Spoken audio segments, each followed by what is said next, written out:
Yo, hey chat. Sorry about the really long pre-show. My little 3-year-old has had a fever all day and she woke up and was not happy about taking medicine, so I had to coax her into it. She's not feeling very good. Oh, man. This has been a painful pre-show, dude. Holy fuck.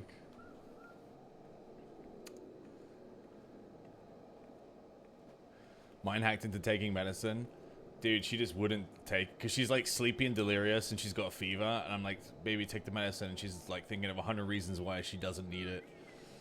That's eventually the only way I could get her to take it was I had to take the medicine first to prove that it was okay, and then she took it. But yeah, how it is. I logged into the game to set up the pre-stream, and someone accidentally dropped a spoiler in FC chat as well, so I had to deal with that. And then Clark woke up, so I had to deal with that. So we've had a fun pre-show. It's been a fun pre-show.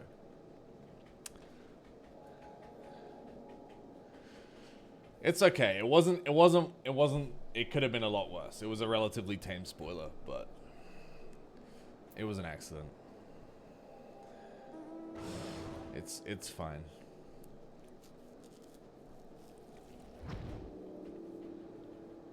Alright, can we watch, let's just watch the fucking Jesse clip and laugh, dude, because this is like one of my best friends. This actual brainlet of a human, dude. You guys make fun of me, but like, look at this. I was about to like, what? Is this a stone bed? Okay, no, it's not. I was about to like, what? It's been so long since I've seen the roll onto bed, roll off bed animation that we have to do this. Log out? Wait, never mind. Oh, no! No! No! No! No! No!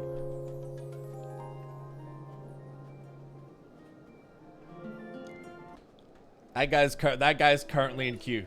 I just want everybody to know. That guy's currently in queue. So that's, you know. Lil JC's FC, huh? Like, that's the guy that you picked to take over my company? That's the guy? That guy? Alright. Anyway, chat. I made a new winter outfit. I think it looks great. It's winter themed. It's warm. I got my, like, winter socks on. Look at this drip, dude. I guarantee you no one's got this mug, dude. Alright, I made this. You abandoned the coat, you monster. Dude, I couldn't fight in that coat. It was holding me back. Where are you in the story? Currently in the story, we are up to...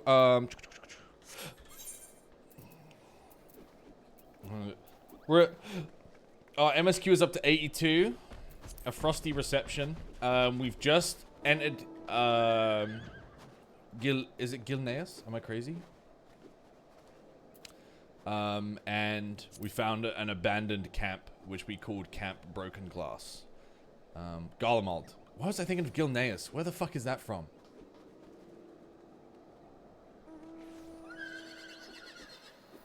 That's wow.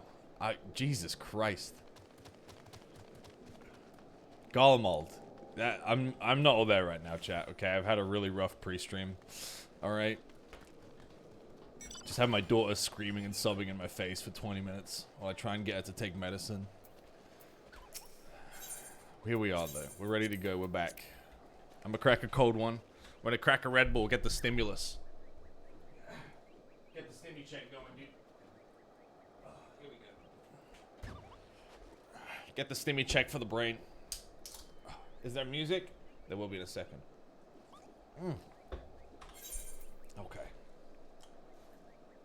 Jesse stole my fucking viewers, so we're gonna play anyway, dude.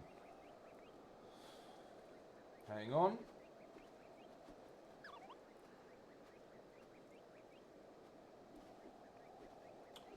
Okay, my best friend was coming up to visit tomorrow, but he's also just cancelled. He couldn't get the time off. Alright. This is just good stream. Everything. Ugh, this is good. Everything's good. This is good.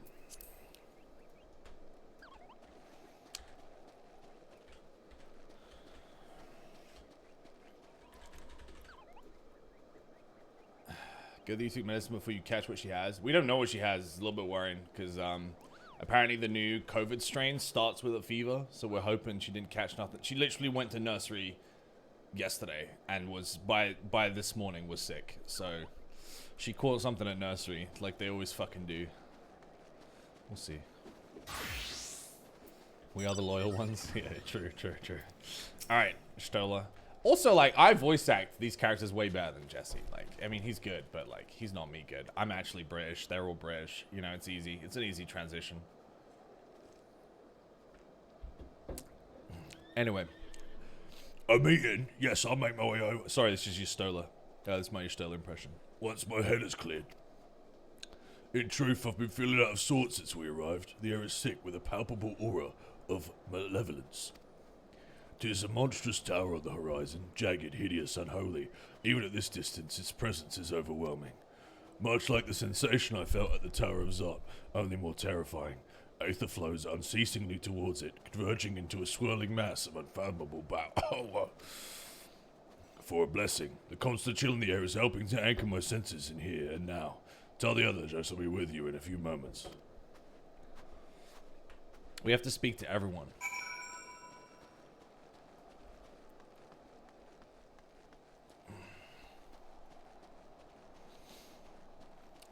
Estela's got a cold. Yeah, she picked it up.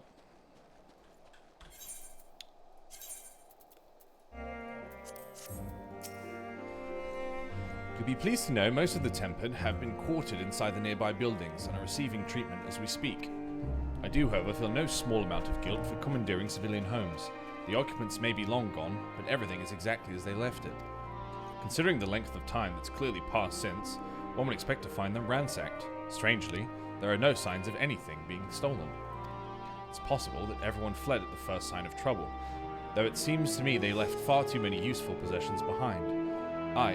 Although there is no conclusive evidence, I strongly suspect they were tempered. Sorry, I was merely thinking aloud. You mentioned a meeting. I'll make my way there. This whole village got tempered? We're next. Monka W.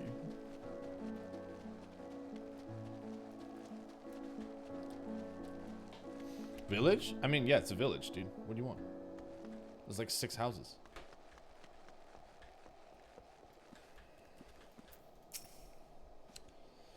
Thank you for informing the others of our meeting. When everyone is here, we will begin.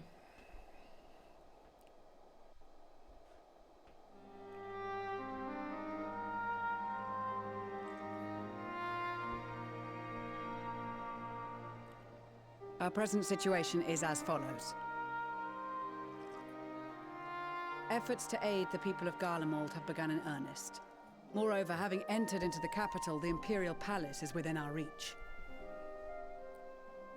But before we proceed further, we must learn what has befallen this city, for therein lies the key to understanding and combating the Telophoroid's designs. I have a suggestion, if I may.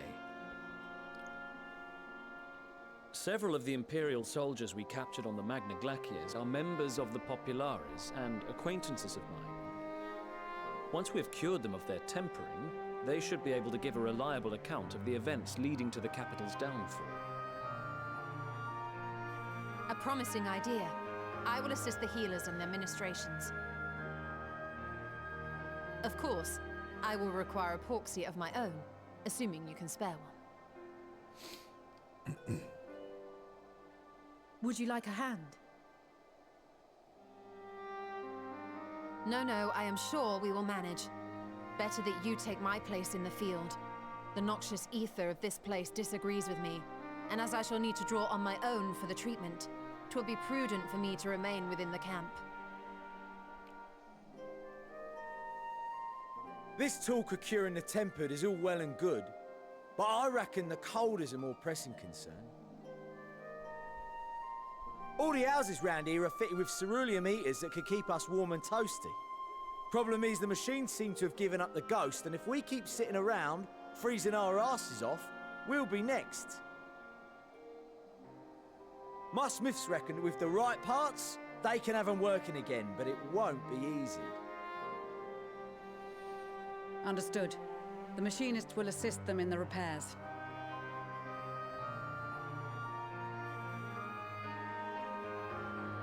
The rest of us should either stand watch or survey the area. We've made our presence known to the Telothroi. They will be searching for us, if they have not already ascertained our position. That we have seen no sign of them since the battle suggests they have yet to do so. However, I suspect they may be biding their time.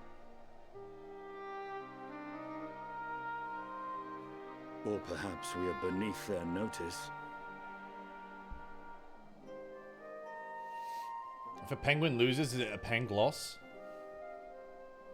In any event, we'll find no answers standing around here. Urianger, Estinian and myself have visited Garlemald recently, so we'll lead the reconnaissance efforts. Perhaps bolstered by a few Bosnian and Dalmatian scouts from my previous excursion for good measure. I'm gonna look at your chat history.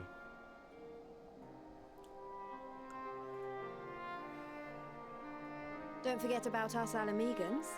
We have experienced scouts of our own. Well now, this is turning out to be a rather sizable team. With such numbers, we should be able to cover a wide area with relative ease, including that surrounding the Imperial Palace. How about you, Graha? I have a feeling we'll find a use or two for that vanishing spell of yours.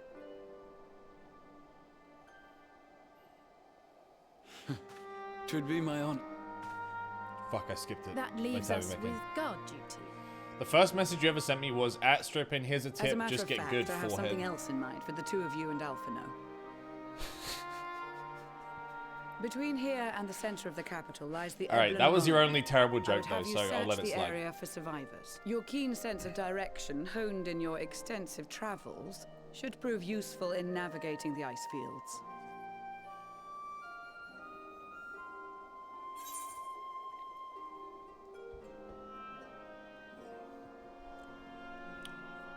If there are any survivors, we will surely find them.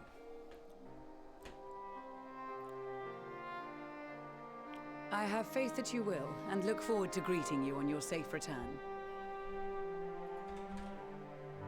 You all have your duties. Let us make haste. May the Fury bless and keep you. May the Fury bless and keep you.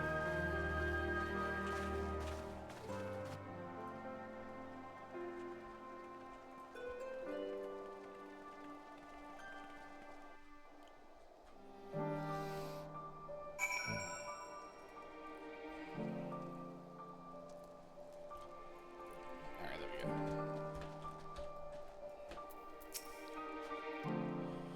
Gods be good. If it's this cold with Tartu's clothing, I dread to think how we'd fare without it. I must remember to thank her when we next meet. It makes me realize too that while the people of Garlemald have spent their whole lives in conditions like these, even they'd be hard pressed to survive away from the warmth of their homes. If there are any survivors, we must find them and quickly.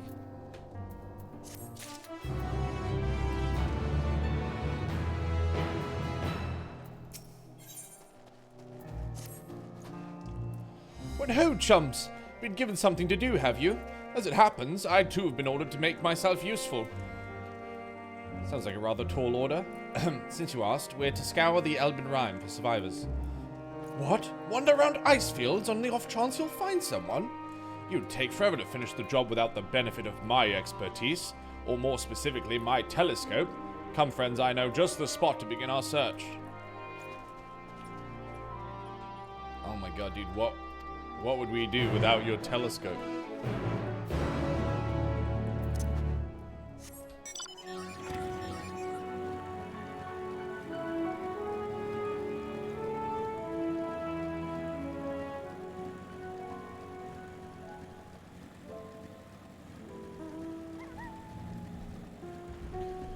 Should with the Soda and Moon planned raid group, I have not received an invite of any kind related to that, so maybe not.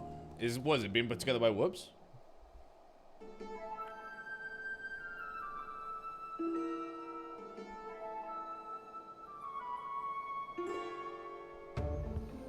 I spy with my telescope a massive sheep thing. Maybe it's a cow. Not what we're after either way. Is that an aethercraft? Other than that, it's all snow, snow, snow. But lo, what do we see over you, Hillock?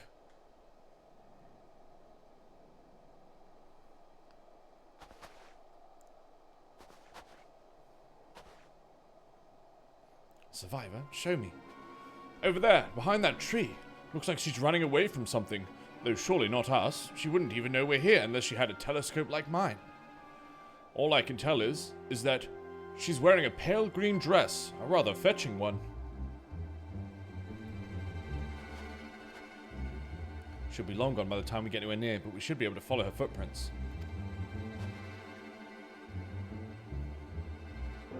I'll let Lucia know where you're heading. Oh, and take these warm tinctures with you. The poor girl must be chilled to the bone, if not on the verge of freezing to death. That's actually very thoughtful, thank you.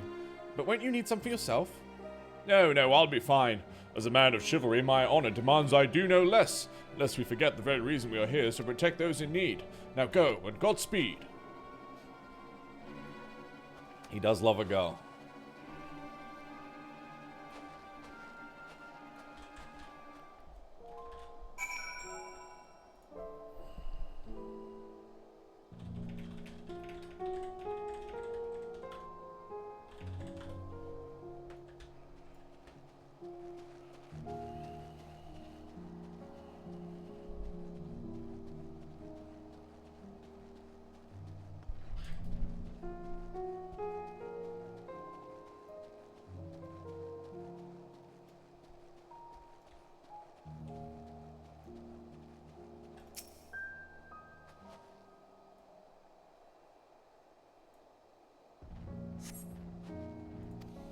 They lead east.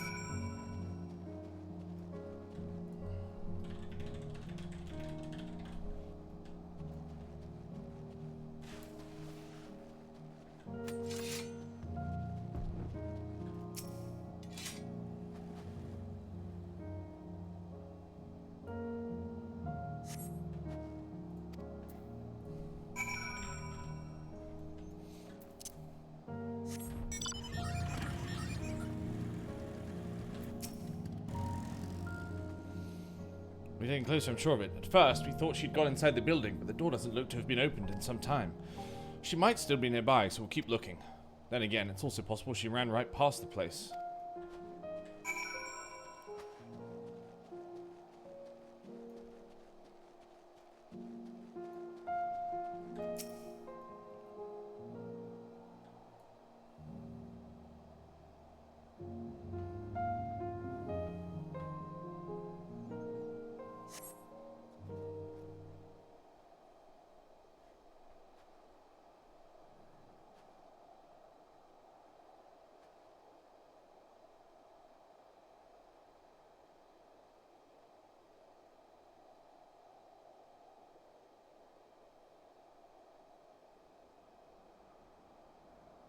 The girl in the green dress anxiously surveys her surroundings.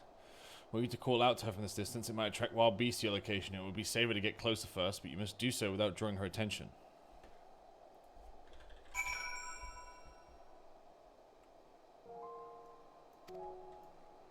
Follow the girl from a safe distance. The objective will end in failure if you are noticed. Make use of cover such as rocks to approach without being seen. Similarly, the objective will also end in failure if you fall too far behind. Should you fail to complete the objective, you may try again by returning to the designated location. What the fuck?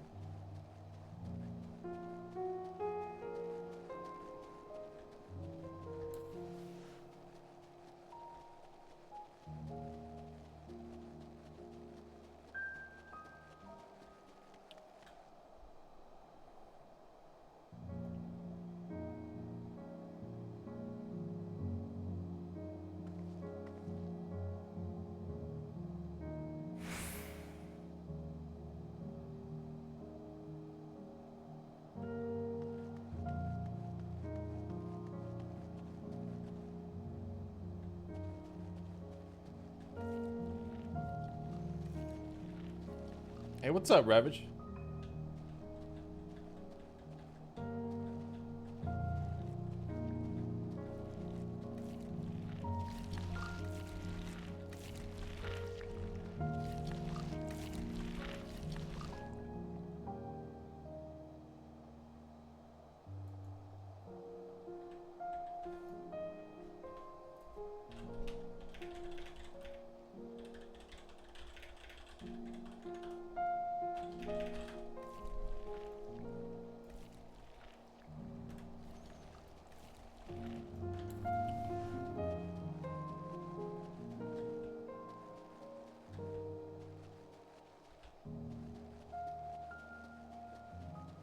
Judging from where these players... Oh, shit.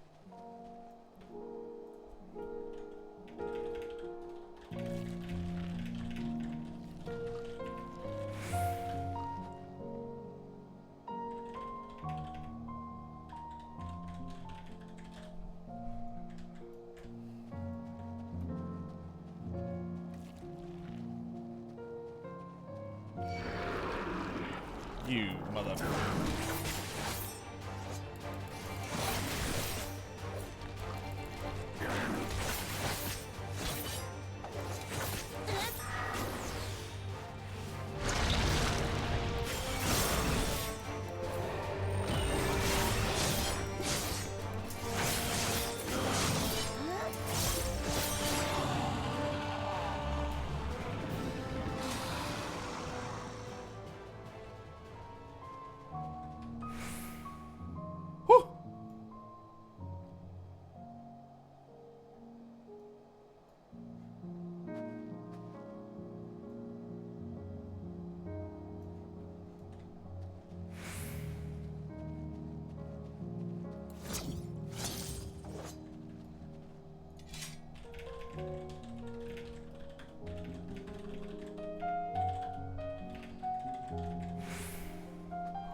Give me 1 sec, chat.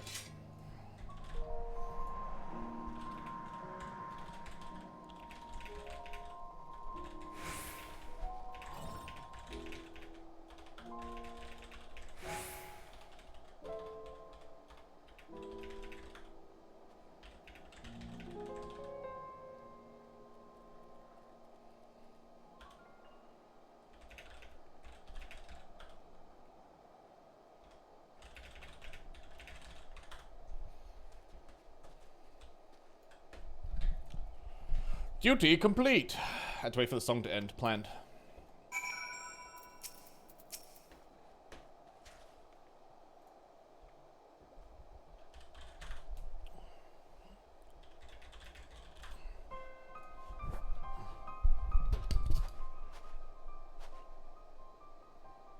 Who are you? Stay back. This house is packed with explosives. Take another step and I'll blow the place sky high. Please, we just want to talk. I'm Laufino. This is my sister Alize and our good friend Samira. We have no intention of hurting or taking anything from you or anyone else. I give you my word. We and our comrades have come to provide the people of Garlemald aid. Aid? You savages are the ones responsible for all this. You did this to us. We didn't, I promise you. One of the other reasons we came was to find out what happened here, in fact. The Telofroi are the ones to blame. They're the ones who laid waste to Garlemald, and they won't stop until they've destroyed the entire world. They're the enemy, our enemy. On the way, we encountered Imperial soldiers who had been made their thralls. Those poor souls are now in our care, and we're striving to cure them of their affliction. You're the first person we've met who isn't already enslaved. How are you able to escape the Telofroi's influence? Are there others like you? I'm sorry, I don't mean to overwhelm you. Let's start with introductions. Can you tell me your name?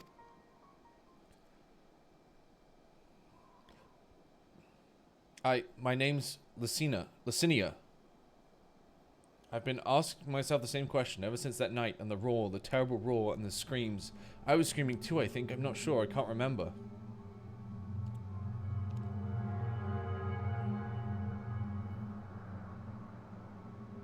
Then came the silence. Everything went silent. It was like waking up from a nightmare. I thought that maybe the fighting had stopped, so I stepped outside.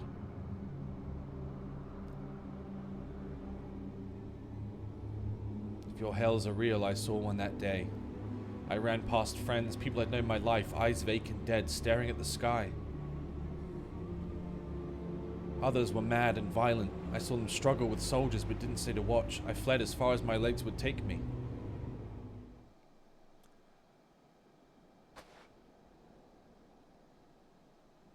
Do you have family here? Is this their home?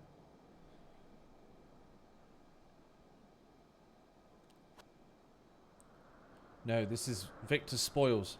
A mansion for retired soldiers, or it was, but now me and a few others are borrowing it. As for the explosives, I was making that up. I just wanted to keep everyone else safe, and I didn't know if you were. The truth is, our supplies are running low. You said you're here to help. Can you? Of course. Whatever assistance we can provide, we will. Thank you. I'd better tell the others first, though. Wait here.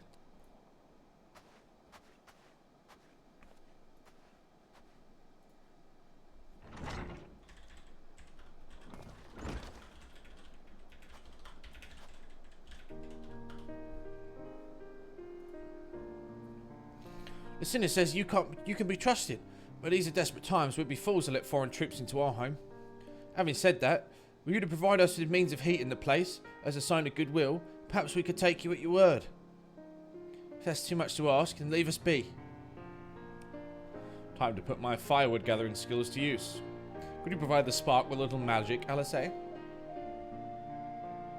We'll have a fire burning in no time. May we build it under that gazebo? The what? Oh, you mean the bower? Yes, yeah, do as you will.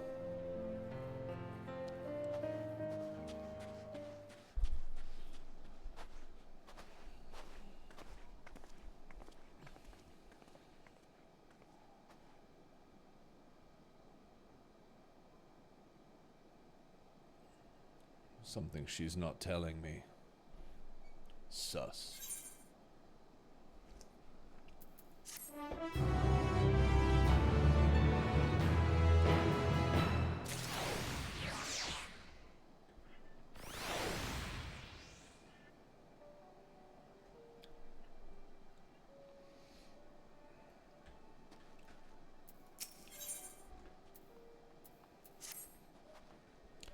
Sorry, I'm still finding it hard to come to terms with all that's happened. Now that you're here, though, I'm hoping things might change for the better. You know, I've worked up quite a sweat from all that running about, so I'll leave space around the fire for the others. As you can tell, they're in a far worse state than me. We were planning to look up somewhere warmer with more food, but they're not going anywhere until we nurse them back to health, which I don't know how to do. Is there anything you can do to help them? No, honestly, I've never played a healer in my life, and I don't plan to.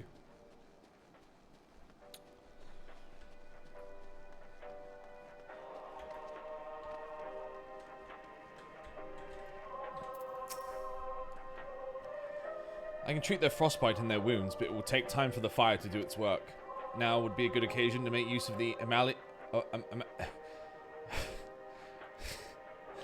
Emanelian's tinctures, the ones that can warm the body from the inside out. Okay. Yeah, this fire fucking sucks, bro.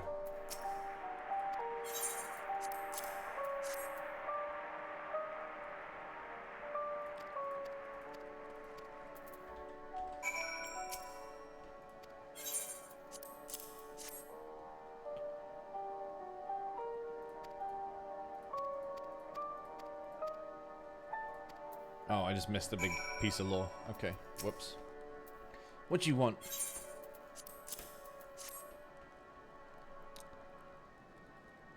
A tincture? May as well drink it, I suppose. See, that's what I was expecting, chat. I was expecting, like, a fucking half a sentence. And then that other guy gave me 3 paragraphs that I accidentally skipped.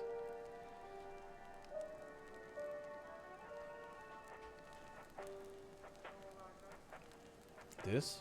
It's a radio. You don't have them where you come from, I take it. We use them to listen to messages sent by others, even over great distances. There are different types, but this model is by far the most popular, made with quality components crafted with the finest ore, sourced from Locus Amonis it is. Not all that useful since the capital fell into ruin. The people at the broadcasting station must have either fled or ended up like the others, because all we've been hearing is the same music, played over and over again. Home beyond the horizon, an ode to the brave men and women sent to reclaim our ancestral homeland of Locus Amonis. We may have founded an empire in those frozen wastes, but we always hope to take back what was once ours. 'Tis a solemn reminder that though we must suffer great hardship, better days will surely come. Despite everything, I believe that Emperor Varus yet lives, and that he speaks to us through our radios. It was a cunning strategy faking his murder. He must have foreseen this catastrophe and chosen to conceal himself that he may one day make his triumphant return. Yes, yes, I'm sure of it. Emperor Varys would not be defeated so easily.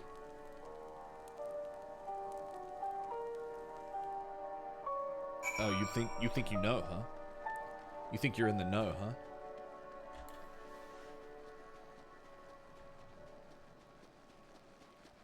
Hello, Sir Darksalot. What's that?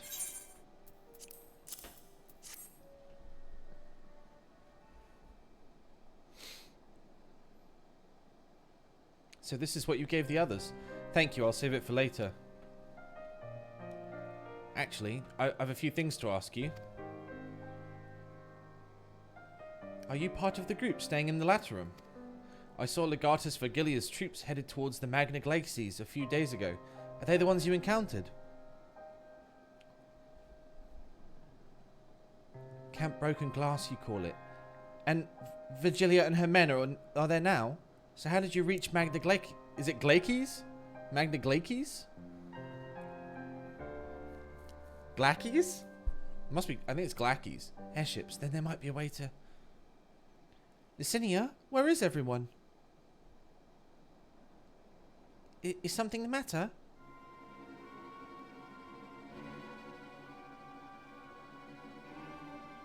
A voice from inside, you say? You must be imagining things. Everyone's out here. Perhaps a baby Almasty has found its way into the house. Wouldn't be the first time. About the soldiers to scare them off, wild animals have been roaming closer to the settlements. Some have been known to attack people too.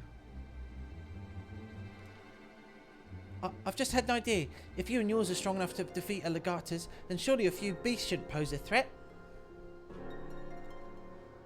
If you've a mind to continue helping us, perhaps you could head to the other side of the lake. There's a small group of tappers living there, people whose job was to extract ceruleum. They still do, from what we can tell.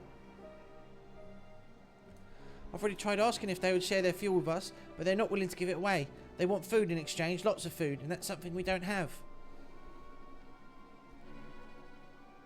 On top of that, to even reach their den, we've had to make our way past all these creatures. Would you be willing to go in our place? We only need enough ceruleum to last until the others are strong enough to travel. If the offer still stands, that is. Oh, and I don't expect you to give up your own supplies, but there might be another way to pay the tappers.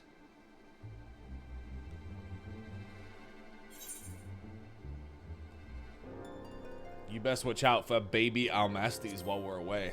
You lying bitch. Oh yeah, of course. If I see any, I'll be sure to shoo them away.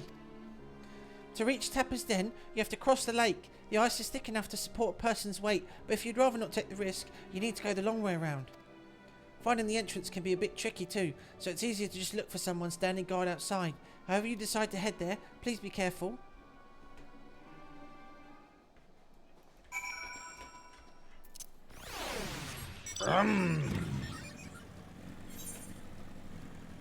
I cross the lake. I not fear the lake. Hey, Satya, thank you for the 73 months. That's big resub. Yo, look at this guy. Skills that pay the bills.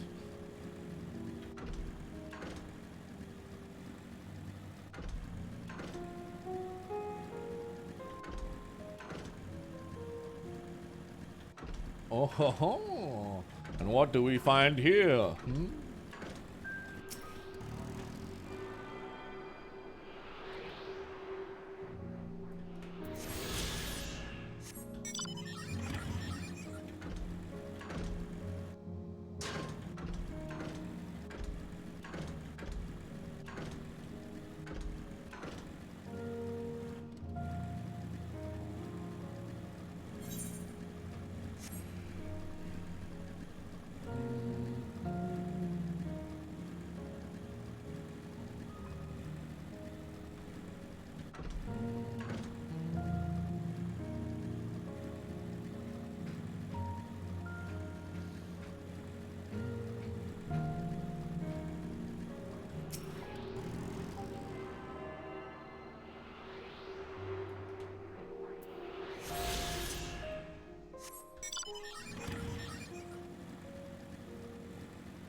Who goes there? How'd you find us?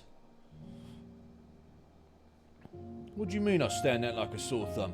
If the pure bloods over at Victor Spores hadn't given away our location, you'd never have found us. Those stuck-up arseholes thought they could come waltzing in here demanding cerulean with nothing to offer in return. Looks like the boots on the other foot now the capital's gone to shite. So they've resorted to sending you to negotiate. I know your game, sellsword. If they think we'll give in to intimidation, they've got another thing coming. Oh, guys. Guys, don't do this, please.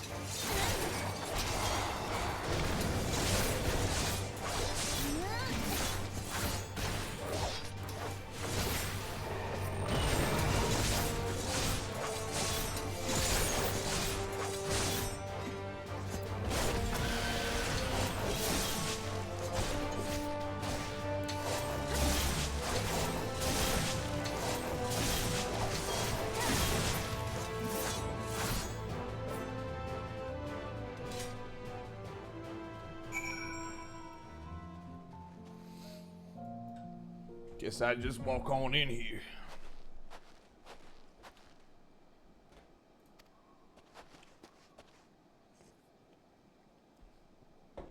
Just after you left, the senior asked me to go and catch up with you in case you needed a hand. Someone must have let slip that I've little experience in transporting barrels of ceruleum.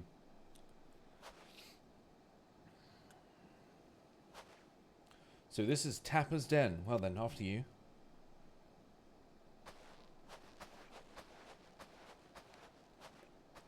Barley Tapper was my nickname in high school. You peaked, dude.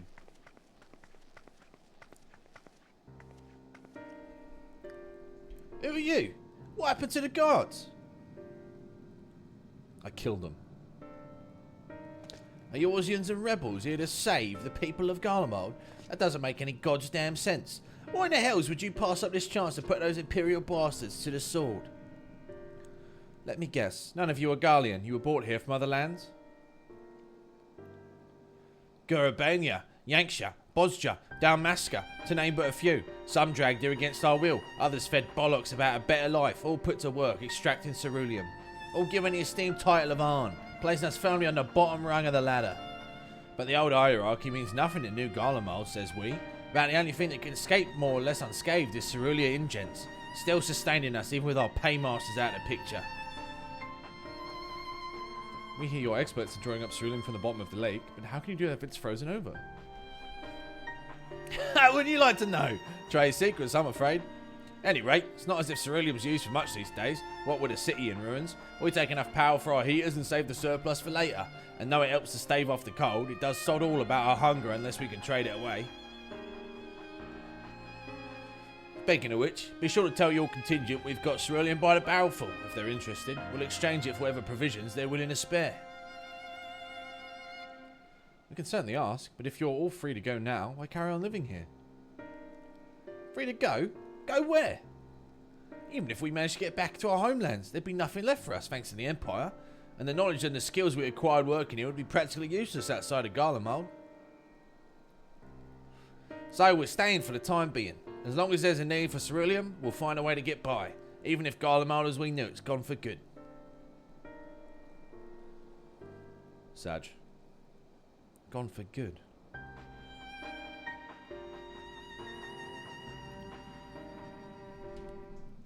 Ay, ay, ay, ay, ay. Ay, ay, ay. Regardless of what the Isilbard contingent does for the people of Garlemald, the Empire itself is already a thing of the past. For many, that would be a cause for celebration, while for others, their whole way of life was turned upside down. After all the atrocities committed by the Empire's name, perhaps it is for the best that it's consigned history. But what of the ordinary people, their lives, their stories? Should they be forgotten too? I suppose there'll be plenty of time to ponder that later. For now, let's see about getting some ceruleum.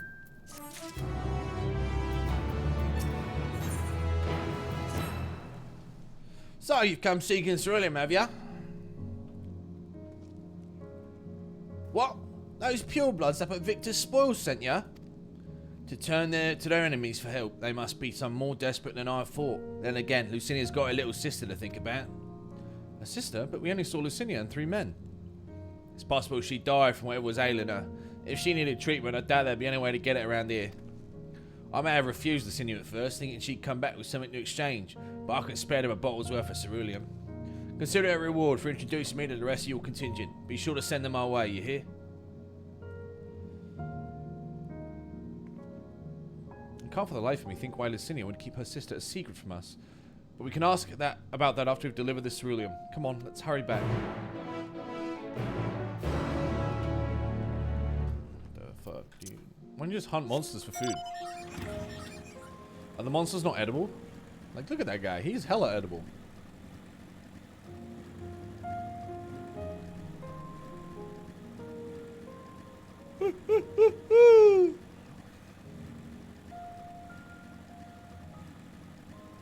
That guy's majorly edible. And he could wear his fur. And he'd be a good mount.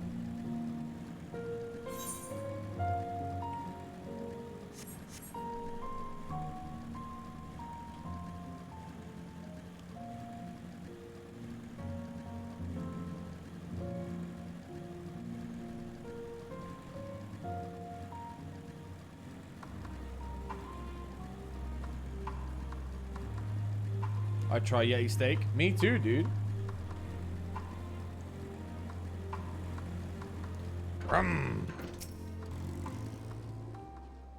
This isn't right. It's too quiet.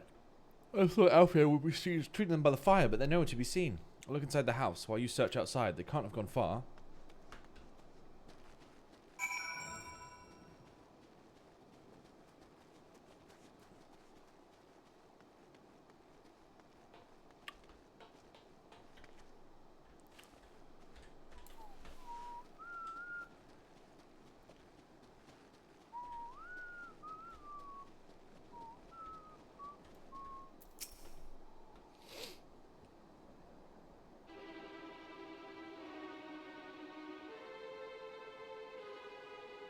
They asked me to help carry supplies. But when I followed them back here, they attacked me, caught me off guard, forced me to defend myself. I fear they fared rather well. You can't fool us. We know what you're about. Vultures, that's what you are. Waiting in the wings for us to show weakness and then you swoop. Here to help? What a rot. All a ploy. Make us lower our guard. Let you in. Put ourselves at your mercy, put us in chains, steal our lands, get your revenge. You're wrong. It's not what any of us want. Save the arguments for later, we've got bigger problems. I found empty medicine bottles in a bed that was still warm. It's true, Lucinia was hiding her sick sister in the house. But now, there's no sign of them. Where are they? Where did they go? Away from you and yours. And if you think I'll tell you you're a fool, I'd never give up my people. I'm trying to help them, you idiot. Her sister's ill. The empty bottles prove it. So the medicine ran out, or she put it in her pocket to make it easier to carry. Or to avoid the sound of clinking glass. There are beasts everywhere. How could you let them go alone? To protect them from you! You invaded our homeland, tainted it with the same sorcery used to slay our countrymen. A Garlean should sooner die than suffer the insult. We were waiting for a chance to free them since the moment you arrived.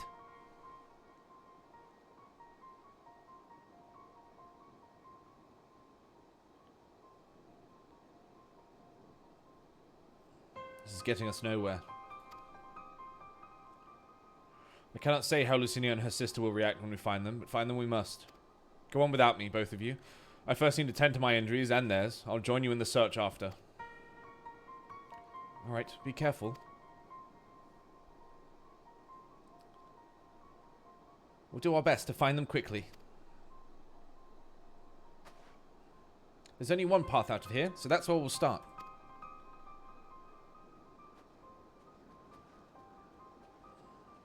I come back and Alphino's like, sorry guys, I had to defend myself again. They're all dead. I'm a sage now. I'm not a healer anymore, but I'm a green DPS.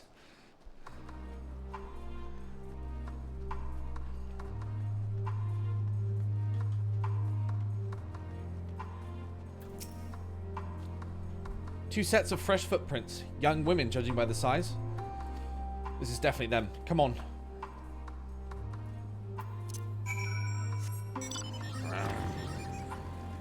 Bro, don't tell me they're crossing the lake. Hello?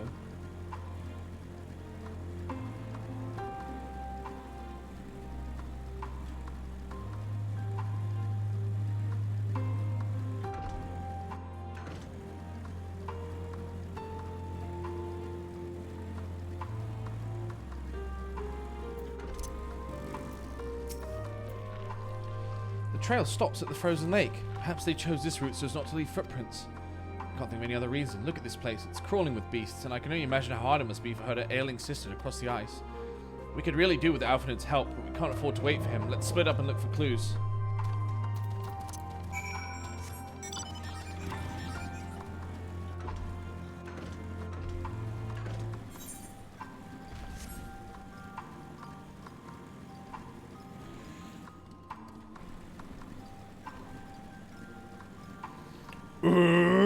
Clues? Clues were. Oh, a shiny.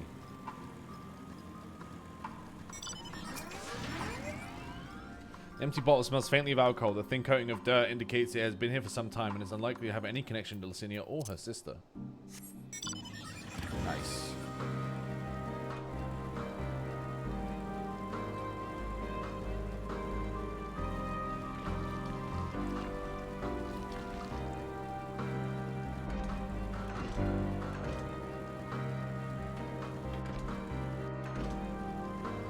$360!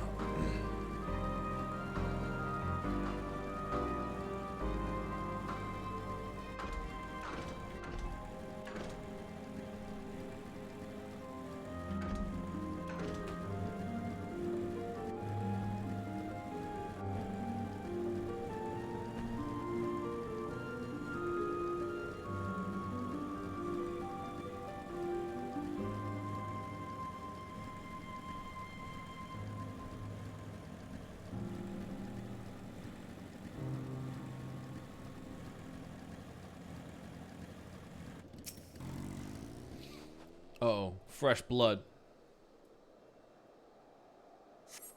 Blood staining so appears to be fresh. Judging by the amount the victim may have been severely wounded. The trail of blood leaves southeast.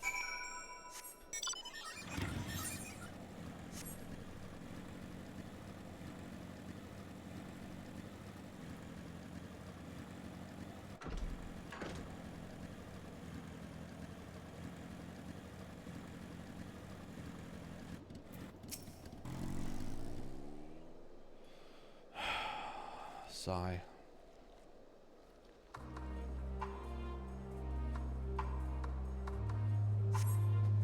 The two bodies are already cold.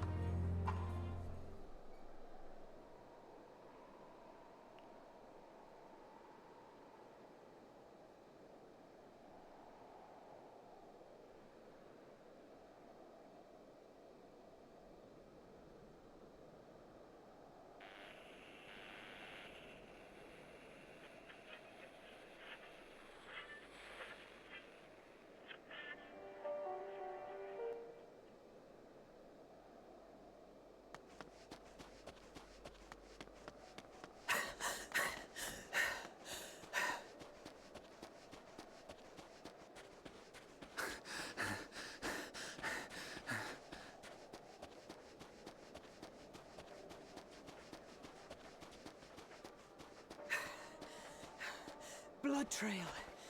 We found one. They were attacked.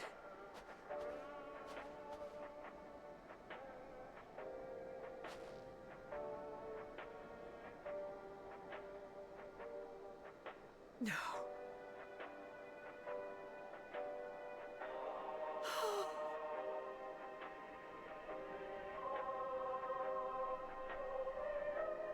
Why?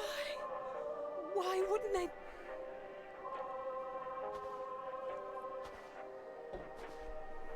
Safer to brave the wilds than trust in our magic.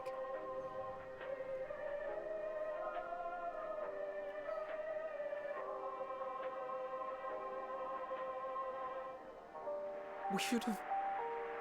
I should have...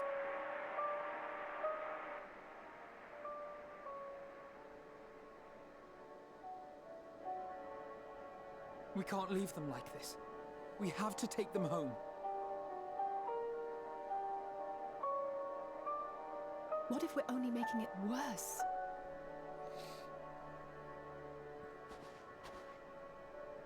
Maybe we don't belong here, but neither do they. Not out here in the wind and the cold.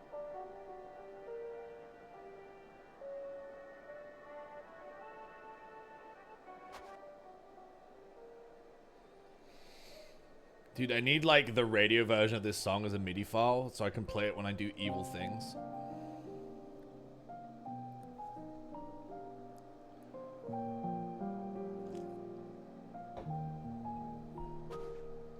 I heard the story about Varus's voice from beyond the grave.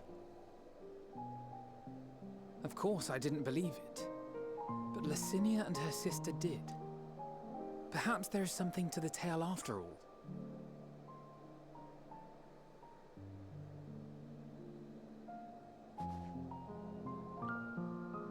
I want to understand, so I'm going to borrow this for a while, if that's all right. You had every reason not to trust us. We came as trespassers, invaders. But I pray that in time, we will be more than that to you. That we will find a way to help your loved ones. And see that no more children are left to freeze alone in the snow.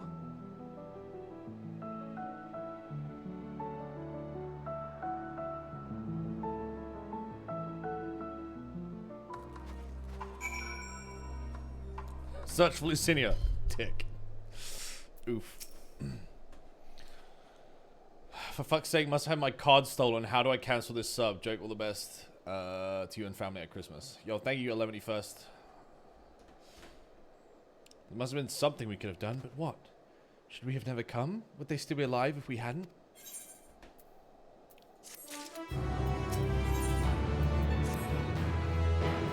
We've already had caused enough harm here. Let's return to the camp before we cause any more. As for those inside the house, we should send someone to take care of them. Someone who isn't us. All we can do now is make our report to Lucia and do everything in our power to prevent further tragedy. So let's linger here no more. Come.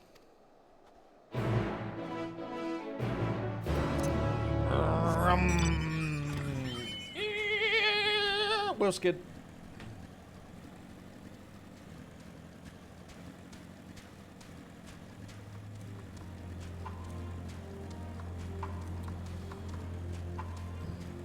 Chat, they refused my Elpers, dude. They refused my Elpers.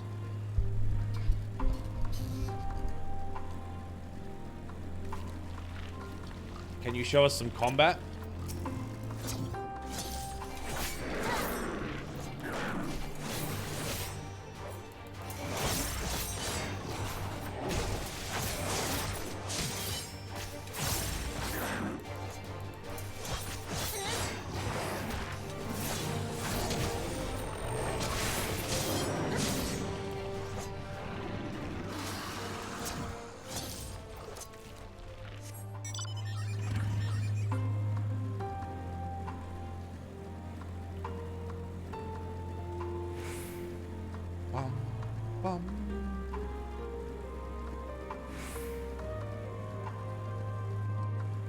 I want to play Reaper so bad, but it's too confusing and big brain for me. I've had more than one person say that, and I'm gonna say, as someone who's basically only played like DPSs, this is the easiest DPS class I've played.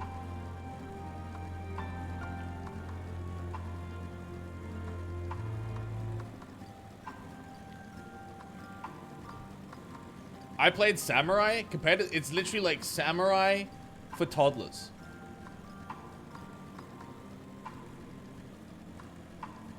I haven't played I haven't played like a caster. I've only played like physical DPS.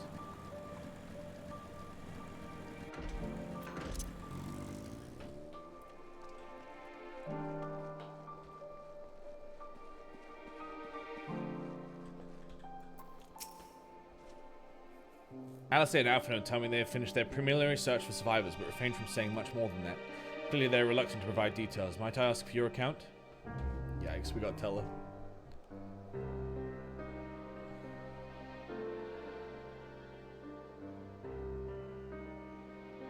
Thank you for your report.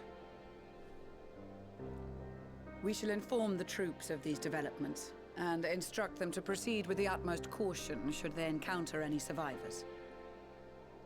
Allow me to go and speak with the ones at the victor's spoils. They may be more willing to listen to a fellow Garlean and accept our offer of assistance. I pray you are right. And though I am loath to burden you any further, should there be an appropriate occasion to speak of Licinia and her sister, please do so.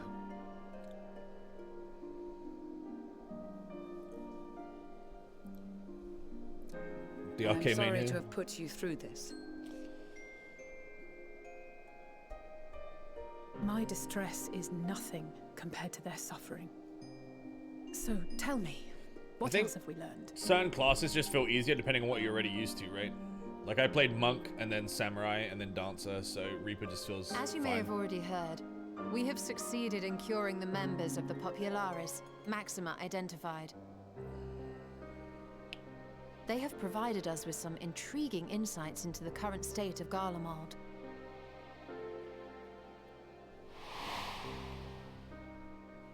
The assassination of Emperor Varus was the catalyst for the civil war. Nerva declared his claim to the throne, and his opponents refused to recognize it.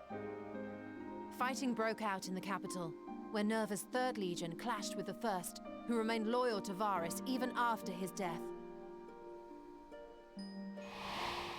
Of course, even Imperial warmongers would balk at the idea of turning their shining city into a battleground. Like burning down the wood to spite the wasps. Neither side would be so mad.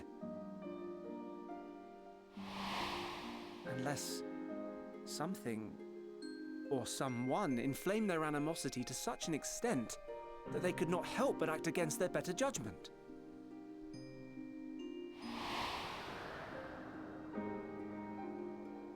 It brings to mind events of the Gimlet Dark, does it not? The Emperor's sudden withdrawal from the front lines, specifically.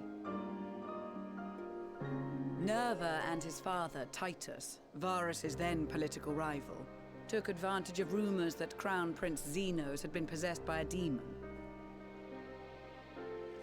Elidibus, what better way to disparage your enemies than with the truth, or a close enough approximation? It's kind of true, though. Indeed. But before their accusations could be substantiated, many of Titus's followers were silenced.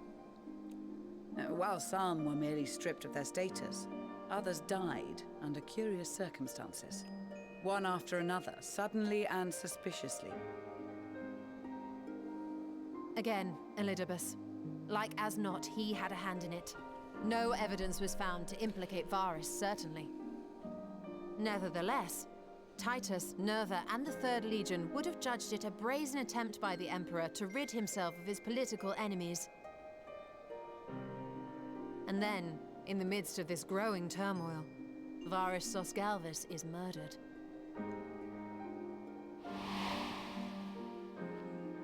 And Garlemald's own prodigal son, Gaius van Belsar, is named the murderer.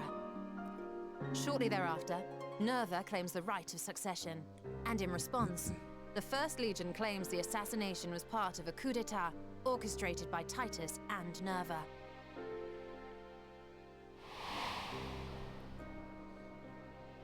So no one is at fault, and everyone else is to blame. I should add that both parties received substantial financial backing, presumably to provide them with the means and encouragement to pursue a swift victory, and that these contributions came from the self-same benefactor. I'd heard House Brutus had been filling the 3rd Legion's coffers, but the 1st as well. It would seem so. Though the Populares determined that the 1st Legion received funds from a variety of organizations, all had connections to House Brutus.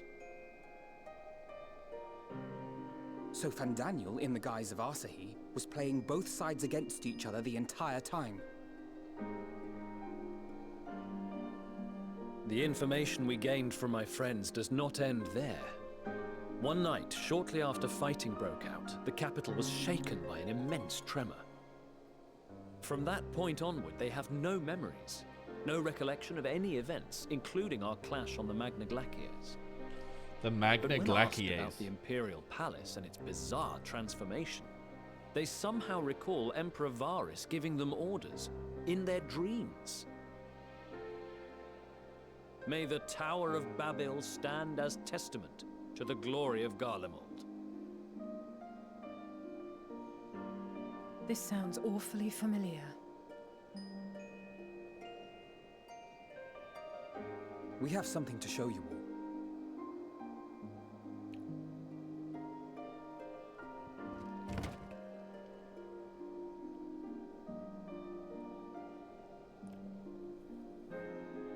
Varys spoke to them through this radio. Perhaps it was a recording, but if not, that would be inexplicable.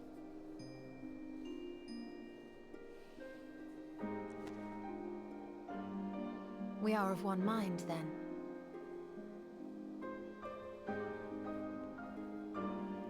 The ether that permeates the ore used in this device is almost identical to that of the talismans. I see it. While it is likely more by coincidence than design, these devices might also ward against a primal's influence. A picture is beginning to form. If the tremor felt throughout Garlemald was a wave of ether emitted by a primal,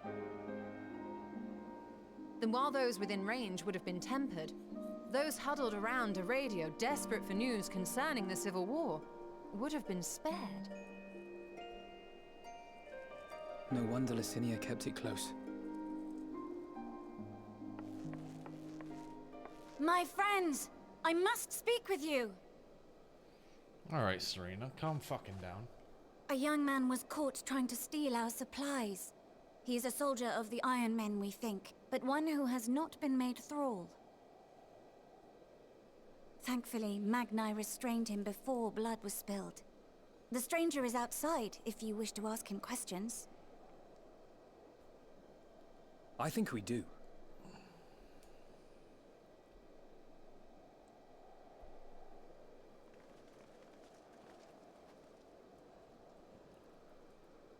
Who do we have here?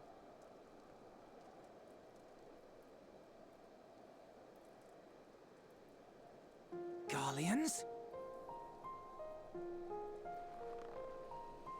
Traitors to your homeland! Have you no shame? God.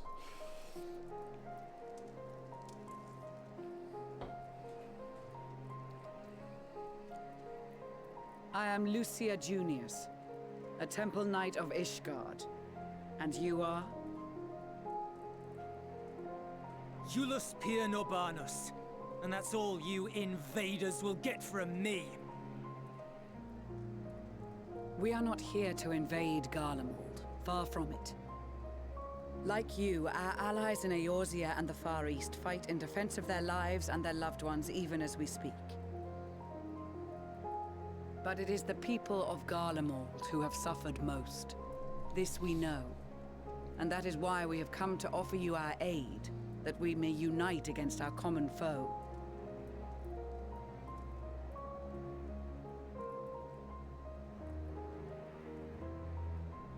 Whether you believe me or not, those are the facts.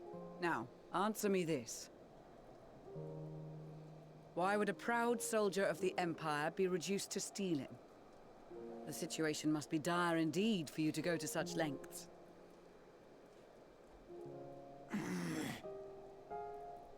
If it is supplies you seek, we would gladly share ours, or turn a blind eye while you leave with your spoils. I will not negotiate. My commander will determine how to deal with you and yours. If you wish to treat with him, I will take you, but no more than 3.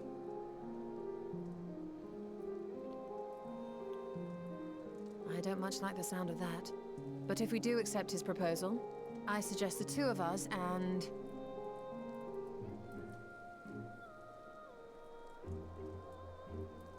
Please allow me and Alize to act as envoys.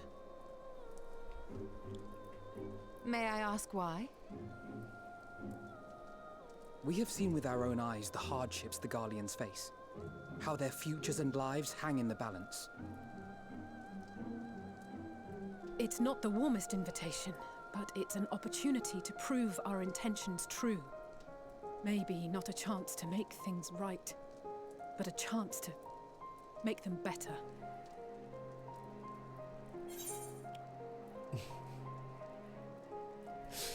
Hey, we accidentally killed the last one. Let me have another crack at it. What would your mother say, huh?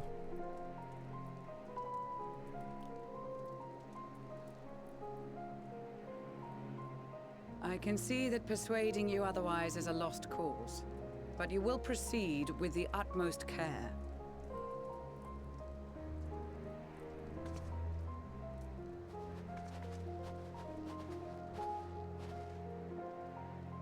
Couple of children and what? A sellsword? Is this an insult? You're insulting me. This is the other way around right now. Not in the least. You will find that they are more than qualified to speak on our behalf. There are many dangers on the road ahead. I will need that back.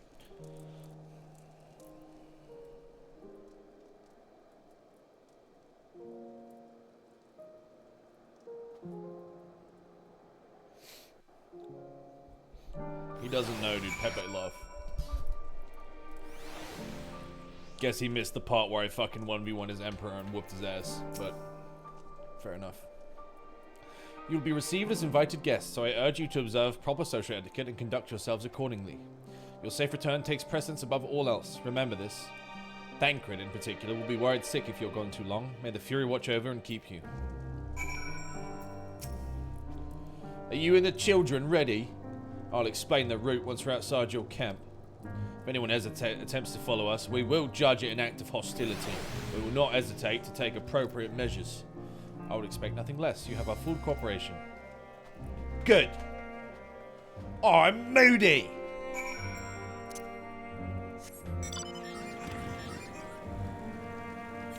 Any blue quests? Any blue quests?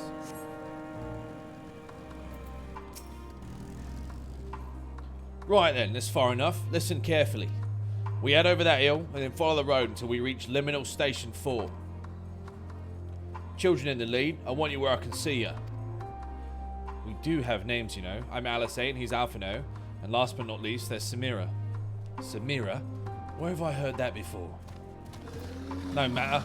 Alphino and Alice 8 will watch the road ahead while we bring up the rear. I wasn't lying about there being many dangers, so you're to run, not saunter. Run towards the station. And if you think about going for your weapons, the deal's off. Should any creatures bar the way, we go around them. Once you choose to depart, Jules will accompany you. Alpha and LSA will then begin moving towards the destination. Make your way to Liminal Station 4 without falling behind. If you leave Julius behind for any reason, or lose sight of Alpha and LSA, you may try again by returning to the start point. Ready to make a dash for the station?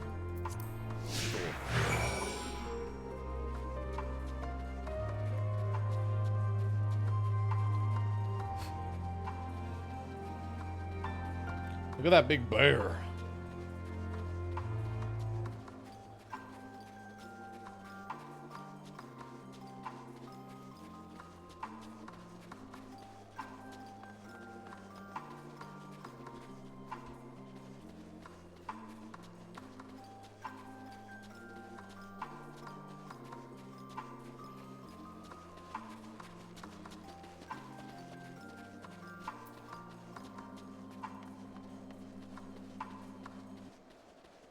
Chad, did you see the shadow of that guy's flying mount across the ground? I was like, what the fuck? Can we sprint? No.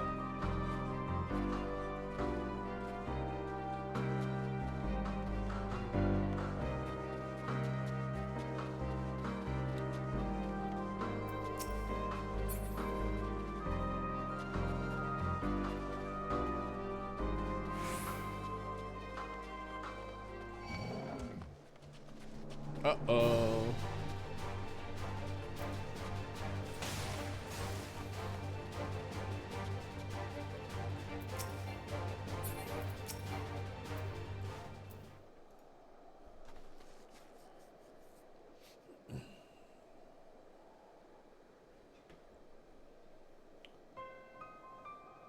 This is it. The first stop, that is.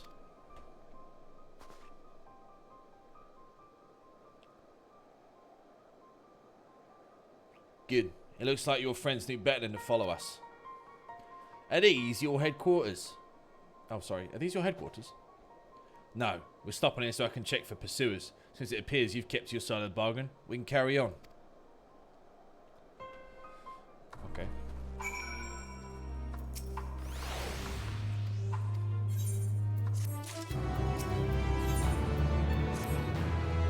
From here, we'll head northeast, keeping left to the railway.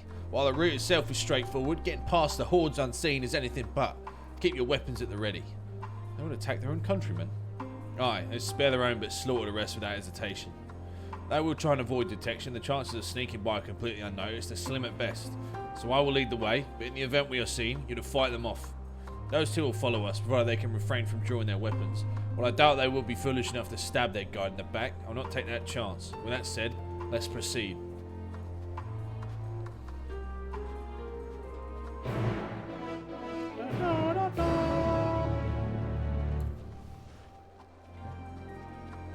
Follows the railway, I guess.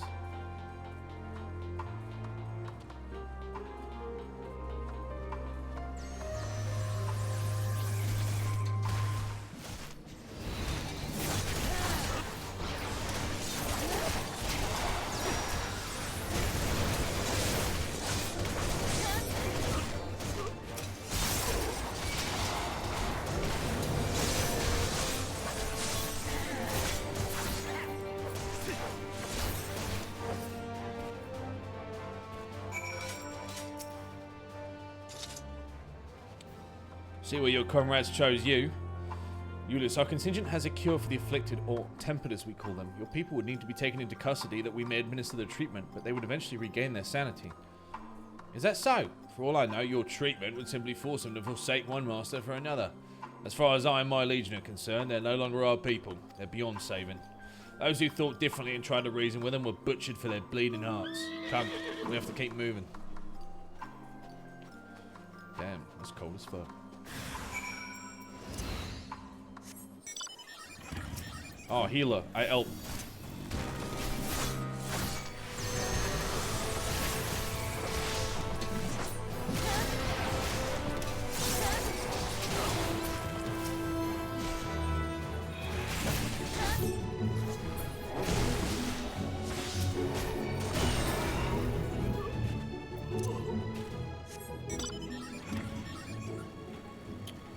What are these drums?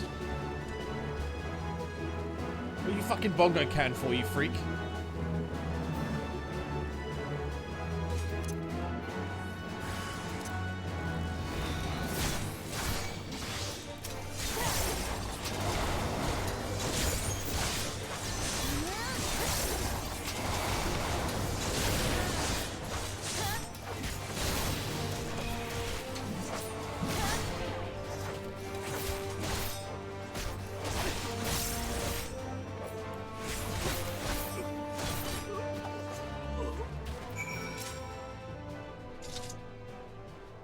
Looks like we're not being followed. Continue on.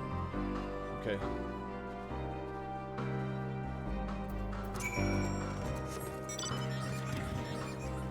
It's fine, dude. I was kidding.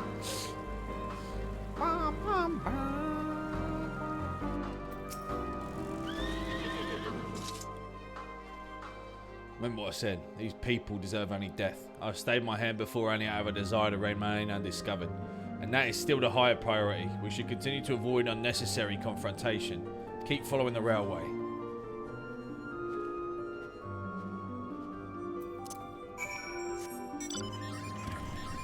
Okay. I follow railway.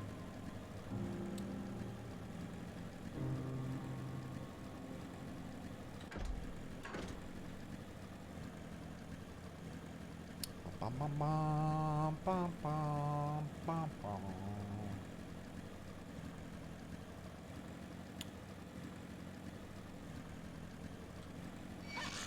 Oh! Angry deer. He's got no idea who he's messing with. Wait, I went way past the objective.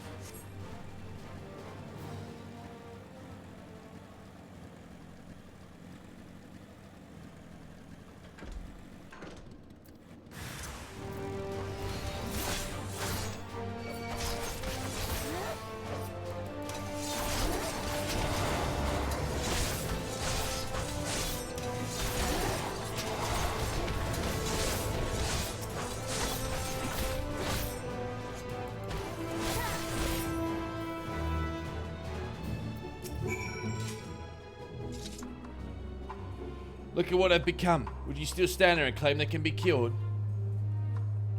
These exposures to a vast quantity of Primal's ether may suffer severe corruption. Even with treatment, such victims are beyond salvation.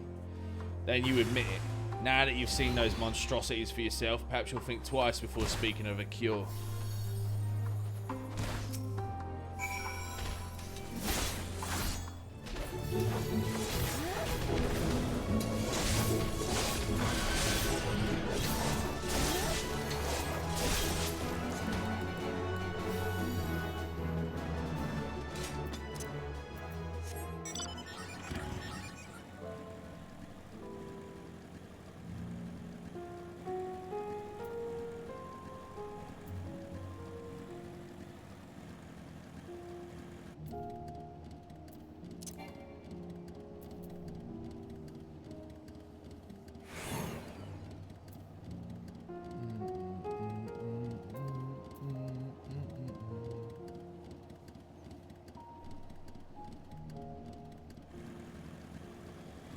I still don't really know the rotation when you're in Shroud.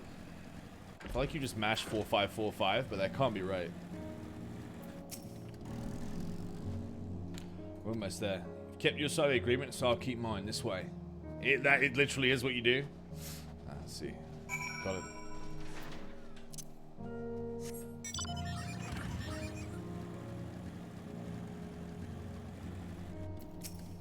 It's like Machinist. I've never played Machinist. This is the Tertian, one of Garlemald's largest stations. It now serves as our headquarters. I've already sent the twins ahead. I'll be with you soon, so wait for me at the bottom of the stairs.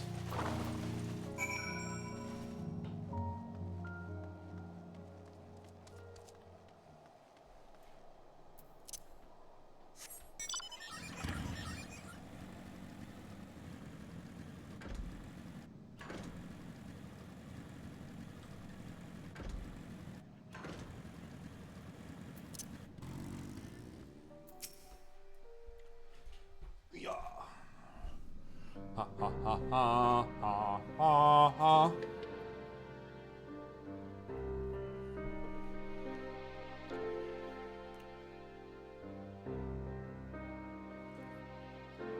It's plain to see why they chose this as their base of operations. They could have done a lot worse. Even so, I imagine it's not the easiest place to live. Indeed. And if Julius was willing to make the perilous journey to Camp Broken Glass in search of food, their own supplies must all be exhausted. They may be shielded from the wind and snow, but it's still bitterly cold. Much like Victor's spoils, it must be a constant struggle to keep their people warm.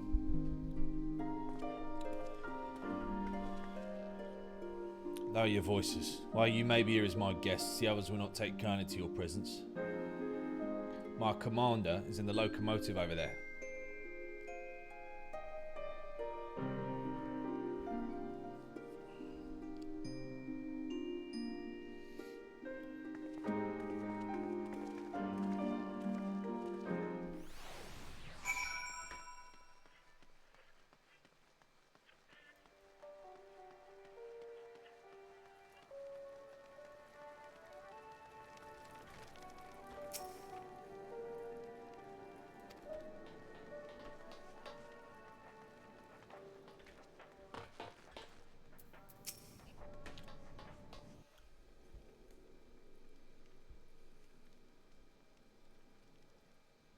These are their chosen representatives.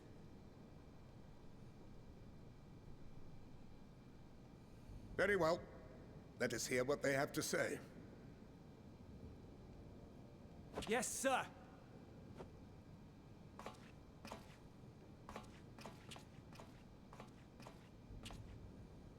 I present to you our commander, Lord Quintus Van Kina, legatus of the First Legion.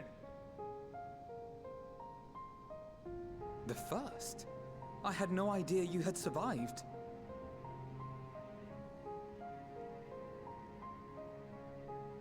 We lost our emperor, our city, more than half our troops. For my wounds, I may never take the field again. But we survived, aye. Damn.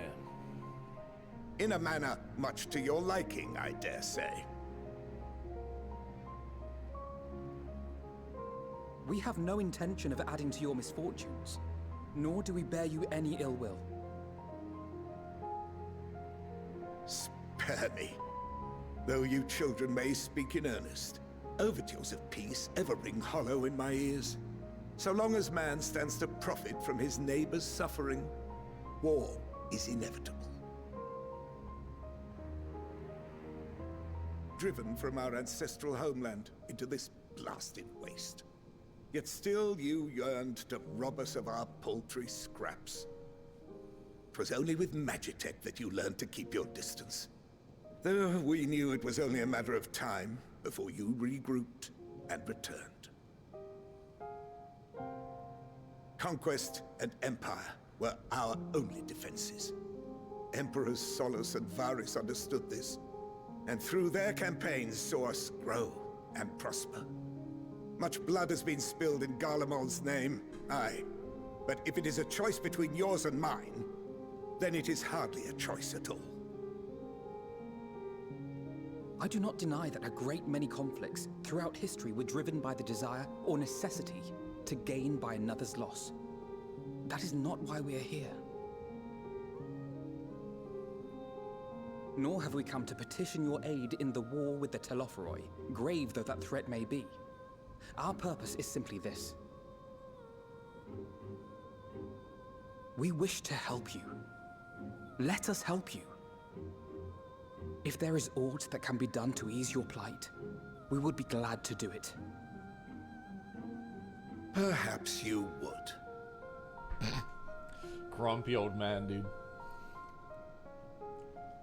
But regardless of the ideals you espouse, your leaders would not send an army into Garlemald if they did not stand to benefit. If we accept their aid, they will expect their efforts to be rewarded once the Telophoroi are no longer a threat.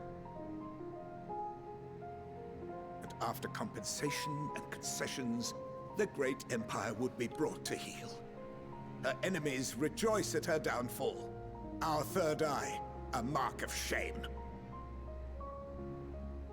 We won't stand idly by and let your people be humiliated. And we're not alone in that. We only want to make a difference, to make this world of ours better. Surely you can understand that. What I'm trying to say is, there are so many people who just don't care about making you suffer. And maybe that's almost insulting after all the suffering you feel the world has subjected your people to, but believe it or not, that's the truth. And now we're here, and all we're asking is for you to tell us what you want, what you hope for. That was a good line. So much blood has been shed, so much lost. All because of this endless war. Who wouldn't want to end it? Can we not work together to face our problems as one?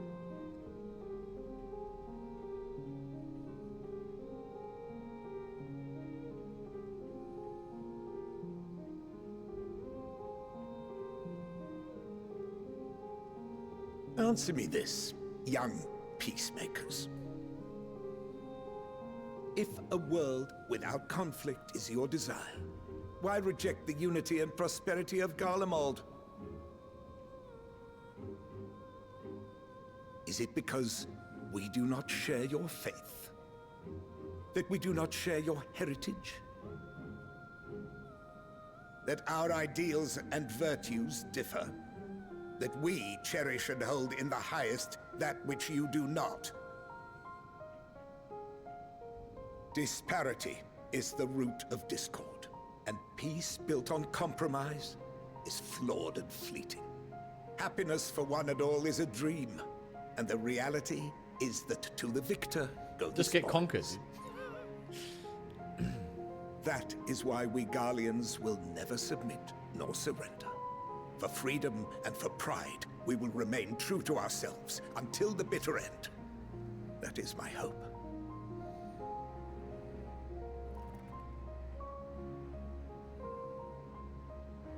It seems there is nothing more to say on the matter.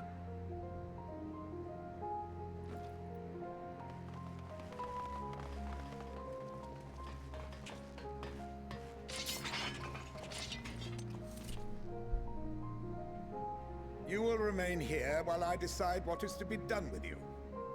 Do not be alarmed. No harm will come to you if you cooperate.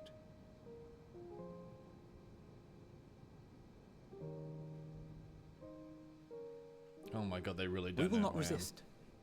However, as your guests, I ask that we be allowed to speak with the other members of your group.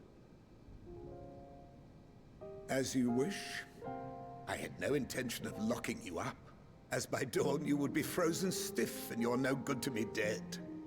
You are free to move about the encampment, but there is one condition. Collar them.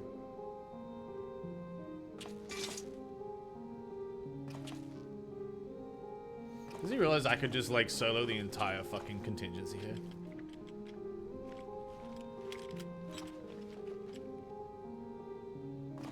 What are these?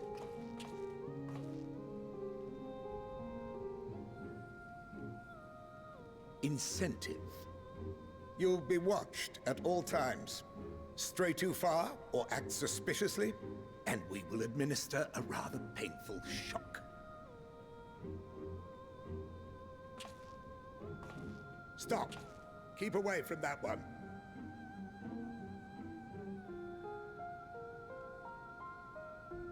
The champion of Eorzea is not so easily cowed. Yeah, that's what I thought, motherfucker. Back up.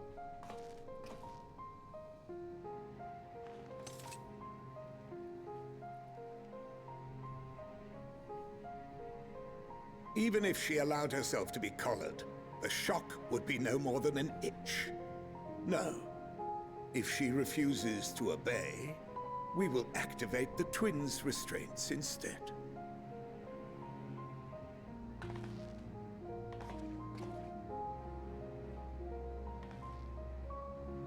You needn't worry about us.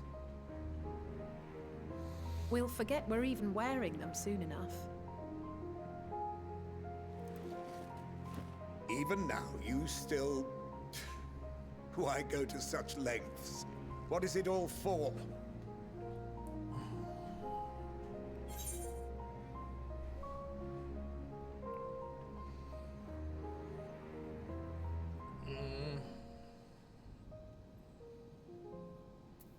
We must one day share the warmth of our fire.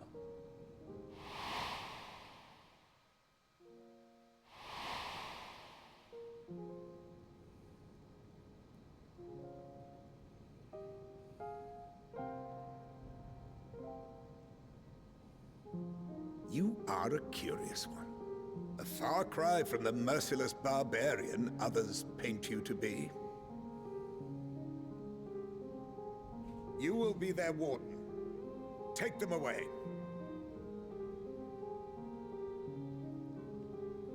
Yes, sir.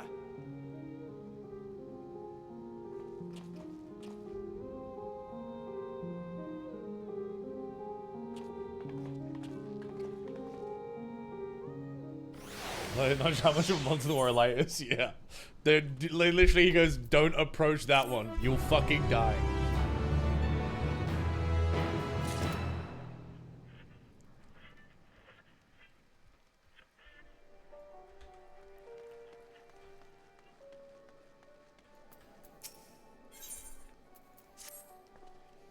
As per Lord Quintus's instructions, I'm to supervise you during your time here at Tertium.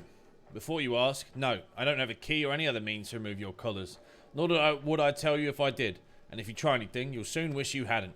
So, do you truly intend to speak with the others, or was that merely a ruse? We're in no hurry to disobey Lord Quintus, if that's what you mean. Or perhaps you doubt the wisdom of his decision.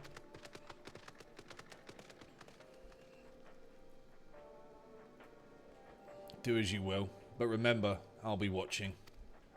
If I catch wind of you doing anything untoward, trying to trick our people into turning their coats and the like, those shock collars will be the least of your worries. Understood? Though we're somewhat compromised, to put it lightly, let's not waste this opportunity. I suggest splitting up and learning what we can of their situation. Above all else, don't use magics of any sort. You, on the other hand, may go wheresoever you wish, even outside the camp. I know full well I couldn't stop you if I tried. But do not forget, if you do anything to endanger us or our interests, Alphino and Alizé will pay the price.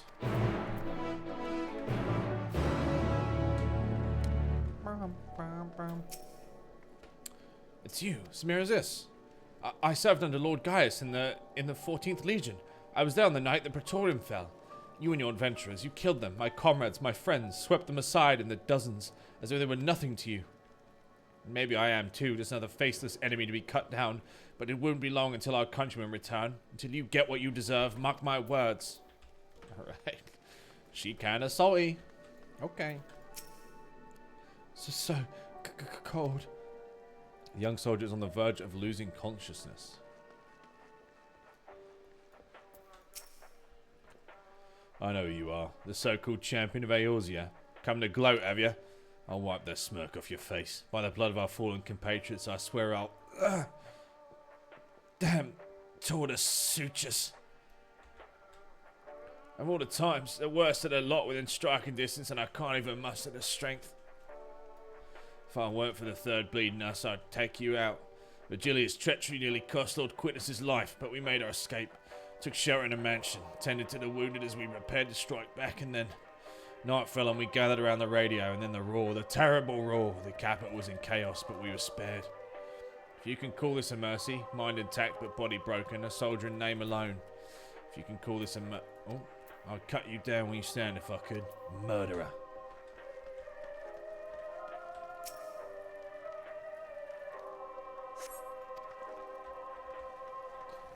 So the radio accidentally acted as a talisman, and anyone who was listening to the radio got spared from tempering. You came with Ulysses, didn't you? Well, whatever business you bought here, you'd best keep your hands off that aetherite. It's deactivated, but I'd rather you didn't mess about with it. There are others throughout the city, built by Guardians, 4 Guardians. Could be teleported all over in the blink of an eye, provided there was a terminal nearby. These days, however, we use the aetherite's power to keep this place lit. Though that comes at the cost of its normal function. It's just a lamp.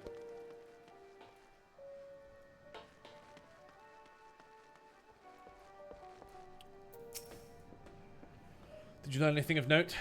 Yes, they all fucking hate me. And your findings are consistent with my own. Their plight is desperate indeed. The sick and injured are at greater risk. Without warmth and proper nutrition, I fear they will soon perish.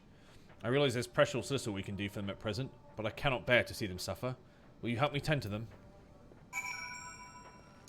Okay.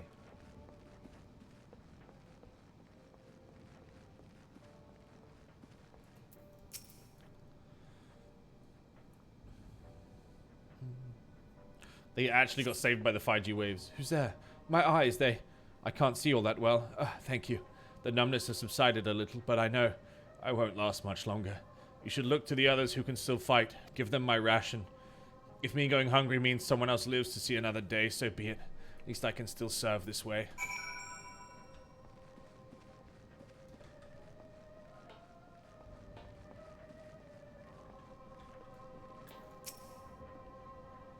So those you met fare no better. I was afraid you would say that. I know we're warned against meddling in their affairs, but we can't leave them like this. Perhaps we might gain permission to have the contingent deliver supplies? Quintus may have made his feelings on the matter quite clear, but even he must recognize they're not in the position to refuse help. Maybe Ulysses could persuade him. I thought we'd need to persuade Ulysses first.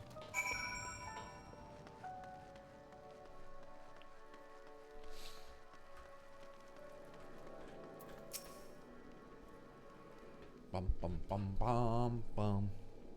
Well, seen enough?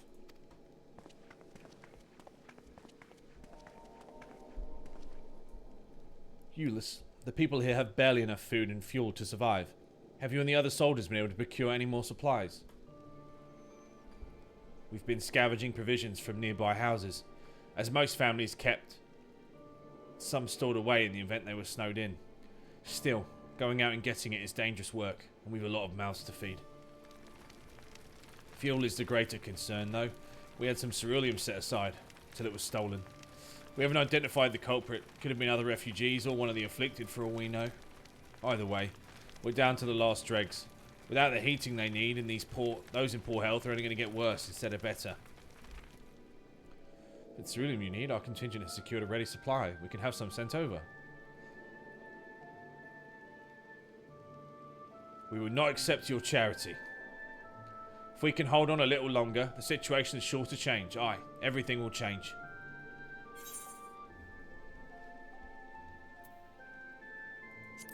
Those mysterious countrymen of yours, I assume.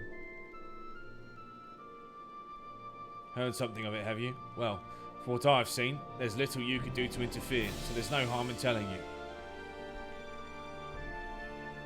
One of our scouts spotted a hooded man issuing instructions to the afflicted, or in the bastard's words, loyal servants of the Telophoroi. Then he made his way inside the Imperial Palace, or what stands in its place. We'd identified the seat of the enemy's power, we realised. Lord Quintus dispatched a messenger to the 10th Legion saying as much, and instructed them to join forces with the provincial legions to prepare for a combined assault on the Telophoroi.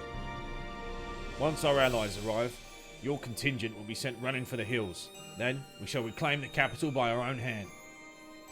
And how do you intend to survive in the meantime?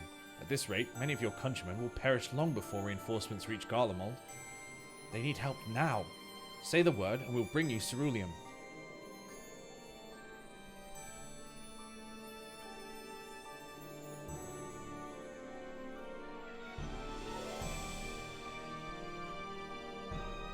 I will speak with Lord Quintus.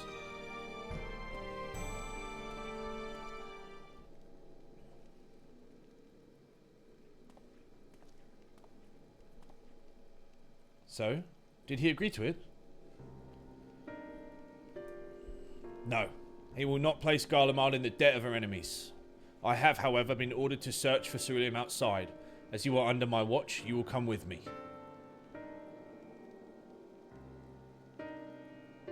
Very well. After all, many hands make light work. You lot are more trouble than you're worth. Once we are outside, you will follow my instructions to the letter. We depart shortly. Okay.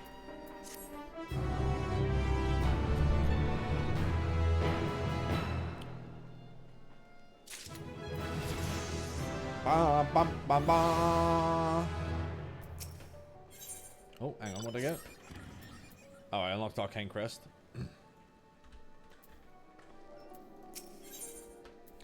Euless finds himself in the somewhat bizarre position of leading ambassadors of an enemy contingent on a salvage mission.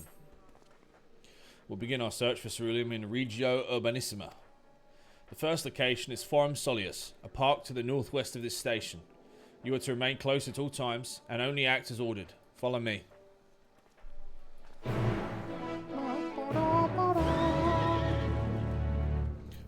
Bro, I literally thought for a second that he mounted up on a horse and I realized it was a player.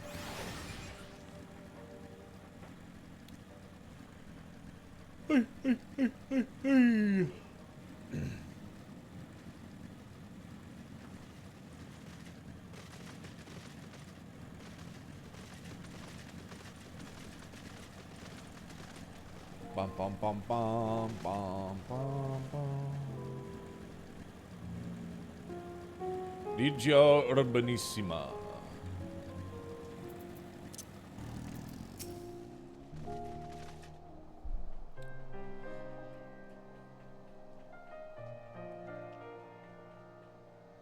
So this is the park. I'm surprised they found space for one amongst all these buildings.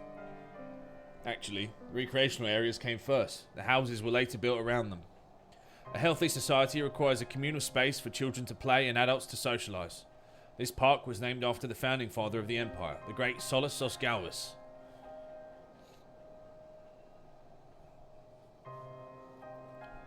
Did we come to extract ceruleum from the wrecked magic at Tech Armor? No, we've already drained it dry. Same goes for the rest of the machina in the vicinity. But as our ceruleum has been stolen, we must scour the city for every last drop. While I don't expect to find anything here, I've decided to try one more time in case something has been overlooked. I see. Then with your permission, we will commence the search.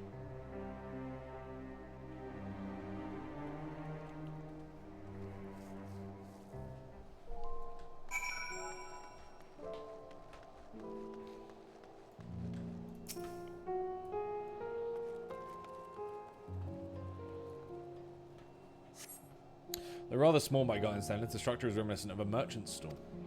There's nothing inside.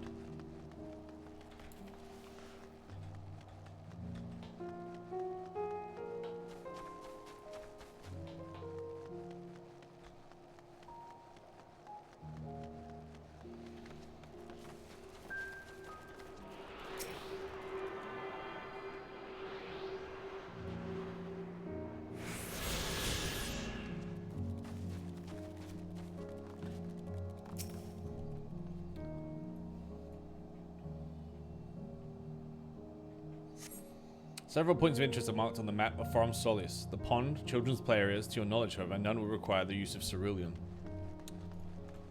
We fall.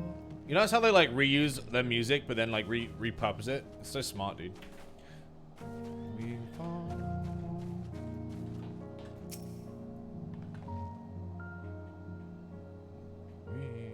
Yeah, motifs. A cursory inspection of the wrecked Magitek armor confirms that the fuel canisters have long since been drained.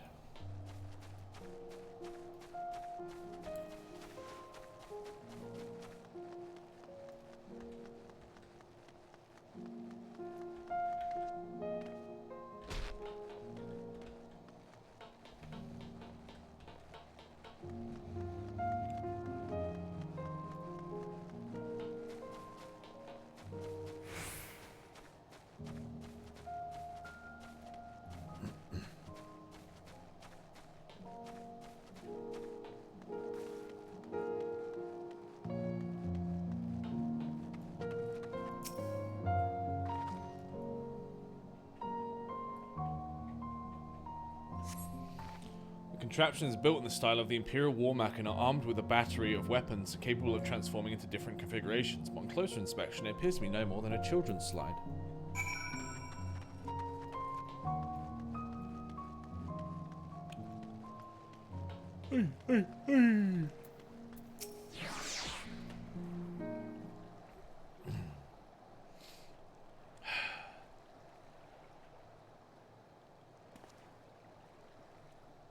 Oh, it's you.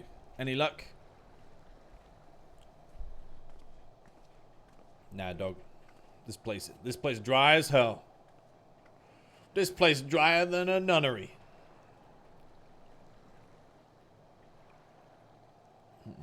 Hardly surprising, but disappointing nonetheless. I couldn't help noticing you gazing at the pond. Is something the matter? What? Yes. I mean, no. It's just, I used to bring my brother and sister to play here. The pond was heated to stop it from freezing over, so like all other children, they just had to wade in and splash about. Would have stayed there if I didn't drag them out. We'd be sopping wet when all was said and done, every time. And every time when we'd get home, my mother would scold us, saying we'd catch our death walking around like that. The pond was heated. With a cerulean-powered heater by chance? I suppose it must have been, come to think of it. I remember seeing engineers changing out a tank beneath a hatch. That was a long time ago, when the water still flowed clear and wasn't this brackish muck. We can't see a thing and I can't remember where the hatch might be. With the machinery most likely broken, the amount of filth in there is probably the only reason it hasn't frozen over. I'd wager it's still unbearably cold though.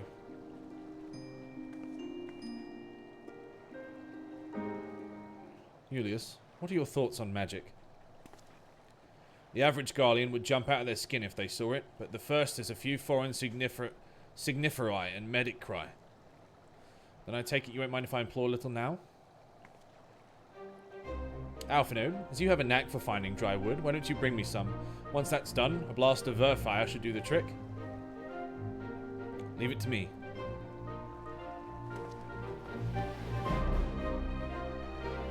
You're not planning to go in there, are you? Of course I am. That tank isn't going to fetch itself. There's nothing so involved as extracting unprocessed cerulean from a frozen lake, like the tappers do it.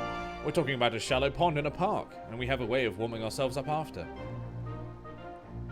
And that's insane. So, fancy a dip?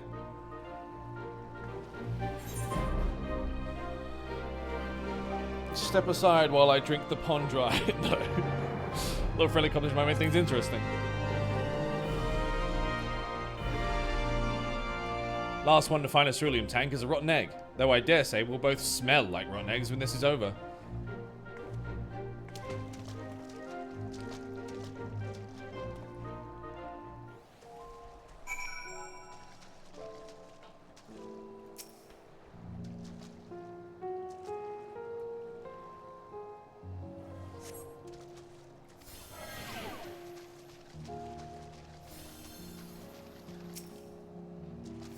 I feel like... Oh, is he jumping because that's the one there?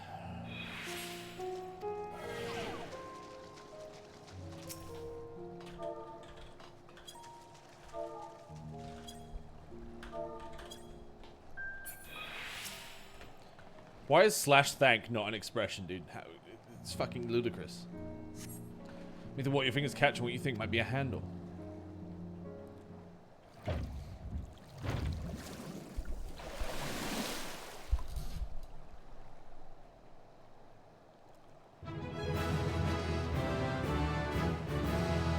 You open the hatch and retrieve a cerulean tank.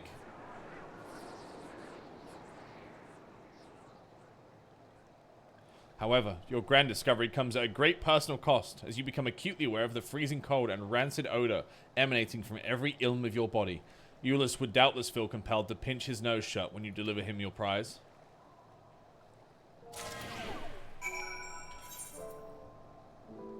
Wait, where is it? This?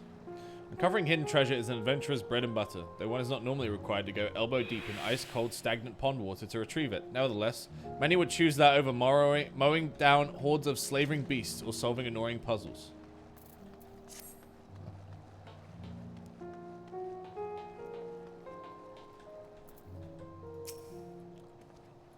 Did you find anything? Oh, I fucking hope you did.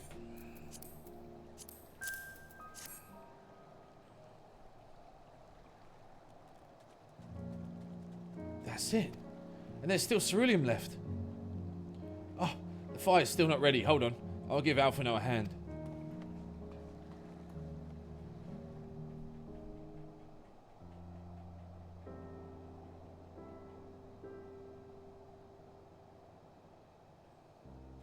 Call me an old Don, because by fire am I reborn. And my clothes are oh, it's her. I appreciate you recovering the ceruleum, but I wish you'd taken the time to discuss the plan with me beforehand. Despite the way you've been treated in Lord Quintus's eyes, you're still envoys deserving of protection. If you were to die on my watch, he would be most displeased. Your concern is duly noted, but all's well that ends well. Ulysses, you mentioned coming here with your younger siblings. Did you grow up in Garlemald? I did, not far from here. My father was an accomplished researcher in his youth, and for his contribution to the Empire awarded an estate. He lived well, better than many. What was Garlemald like in those days? Everything. It was everything you could imagine and so much more. Even during the coldest winters, we always found warmth and comfort at home. Coming in from the snow, taking off your coat and sitting down for a hot meal with family. Visiting friends and relatives, receiving that same welcome, knowing they had everything if they needed. Walking down the street, seeing the sunlight in all the houses, hearing the faint sounds of laughter and song, of happiness.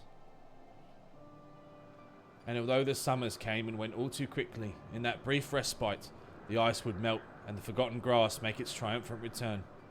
Grey clouds gave way to blue skies. Some mornings we'd climb to the top of the tallest building we could find to watch the sun rise. Never again. Those rooftops are rubble. Those friends are dead. And those memories, but if I could reclaim even a fraction of what we once had. Soon our chance will come. We just need to hold on a little longer.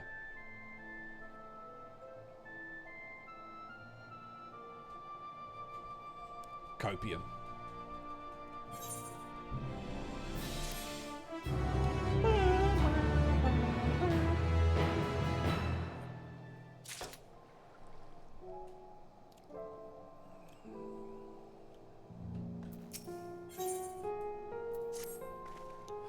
Alright, now that you've recovered from your escapades in the pond, there's another location I'd like to search, just outside the park.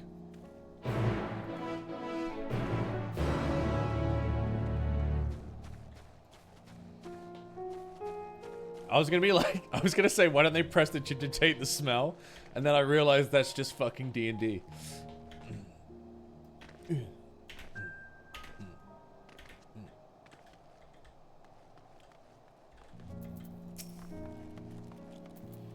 As you can see, this place is littered with the remnants of various types of war machina. While my comrades and I have already recovered the tanks from the less damaged units, those that took a more severe beating are harder to scavenge. We decided to save those for another time, that time being now. Rather than prize them apart, piece by piece, it would be quicker to remove the outer casing using compact explosives. With luck, we'll gain access to the tanks without rupturing them.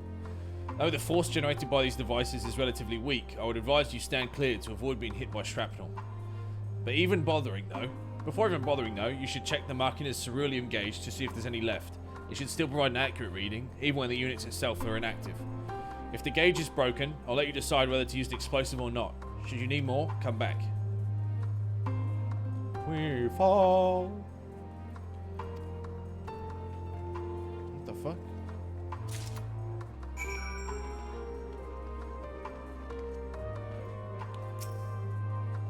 According to ceruleum gauge, this unit's full tank is empty.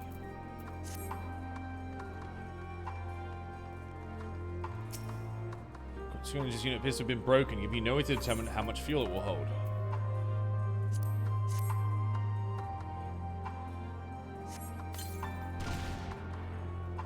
On successfully removing the war mechanics out of casing, you retrieve the ceruleum tank, you find it to be completely empty.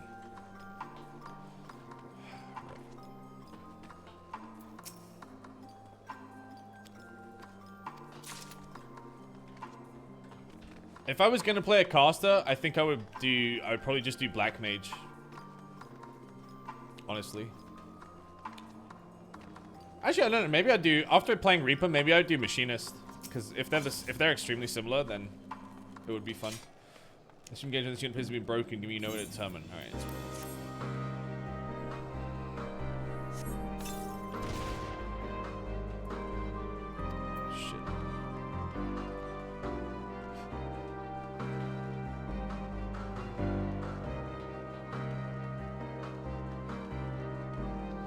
New summoner is simple and fun.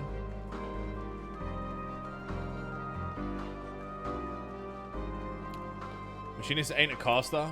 Basically is, dude.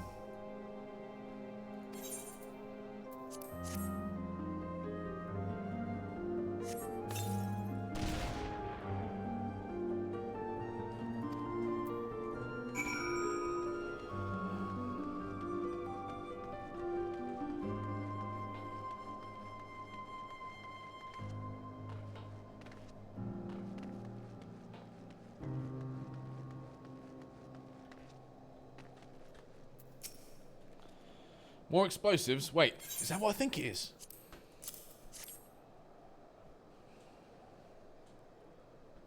You've done it again. Truly luck is on our side.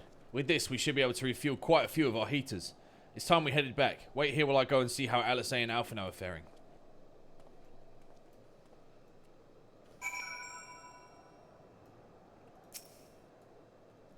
Waiting. Waiting. Waiting. Waiting. Waiting. Waiting.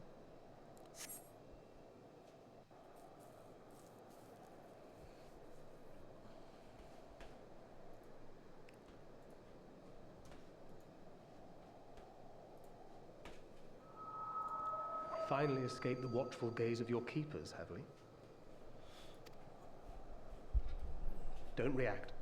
You'll only draw attention to yourself. Dankrid's been here the whole time. After you left with the Garlean lad, Lucia bade a few of us scouts follow you at a discreet distance. We observed you being led into the station, but decided against venturing inside. When you emerged sometime later, and we saw that the twins were sporting Magitech collars, it was clear what had taken place. Now, as quietly as you can, tell me everything.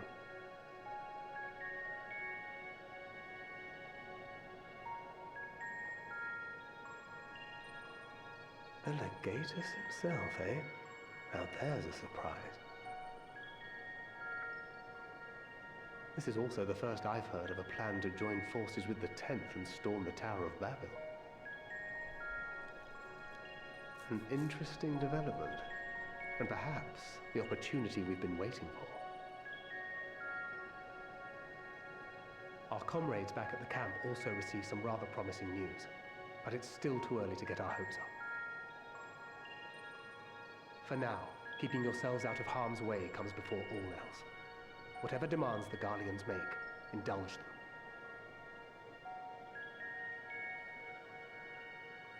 With luck, this will all be over soon. Until then.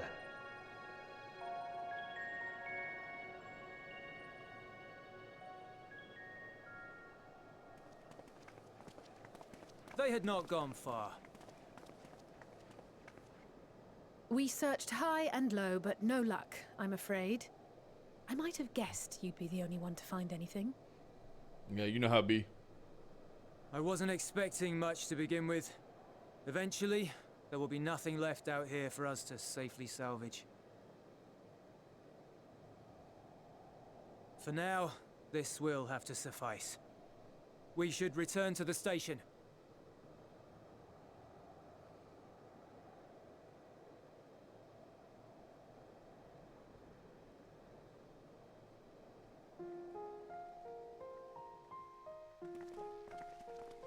Ah, there you are.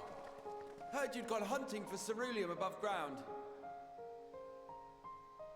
Brought back a king's ransom? Hardly. But thanks to these three, we have enough to last a little while longer. Well, well. It's not at all what I was expecting, these ones. For savages, they seem positively docile. This guy doesn't know who I am, does he?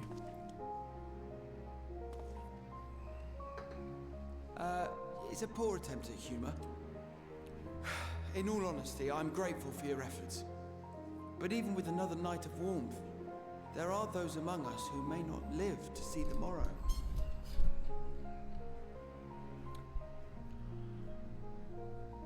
I trust your expedition was fruitful. Lord Quintus!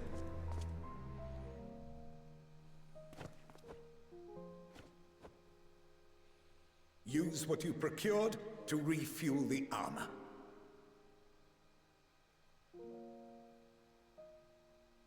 But, sir, what about the heaters for the camp?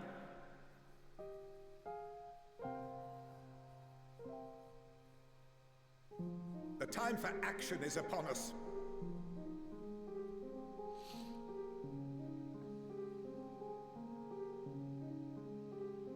My men and I have matters to discuss. In the meantime, you are to wait here. Do not forget, you are being watched.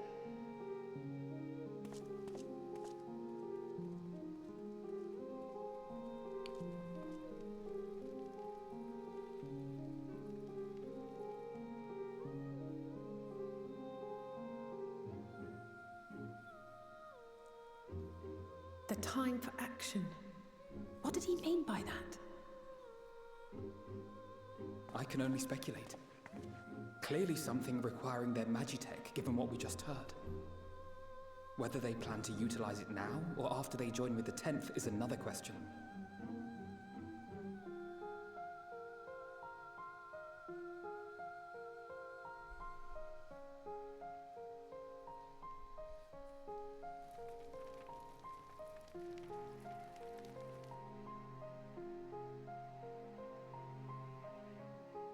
Will they ever escape this cold? Return to and reclaim the idyllic spaces of which Eula spoke?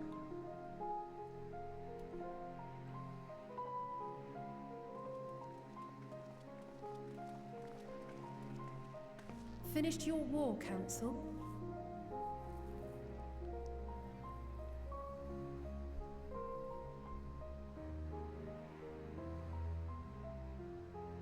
Alphino and Alizé are to stay here, as our prisoners. They will be released once your comrades have relinquished their supplies and withdrawn from Garlean soil. LOL. Until our terms are met, they will be detained at a separate location.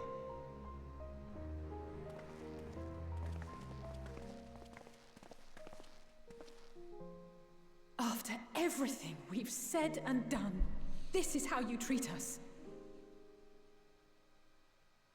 Our allies have but limited supplies.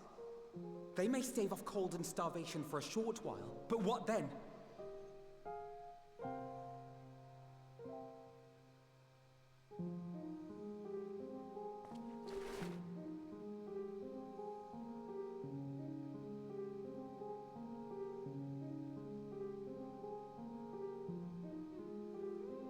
Do it, coward. I will pop off. For now, keeping yourselves out of harm's way comes before all else. Whatever demands the Garleans make, indulge them.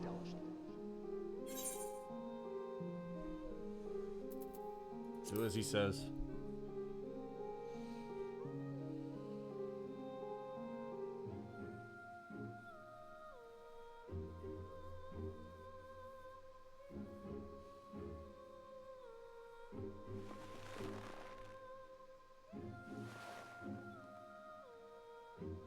Get them out of here.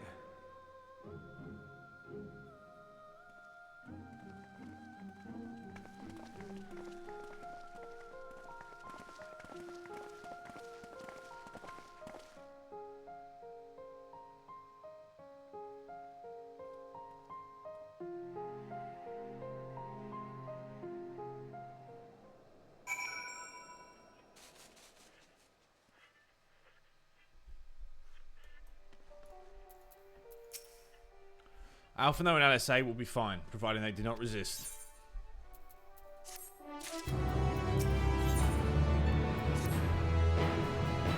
You will accompany me back to your camp where I will meet with your leader and present Lord Quintus's demands.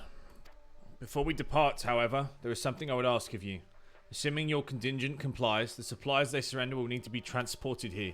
That task falls to Legionnaires Marcellinus and Octavia, who will pilot Magitech armor to your headquarters. You are to inform them that we are leaving shortly. Tell them to ask the eel for further details, in those words. Once you've seen to that, meet me by the exit.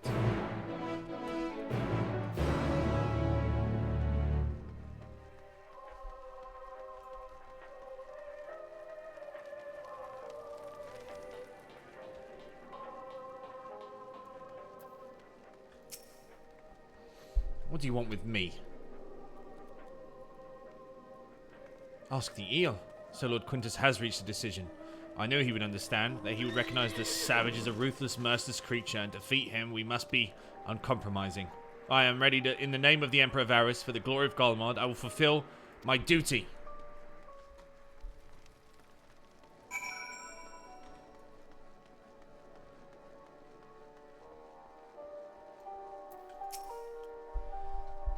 You again. Ask the eel, he said. So, that's to be the way of it, after all this.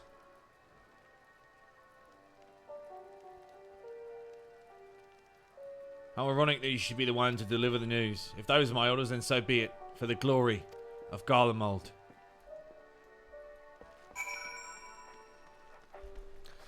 Dude, this ain't, something is off. Something's off about this.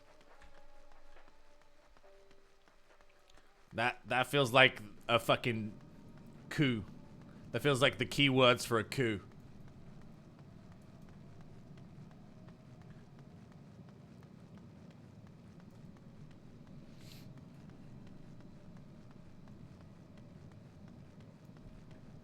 Chat, is my weapon too distracting like this? Should I put on something less distracting, or is it fine?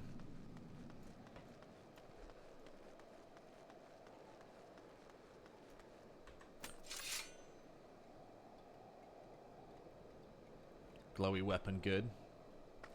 I look good, right, chat? I look like I'm ready for winter.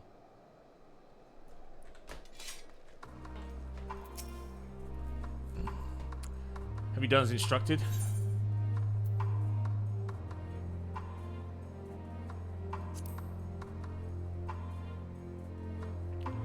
Duty is rarely a simple thing. We have been given additional orders, though whether we will be required to follow them depends entirely on your contingent. You and I are in this together now. Like it or not, we have to cooperate. There is one other matter. A place I'd like to visit on our way to your camp. It's a short walk from here. Follow me.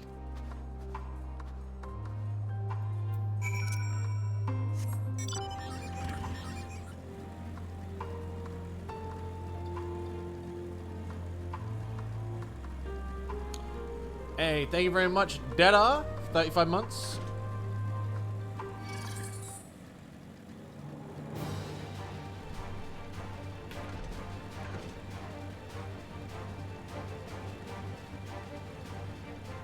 CG, I have no idea what you just said to me. It wasn't English.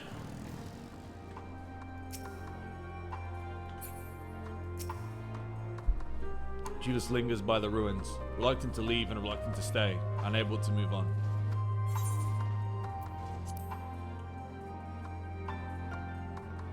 Oh, red glowy versus white glowy? Oh, I'll go red eventually. 100%.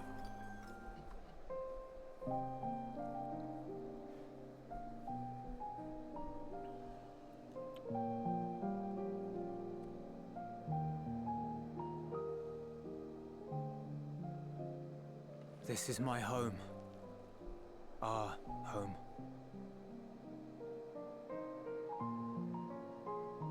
At least it was, until that night.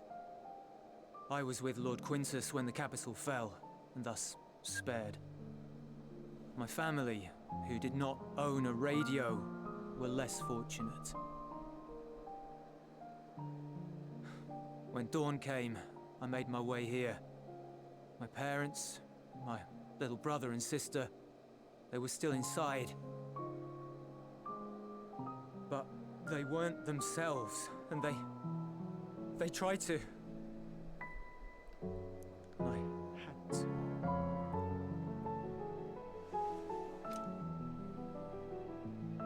I'd promised to take them away from the capital that very morning, to somewhere safe, to hide until the fighting stopped. I promised.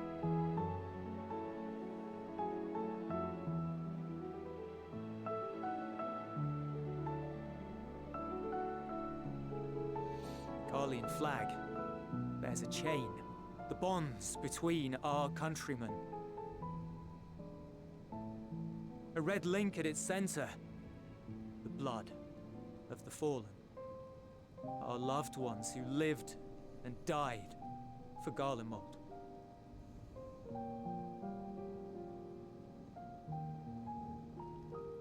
But if she too fell, who would be left to remember them and their sacrifice? What enduring proof would there be that they were ever here? If we had turned to your gods, would they have saved us? Okay. Random kiss? I'm sorry, forget I spoke. We should go.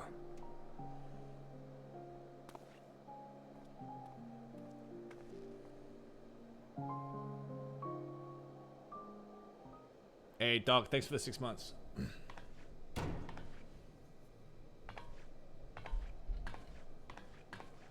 It's no use. Yeah, she was covering her eyes from the screen. Believe me, I do not enjoy being here any more than you. But she wanted us to play along, so that is what we will do.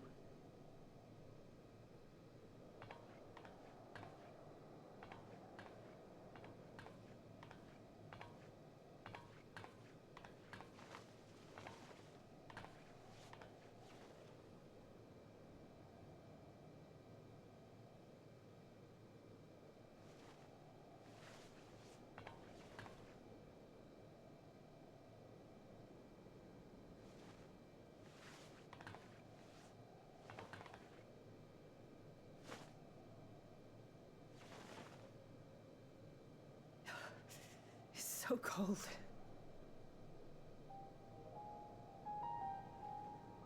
Painfully so. Unbearably.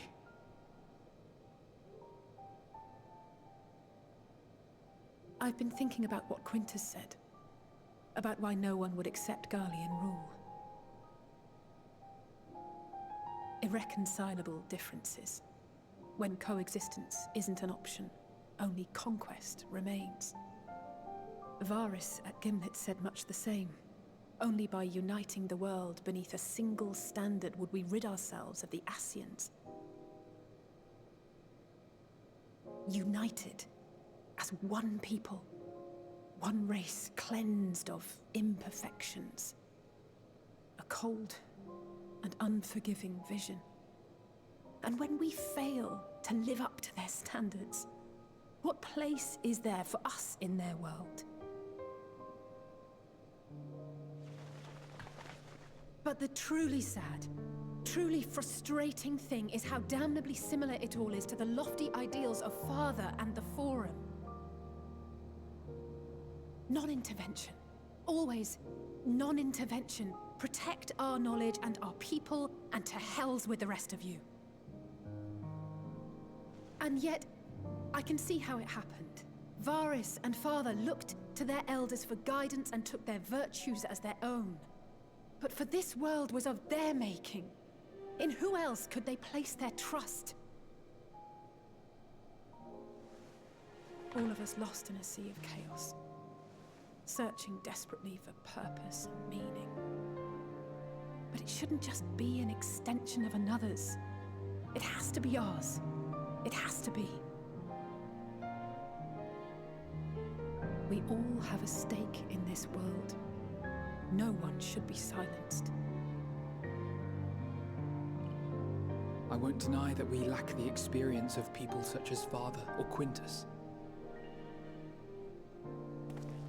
Perhaps they've come to see the world as a series of problems, and the most efficient way of solving them, to reduce everything to fundamental forms. A stone is a stone, a cloud, a flower, no more than that. Simple descriptions that strip the subject of distinguishing characteristics. A man is a man, divided according to race, creed, or allegiance, and to some, defined by such associations. Is that what you think? In my misbegotten youth. But what I believed wisdom was no more than aggressive ignorance. I've since learned to look beyond the banners and the politics, to see people as individuals with their own hopes and dreams.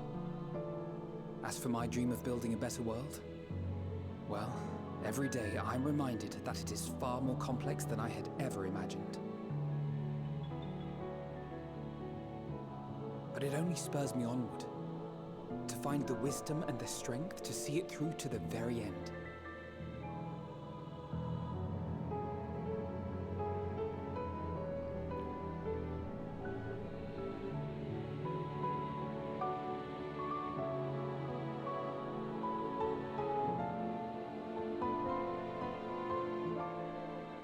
All of our supplies and an immediate withdrawal. These are your conditions. Demands. And you forgot about the airship. Once again, you will leave one behind. It will be used to return the prisoners. Their collars will be removed prior to the exchange.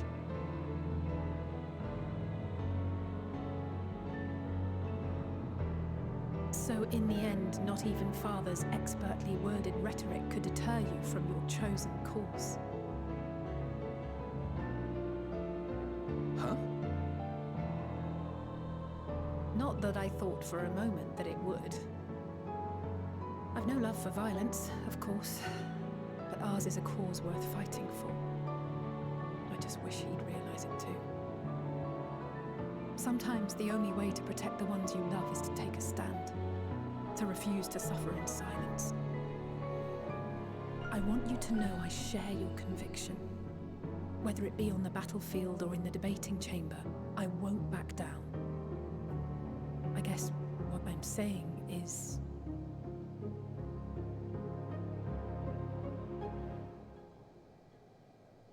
You've found your own reason to fight. Yes. Yes, I have.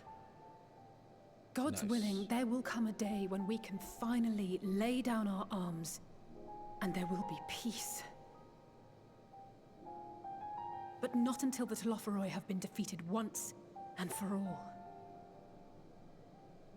And you, brother, will have a vital part to play. By your words and deeds, you'll lead the way. I pray I am up to the task. There'll always be naysayers. Those who think us fools for even trying.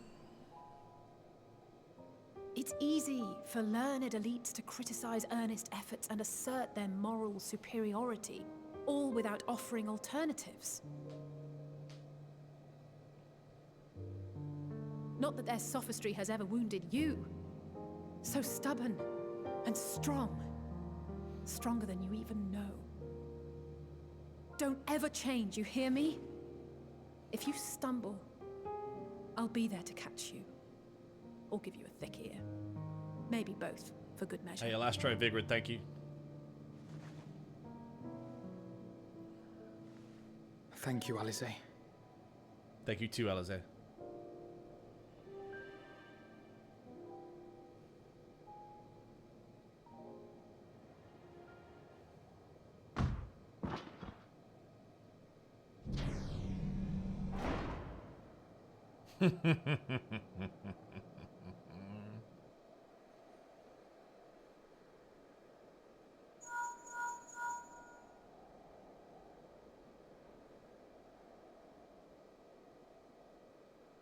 The scouts have secured Alize and Alfeno. Their collars were removed without complication as well. They report no casualties, not for their party nor the guards, who will wake from their premature slumber in due course.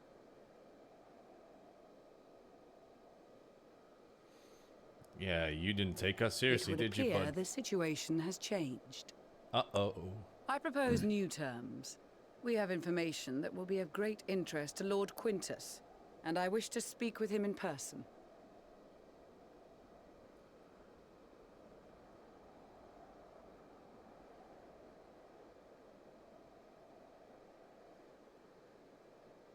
No. In the event you rejected our first proposal, we came prepared with a second. Oh, fuck.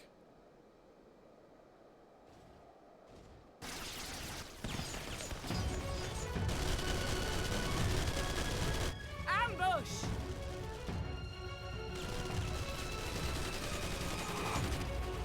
More are coming! Make ready! We, the loyal soldiers of the First Legion, proud servants of Garlemald, of the fallen Emperor Varys, shall safeguard these lands from the barbarian hordes until our countrymen return!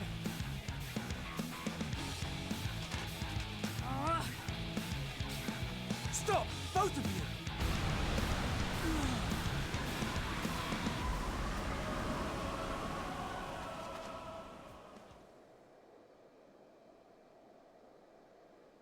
This child may be the worst emissary I have ever seen.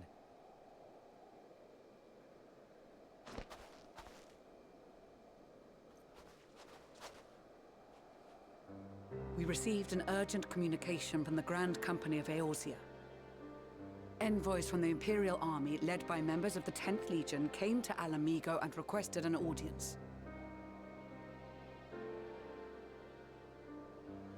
They explained that their efforts to coordinate the reclamation of the capital with the aid of the 4th, 5th, 8th, and 12th had ended in failure.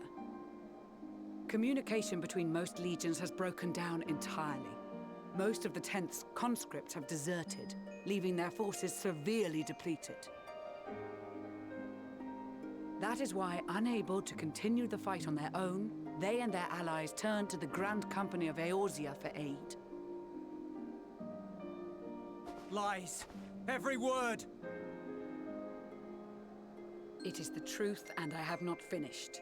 The 10th has requested that we deliver a message to Lord Quintus. Have the ill stand down.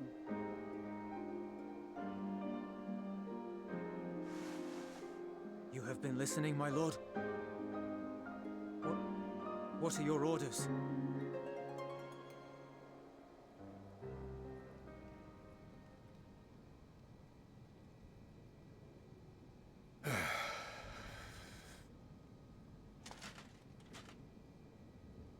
Inform her that we will honor the 10th's decision.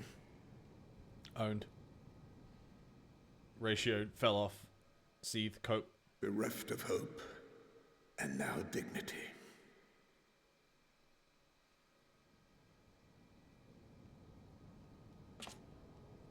I release you from your duty.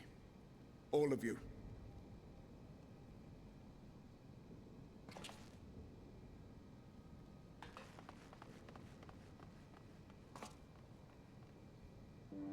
I take solace, your radiance, in the knowledge you are not here to witness our debasement. 'Twas a grand, glorious dream we shared. Of a world united, of peace and prosperity.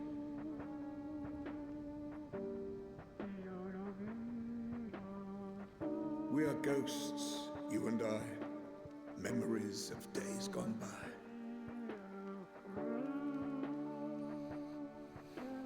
Bonds forged in blood that I will not see tarnished. Uh-oh. There's a gun on that desk. Uh-oh.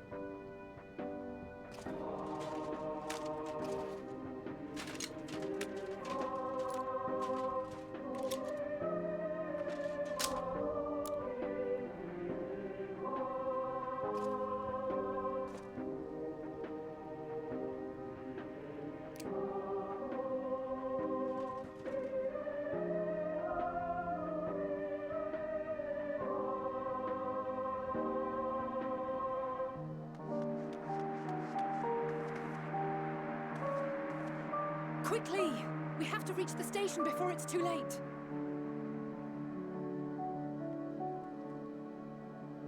If there is still a chance that Quintus will agree to a truce, we must take it. I just hope we get there before he and his men do something rash. The naive 2, round 2, dude. Let's go.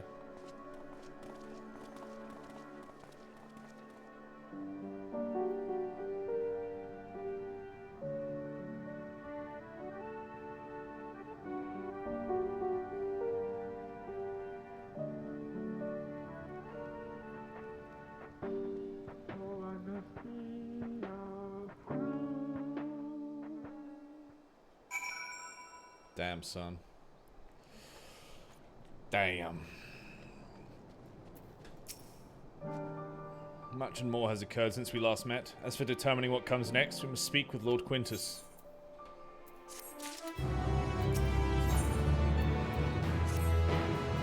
Before we proceed, tell me what you know of the First Legion and the disposition of their forces. They were preparing for war while the refugees in their care were left to go hungry. A reckless, short-sighted plan that risks the welfare of the people they are sworn to protect. Nevertheless, we cannot compel them to accept our aid. If we were to arrive in force with the intent to do so, we would only incite panic, but perhaps they can be persuaded to follow one of their own. Go with Eulus back to the station and have him lead the refugees here. Some may be unwilling or unable to leave, but for the time being, I'll take what I can get. Alphino, LSA, and the scouts sent to extricate them should already be at the station. I will also have our other comrades in the area lend their support. Understood.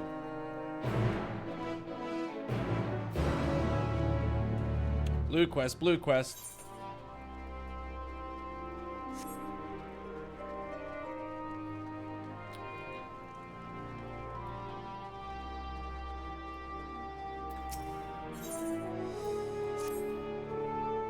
Oh, just what I was looking for. Allow me to introduce myself. I'm Rimonald of Ishgard. I've been put in charge of our arrangement with Trapper's Den, you see. However, the very first of the tappers, come to bearing ceruleum, has asked quite a lot of us, if I do say. They wish for our help in getting Juturna Platform G up and running, the very same platform that's at the head of the Imperial's primary energy pipeline. What's more, he's a Garlean. I was convinced only the engineers left in Tapper's Den were from conquered territories. In any case, I'm not qualified to judge the motives of a man. I'd feel much more ease if I had someone of your experience helping me make the call. Thank you for your willingness to assist. Let's go and speak with the tapper in question then. He's a man by the name of Appius. I'm sure he's gonna be Appius to see me.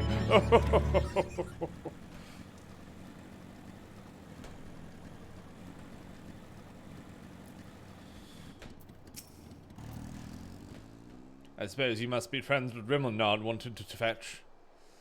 Yes, that's me.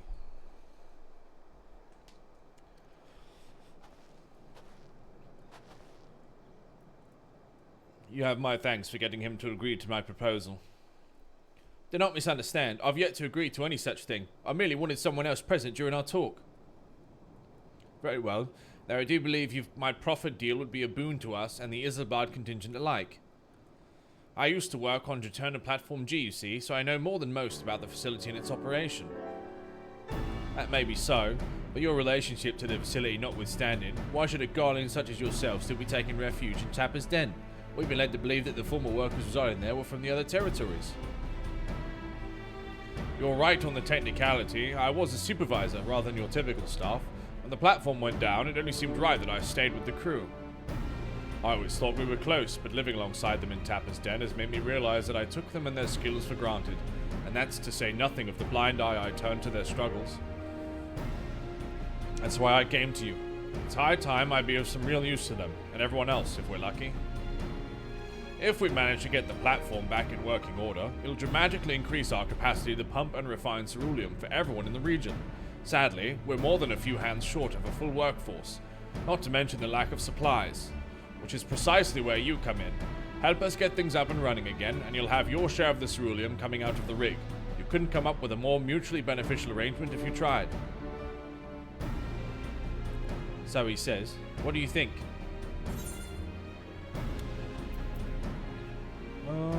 Seems trustworthy to me. Fuck it. I'll kill him if he steps out of line. Yeah, I'll be leaning the same way myself. Ultimately, what he says about the potential benefits is true. Nevertheless, I doubt the higher-ups would assent to this. I suppose that's how it goes when you're dealing with military types. For what it's worth, I do understand their hesitancy to throw your lot in with someone from a hostile nation. Thus, part 2 of my proposal. I shall do you a service to prove myself worthy of the contingent's trust. I had a look around the fringes of your camp here before you arrived, and I've spotted a few ceruleum engines in need of repair. If I fix them up, your superiors would have no reason to suspect that I want to see you driven out. Less reason in any case. Assisting us with the use of local technology would go a long way, I'd imagine. That said, I've not heard anything about the ceruleum engines we've scavenged breaking down. It's not as if they're entirely useless, yet, but I can guarantee they're not running as they should. Given the opportunity, and I can have them working more efficiently and safely. You are welcome to accompany me while I do so. That way, you can ensure that I don't get up to anything suspect, and then vouch for me with your superiors. I've got no objections. I trust you will sense anything amiss. You're fucking damn right. Let us begin with a proper inspection, then. We can get to work as soon as you're ready, Samira. I don't remember ever introducing myself to this guy. And yet, here we are. Chat, I need a quick bathroom break. So let's run 2 minutes ads, and then when I come back, we'll continue. Oh, be right back.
Yo, I made a sandwich and a coffee, chat. You know, like your boy does, dude.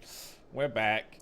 So the ultimate objective is to get the engines running at full capacity. The purpose of this inspection is to work out what parts we'll need. However, I would hate to fumble something and be accused of sabotage, so I'd appreciate it if you could be the one to lay hands on the devices. Never fear, I'll be right behind you telling you what to look for. If we inspect, say, 3 of them, we should have a decent idea of what needs repair. Lead the way. Alright. I like this guy's approach, dude.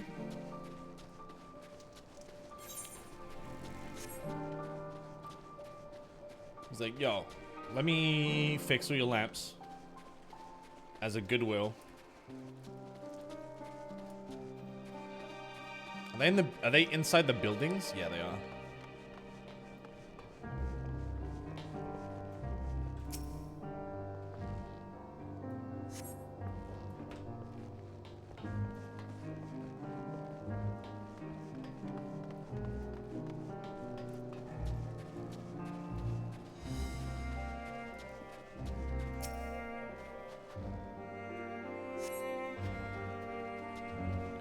So is my understanding that ceruleum is a type of fuel that is only useful in this place because they can't use magic as a, like aether as a substitute? And thereby it's useless everywhere else? Oh, it specifically fuels Magitech? Gotcha.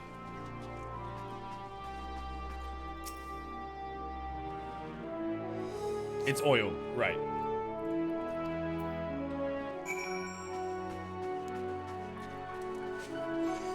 It just seems weird because like the tappers basically said, hey, we can't take this skill set anywhere else in the world, which implies that nowhere else uses oil?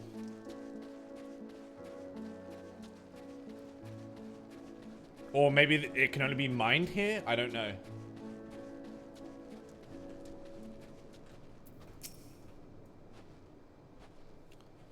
Users can use magic so they have no need. Yeah, that's what I was implying before. Our engines.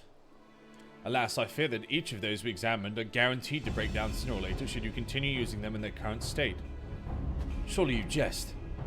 I swear to my integrity as an engineer, you're in dire need of instruction in the proper operation of ceruleum engines. You saw the little lamp light up when you touched the switch, correct? That only illuminates when there's an issue with the engine.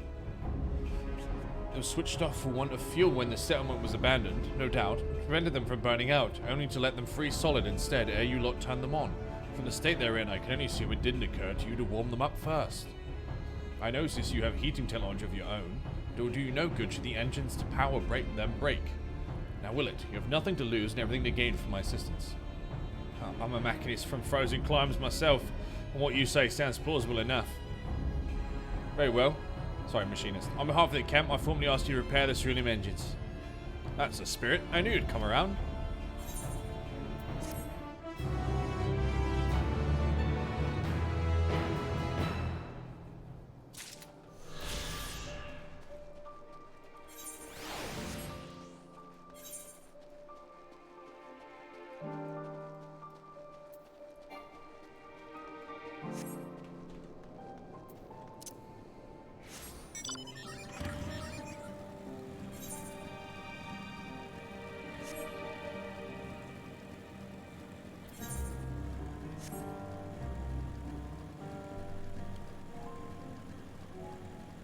Yo, look at this boy, dude. I want that as a mount. I want that big old sheep.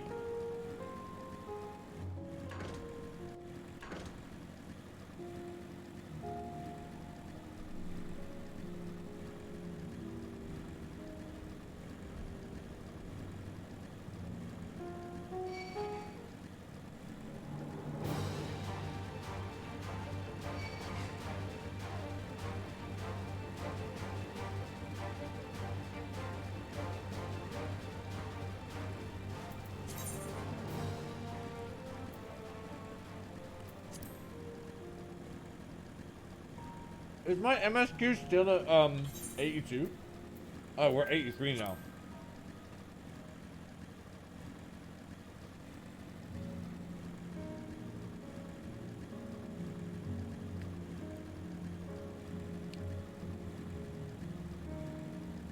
I need to update the title.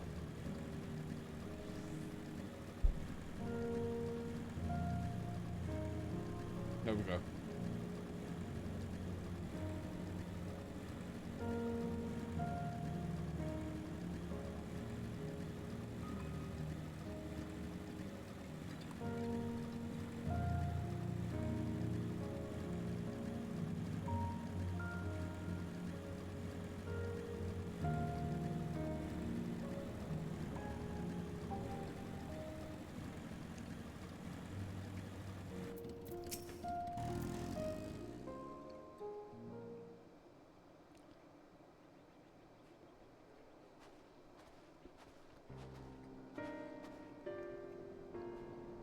Timur and Euless. We arrived just before you did, and too late. Too late for what? What's happened? It's Lord Quintus. He took his own life. After news about the 10th, he relieved us of our duty. And then when he was alone, he... No, he wouldn't.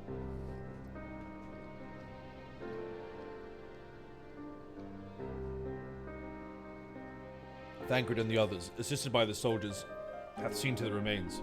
In due course shall the legatus be offered a proper burial. He released us from our duty. He wanted us to be free to choose our own fate. Without him to guide us, I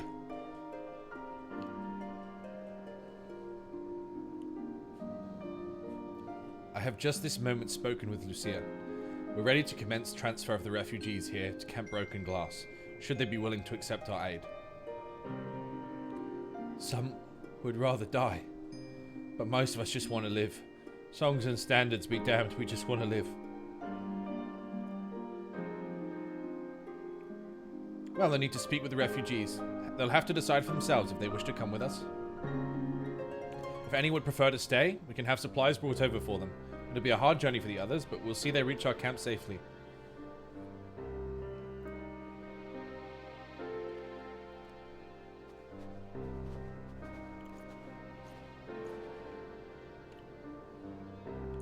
Aye.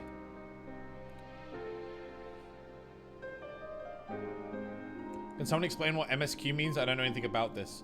So Final Fantasy XIV is a very story-heavy MMO. And the story is like one of the main appeals of the game as a fantastic story. MSQ is the story progression of the game, the main plot device. And so I'm basically letting you know that I am at level 83 in the main scenario quest. And that means that if you are not level 83 yet, you will be seeing spoilers, right? It might ruin your experience playing the game. So I put that in the title so people know if they're coming into the stream that, hey, I'm doing the level 83 story quests. If you're not 83 yet, this might spoil you on future content. And so typically only people that don't care or people that have already beaten the story are going to come in and like hang out and watch. And if people, you know, don't want to get spoiled, that's totally good. But I would rather give you clarity than you come in and accidentally get spoiled. So if I mean, you'll see it a lot in the directory. A lot of people will say like MSQ and like what level they're and stuff. That will just give you like a rough indication of where they're at in the story of the game.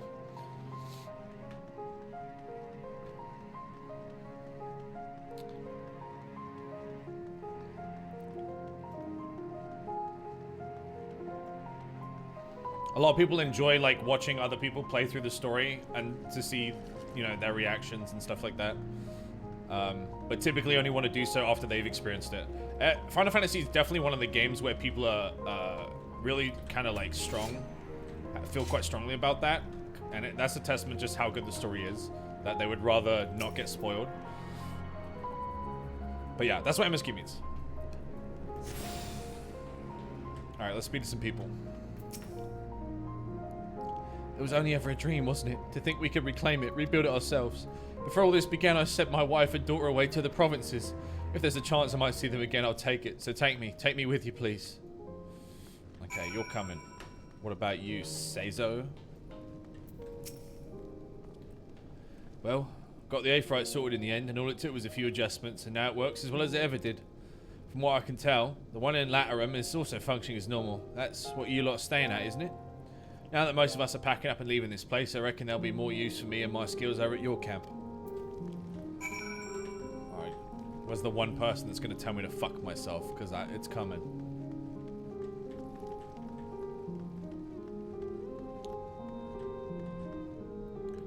Is that just a little Lalafell on the train? Chat, should I be like... I see a lot of people that are bringing their chocobo around. Should I be doing that? I guess not, because I'm not really doing fates, right? Doesn't really matter.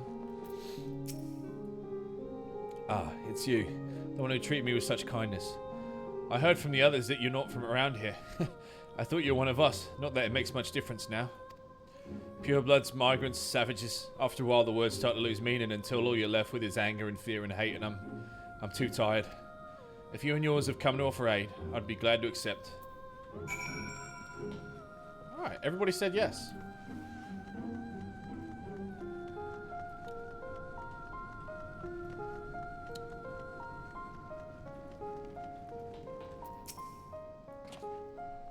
We have much to discuss. Our rescue, the attack on Camp Broken Glass, what we'd hoped to talk about with Quintus. But all we can do is wait. More urgent matters demand our attention. Are any of the refugees willing to come to our camp? Thank the 12. Thank the 12. You and I should go first and secure the route back to Camp Broken Glass. With all the creatures and tempered skulking about, I expect we'll have our hands full. This should come in handy. Conqueror's Chain, courtesy of our Limencian friend. I'd save it for the tempered, though. I'll mark a few points that need surveying on your map. Once you've taken care of the riffraff, we'll meet back at our camp.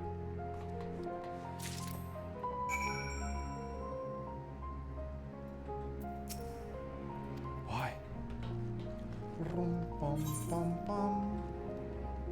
Oh my god. They like... they ensure that you can't just fucking ride home, dude. They can't... They're like, oh, we got the Aetheryte working, but you're gonna need to do a quest halfway between the two camps. Wink, wink. Get on your bike. Too bad, bitch. There's actually a blue quest here, so let's do that. As your head woman. Excuse me, ma'am. Have you seen a little boy with hair similar shade to mine? He's my son and I can't find him anywhere. It all started when I told him we ought to seek refuge in your encampment, and he started wailing and sobbing like I'd never seen. The next thing I knew, he was running hell for leather, goodness knows where. I'm worried he may have left the station altogether, and the streets above are rife with danger. Please, could you help? Oh, you will? Bless your heart. If I know my son, he's probably tried to return to our house to the north of Platanium Novum. Palatium Novum. Try there first before anywhere. He'll be easy to recognise, I should think, what with the colour of his hair and all. Naturally fucking light blue hair, dude. What anime shit is this? Oh, he's over here.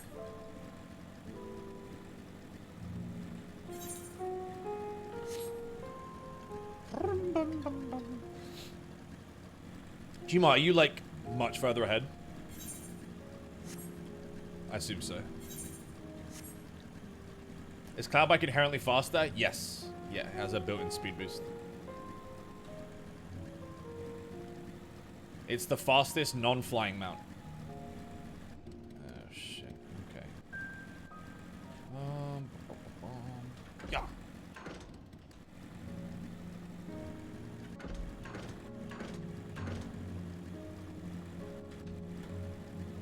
This looks like a bridge of some. Oh, there he is. Why, lad? Another block street? Who are you? I'm the champion of the world, bitch. Mother sent you? Ah, tell her I won't go to the enemy's camp. I'm going home. The boy with the sky blue hair has made his escape. You had best resume your search.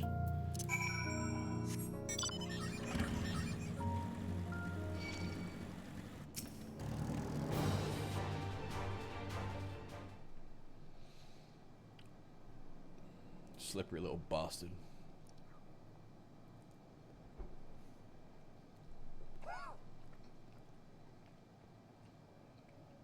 Stop following me!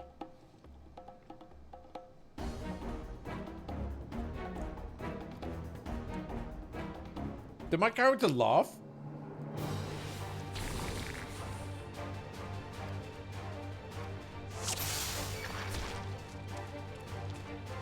Oh, this is really a bad time for you.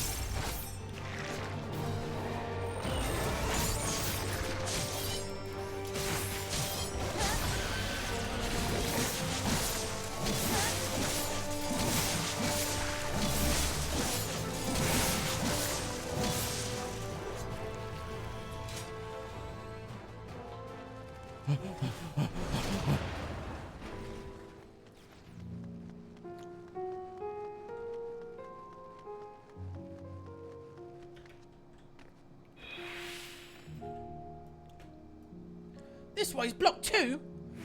Gasp. Every 7 months puzzle. I'm going home no matter what.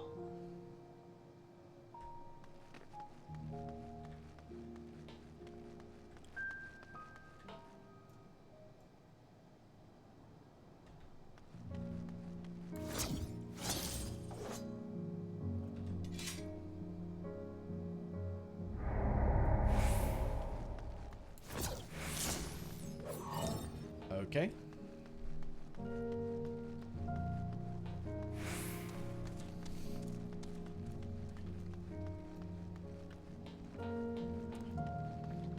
This motherfucker saw me through a 6-foot concrete pillar.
Huh. I'm assuming that's how people get caught. He fucking spins around and looks.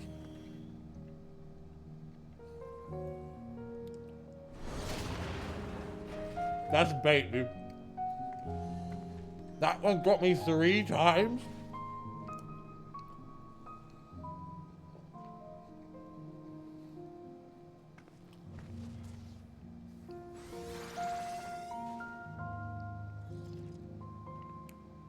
Bro, I'm not moving.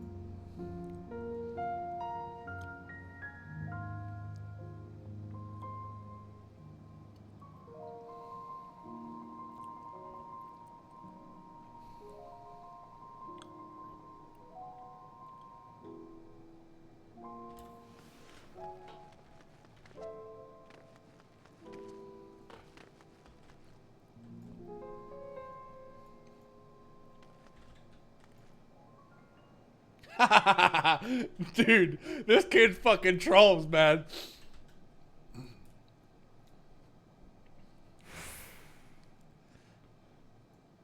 He fucking sprinted all the way over here and looked that way. So if you push up at that point, you just get caught. Because there's no way you can run away in time.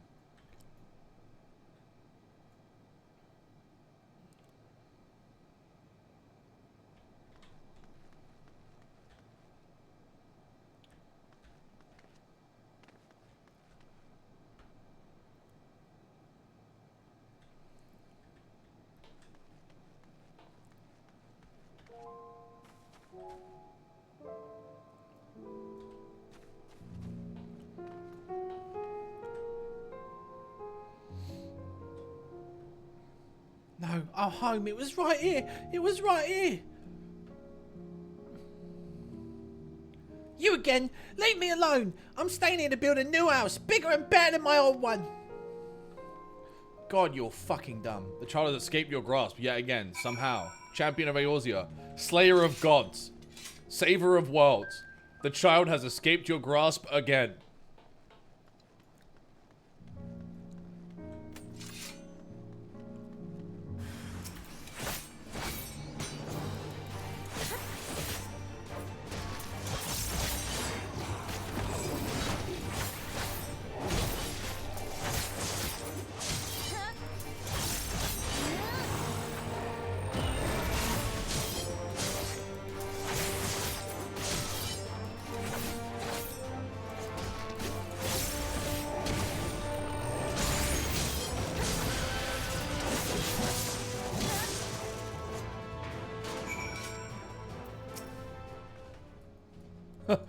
Do not be afraid, child. I have come to help you.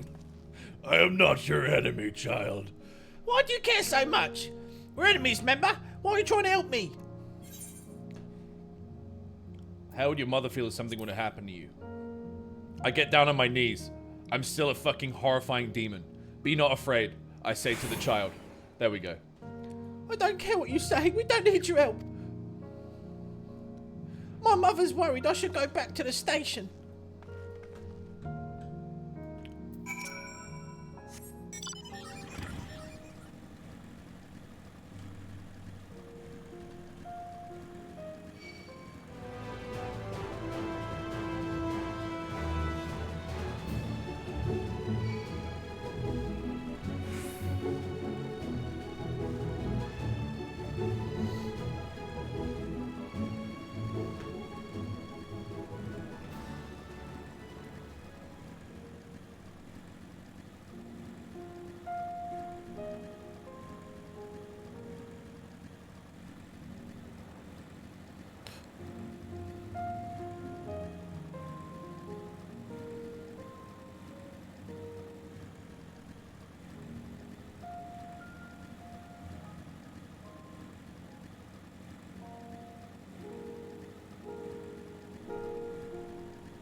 I was wondering when I would see you again. I'm happy to want my son has returned. Poor creature, you should have seen him. Tears pouring down his little cheeks, crying his apologies to me. I know that you were the one who found him, though. He didn't mention a word of it. I almost couldn't believe my ears when he said he wouldn't mind moving to your camp. He was dead against it only hours ago. What could have happened? What? He was attacked? By that horrid Magitech, you say? Goodness, that must have been quite a shock for my little man. Thank you for coming to his rescue. There's a salutary lesson to be gained from all this, though. One that I hope he retains. Do not scorn a proffered hand when one is in need, whether that hand be a friend or foe. At any rate, I thank you for finding him. It's not much, but please, I insist. Fuck me, dude. Just use normal fucking words, dude. Why? Why do they do this, dude? Like, Orionji I get, but like the regular common fucking ho? Hello?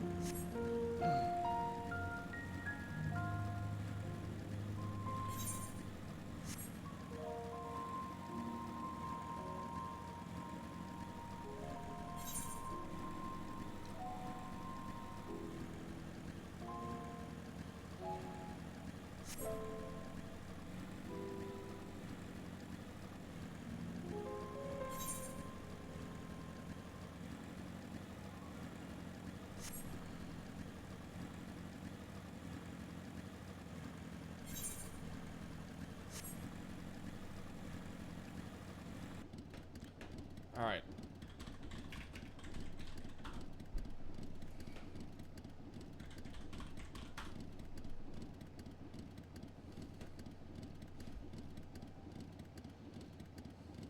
It's not even a word in Japanese. It's not even a word.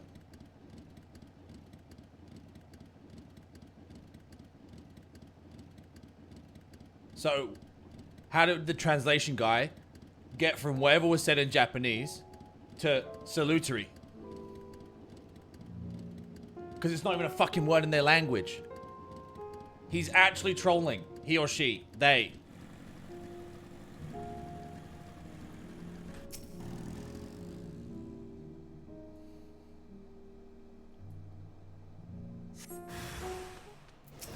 Google does not do advanced stuff like that. Yeah, neither does the Japanese fucking language, dog.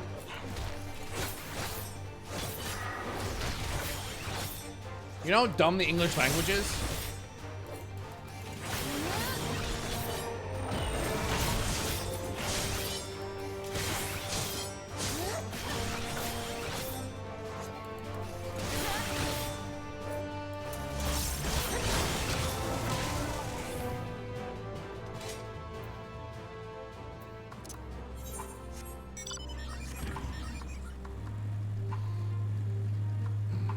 The English language is very simple though. I mean, it's simple if it's your first language, but it's incredibly complex for like other nations to learn English.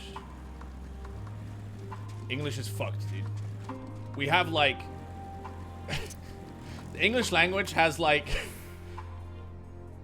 6 words that sound the same, are spelt the same, but mean different things. Like it's weird.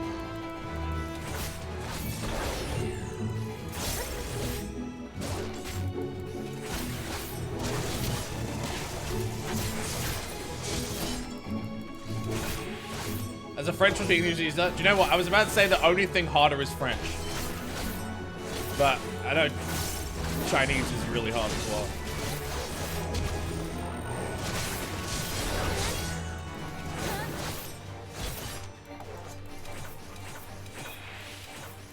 Die, die, die, die.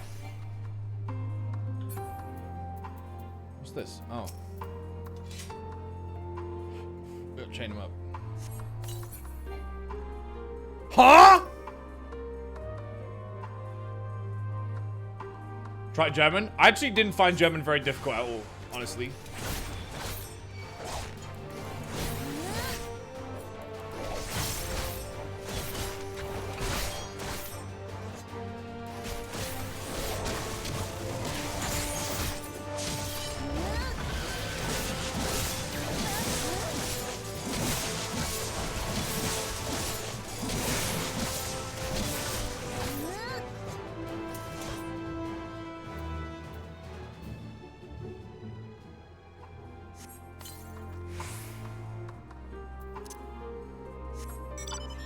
Russian's also really hard to learn. Yeah, but are you comparing that? Are you saying like as an English speaker, Russian is hard to learn? Because then yeah, it would be.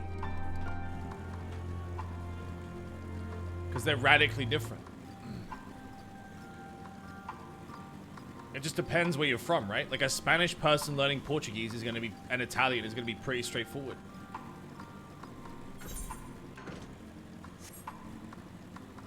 Once you understand how the language works, then you can just like, that's why there's, you know, like you get those people that like can speak 3 languages, and if they can speak 3 languages, they can speak like 20, right? Because they understand the nuances of like languages and they pick them up really fast. But English is so radically different from like a lot of languages, right? It's just so if you're a native English speaker and you approach certain languages, the transition is very difficult, right? Yeah, German's pronounced the way it's spelled. I found German was quite easy because for most things you can just read something and like that's exactly how it's pronounced. The only like sus thing with German is like the masculine feminine stuff.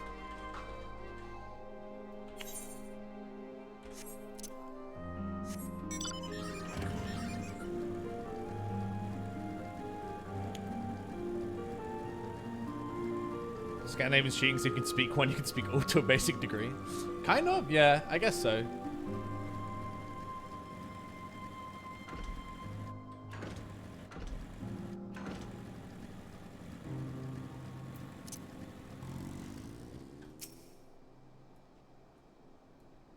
Doesn't W sound like V though in German? Yeah, I mean in their alphabet, you have V and then W is literally called double V.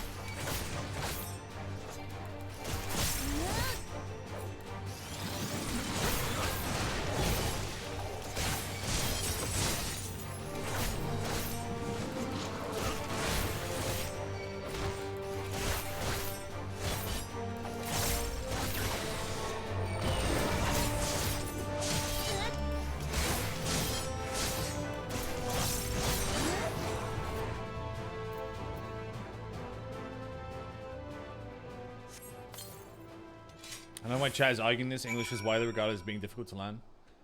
I mean, my viewers are like 90% English native speakers, so they probably don't understand how hard their language is to learn as a secondary language, which is fine.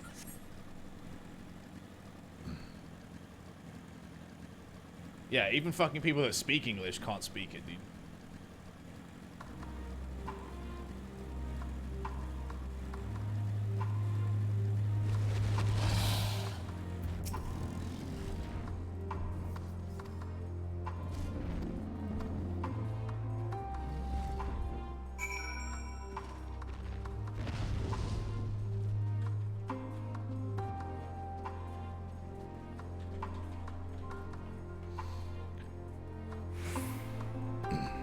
Try learning Mandarin. I've heard Mandarin is incredibly difficult, yeah.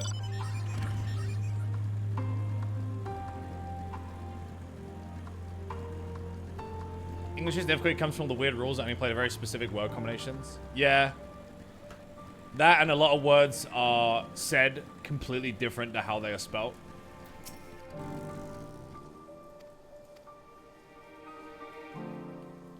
We also have a lot of like rules to our language that don't apply sometimes, just sometimes, for no reason.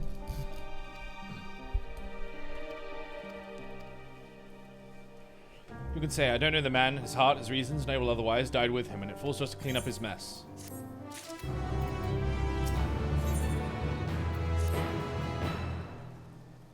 I assume you're curious about how matters have progressed here in your absence, quite well as it happens. Now that we've procured ceruleum from Tapper's Den, the recently repaired heaters can provide much needed warmth. Furthermore, we've prepared sufficient food for everyone. Those from Tertium shall find a hot meal waiting upon their arrival. There's one for you, so go ahead and get some well-earned rest. I believe that we're capable of wielding a ladle or two without your assistance. On your way, might I ask you to seek out your Stola? She was but recently attending to the wounded, but she's meant to be taking a rest herself. Oh my god, there's so many quests here, dude. What? Yo, look at this winter coat, dude. That looks great. That coat looks great.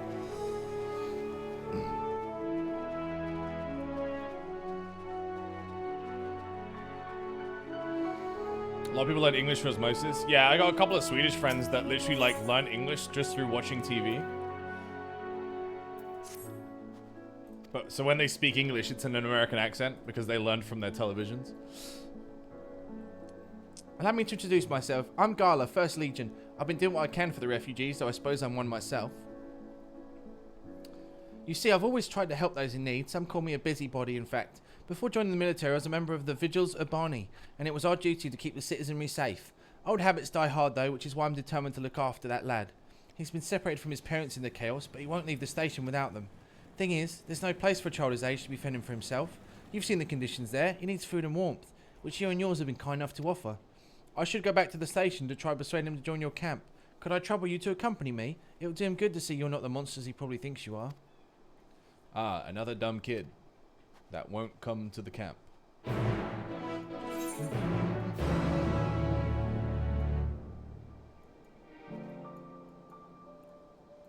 Wait, what station is he at? This one.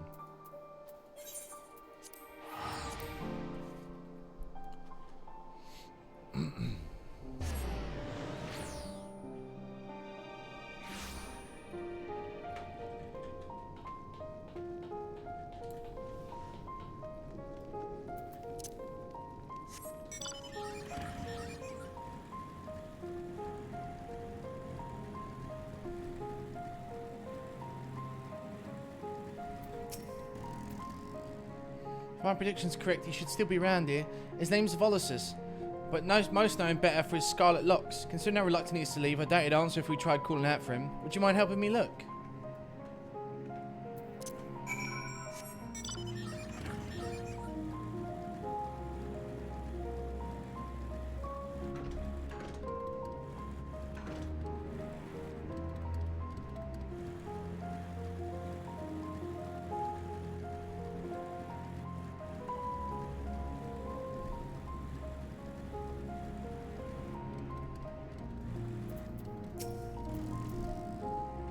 Who are you?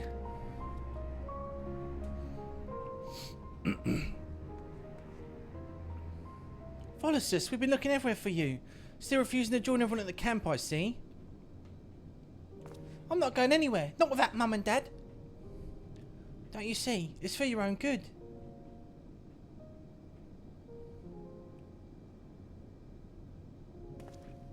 I know you. Come with Euless, didn't ya? Please, you've got to listen to me. Mum and Dad are alive. I know they are. No one's saying they aren't. Sorry to burden you, but I have a feeling he'll be more cooperative once he's got this off his chest. Hear him out, would ya? Yes.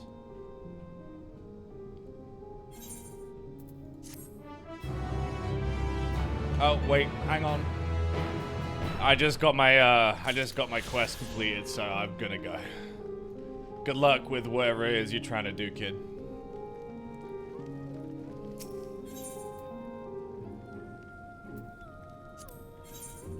Where were we?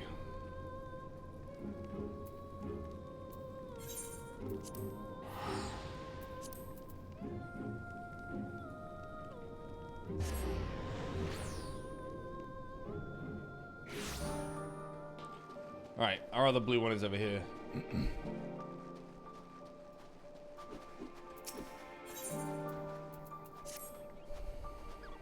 Well, now that's a sight that warms the heart. I never thought I'd have the honor to me to hear of your pedigree, let alone beg for your aid.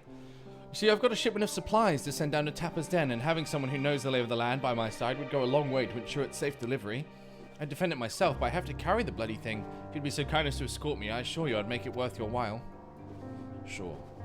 Well then, I'll be waiting outside the gates of the camp.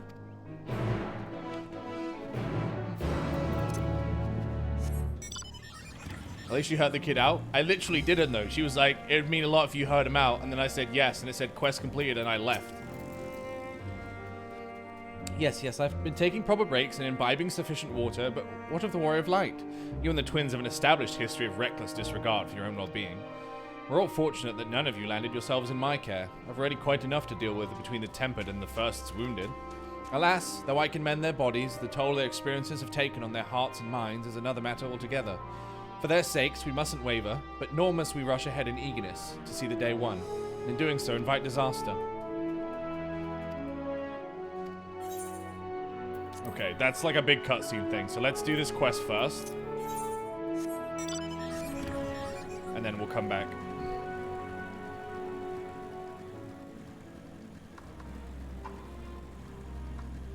Aha! Do thine eyes deceive me?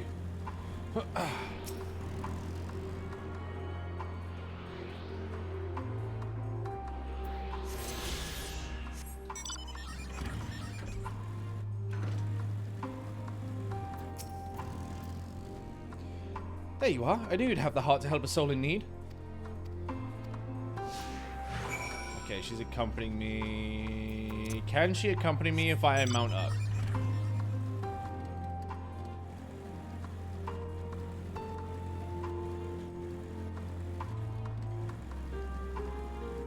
No.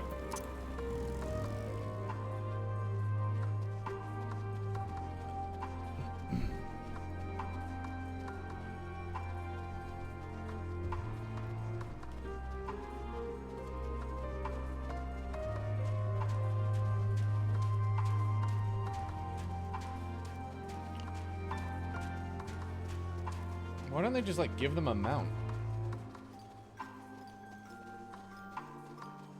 What's this?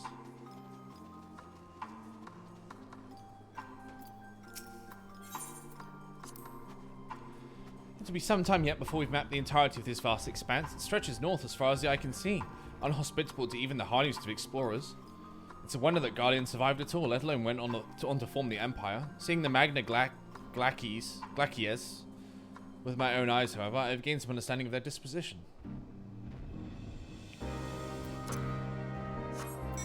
Oh, no, forgot about that. My bad, my bad.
Here we are, safe and sound. I couldn't have done without you, friend.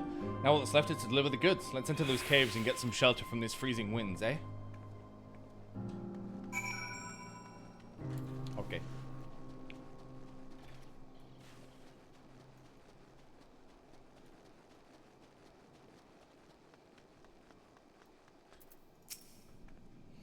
Well, the goods have been safely delivered, but I'm afraid I have one more task to beg of you. Of course, I'd do it myself if I could, but I'm afraid this calls for someone with skills that I lack. You're not obligated to help me again, but seeing as how you're already here, maybe you won't mind hearing me out. I gotta go. See you around.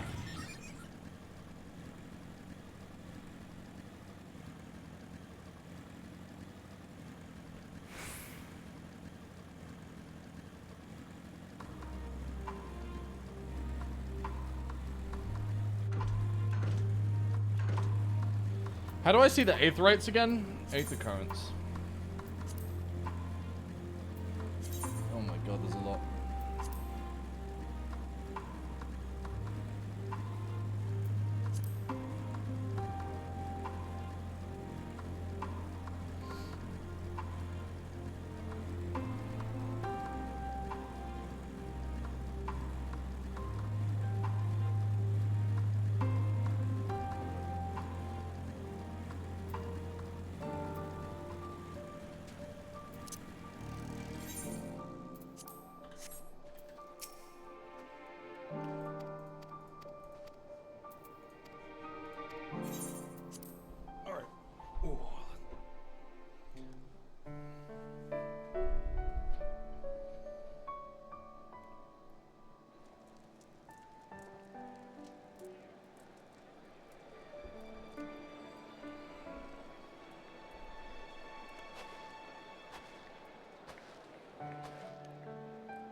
Is that all of them? The last of those who agreed to join us, yes. We left heaters and provisions for those who wish to stay behind. They won't last forever, but hopefully they'll last long enough. For now, I think everyone's earned a rest. We'll see to those in need of medical attention, so take the others with you and get yourselves some hot soup.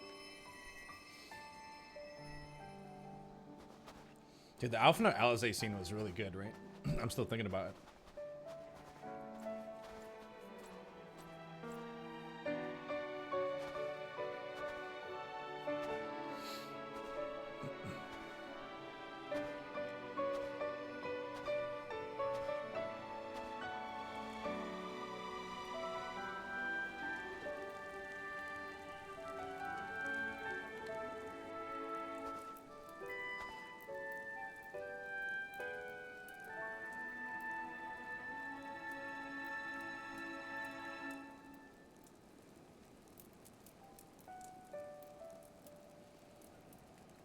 We gotta melt this guy's cold heart, dude.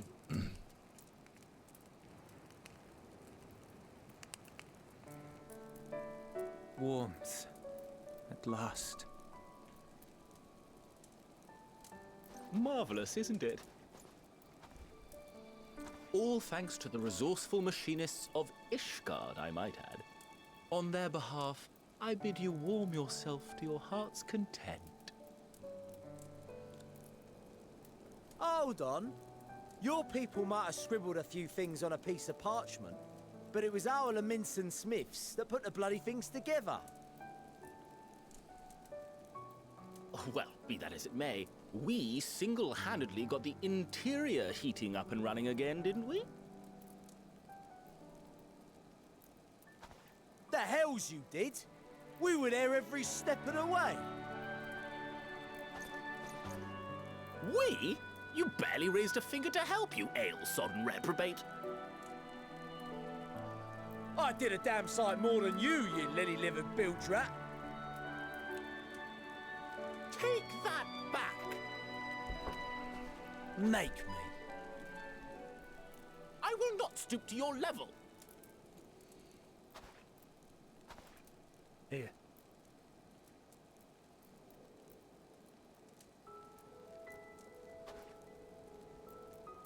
At ease, man. There's nothing funny in it.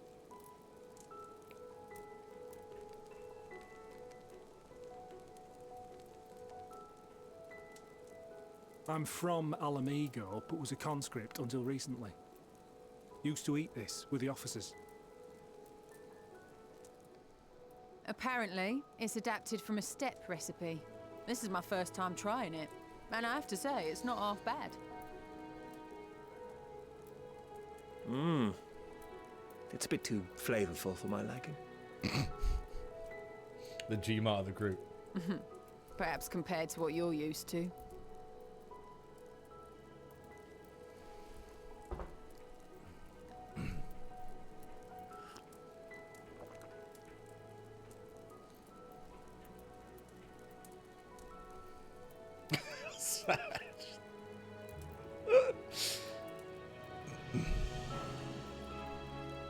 It's the little things that make life worth living, don't you think?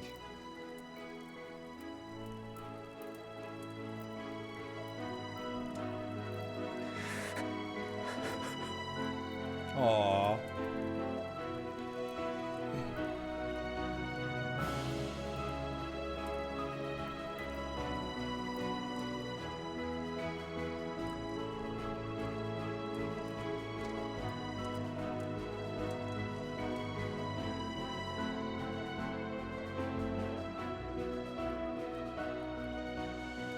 I know this is not a dream, and yet...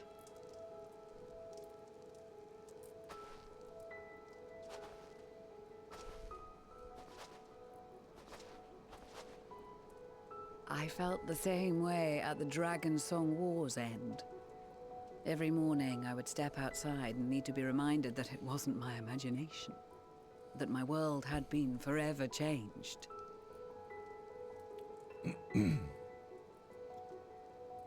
And just as I had grown accustomed to the idea, again you change my world in ways I never thought possible.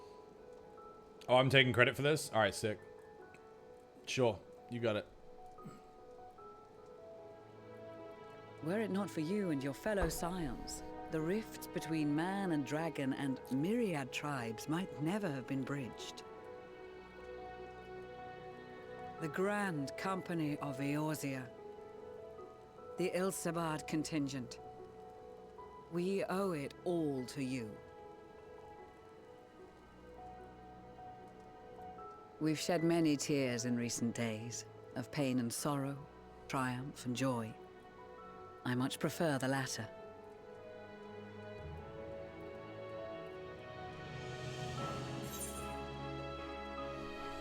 As do I.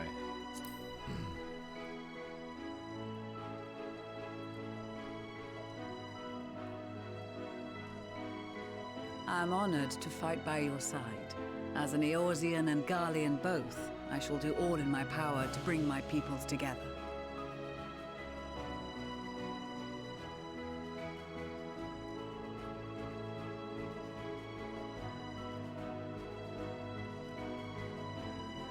It is a remarkable achievement. Everything that I and the Populares had hoped for, and more. Would that it had come sooner.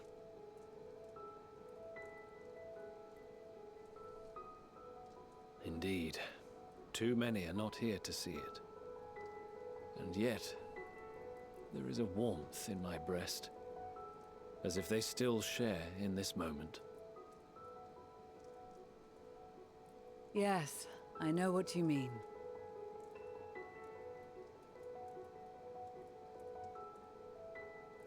On a night like tonight, the wind and cold seem to pass me by.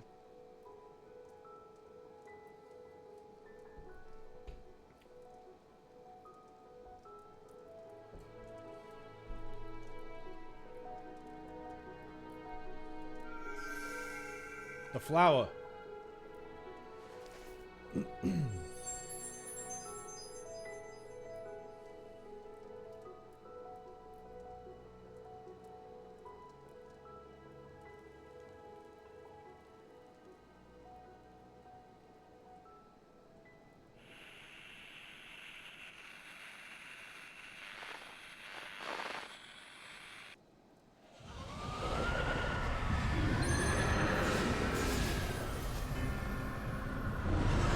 Oh no, well the Guardians in the camp don't have emblems.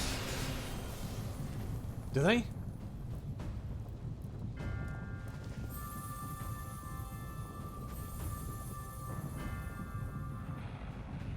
On behalf of the Guardian, thank you for inviting me today.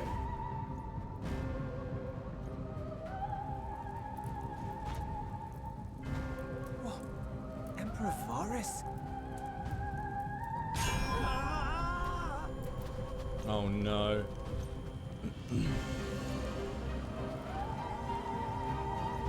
They are being tempered. The talismans. Quickly!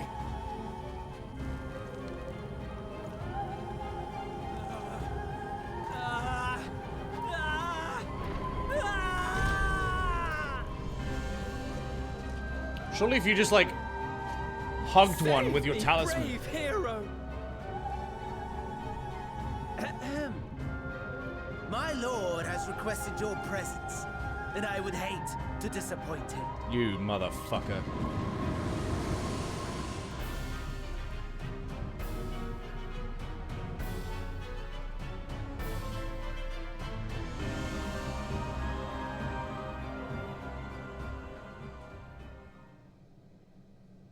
The experiment was a success, but I fear our time is short.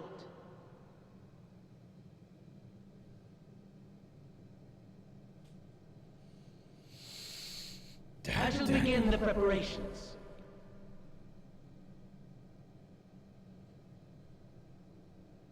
Now, it is time for you to awaken.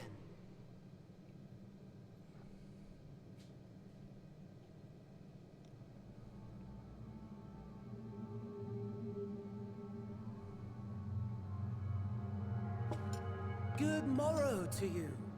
Here, have a taste before it gets cold. Oh, but be sure to remove your helmet. Take a moment to Joke's on you, I'm a fucking bunny, dude. They weren't coded in. Borrowed flesh. Oh, I'm someone else.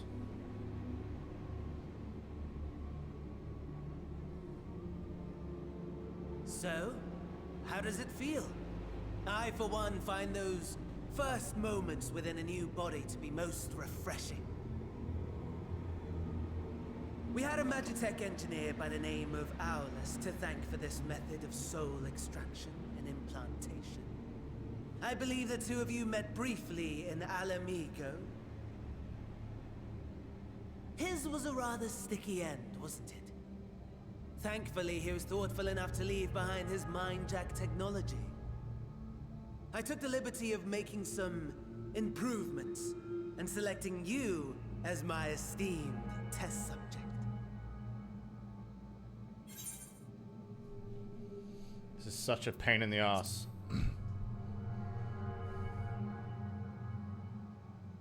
Come now. To us Asians, it is no different from trying on new clothes.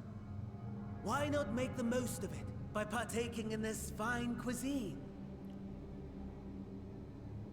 I must say, I have gone to great lengths to reunite you with my lord. Hey, Gary, think of the 48. When I discovered that his friend was in this neck of the woods, I suggested inviting you over for dinner. He never deigned to respond, but I took his silence as a resounding yes.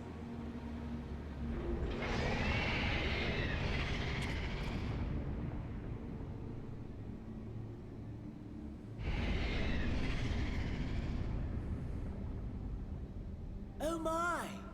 Daddy is pleased his grumpy little boy has finally found his playmate.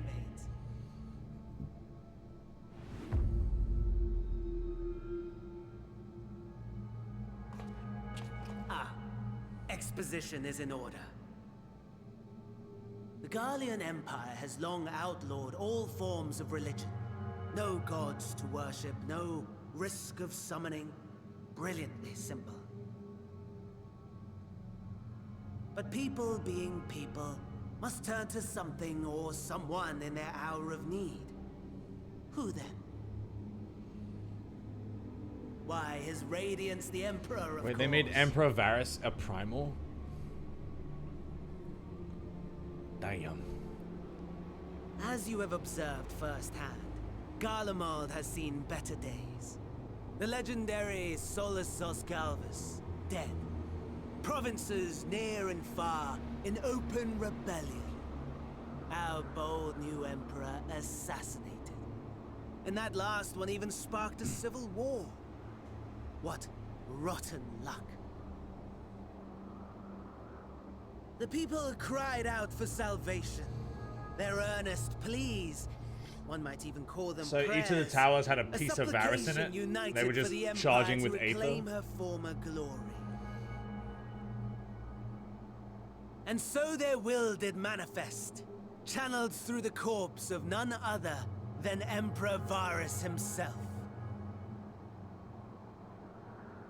And lo, the Savior was born.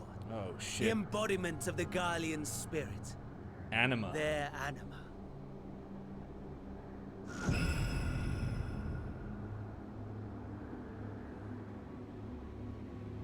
That's a really clever way to do anima. It calls to its subjects, compelling them to take up arms and fight.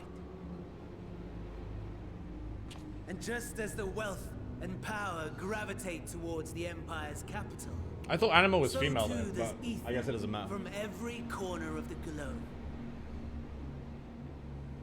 The towers with which you and your allies have been so preoccupied were created as an extension of anima itself. An ingenious design.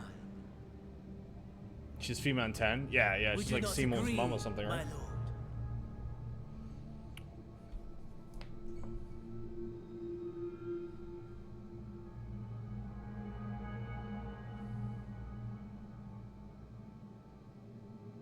Does the pursuit of prey you have bested before excite you? Of course not. Absent the challenge, the thrill, your prize is a hollow victory. Butchery.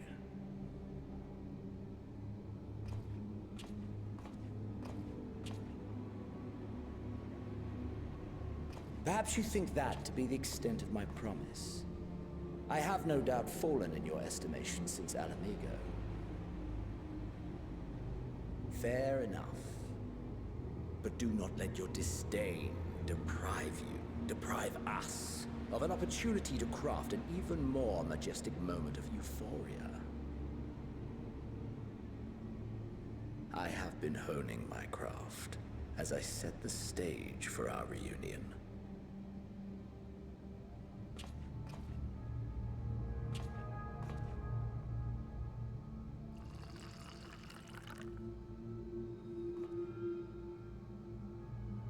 Wheresoever there is suffering and despair, you appear to fulfill your duty as defender of this star.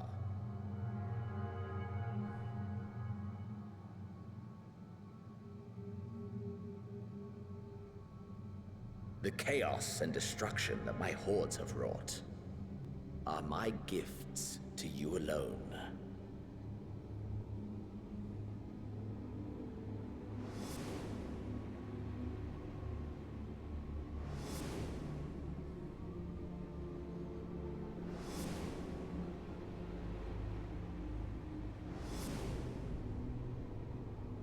Motherfucker.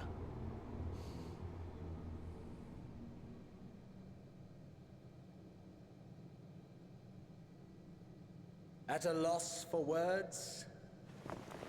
No matter. As you will learn, I have only just begun. Oh, will you not finish your meal?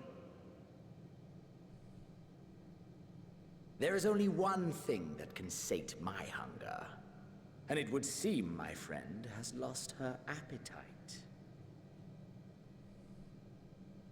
I hoped this display of civility might prove an entertaining diversion, but clearly we are above such pretensions.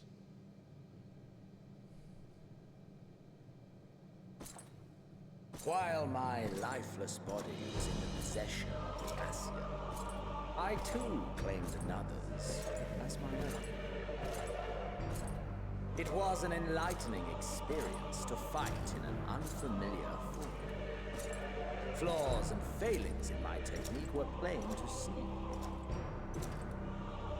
Whence rises one's true strength? The flesh? The soul? Perhaps you should like to discover the answer for yourself.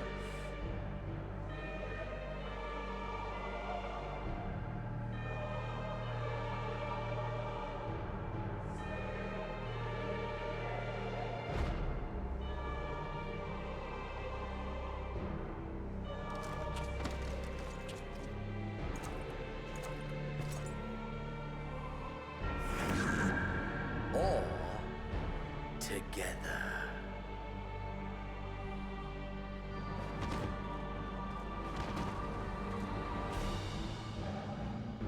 Oh, fuck.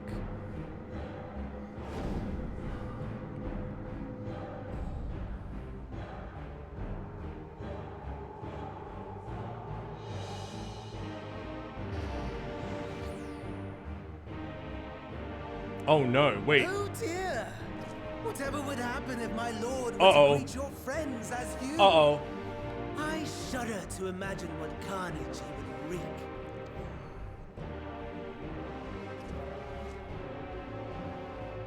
We'd better hurry if we want to avert the bloodbath. You can thank me later for my generosity.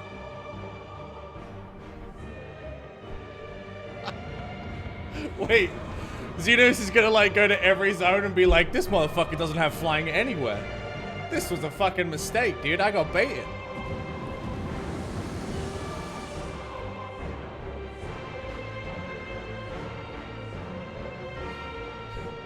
This guy hasn't even done Shiva EX? What the fuck? There it is. Your camp, I believe.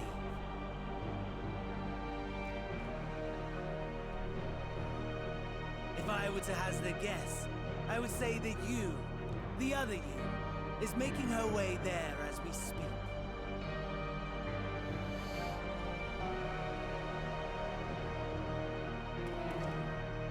Alas, this you will have to walk from here, or run if you can manage it. My lord would be cross if I made it too easy.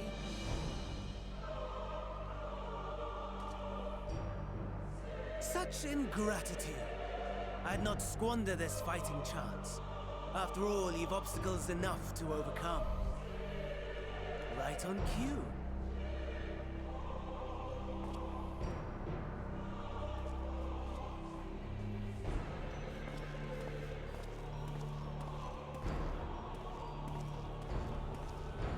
Tempered soldiers, with standing orders to kill those not sworn to anima. Oh, fuck, dude. Under normal circumstances, Bro, he's gonna go to my free company and my fucking wife is gonna give him $1 million gil instead of me. And he's gonna be like, thanks, idiot, lol. Then leave.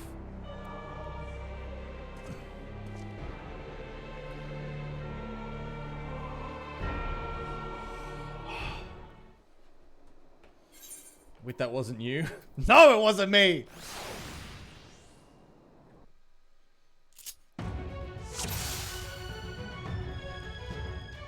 You fight as unknown imperial. Reach camp broken glass within the time limit?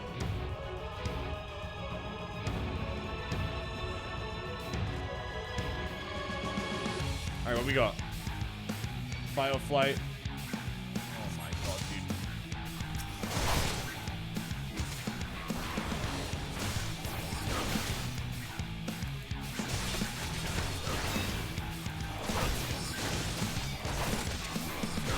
I'm gonna die to the first guy.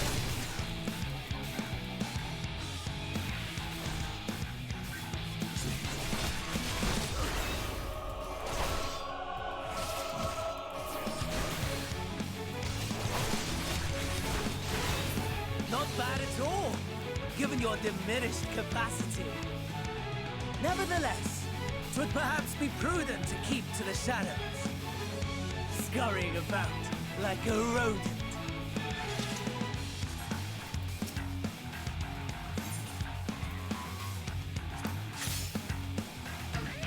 Oh no!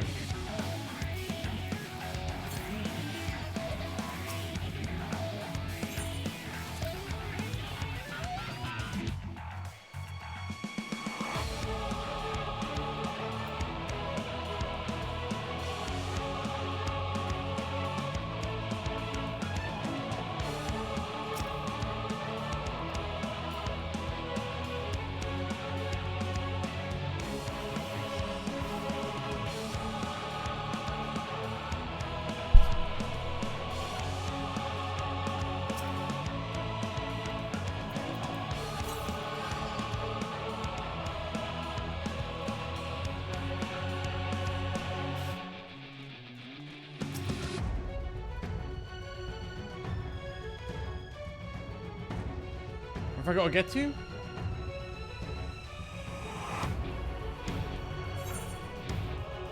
I just have to get to Camp Broken Glass? Oh, fuck, bro.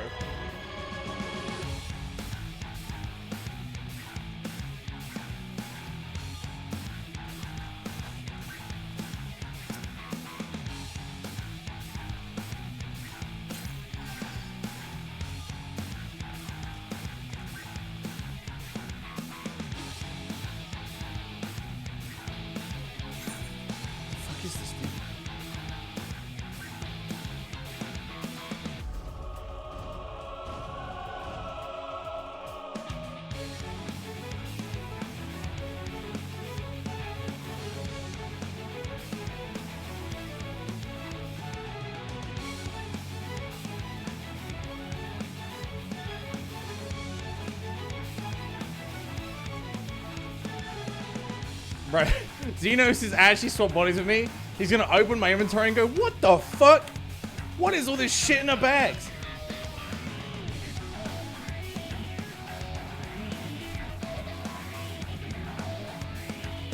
Wait, why is it all sealed off? I don't understand. Am I going the wrong way?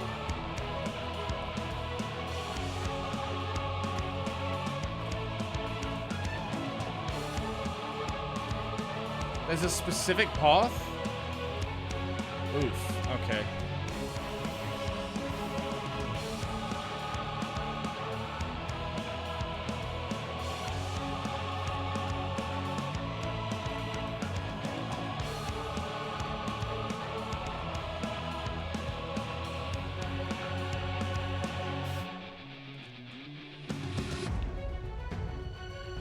Alright, I need you to go back this way, bud.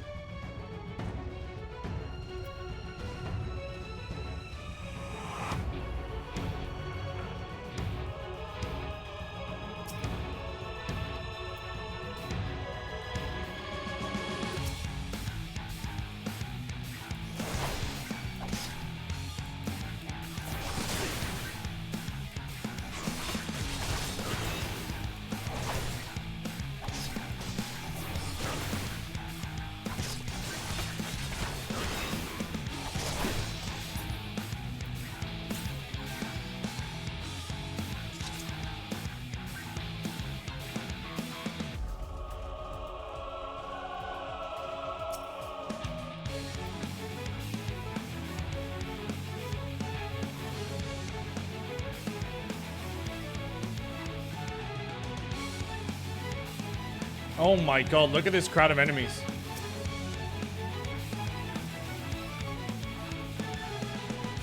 Find the Magic Reaper's identification.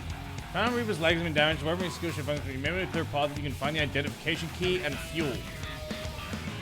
Ah, fuck. Alright.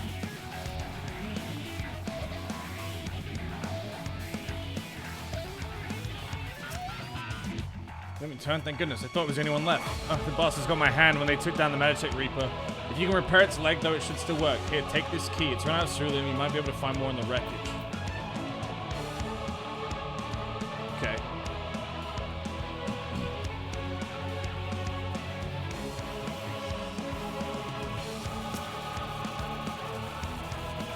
we need fuel.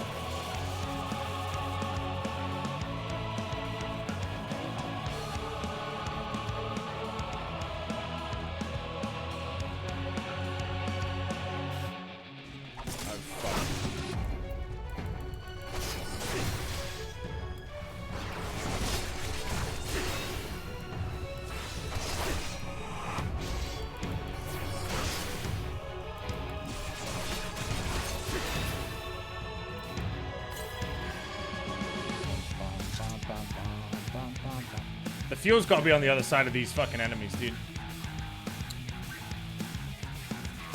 How the fuck? It can't be. There's no way through. It has to be this way. It's not this way. It's sealed off. Okay.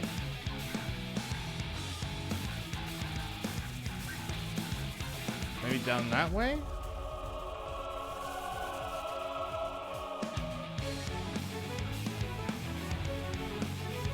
Can I take one slasher? How much health do they have? I don't know.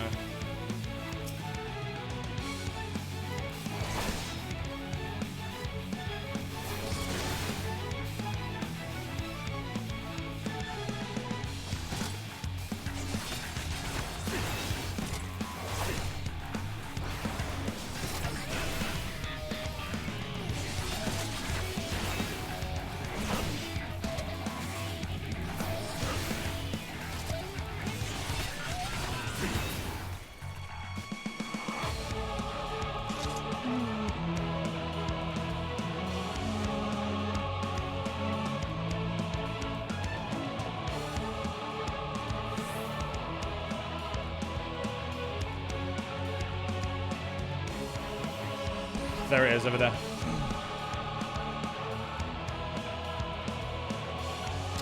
There's no way I can get between them, right? This way?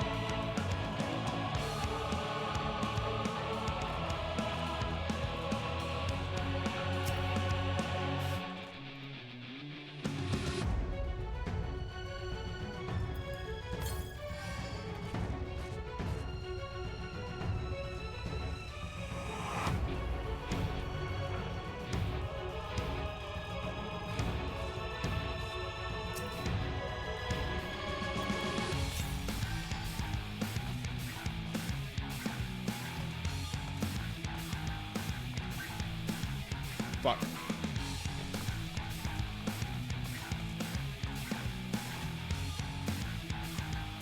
Yo, this is kind of weird, champ.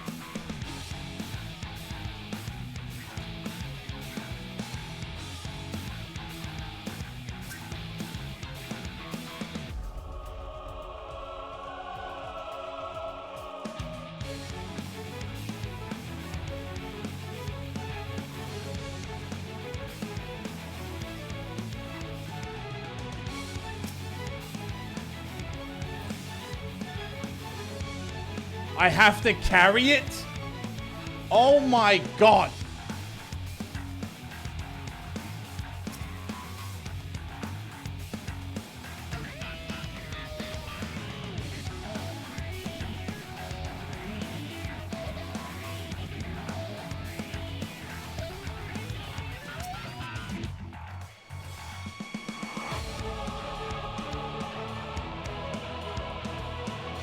Okay.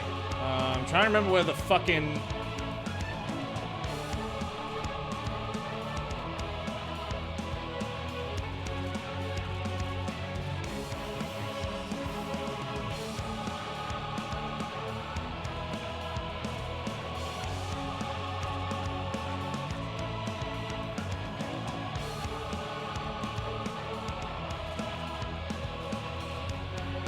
Cool. All right, we're here.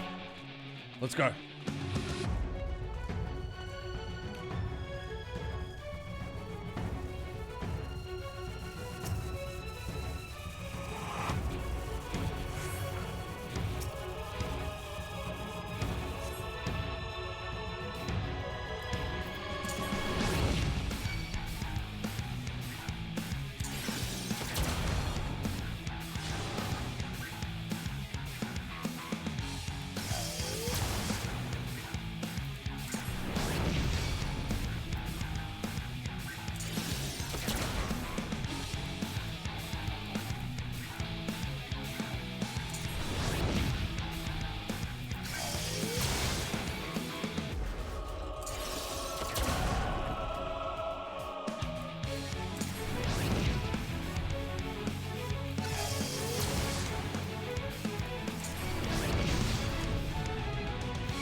Yo, bro, huh?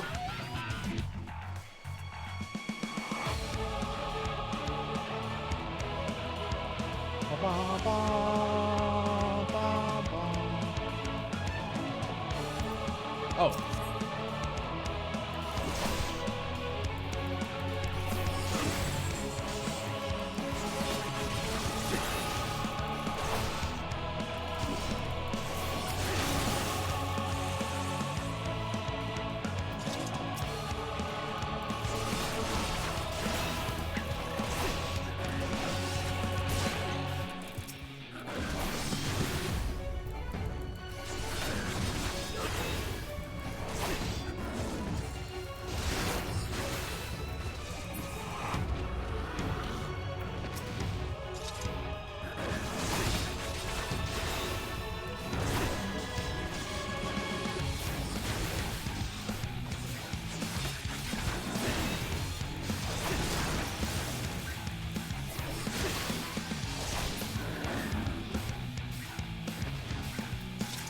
That's a fucking boss, dude.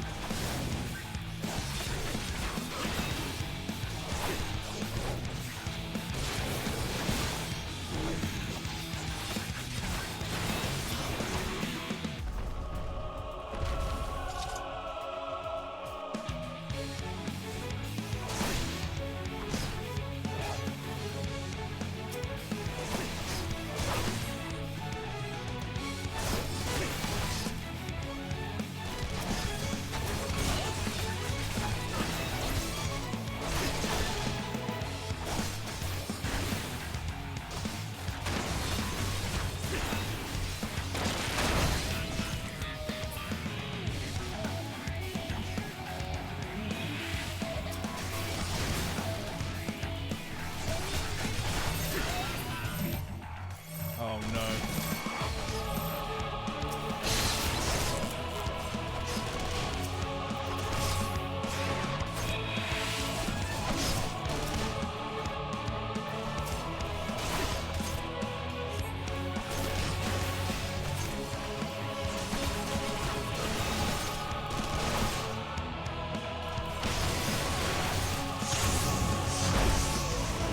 Fuck me.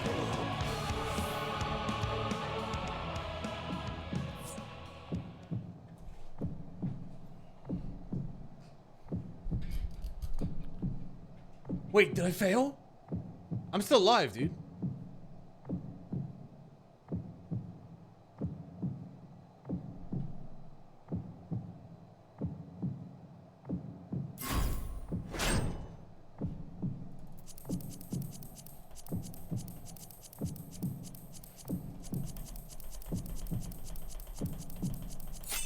Oh my god, dude.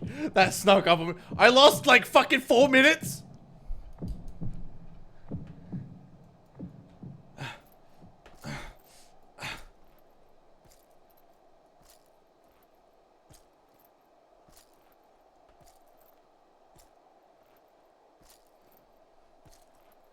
What? This can't be fucking... You can't be serious.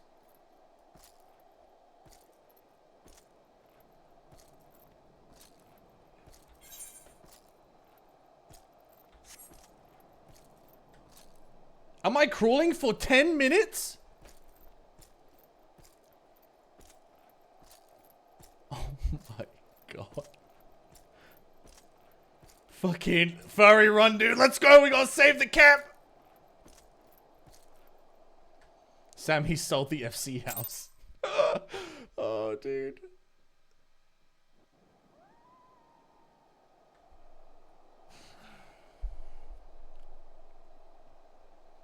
It is a miracle we were able to restrain the Tempered without suffering casualties. A welcome one. Arun, Senna, and the others have their hands full as it is. Thankfully, there are enough scales for everyone. And what of Euless? His symptoms were particularly severe.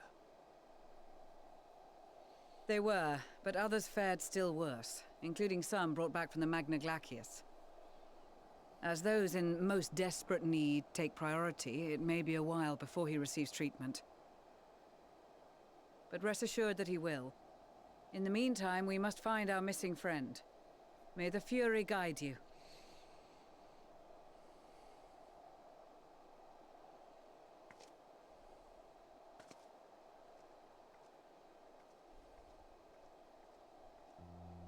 Of all the bloody times for a disappearing act. Right when the first wave struck, we'd be fools to think it a coincidence. But where even to begin the search? No one saw her leave in the chaos, and we've no trail to follow. While I know full well she can handle herself, I worry all the same.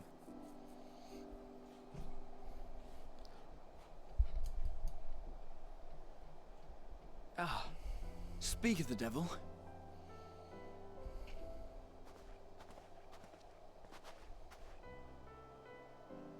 Well, time to call off the search. Oh no, dude.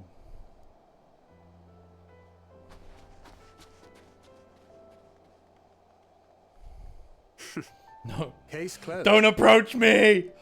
Don't approach me! That's her, over there. Oh, you stole us blind. Aye, 'twould appear so. Thou art struggling to perceive her presence. You stole her. Warn them quick. I am. Perhaps, in the aftermath of the wave, there is some residual effect interfering with my faculties. But...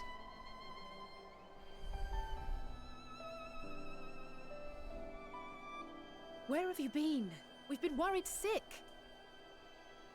Now, all's well that ends well. Are you all right?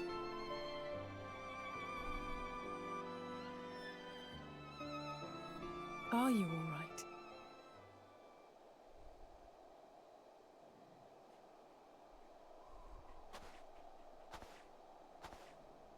Who are you?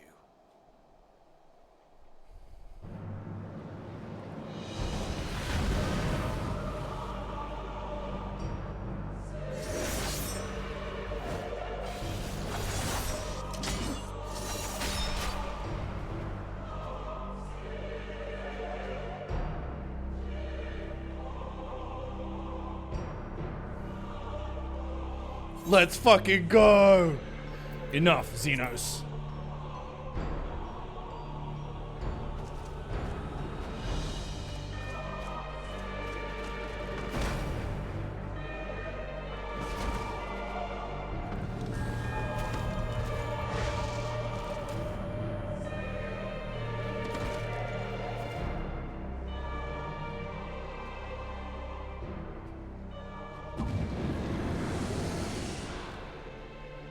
Sadly, that is all we have time for today.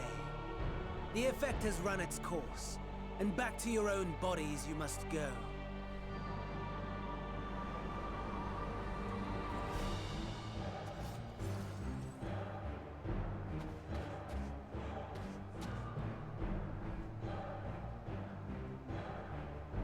But where are my manners? You have all traveled so very far, and I've yet to pay my respects. Though in my defense, I was ill-prepared to receive so many uninvited guests. As such, preliminary entertainments were in order. A handful of tempered soldiers to hamper your progress. Refugees to command your attention while I siphon the ceruleum from the shadows. Particularly effective. Charitable souls that you are, you bent over backwards to aid them. Heedless of the delay. Predictable to a fault. And so my plan approaches completion unhindered. Anima will soon have absorbed the requisite amount of ether. And then shall come the spectacle to end all spectacles. The eldest and most powerful of primals will awaken. And all shall bear witness to the final days!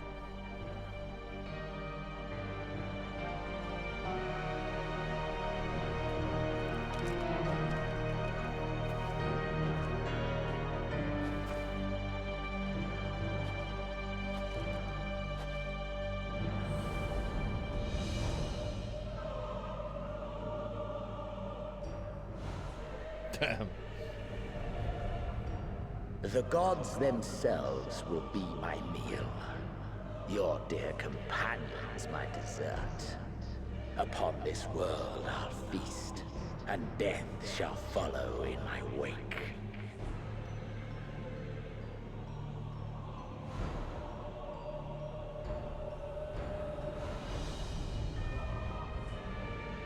All your hate, all your rage, you will render unto me.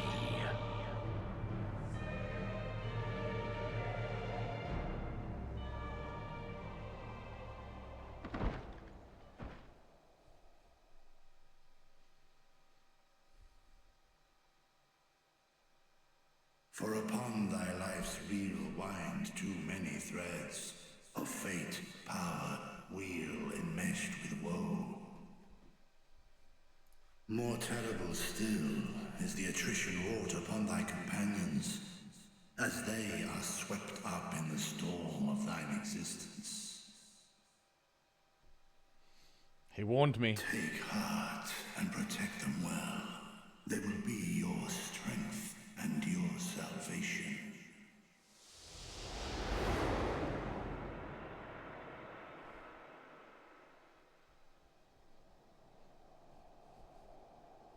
Thank goodness. She's awake.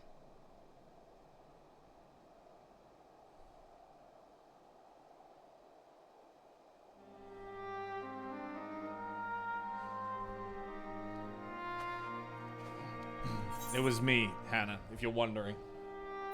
Is everyone alright?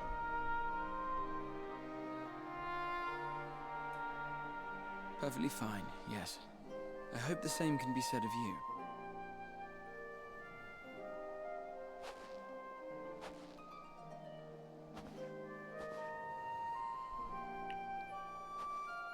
Everything in working order?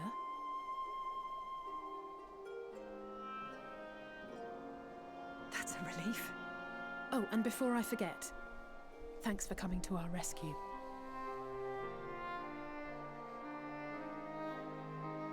Given recent events, I would be surprised if you weren't feeling a bit poorly. A hearty meal and a long rest would be my recommendation under normal circumstances, but these are anything but. If Van Daniel's boasts are to be believed, we must act quickly. Once you've blown away the cobwebs, we can discuss preparations for our assault on the Tower of Babel.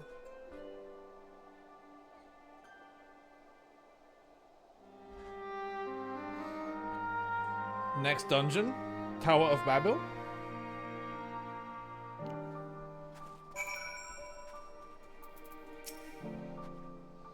Are you certain you're well? Nothing out of place? No missing bits? Good, though I won't promise the same for Van Daniel and Xenos after I'm through with them. How much must these people suffer before they're satisfied? How many cruel, pointless tricks must they play? Prelude to the final days on no, this ends now.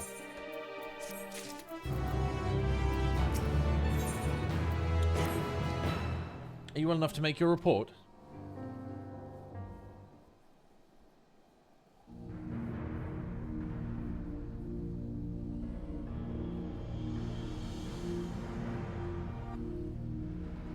This anima was summoned with the corpse of Emperor Varys. Does their depravity know no bounds? It seems not. More to the point, we can surmise that the way of Aether issued not from the Tower of Babel, but from the primal lurking within it. A primal whose cry rang rather more loudly in your ears. If you were taken to the tower itself, then this proves beyond a shadow of a doubt that it is the beating heart of Telefroy's machinations.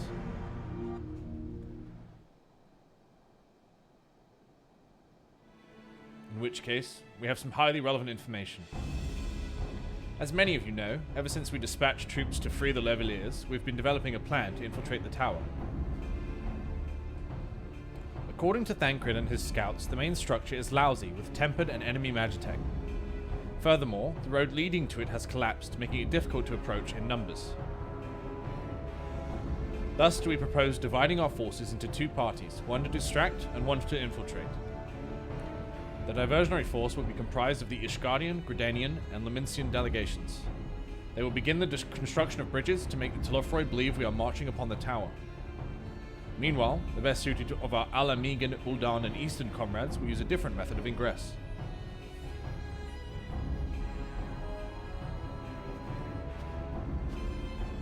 Look here.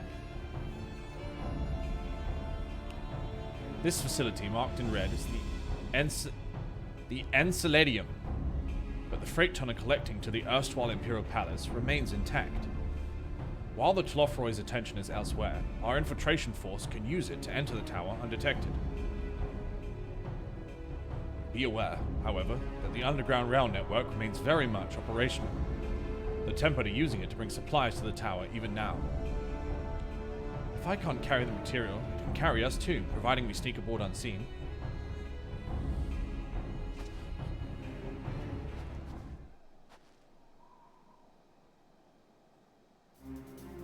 Epic music! The signs will lead the infiltration party. Once inside, you must locate and dispatch Fandaniel and Xenos.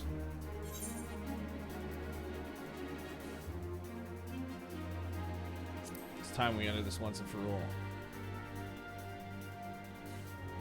Aye, there will be no more casualties of the Tlofroy's maniacal ambition. How quickly can we enact this plan? Fandaniel made it quite clear that haste has a priority. Of paramount concern, even assuming he didn't name the tower Babel on a whim, in Amon's time it meant Gateway of the Gods. Xander uses it to refer to a void gate, but in this case it almost certainly alludes to something altogether greater. The eldest and most powerful of primals. All the more reason to act now. The rest of the contingent is aware of the plan and are ready to move at a moment's notice. You are to proceed north to Foreign Patents. Lisa's group will meet you there. As ever, we are grateful for your foresight. This is the moment we've been waiting for. Spare no effort in your preparations.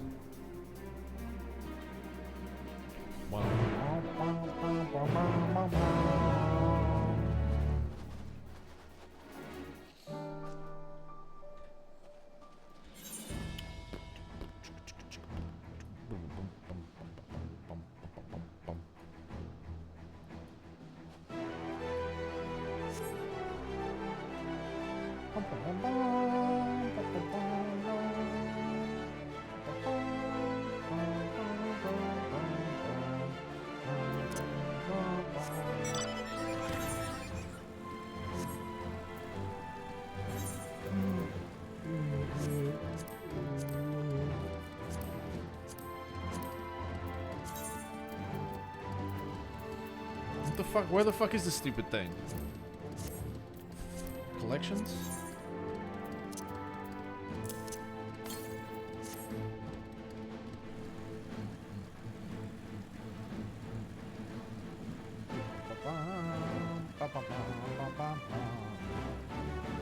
The bit, Pepe Hands. Look, chat. We have to get flying this expansion, alright? We're a different player now. We've grown. We're a double legend. You understand?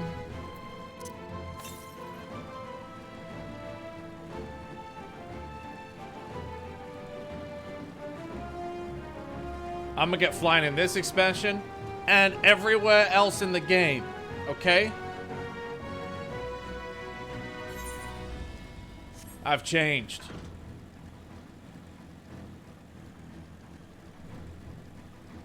Liar? No, I legitimately am. What do you mean liar? Are you gonna pay to do that? I'll do it on stream, you motherfuckers.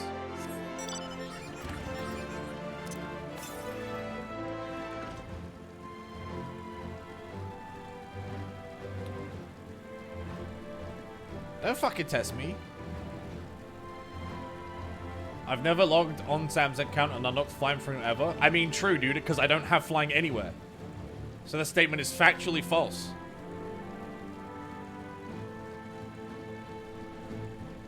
I mean, true. Wait. Factually true.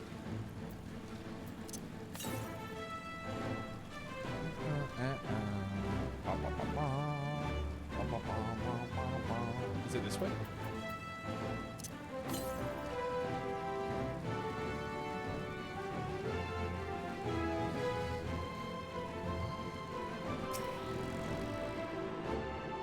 Found the compass? It was on the body of the Imperial soldier. I guess the Imperial soldier had one, and then, like, you know, it fell to me or whatever. I don't know.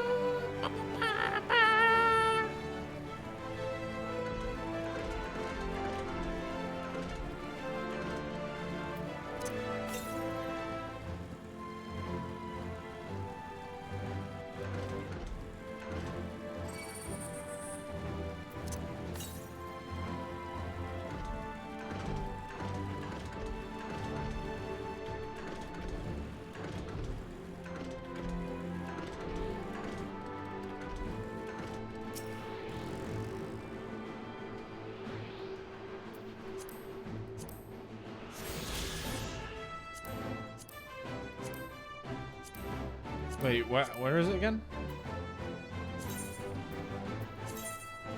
I still got 3 more to find? What the fuck?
Oh, I think it's on that ramp.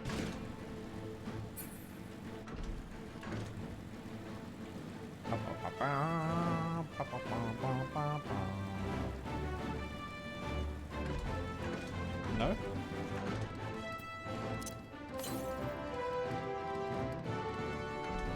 South.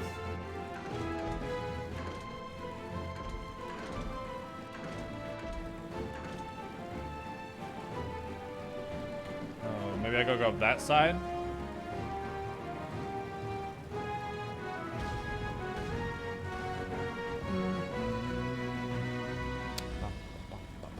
Yo, Plasma, thank you for the resub, buddy. Appreciate that very much. 47 months.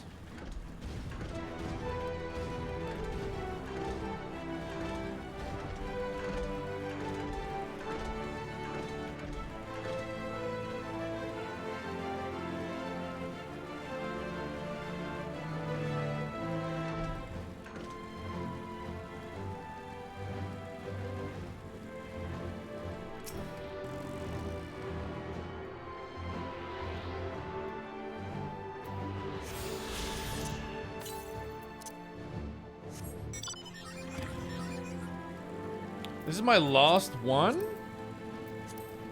I think? No, I have 2 more.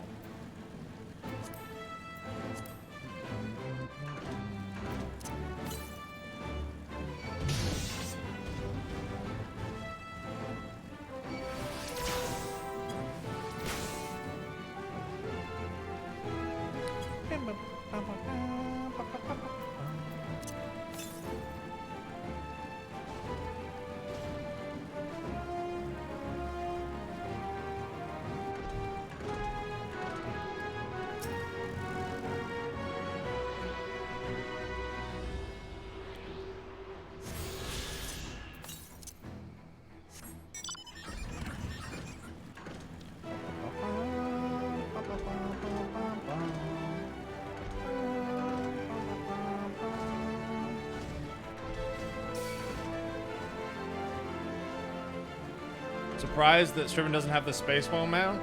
Do I not? Yeah, maybe I didn't buy it yet. I actually don't really have 8 friends that play this game, so it's not really any point in me getting it.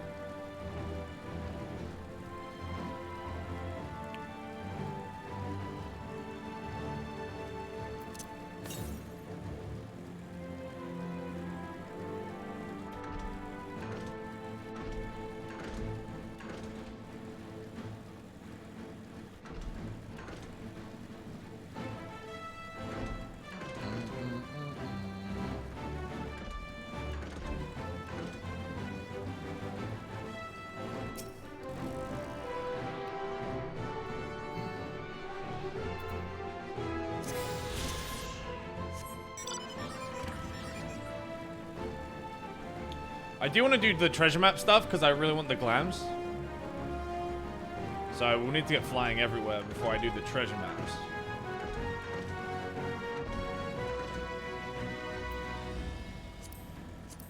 Look, chat, I'm a changed man, alright?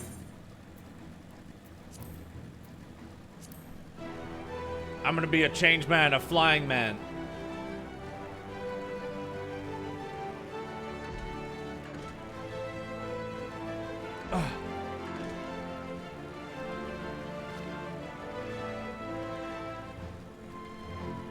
I'm gonna get flying in every zone, and then Copium, all the viewers will start coming back to the stream and be like, this Final Fantasy streamer has flying.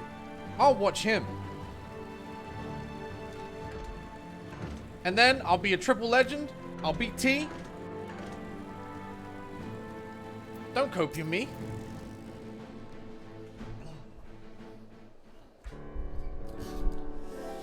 Samira, the way to the tunnel is clear. We've made sure of it.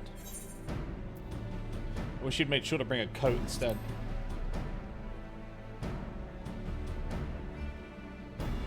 Oh, I'll warm up when I throw a punch or two. Barely enough cloth to swallow a newborn. Clearly you have spent too long around this feral dog of a Dothal. Watch your tongue, fool, lest I feed it to the crows. We will see who is the fool when you freeze to death. Expect me not to warm your ill-prepared hide. These furs are for myself and my Nama alone, should I be blessed to meet her this day.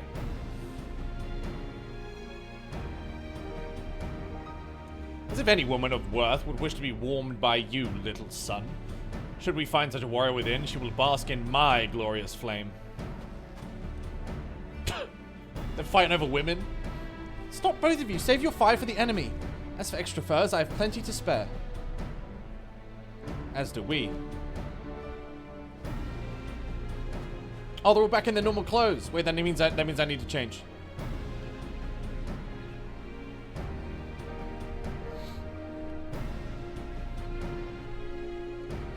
Hello, everyone. All set for battle, I see. Yes, free of unnecessary encumbrances, if rather more susceptible to the cold. Let's review our strategy quickly, if you don't mind. Pippin's group has gone ahead to the enclave. We wait until the tempered attention is drawn by our divisionary force. Then we sneak onto the train. Next stop, the Tower of Babel. If any tempered included are injured, we and Zayla will tend to them. You Scions must press on no matter what.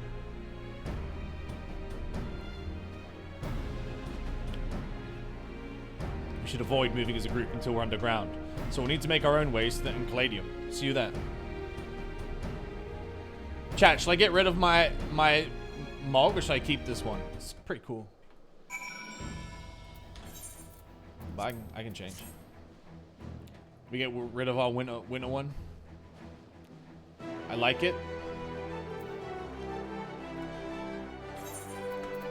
Can I show you what? Wait, I wonder if I can show you.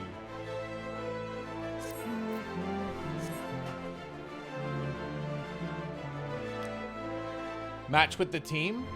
I mean, it's still a pretty good one, dude. What would you change it to? I can't even show you my glamour plates.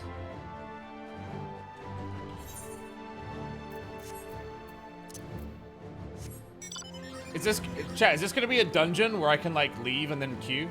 Or is it like a scenario?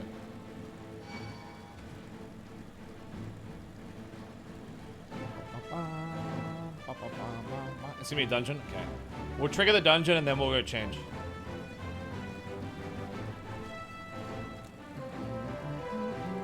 Although I do really like this Mog that we made. This glam, sorry.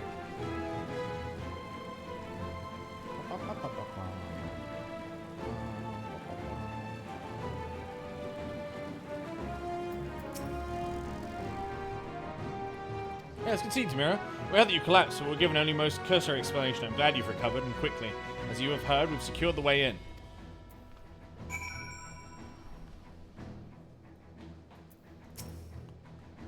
Let's just tread lightly now.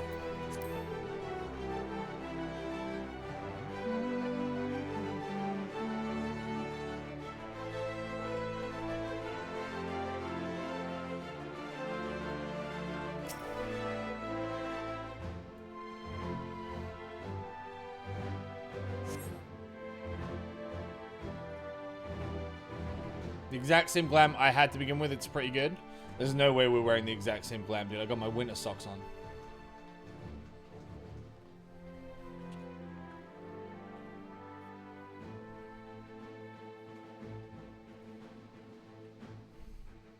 This is everyone. I've got Pippin's voice.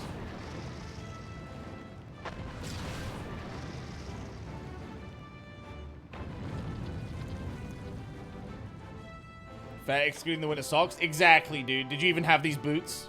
I think you just had the chest piece and you're talking shit. Because the enemy are well and truly distracted. Time to go. Our primary objective is, of course, the Telophorized leaders. But should we be presented with an opportunity to vanquish Anima, we must seize it.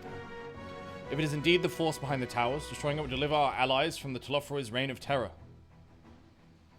I, for one, would not see the Garlean people manipulated any longer, be it by Primal, Ascian, or anything else. Hear, hear. There's been enough of that. We came to help the people of Garlemald, and that's what we're going to do, together. Till the very end. The train should be along any moment now. Prepare to board, everyone. That's Pippin's voice.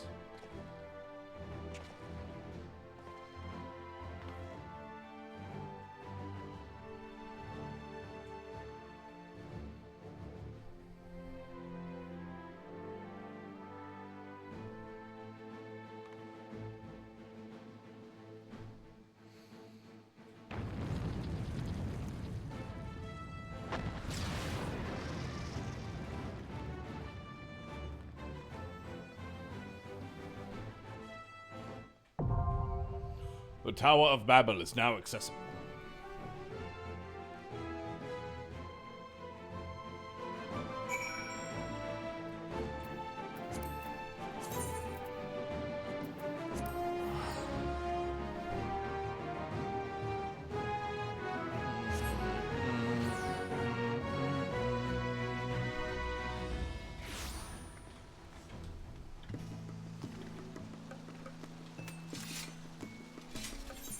Alright, chat, here are my choices.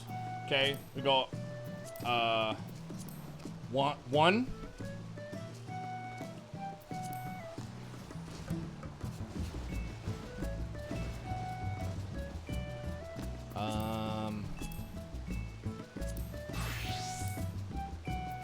This is the one we have. 2. This one.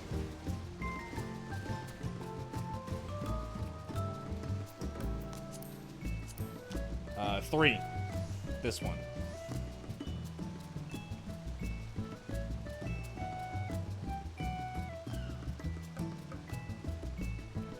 One? Which one was 1? This one? This one? I like this one.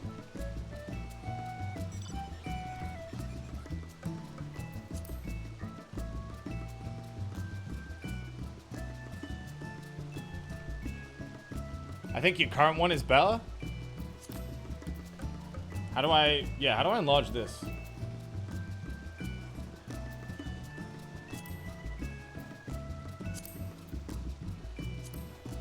This is my current one.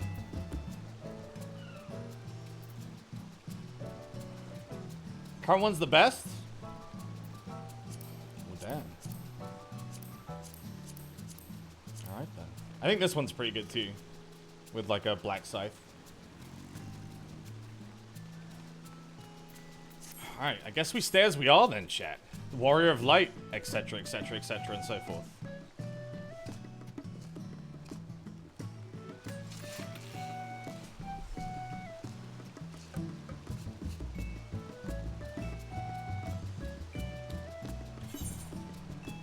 Wait, what chest piece is on the glam plate? Wait, which one? Which glam plate? This one? It's the Zonera skin coat of maiming.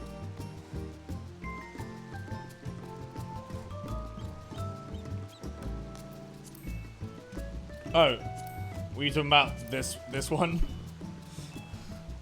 I'm actually wearing the chest piece. That's why I couldn't put it in the glam.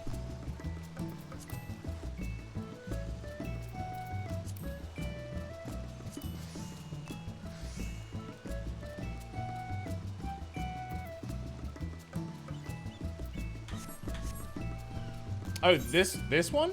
It's the Mansuya Mail of Maiming. It's from the first dungeon in the expansion. Alright, chat. I'm gonna take a quick bathroom break, and then I'll put a group together, and then we will go to do our second dungeon.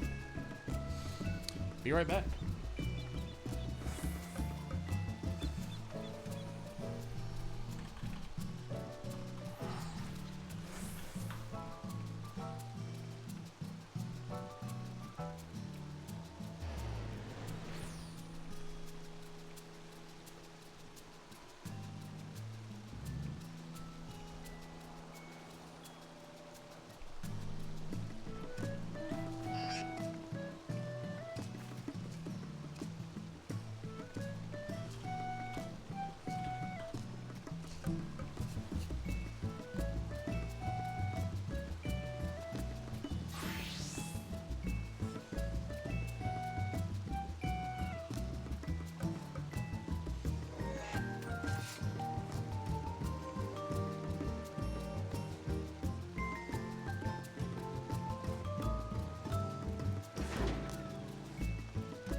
Yo.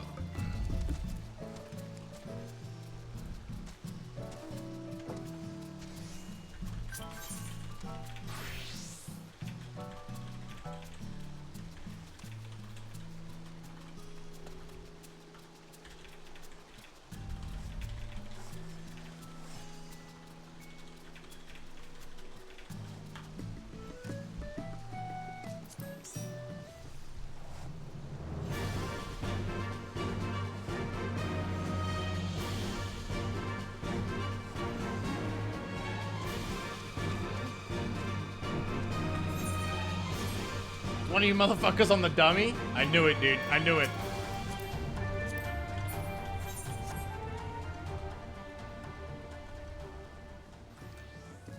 I'm 288 in queue. Can I come to the dungeon? Where? Gmart, how long is that gonna be?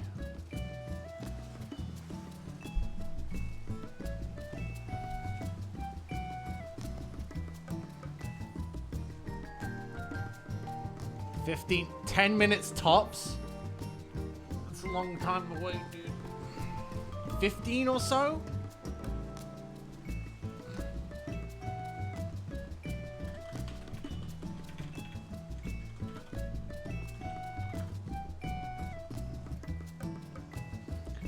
I 2002'd go without me. Marsha!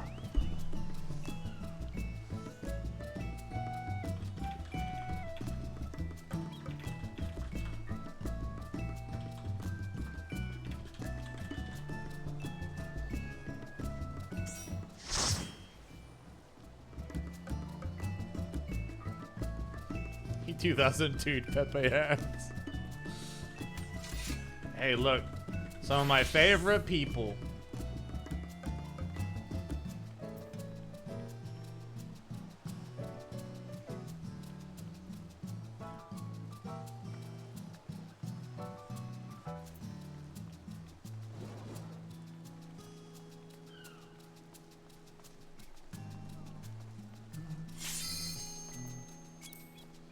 We're doing 1 tank, 3 DPS.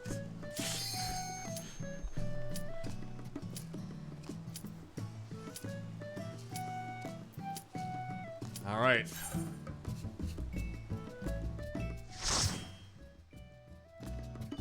I'll do this dungeon again with Jima. I probably want all the armor from the dungeons anyway.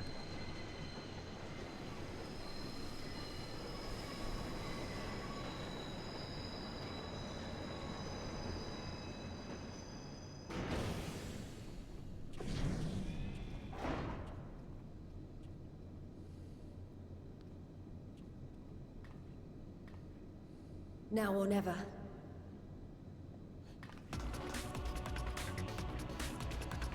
Oh shit, dude, we are rapid as hell.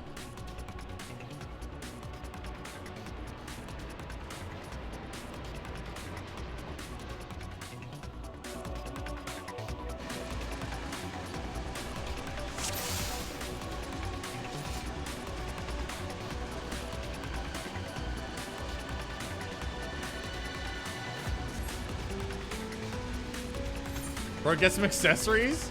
Bro, why are you looking at my gear, bro?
Barnabas. This guy's got an axe in his head.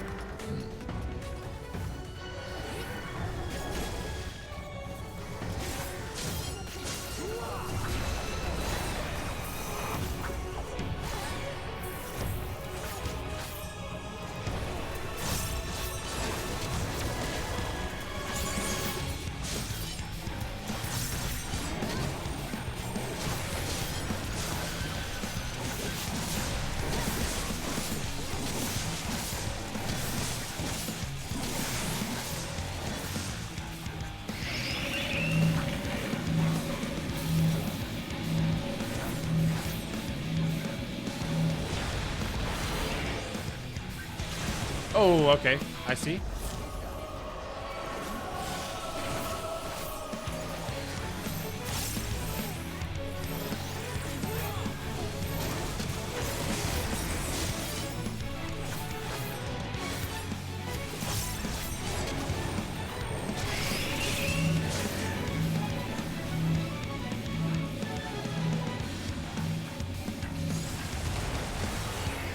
All right, minus is stand further away. Got it.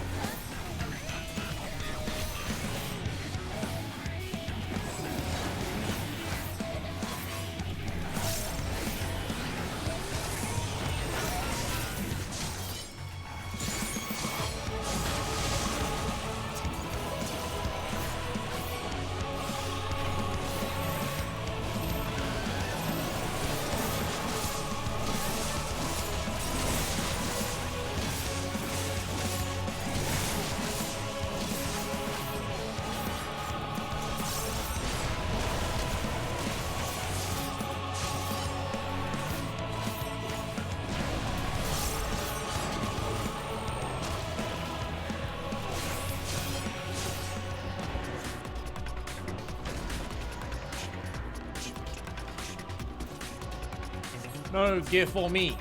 No gear for me.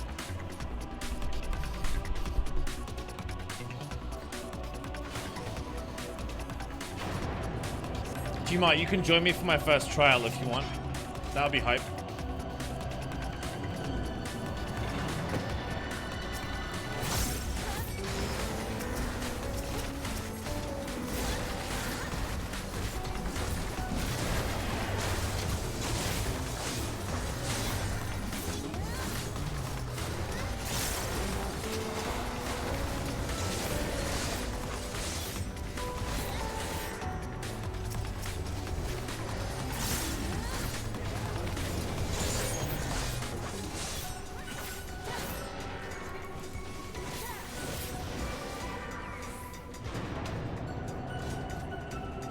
No, my luck, I'll be in queue.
Dude, they're just ripping on me.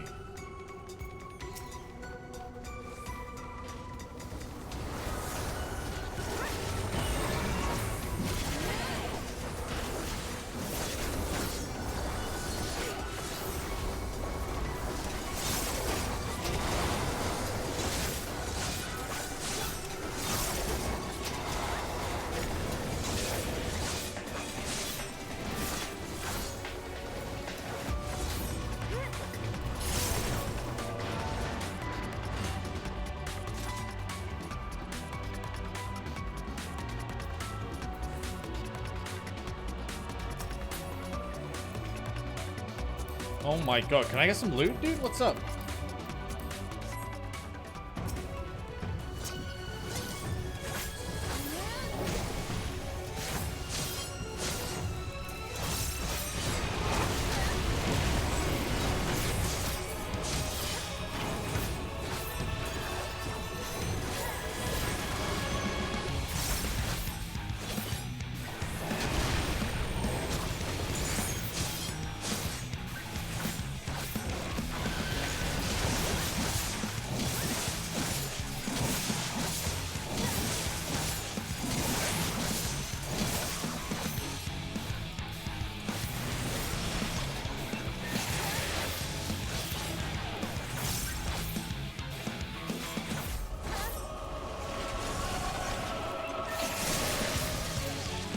Wait, I don't understand.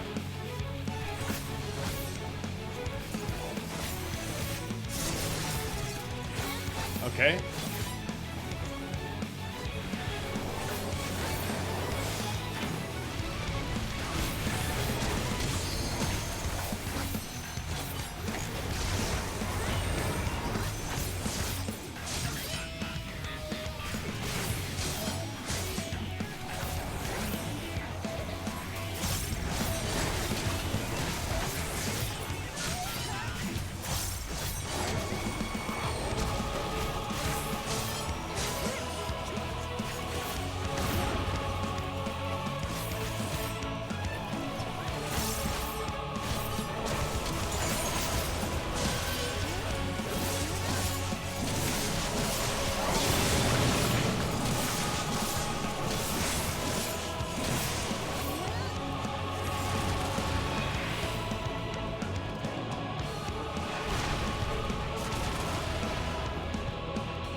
Yo, accessory? Let's go!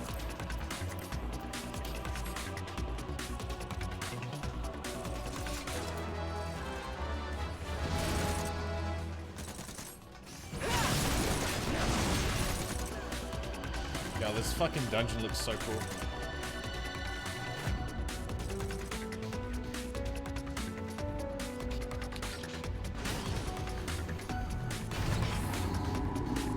Yo, we're going up.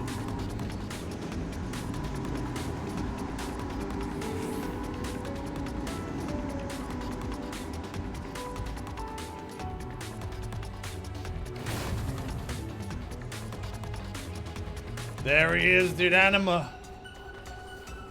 Look at that boy, dude. Oh my god, he looks great. Come on, man. Really?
Reaper AoE is so nice, dude. I really like it. Wait, we missed loot? I can go back for it, right? It's fine. Let's go, dude. I love Animus so much. Yo, this looks great, dude.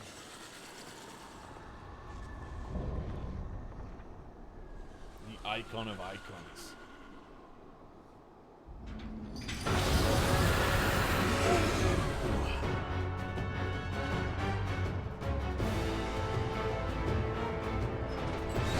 T1 back and got the loot, dude, homie.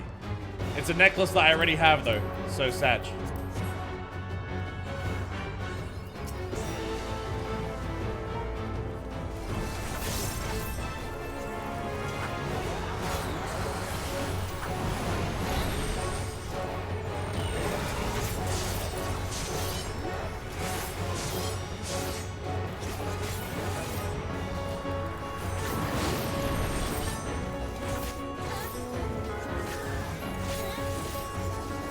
Mega Graviton.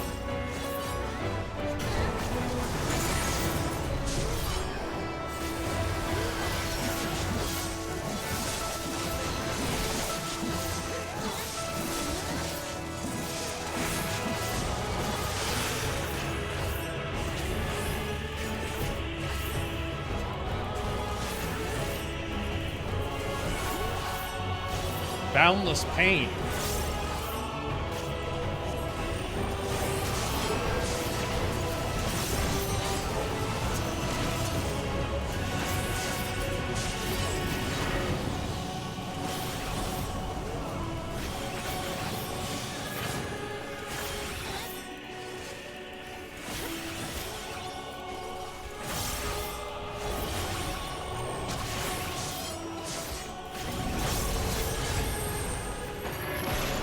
Oh, shit. Oh, we're being dragged under, dude. There it is. Look at that. Oh. This is so cool. Anima's Dimension.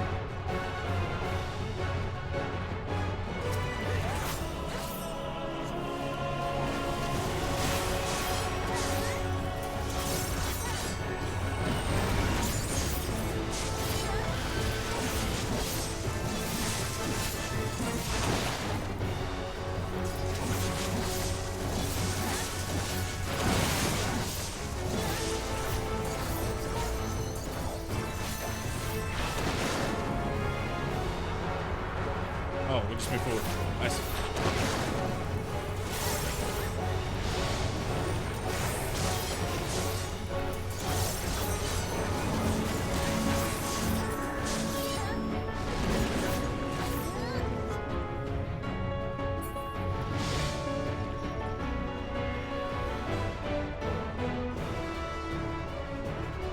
The all rally plunges into chaos. Oh my god.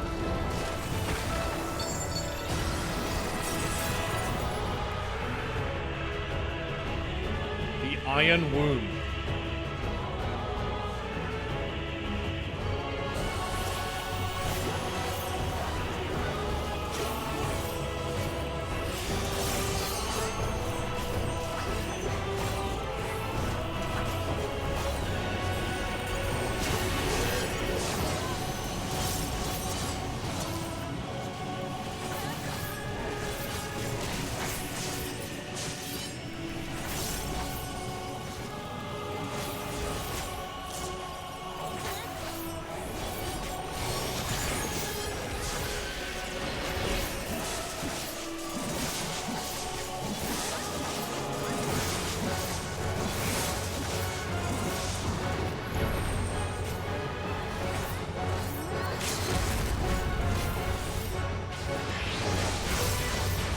Oh my god, did you just steal my limit break, dude?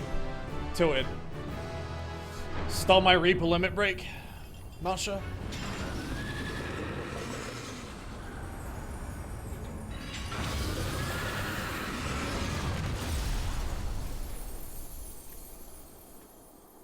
Sag.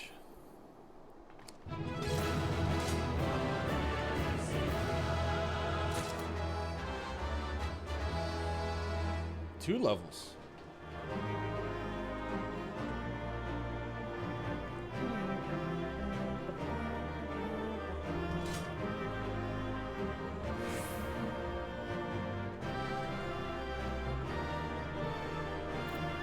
The Imperial Magitech bow is the reward I got.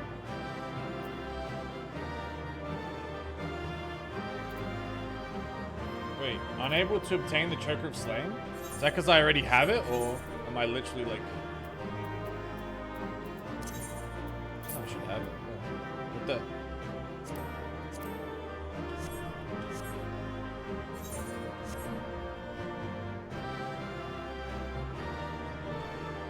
the UI.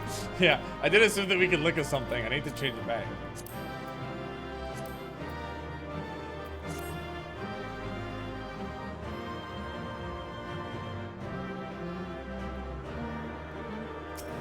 Hey, thank you guys for the help. It's like Marsha who stole my limit break. Pretty toxic.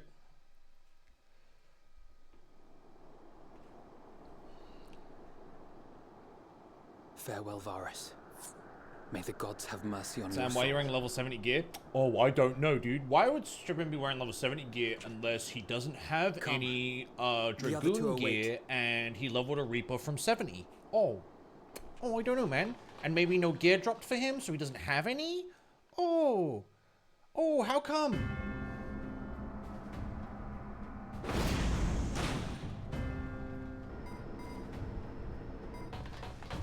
And he spent poetics on a weapon, so he doesn't have any? Ooh.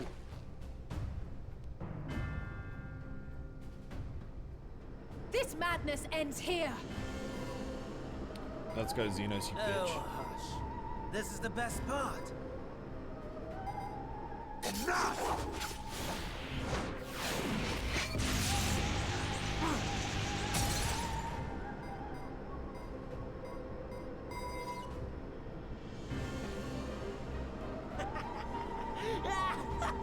Dude, my man's playing Bop It with that control panel. There's only like 3 buttons.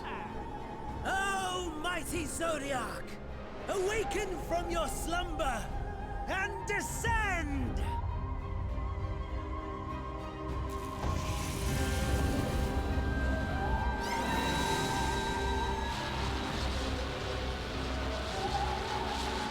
Some manner of magical defense?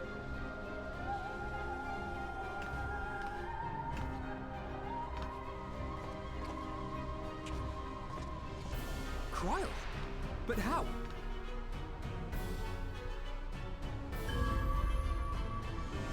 The shackles that bind my adversary will not be so easily broken. Heidelin, feeble relic of a forgotten age.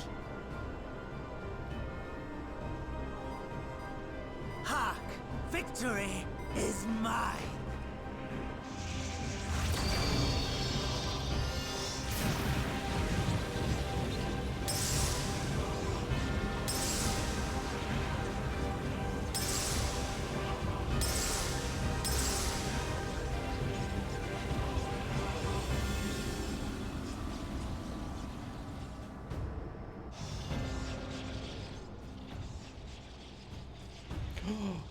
Shit, dude.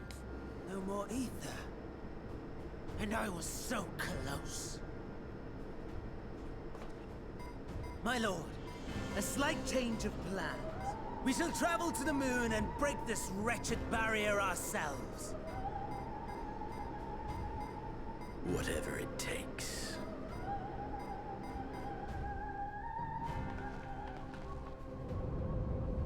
What was that?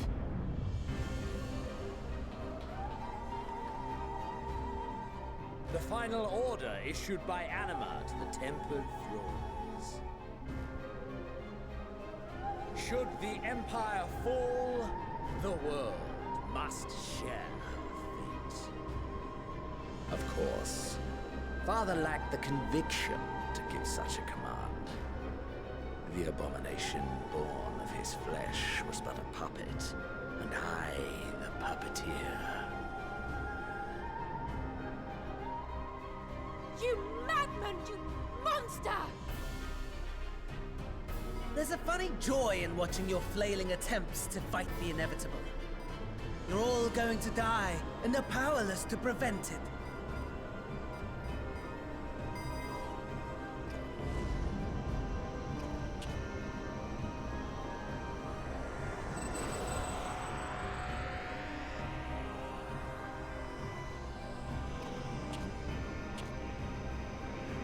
We really must be on our way. You're welcome to give chase, provided you are content to leave comrade and tempered alike to die screaming.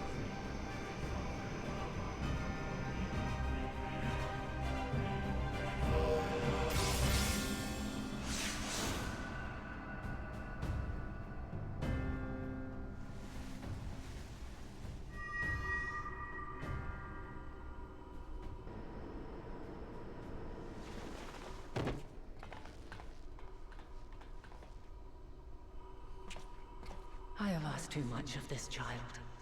Tend to her.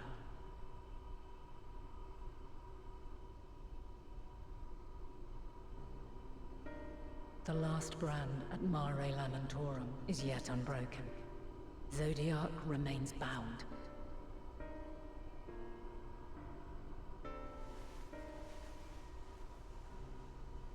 I have shifted the flow of ether and sent the enemy far from their destination.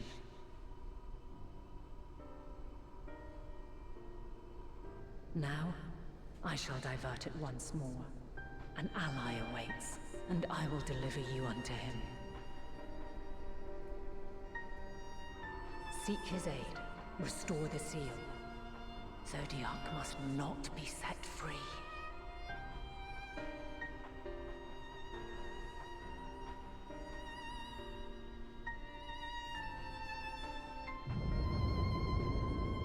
The Tempered are running wild. Not only those at the tower, but those back at the camp. The others are doing their best to contain them, but the situation is growing beyond our control. Leave them to die or give up the chase. Just like Fandaniel said.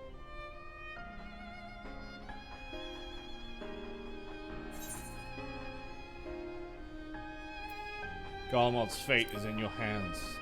I gotta go, homies. To the moon.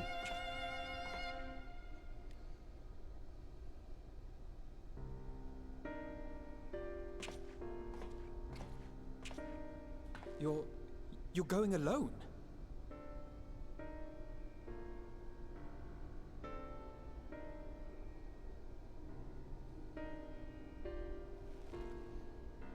The Rupert meme.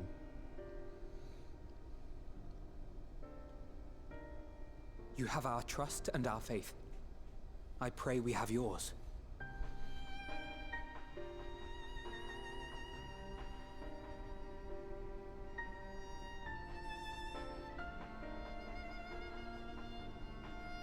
Our friends in the Tempered need our help. We will save as many as we can, I swear. Once we have matters well in hand, we'll join you on the moon. Until then, be careful. There's no telling what you'll find.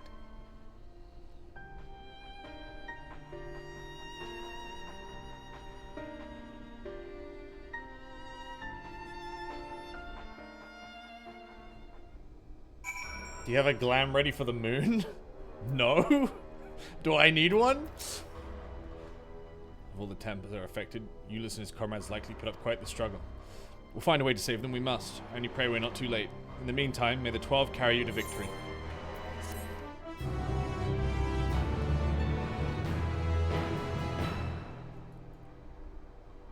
You may now enter the Tower of Babel with a party of NPC avatars. Golmod Aether current attunement complete.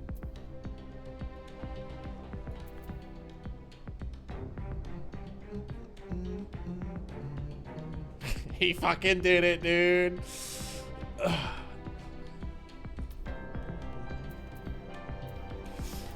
A rare sight, but a welcome one. Holy f- everyone's trolling me today, dude. I can fly in most zones, dude. It's only like 6. I can't. Hang on, let's check.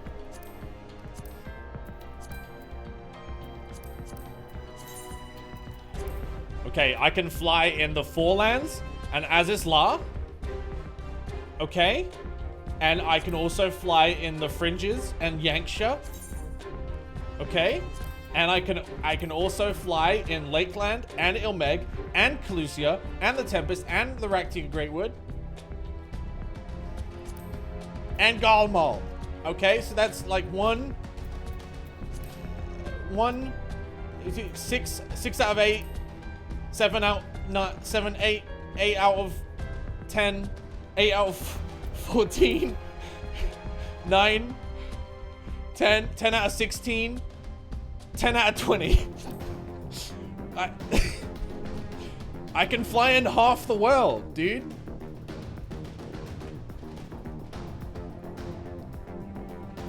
Kate, not another word at you, okay?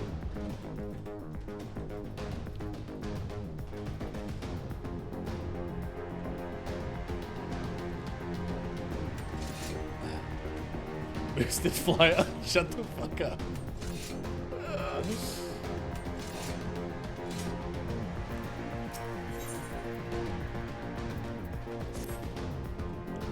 My apologies. I was lost in thought.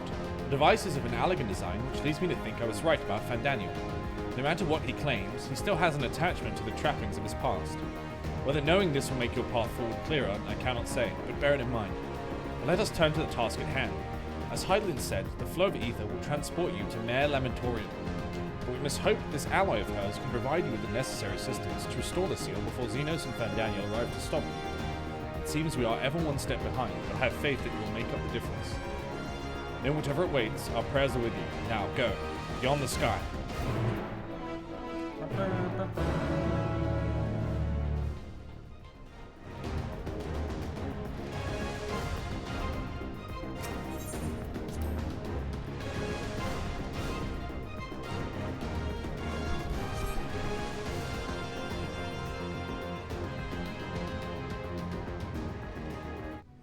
JP's ex-wife, he married up to dig for gold. No, I married up literally because he became a fucking Lalafell. And I was getting neck ache. The eldest of them all, savior of the star, was sealed with I literally married up. I married someone of a normal height. Sacrifice to grant him life, still slumber and dream of the day he and we will be made whole. Here he waits, in this cold, barren place, his cradle and his grave. Silent lamentations and prayers of hope echo soundlessly to a sundered star, adrift and alone. Mare Lamentorum. Yo, look at that fucking... Oh, what the fuck?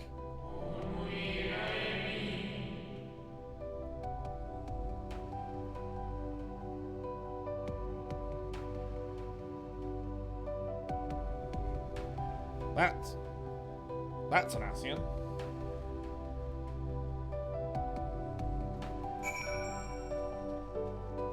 Yo, look at this place.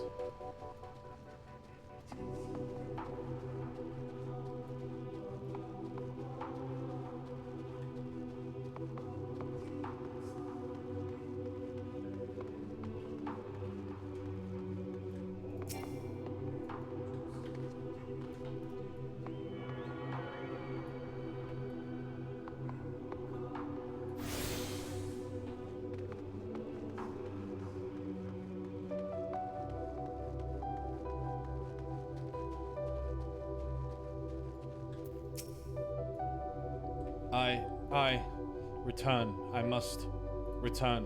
Why? Why? Shit.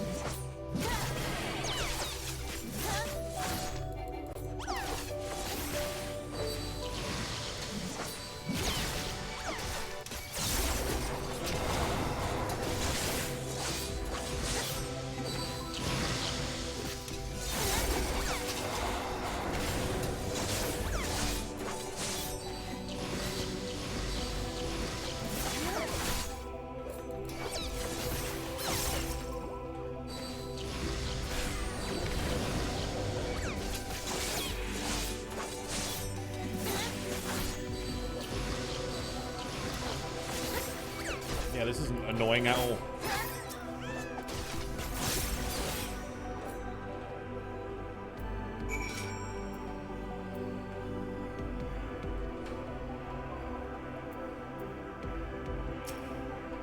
Home. I want.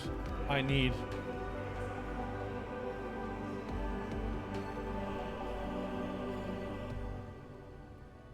Moon is actually haunted.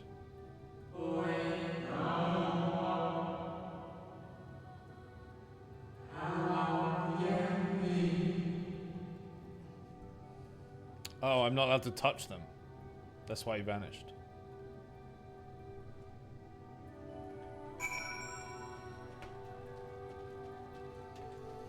Bro, don't tell me there's aether currents on the moon, because I'll fucking lose it.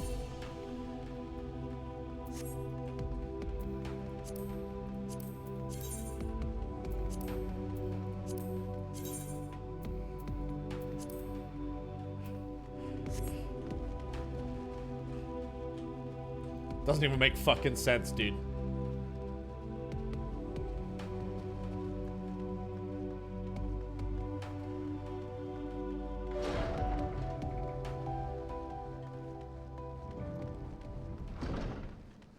Like a co-simp.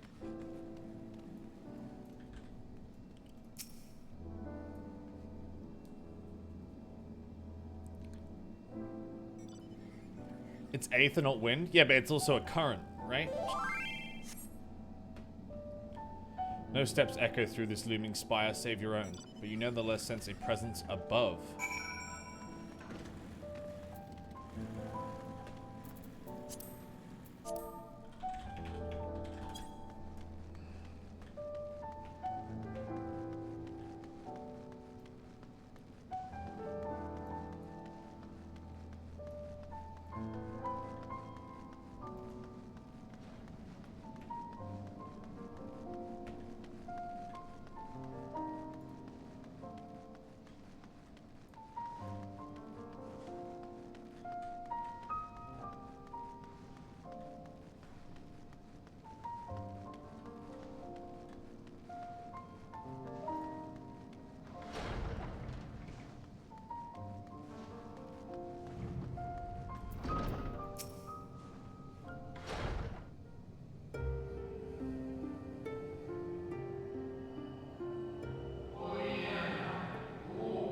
Apologies, I have been preoccupied for quite some time and am out of practice at conversation.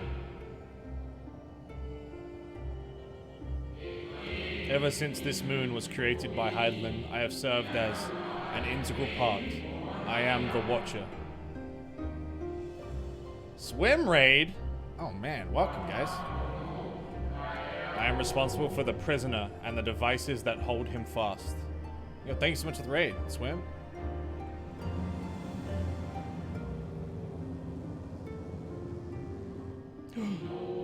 Zodiac himself, a projection of the moon's core.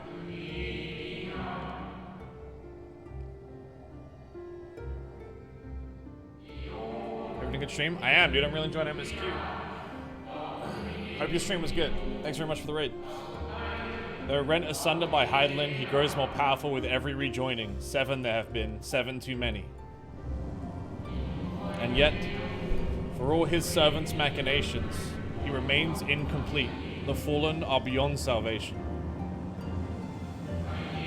No attempt would be made to free Zodiac, not until he is whole once more.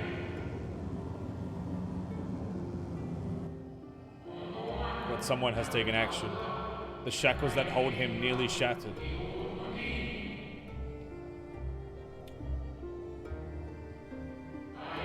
Six locks to his gowl, great and grand. Gargantuan swords driven deep, brands to bind Zodiac forevermore. 5 were destroyed by his would-be liberator. One of these I have restored.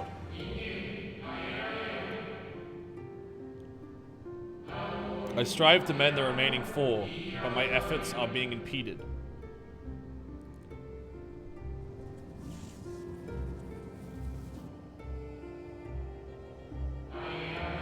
Souls sacrificed to summon Zodiac, the manifestation, consequence of the waning seal.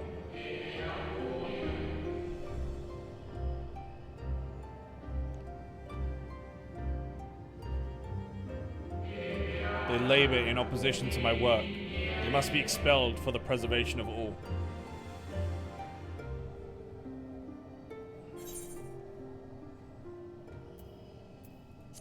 Keep not in prison right then do. I will aid you.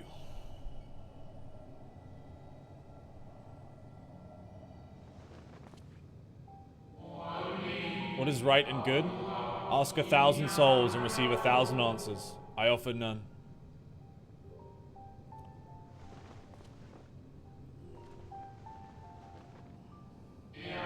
I am the Watcher and the Gowler. I am not the judge.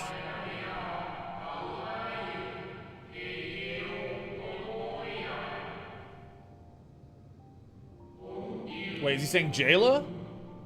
Know this, Hydaelyn commands the forces of stasis, and this moon is the product of such power. It's jailer? Oh, fuck. So long as Zodiac remains imprisoned in this place, no more sacrifices will be made in his name. Nor will those souls rendered up. Go, meet with these wandering spirits. Do what you think is right. Is it literally pronounced jail?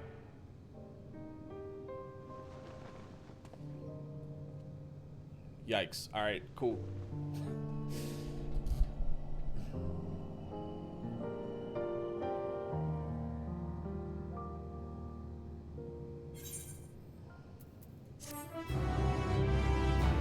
Hello, I heard they sent Yoshida to the moon to see the real atmosphere for it, and to transmit it to the player when they reach this place. Interesting theory. The Watcher would have you deal with the specters haunting the moon. Let's confront the lost souls. Okay. Make haste. Though yet distant, unwelcome guests draw closer. Cowabunga!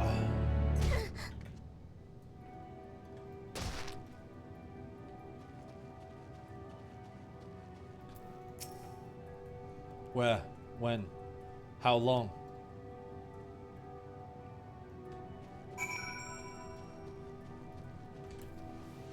Oh, do we just speak to them all? Yo, look at that. That's crazy, dude. Was it truly so long ago?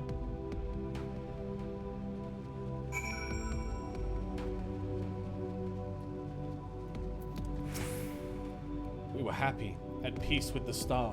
We nurtured it, helped it grow with our will, our creations. And then there's this guy. Help me, I'm stuck in the sand.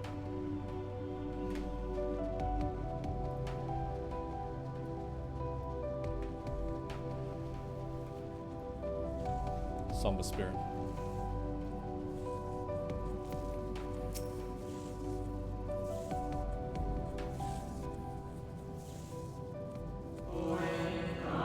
We were the star's beating heart, its life. Every soul a drop of blood flowing. To live, to learn, to create, to make better. The star flourished, as did we. Do you remember?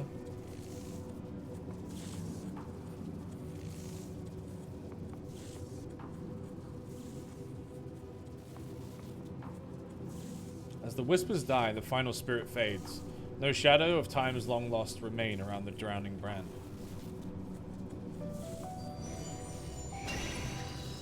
Except a fucking dog?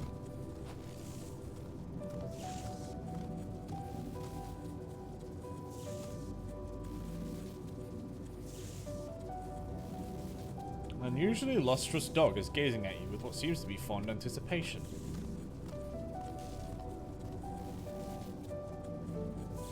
Appears to be waiting for you to follow it. I refuse. I shall go this way instead.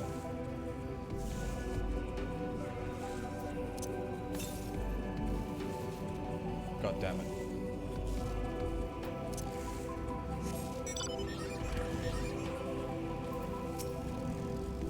Follow the lustrous dog and try not to fall behind.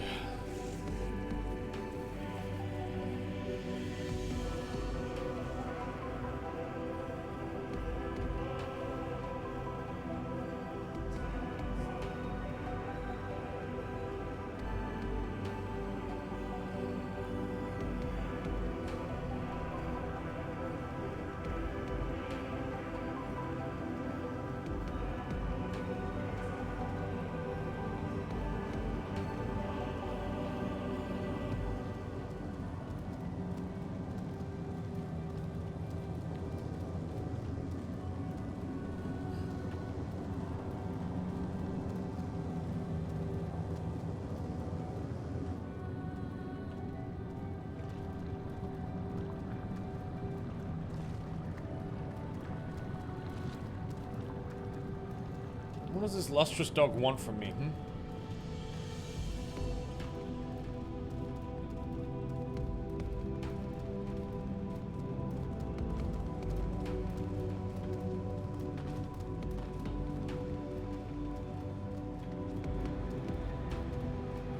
Treats? Well, I don't know if this dog is a good boy or not, because he's from the moon.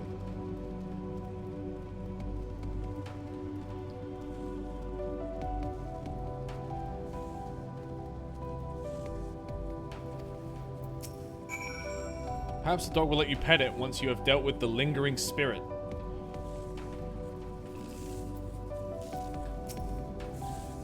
We and the star were fulfilled. We wanted for naught and mourned for naught. So why did it have to end?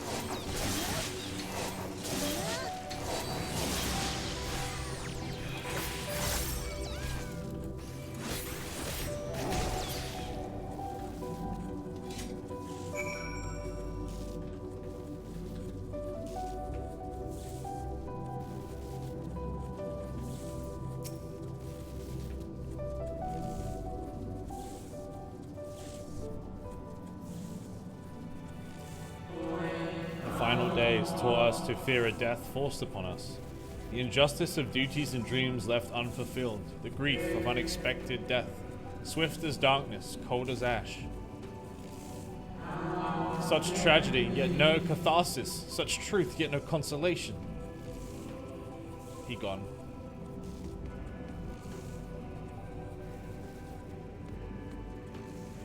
As the whispers die, the spirit fades, all is silent and still around the numbing brand.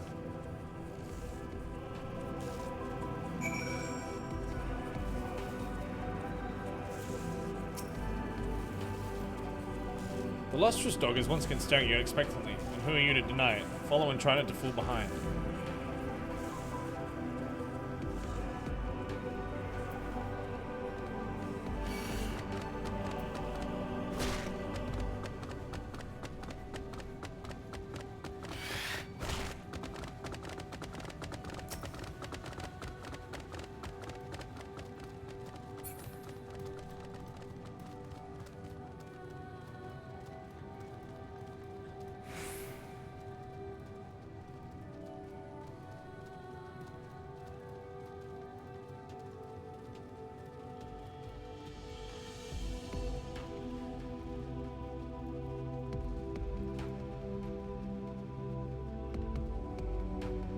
That dude, that looks crazy.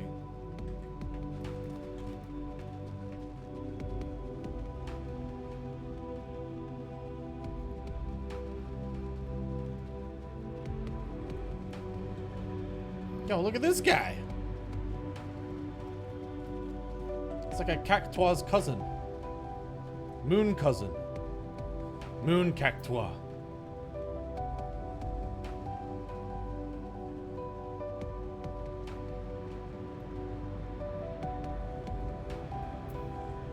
The dog silently regards the shadow that lurks near the brand.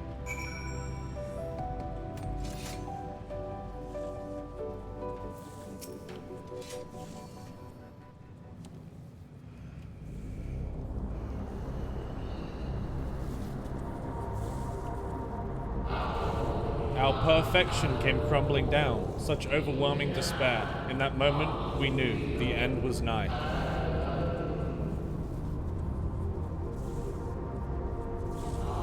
The faintest glimmer of hope remained. We gave our lives that others may live. We gave ourselves to Zodiac.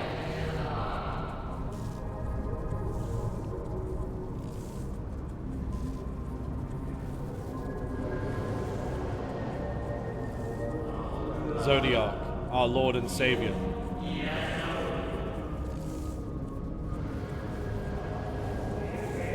To forge a world anew.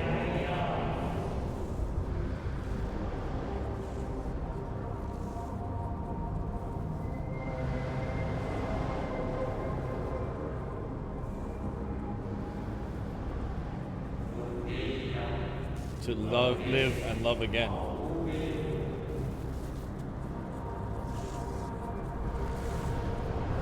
Become one with the star. Fill earth and heaven with life.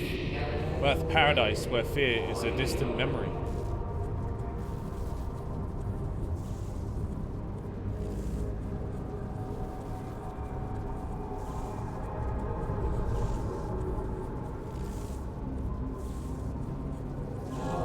Pardon me, or would you be so kind as to step aside?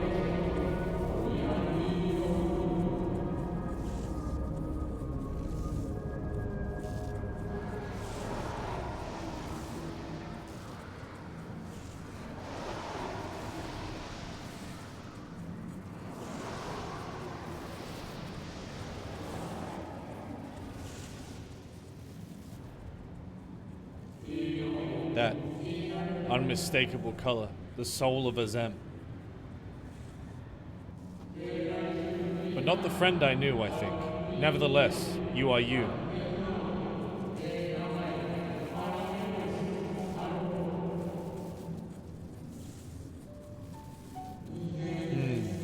So, Emet-Selch meant for you to have it.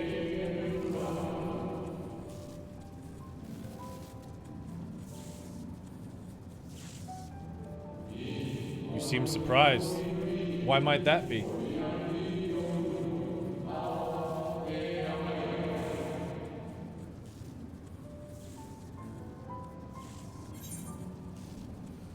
We meet again, Hefladeus.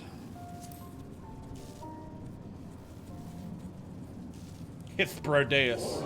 Again, I do not believe I have yet had the pleasure. Oh no, we met like a fucking copy of him, right?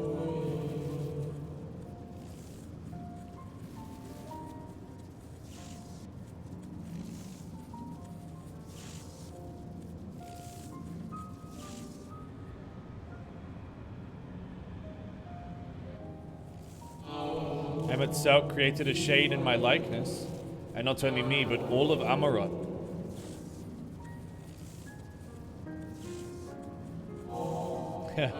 How very like him.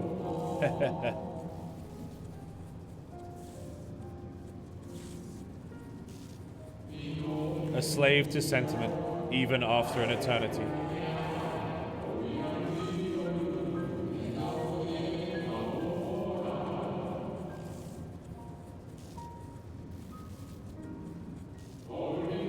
As you may have guessed, I am different from the shade you met before. No mere approximation, but the original.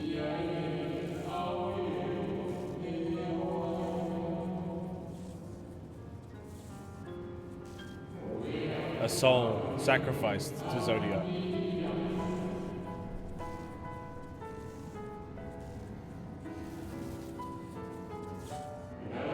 We remember in vivid detail the events leading to our purgatory.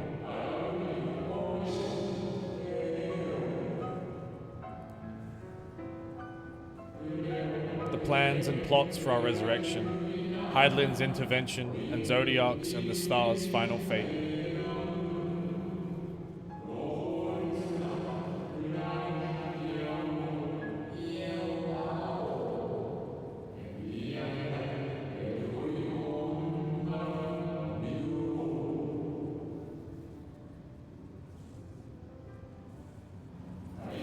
And then we drifted in a waking dream.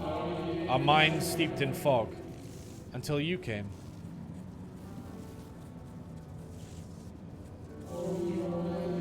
I know not what you and your friends intend for Zodiac, or the future of the star. Nevertheless, in you I place my trust and faith. In you I choose to believe, as Emet-Selch did.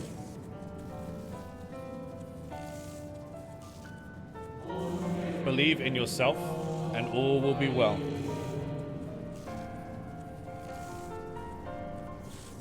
People cry, dude.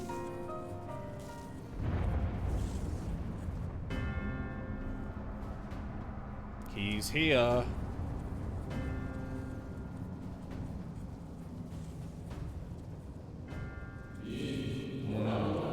More new arrivals, though. Ah, Fandaniel. That color I know.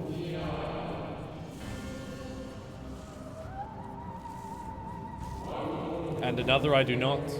An unfamiliar but fearsome being.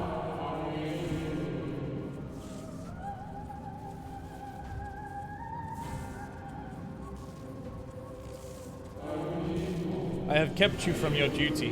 By way of apology, I will ensure that the shades hinder you no more.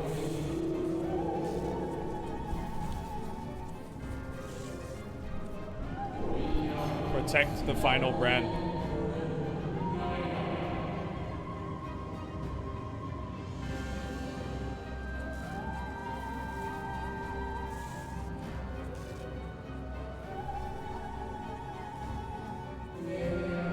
Fare you well, my new old friend. That's a cool line.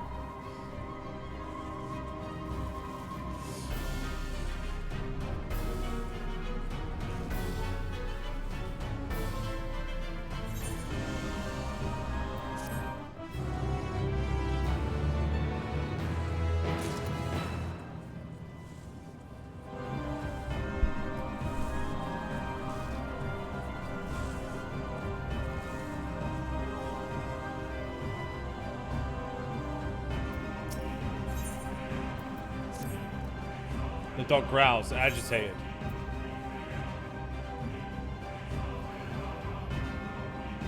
Cry havoc and let slip the dog of war. We must protect the brand. Come, boy. The dog nudges you with its nose. You get the feeling it wants you to hop on.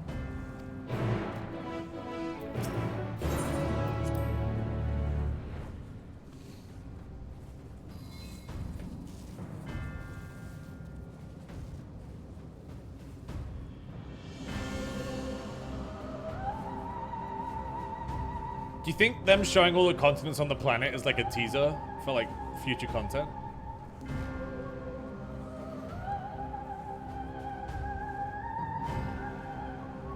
Smile.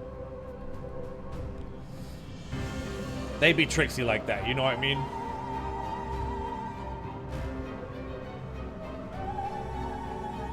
Yoshi P, the P stands for player.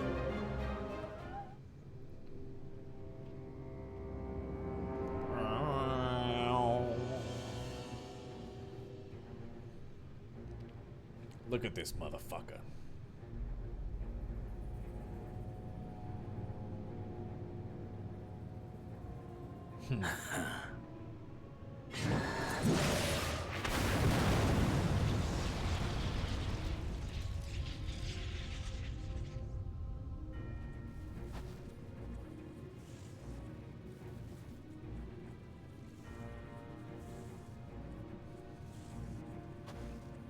In the nick of time to savor the crowning triumph.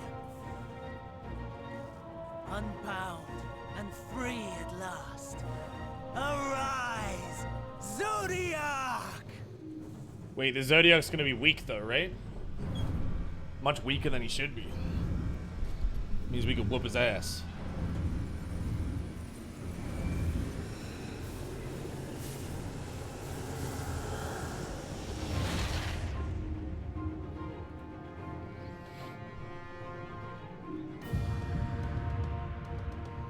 Shit, dude.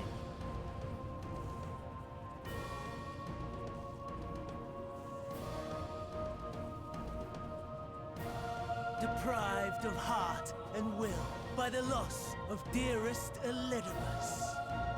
A creature of pure instinct, wanting for guidance.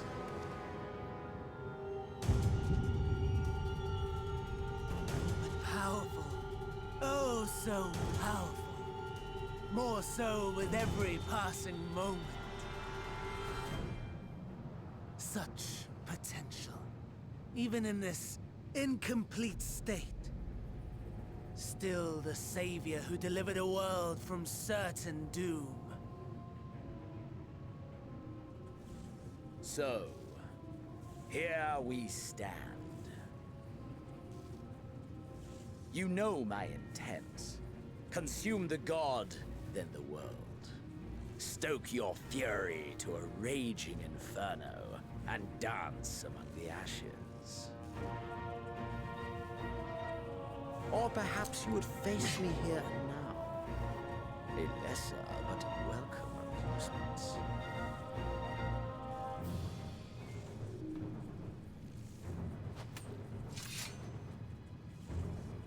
Yes. A taste to whet the appetite.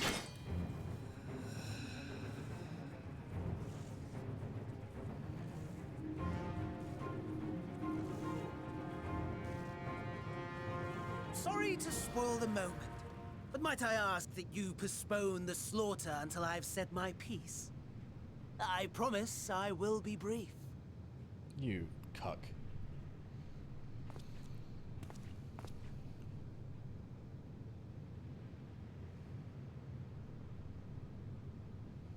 Do you remember when I told you that I wanted to die and take everyone with me? I meant it.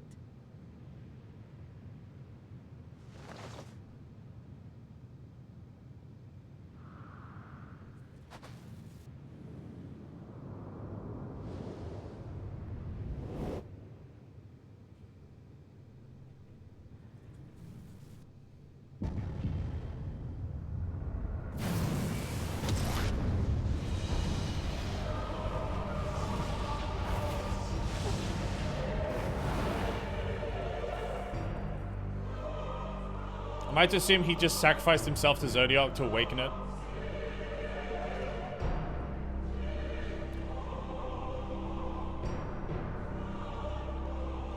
Ruh-roh.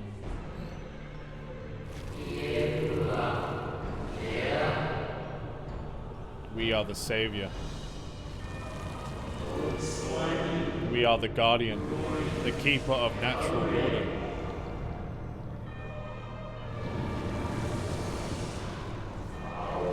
We are the martyr, the bestower of new beginnings. We are.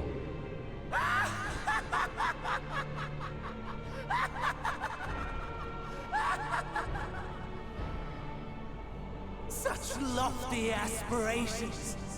And what sweet irony that the world's saviors will become the agents of its destruction.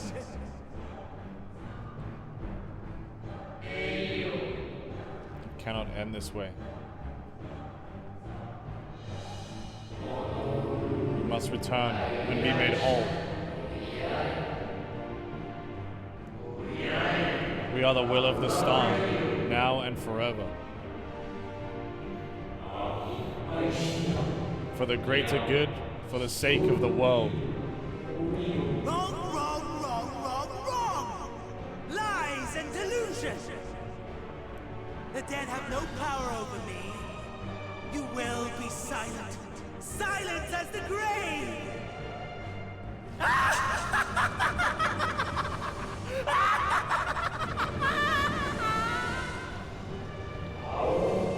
No more, we beg of you. The star must endure.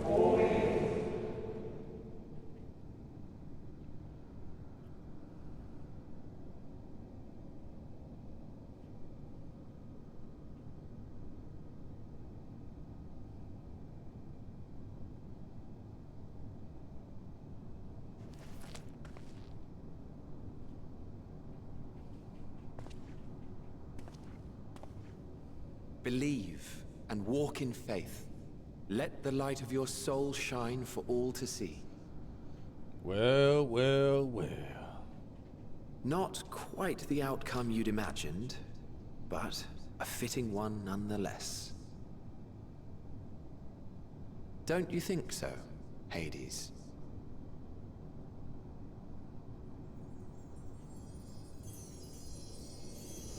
Oh no, he's off.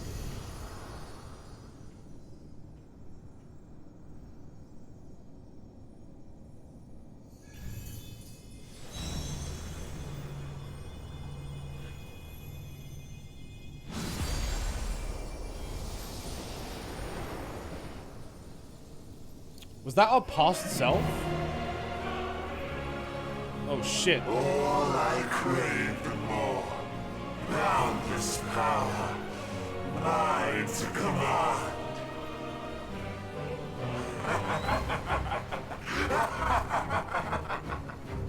Well, well, well. I had intended to pit my fractured divinity against Xenos. But a more tempting option presents itself. The greatest obstacle to my ambition. You will trouble me no longer.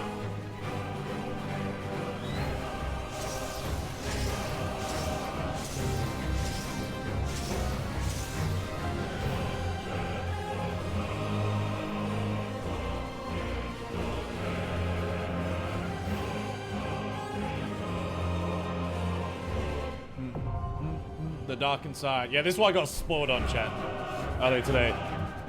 But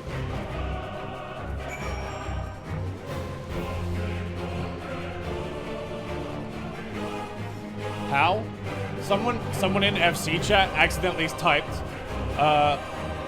forming a group for Zodiac EX or something, and I was like, oh, thanks for that.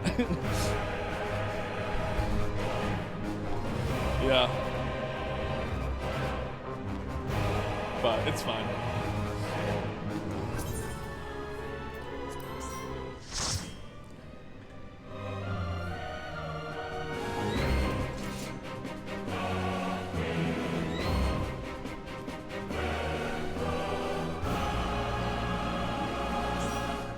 At least telling the story. That's what I mean. It could have been a lot worse. It could have been a lot worse.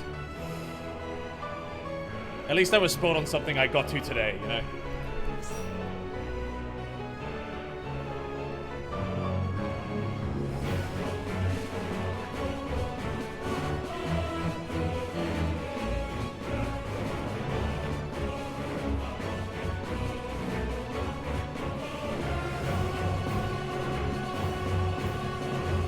Oh, this thing looks fucking cool, dude.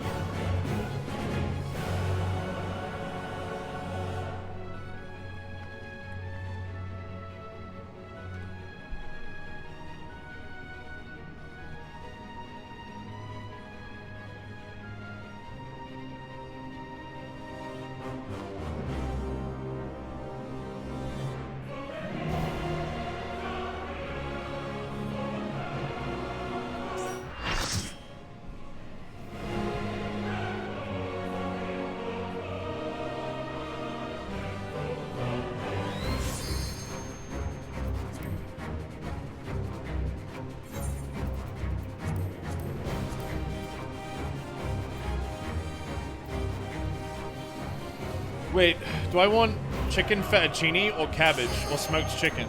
I think I want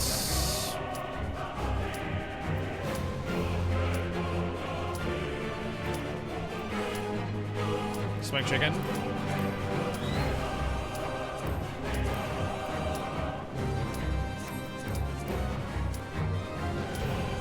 The fuck? I can't eat it?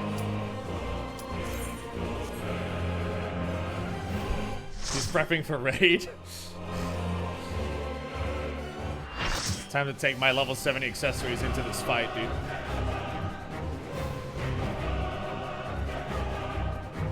You're wearing level 70 get you won't do anything? Bro, you get 10% more vitality. What the fuck are you talking about?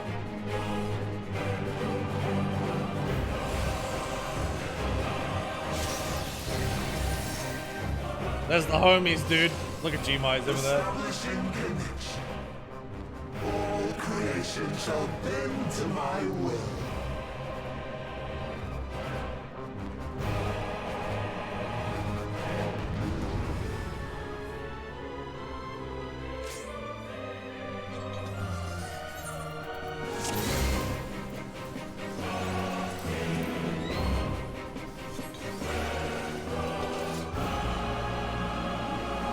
The end has come, and it will be beautiful. Why did Gmod die?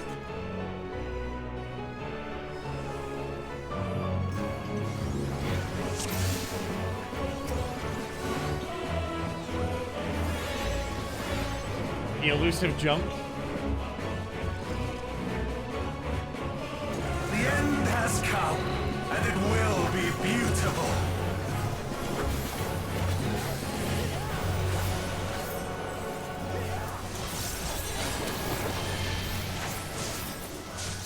The marvels of circus were but playthings.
Oh, it's 3 of them. It's 4 of them.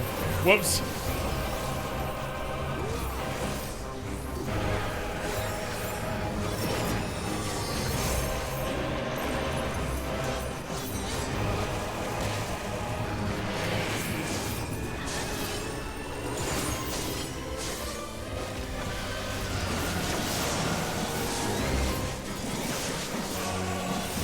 Soon my hold of the Zodiac shall be complete!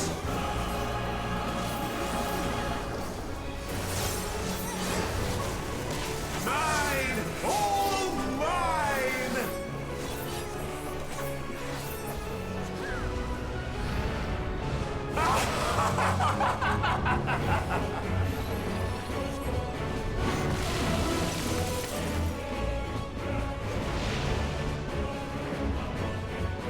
At last, I am become Zodiac!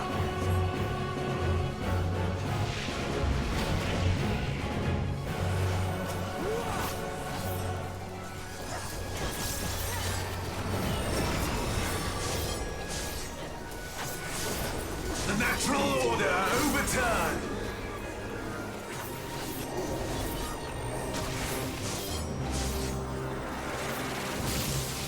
All in existence, bent to my will!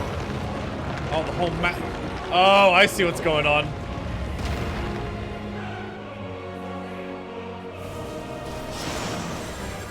Oh, we fucked that up, didn't we? My life's work!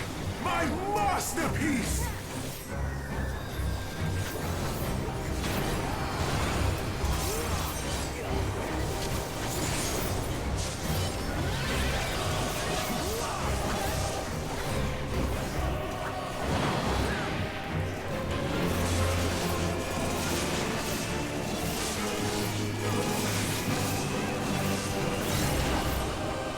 Oh, okay.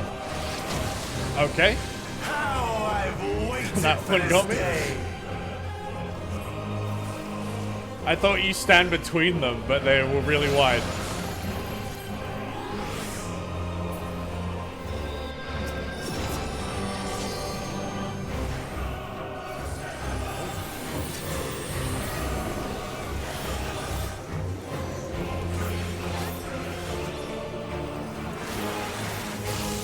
All in existence, bent to my will!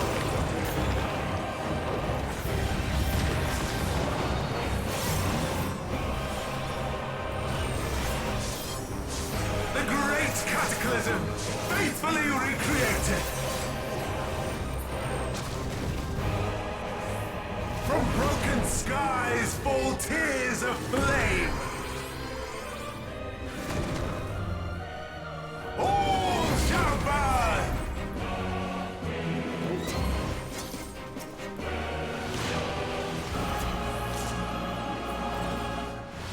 Ow. Will you live to see the end?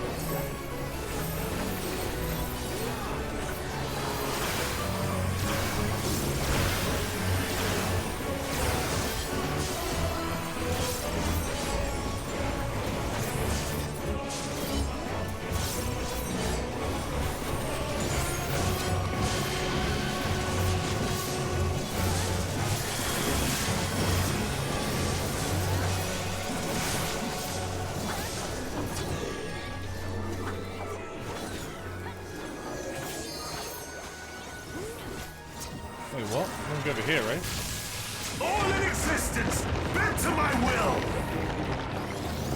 Yikes, I'm dead. Oh, he lives! Will you live to see the end? That mitigation, dude.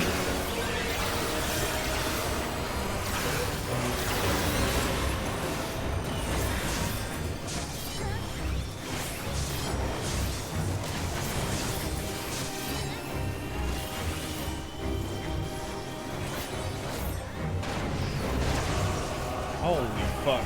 I have no need for strength.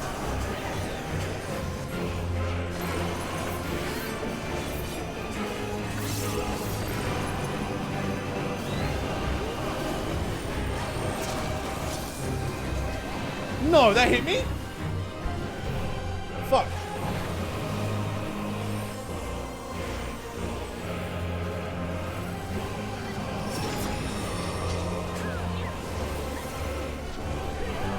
Chat, when they revive me, dude, it's time for the Reaper limit break.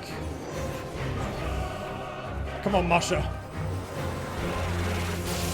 All in existence, bend to my will. Shit.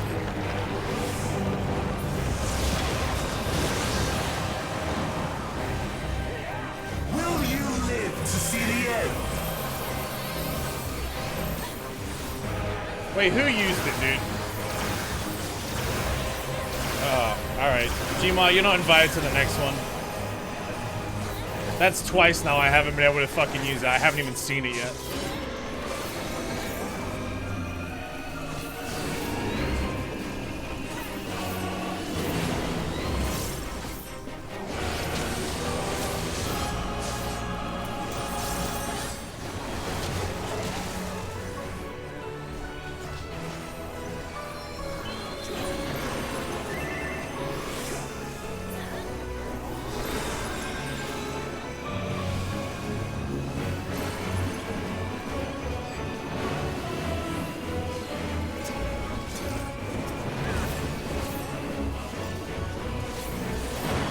Oh my god, there's so much going on. Will you live to see the end?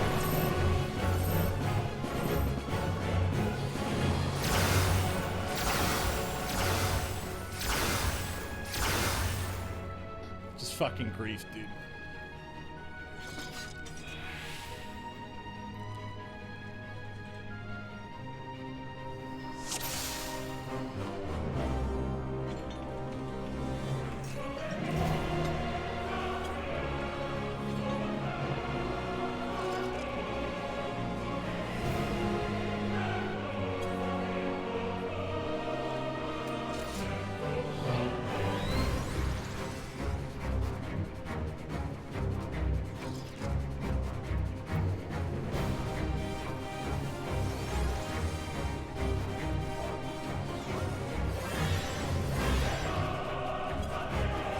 The end has come, and it will be beautiful.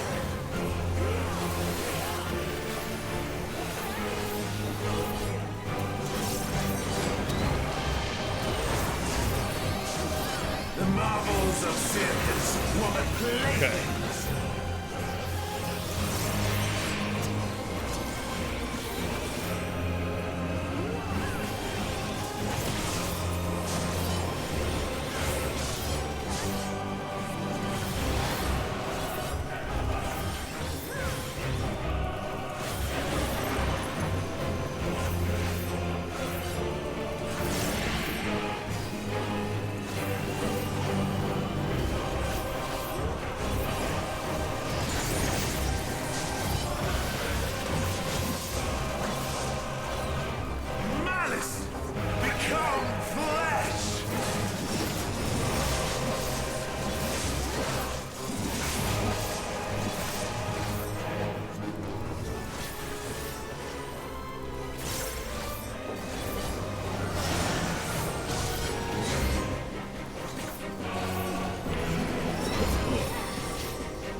music's good, dude. Become Zoya.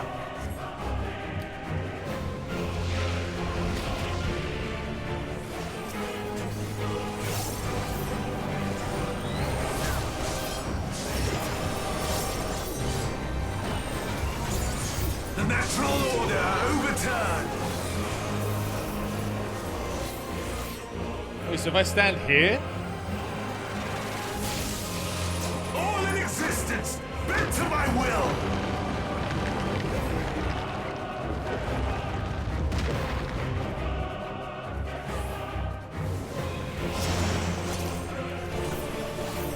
My life's work, my masterpiece.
T deliberately debated me? Yeah.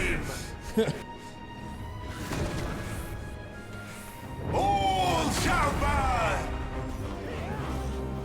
The ones that say so they're standing on the ones that say 5. And then they go to the middle.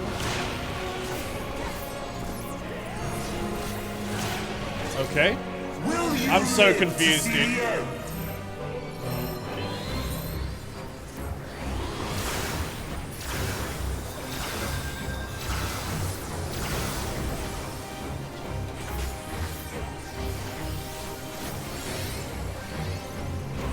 Value. Yeah, I mean everyone in this party is just probably trolling.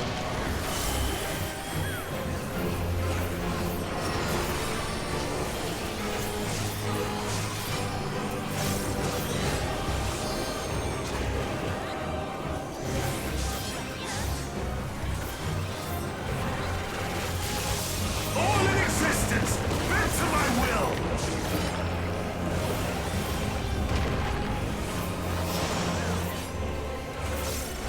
Will you live to see the end?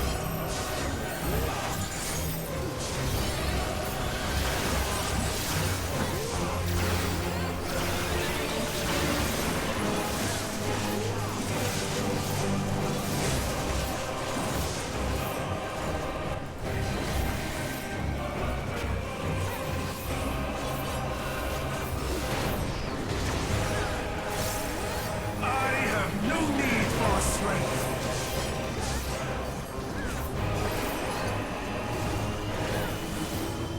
So does this half, and then that half. So we move over. Yeah.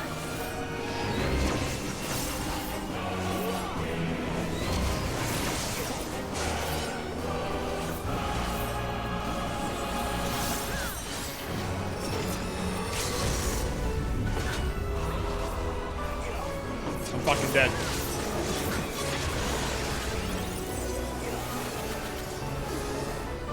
Stand here. All in existence, bent to my will.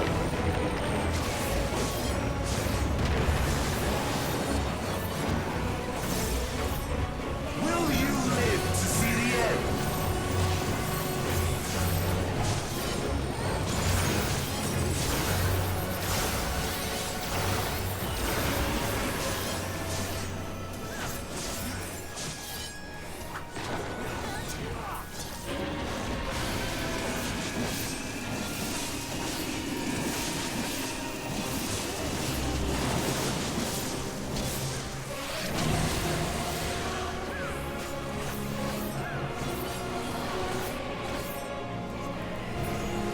Let's go! Is this the limit of your power? Is this how it ends?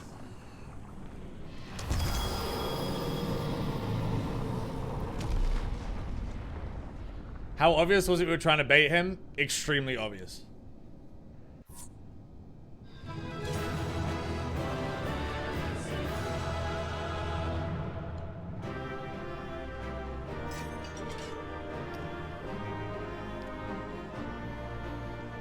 He killed me like twice, and I was like, alright, they're just baiting me. I just can't follow any of them.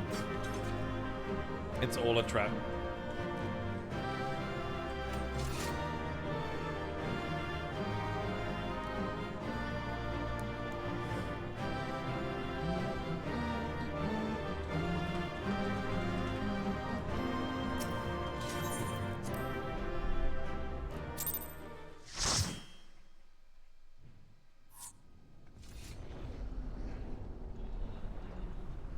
Thanks, everyone.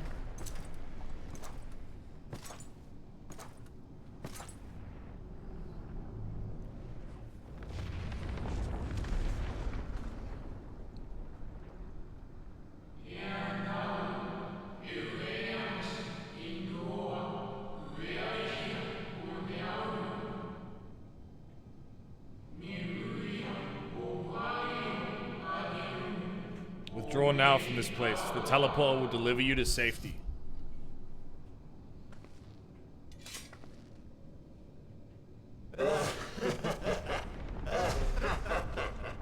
Incomplete and insufficient. Of course he was no match. Once again, you have left my best laid plans in ruins. And played your role to perfection. Thus, sealing my victory. Oh, let me guess, alright? You're gonna give that to him? From the first, all I wanted was for you to kill Zodiac. 'Twas but one of many methods to achieve the desired effect. It would have been the same had Xenos died in my place. But what better and more satisfying way to ensure success than to take control myself? Where's this debate? My sole regret is that you live to tell the tale.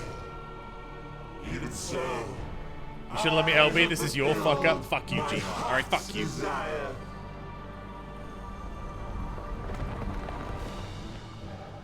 Let your murder mark the beginning of the end. The coming of the final day.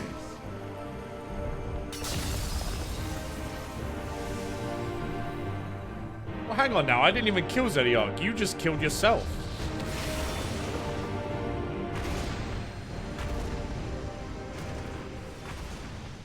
I was just gonna seal you away again.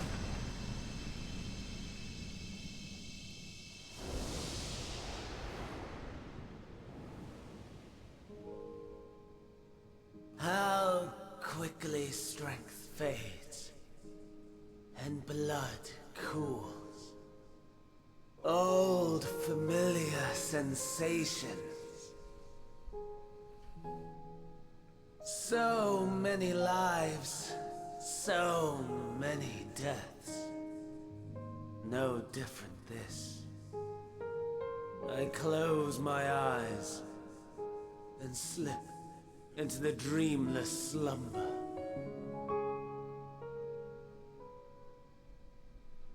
A tired song and dance. Routine. Always I wake. But not this time. Nothing left unsaid.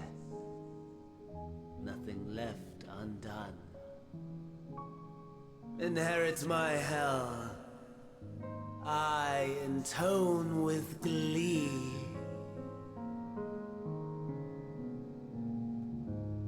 The man I was would weep for what I have become. The all-consuming contempt.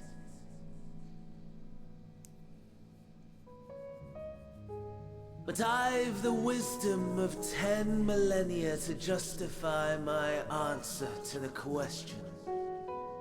No value in their existence. Not a whit. For all that I looked. None that I did see. A final chance, then, for Heidelin and her faithful. In Cataclysm, prove me wrong. I snare.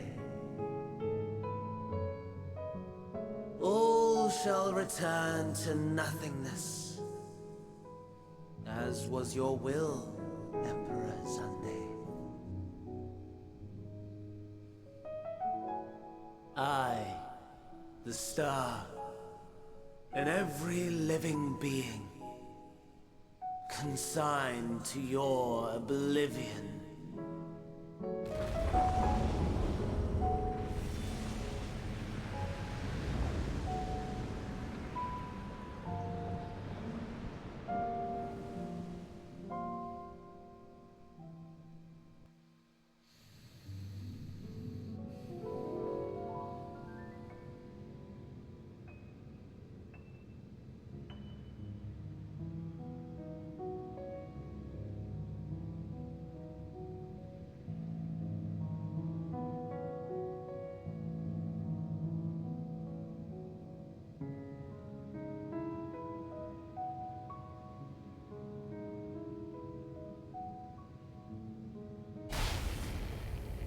Oh, shit. Ah.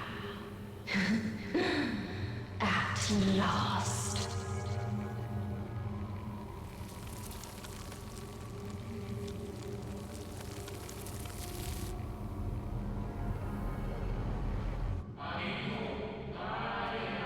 Deep breaths, slow and steady.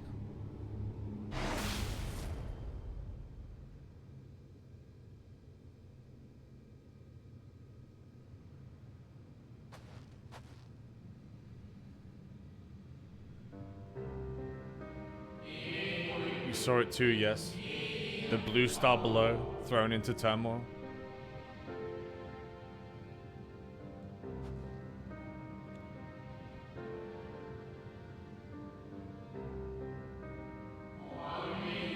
Then it was no illusion. All was truth.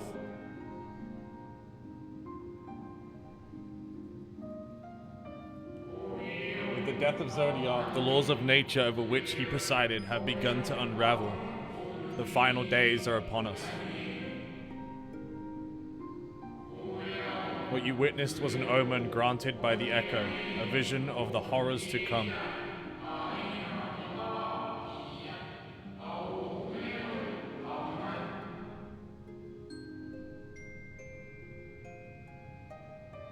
Yeah, why do I feel like I just did the tutorial, dude? Time grows short.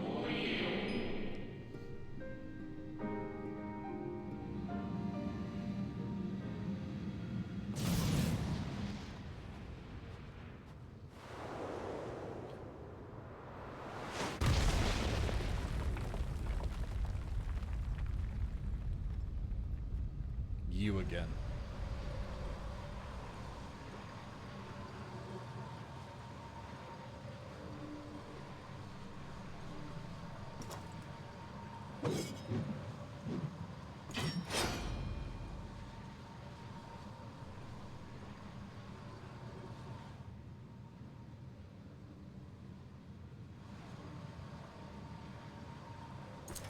No. I'll find no fulfillment in a contest with you this day.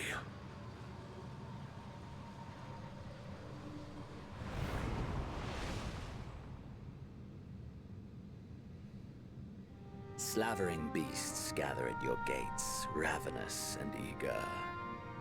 Already you turn to them and away from me.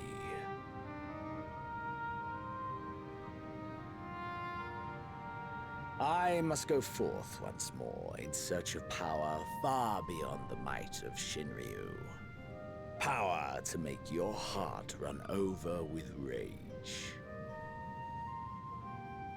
For the eldest of primals was a betrayal of promise. A pathetic creature incapable of inspiring true despair.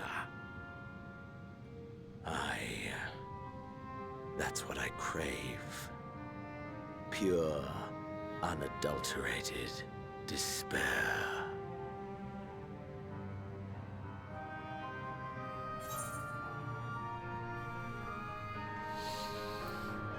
I want to fight for your amusement, you bitch.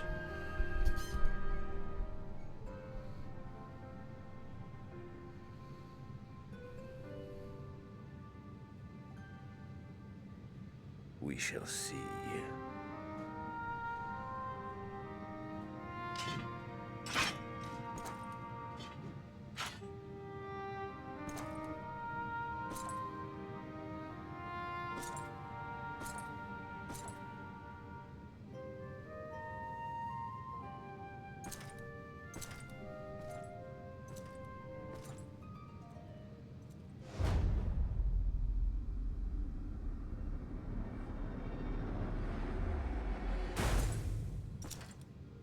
Shit, dude.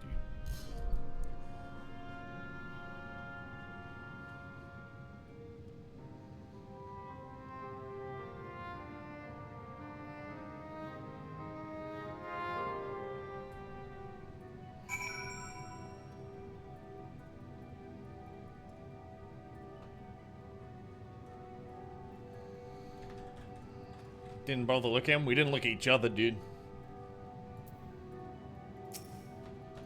I sense his presence on the moon no longer. If you need not follow, then I beg you stay and listen to what I have to say. Of Zodiac and the end of things. Yeah, man. Give me some explanation, please. Alright, let's look. We probably have a lot of new gear, right?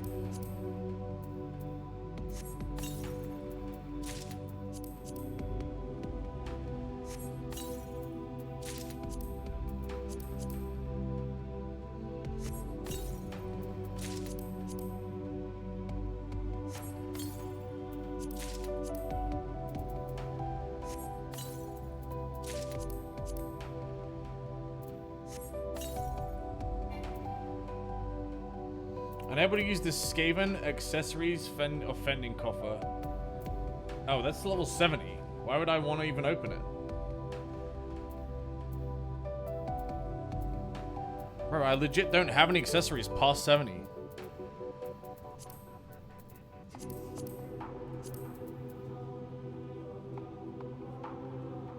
Hey, Gummy, thank you for the gift bombs, dude. That's very kind of you.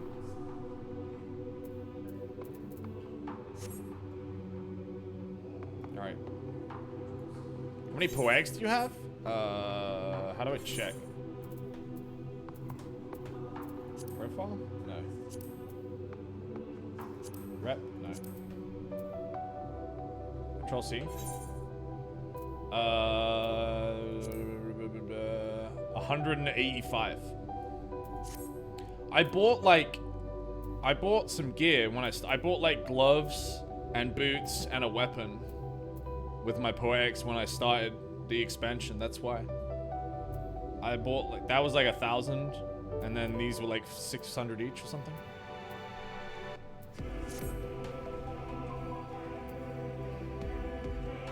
It doesn't matter. You have some old tomes to convert in Morgana still? What do you mean?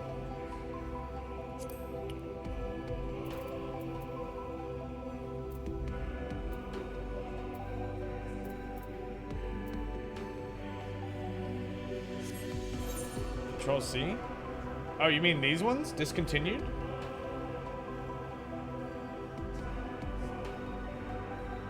I mean, that's only 600 though, right? That's gonna get me like one item.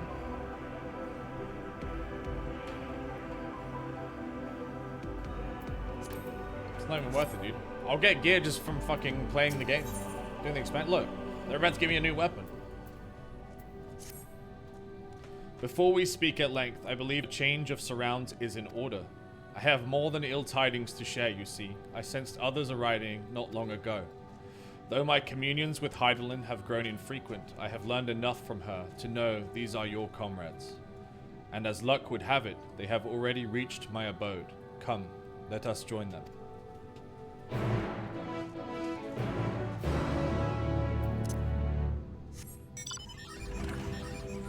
Alright, so the moon aether currents, is there any side quests here, or is it literally just only aether compass stuff? Oh, they unlock as you go? Okay.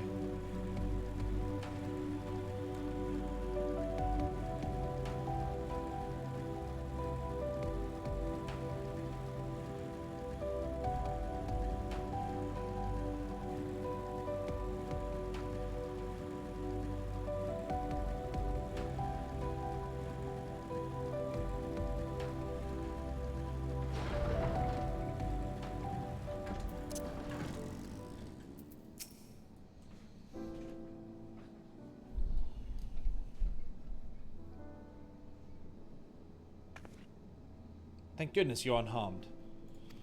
We did what we could to subdue the Tempered before making our way here. Not without casualties, unfortunately.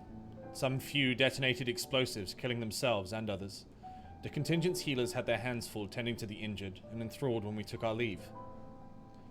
Lest you wonder, Mistress Krall has also been delivered unto their care. Serving as a conduit for Heidelin's power hath taken its toll, but she will recover in due course. As for Alphino and Alice, they insisted on remaining in Garlemald while we three rushed to your aid. It appears, however, that matters here have already come to a conclusion.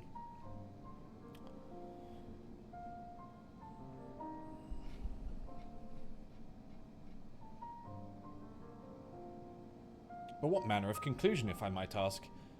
And is this the ally whom Heidelin bade you seek out? He is not unlike the shades of Amarok. Not unlike, perhaps, but not the same. I was created by Heidelin, together with this place. It has ever been my duty to keep vigil over Zodiac, or rather...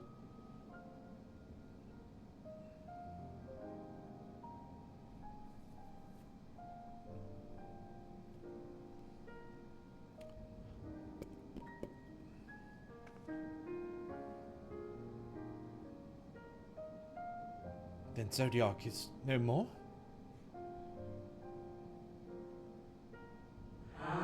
And not without consequence, I am afraid, for now the delicate weave of the star, preserved by his presence, will begin to unravel.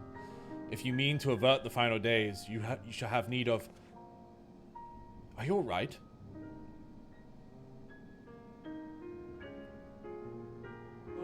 My attempts to forestall Zodiac's release have all but exhausted my strength. If you might allow me to rest a short while, I will share with you all I can. Please do. You need not exert yourself on our account.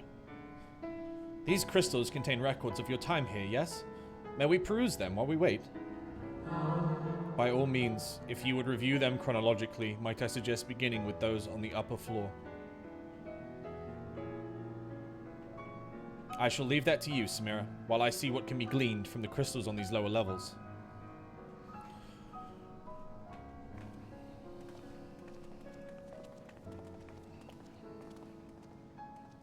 Yeah, you sit in your chair, buddy. You take a rest. Take a little rest.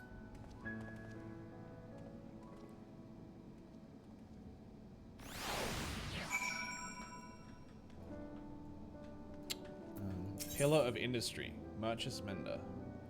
How do I repair gear? Here we go. Okay, so we want to go up.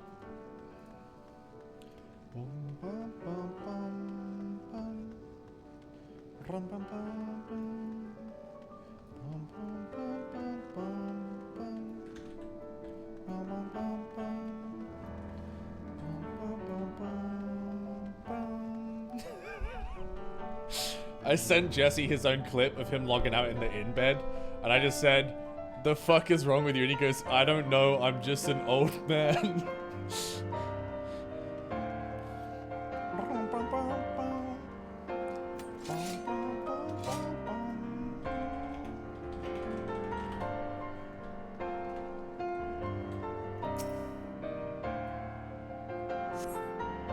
As you gaze into the crystal, ancient knowledge of Zodiac flows through your mind.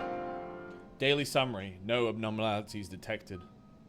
These appear to be records of a long, lonely vigil on the moon, dating back to the beginning of Zodiac's imprisonment.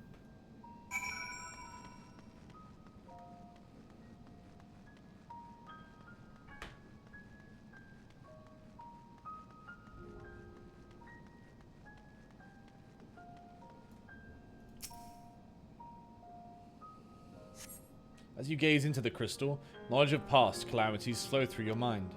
The records describe how, with each rejoining, Zodiac's thirst for freedom grew, as did the strain on the brands. Maintaining Zodiac's imprisonment appears to tax Hydaelyn greatly.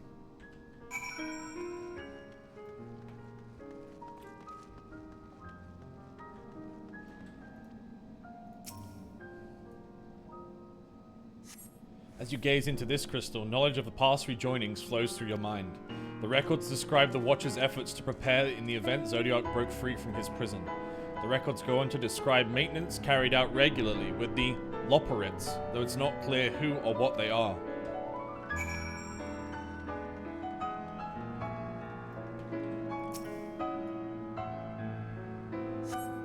As you gaze into this crystal, a record of an unexpected visitor flows through your mind. The records note the Watcher's musings when Elidibus is spotted on the moon, though clearly not for the first time. It is clear that he and his brethren have a keen interest in freeing Zodiac from his prison, and yet they have made no attempt to destroy the brands. Perhaps they prefer he remain hidden from mortal eyes until the final rejoining. Perhaps they realize he would never dare bring harm to Zodiac so long as he remains imprisoned. Perhaps they realize we would never dare bring harm to Zodiac so long as he remains imprisoned. Okay. I read that wrong. It confused me.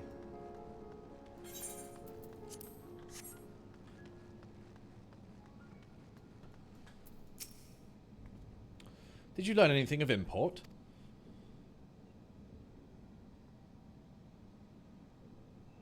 So it's as we suspected. Maintaining the brand requires a great deal of her energy and focus, and this cost has grown higher with every rejoining. That would explain why contact with her has become rather infrequent since the 7th Umbral Calamity. I too made a rather startling discovery. This heavenly body we know to be the moon was in fact created by Hydaelyn. When the Watcher said he was created together with this place, I thought he only meant this facility. Truly, Hydaelyn's powers are far beyond anything I could have imagined.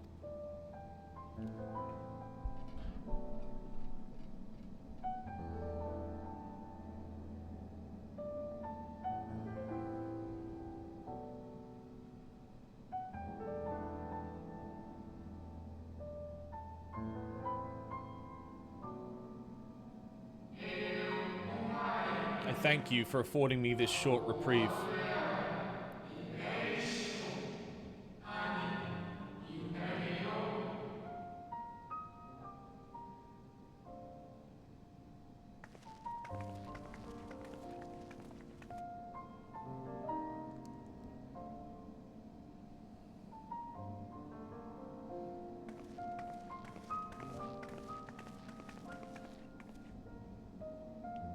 It is we who should thank you. The records stored here are nothing short of extraordinary. There is much we could learn of Zodiac and his imprisonment, but perhaps you could offer us more focused guidance. Pray, tell us of the calamity that came before and comes now again.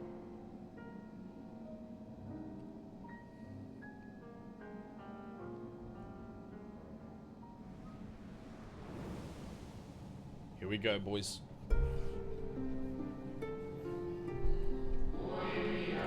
Long ago, before the Great Sundering, there was but a single world, Aetheris.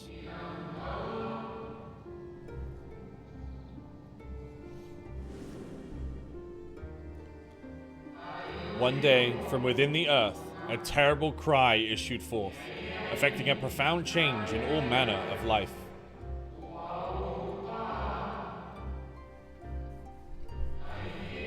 We were not exempt. Our creation magics ran rampant, giving shape and form to thoughts of hopelessness and despair.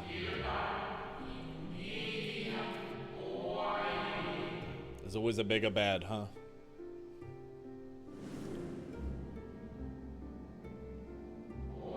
At first, the phenomenon was limited to a single region, but quickly, so very quickly, it spread and engulfed the whole of the star. Were the ancients ever able to deduce its source?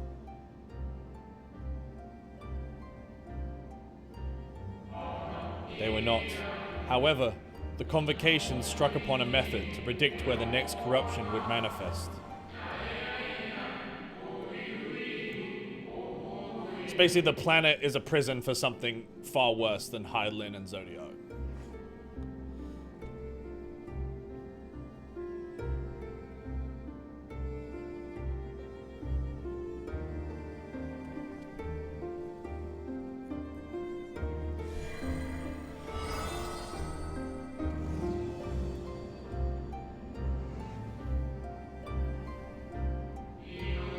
The etheric energies which flow through all of creation in the form of various currents.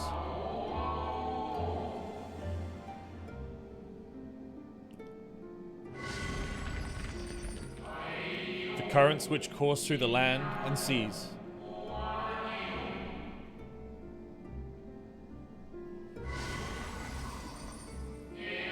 Those which flow through the very air.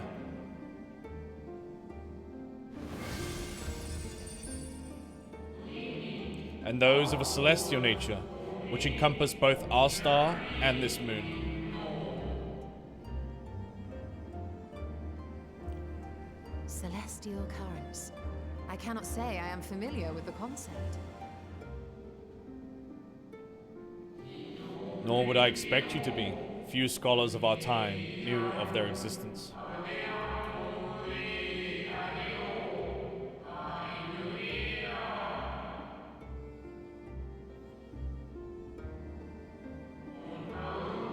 Their invaluable knowledge helped us to better understand the nature of the calamity.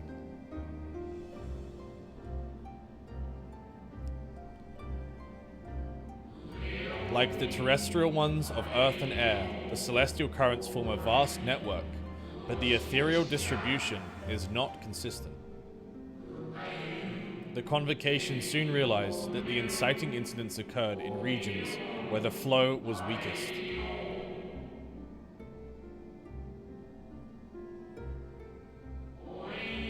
Correlation without clear cause, ultimately. Nevertheless, on closer study, a stagnancy of aether was observed in nearby currents.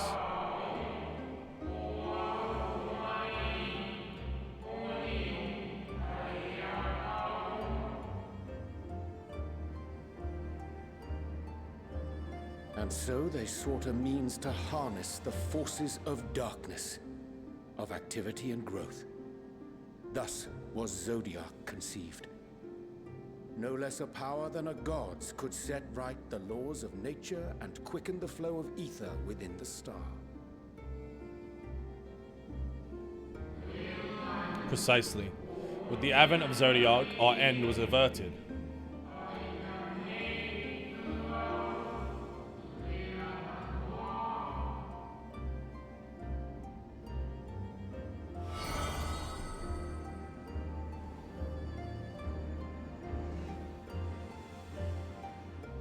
Emmet Selk claimed that those who summoned Hydaelyn did so because they saw Zodiac's power as a threat. Is that true? Indeed. There was a faction opposed to Zodiac's creation, but their aim was never to unmake him.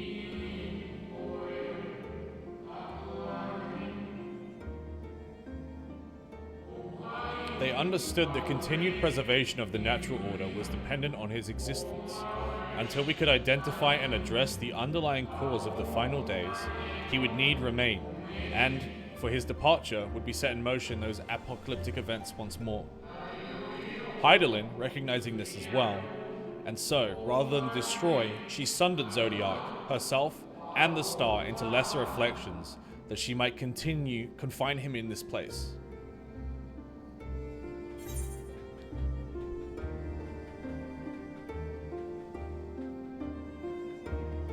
What she told me in the Serial Sea was false.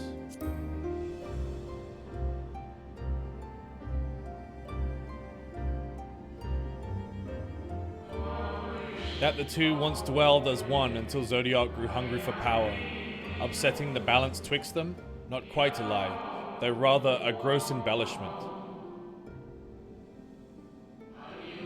But knowing what you know now, you must surely realize why she might opt to obfuscate and mislead. Viewership's pretty good? Yeah, we got a really nice raid. Hylan and Zodiac are both constructs of man, approximations of perfection limited by our own imperfections.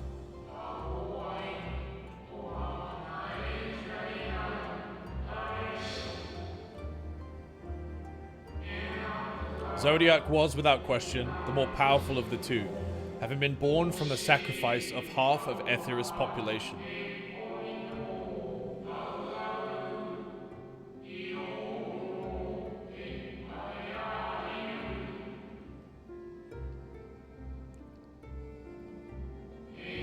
Thus was it necessary for Hydaelyn to commit herself wholly to his defeat. Still more effort was needed to confine him.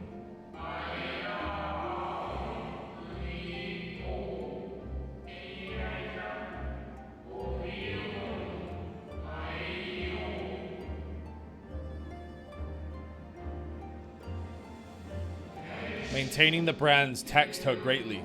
With what power she dared spare, she cried out to any who might listen, and offered her blessing to those who heeded her call.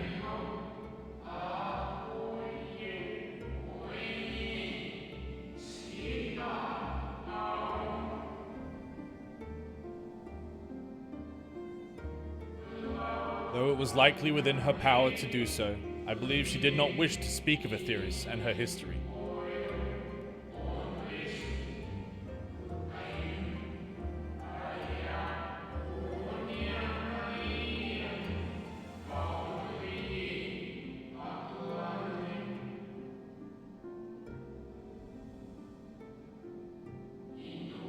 Like Zodiac, Hydaelyn's purpose is a reflection of her creators. They wish to look to the future and not linger in a prison of the past.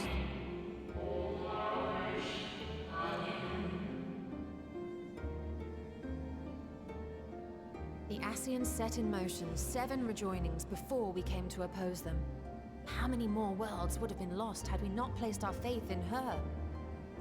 How many more souls living in the present would have been snuffed out for the sake of those long dead?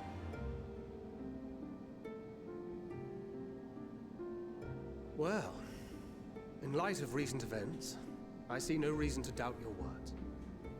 And even if Hydaelyn is not a god in truth, if Minfilia believed that we should trust in her plans, then I choose to do just that. Which brings me to a rather important question. Let's suppose we try but fail to stop this second coming of the final days. Should the source fall, what will become of the other worlds?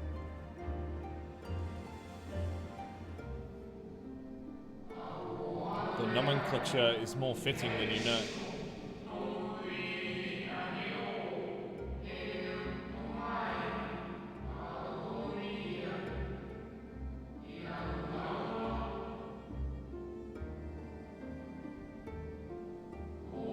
Bring ruin to the source, and its reflections will share its fate.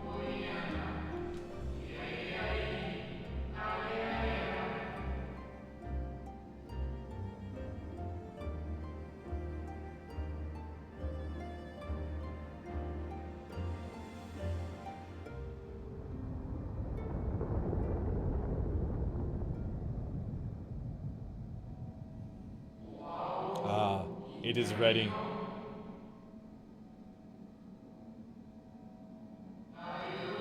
This way, if you would be so kind.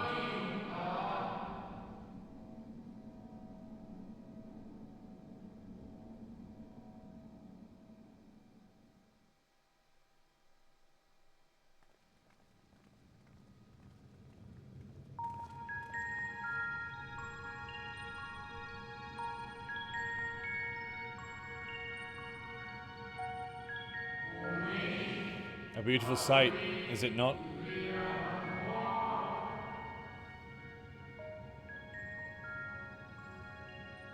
Yes, but what is it?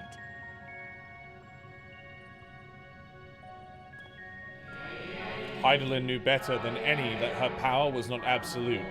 Indeed, she has ever struggled to hold Zodiac and his faithful at bay.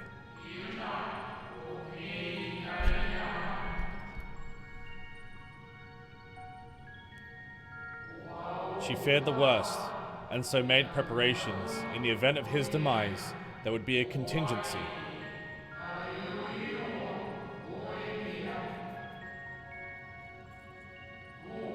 This moon is more than a prison. It is a vessel capable of bearing the people of Ethris to safe harbor.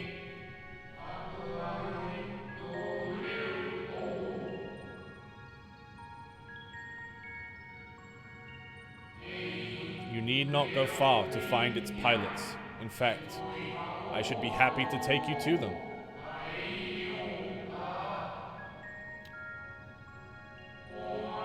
And fulfill my final duty as Watcher in the Dark. Okay, so the Council of fucking 200 or whatever know that this is a ship then. And that's what their fucking great plan is. And my understanding is the Forum know this is a ship. And that's why they're stockpiling all that shit. In that giant fucking labyrinth. And there was something in the earth that predates even the fucking Ascians, and its influence was hidden because of a constant balance of ether that circled the planet at a celestial level. And when the celestial ether failed in places, whatever's inside the planet could influence the planet and corrupt it. And so they were like, oh shit, the only way we stop this is if we make Zodiac, who restores the cosmic ether balance to the planet, to stop whatever's inside it. So they did that, but then Zodiac was kind of too strong. So they were like, all right, let's get Hydaelyn to like lock down Zodiac so that he can't do anything, but he has to exist because if he dies, whatever's inside the planet can start doing fucked up shit again. And then it died. So now, fucked up shit's gonna happen. Because the cosmic ether is imbalanced again.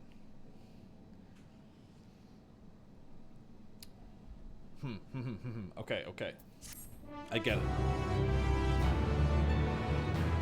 And the Forum are doomsday preppers who know this is a ship and have been tasked with being its pilots for generations in the event that the final days came back. I'm guessing. Which I guess we'll find out in a minute. I got a new scythe. What is that? The Bismuth War Scythe. Add quick break? Yeah, I need the bathroom anyway. Ooh, what the shit? Yo, that looks cool. That looks really cool. It's like the same damage as our current one though. It's not actually any better.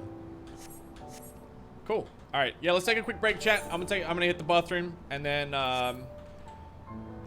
when I come back, we'll keep going. Yeah, we got a little while to go. Yeah, we can go for another hour or so. All right, be right back.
Yo, I'm back, chat. Sorry for delaying. My little girl woke up and she's got a fever, so I just had to like tend to that.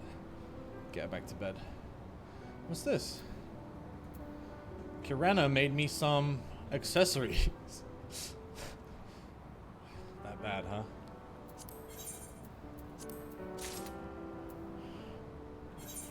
That bad, huh? Thank you, Kirana. Is the fever going down? She was really hot when she woke up, so I just like put her in bed with Mummy and cooled her down a bit. The time has come for you to be on your way. The crater of the heart of Mare Lamentorum, where Zodiac was imprisoned, is not so easily traversed. Let us call upon Argos, the familiar with whom you met earlier. He should have no trouble bearing you across. She was that soon. Me too, dude. She was like standing at the top of the stairs and she was just shaking. And I was just like, oh no.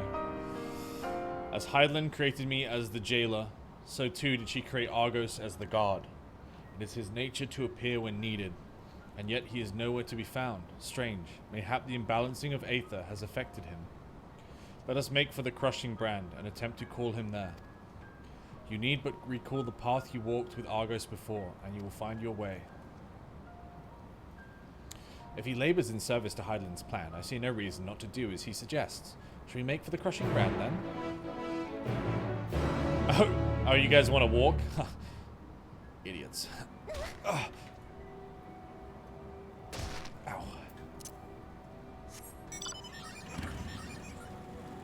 Cosmo, well, does everyone end early? Oh, she's back asleep now already. I tucked her back in. I tucked her in with her mum and she just went straight to sleep.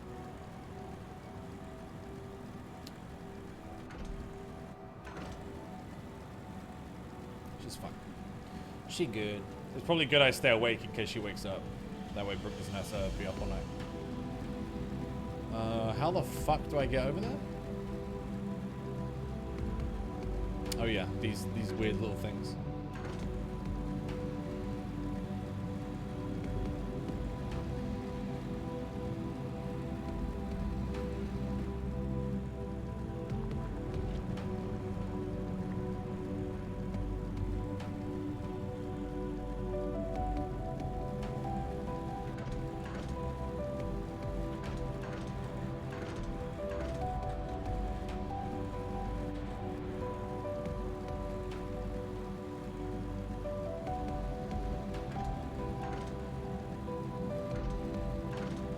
That's stupid. That's stupid.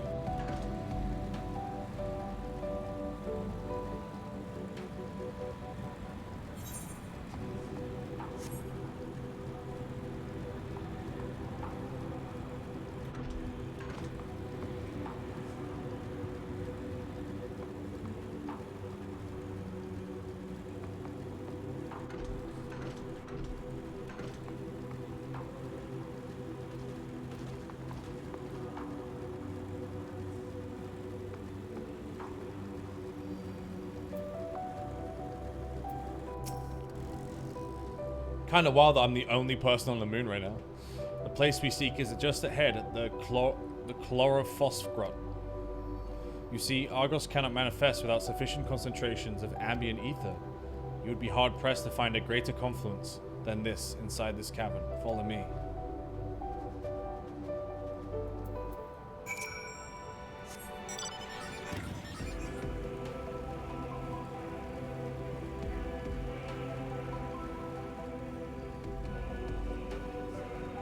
Best experience is having it be deserted around you. No, I agree. Yeah.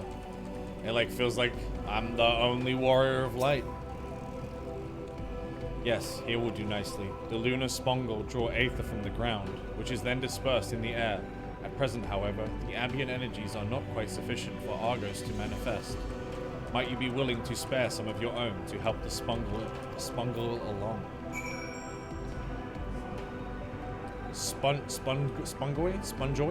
Spongoy?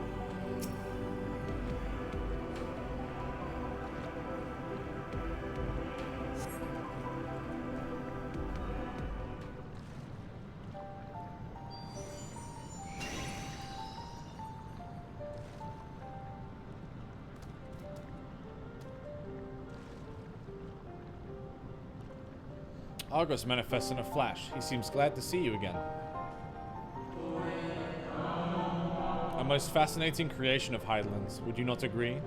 Should the need arise, he is even able to recreate reflections of himself, though I assure you it was no reflection which accompanied you earlier to the brand. No, Argos was quite eager to be at your side then, as he is now it seems. I cannot recall when last he showed such an affinity for anyone. Indeed, I thought him more likely to shy away from you and your companions. Perhaps it was more than a sense of duty that compelled him to aid you. As for your companions,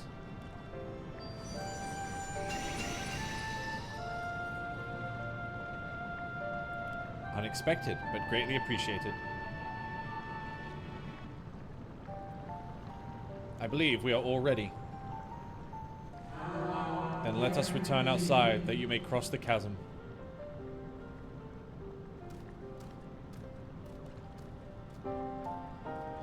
What'd that dog do?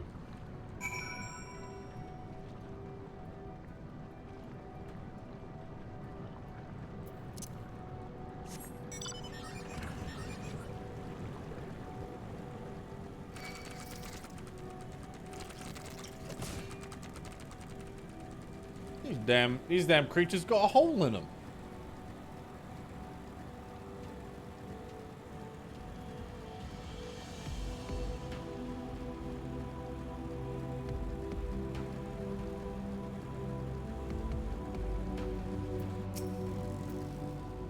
Your destination is the structure there across the Cradle of Darkness.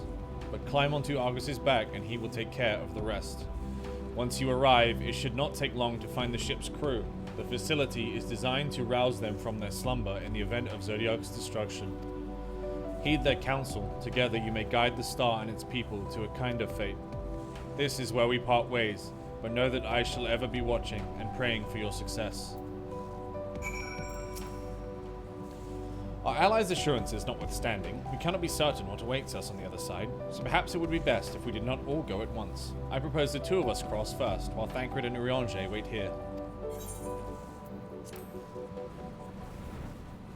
This dog can fly!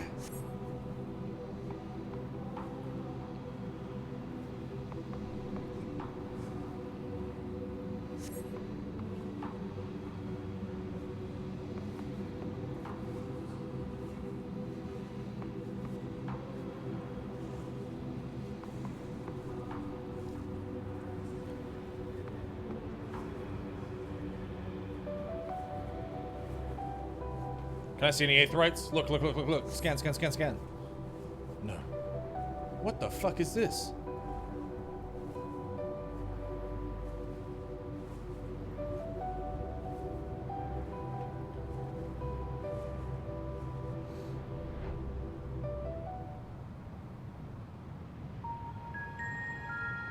Jumping gives you superpowers, Zenith told me. Dude, he was literally just using Enshroud. He wasn't even like, there was no other power there. He was just enshrouding.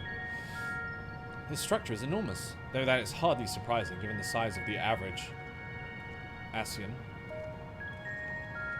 Apologies for the wait. Right then, let us head inside and... Oh?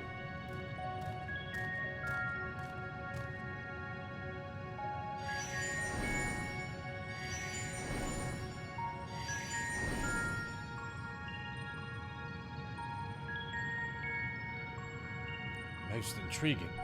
A means by which he conserveth energy. Well, I certainly wouldn't want him to blink out of existence on our account, helpful as he's been. Thank you, Argos. We'll take things from here. If Argos is to remain without, let us not keep him waiting over long.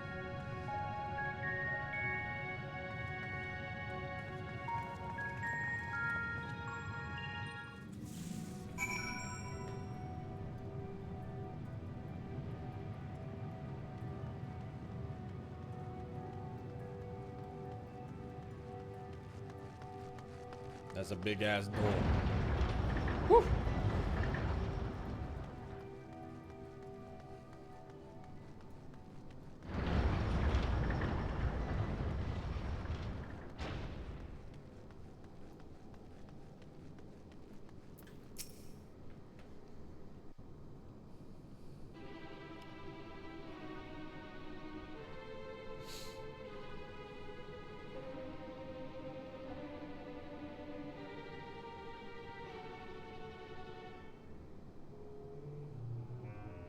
Our moonship pilot should be around here somewhere. Is that right?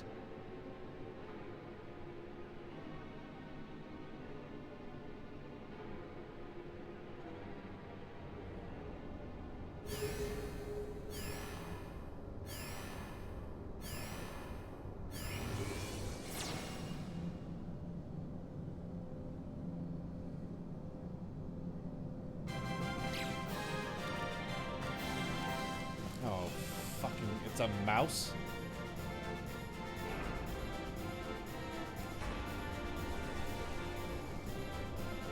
It's like a chinchilla or something. It's a rabbit? It's not a rabbit. It's like a chinchilla or some shit, dude. There's no way that's a rabbit.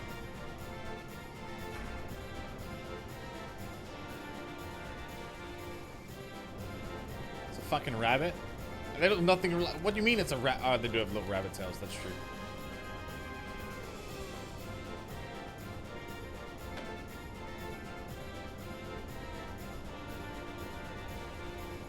Rodent.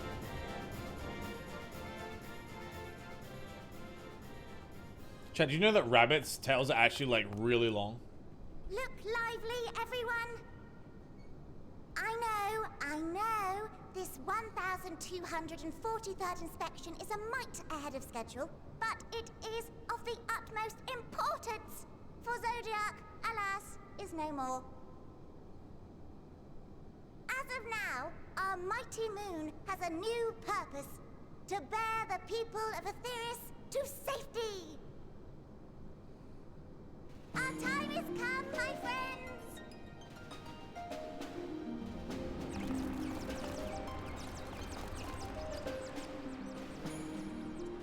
We must be swifter than swift. There is much to do before our guests arrive.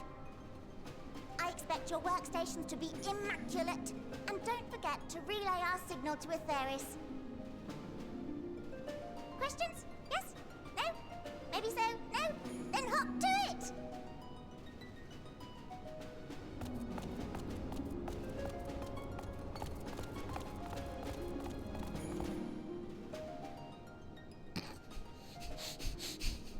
Just like mouth on the floor. Is a rather curious crew she hath chosen. Their endearing forms intended to ease the passengers' hearts, perhaps. Perhaps. Thankers me, dude. The fuck?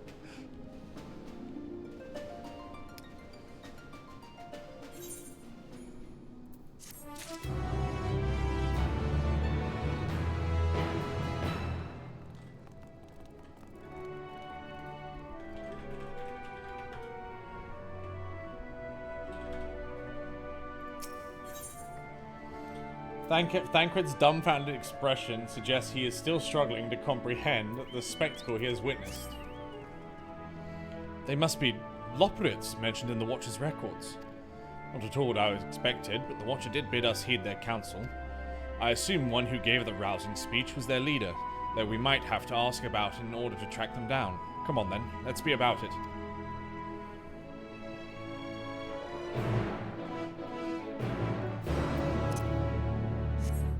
Yeah, this do be kind of whiplash from what I just did.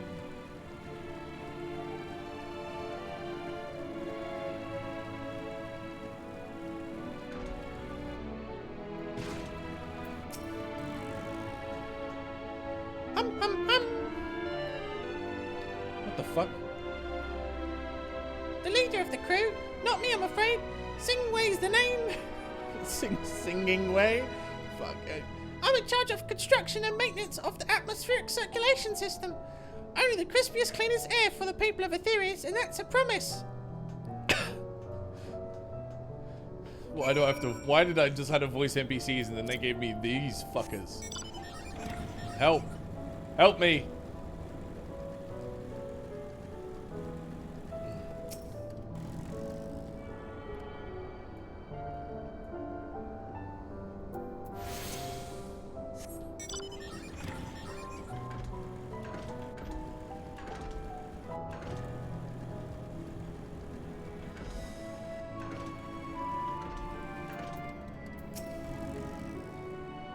Blim, blim, blim.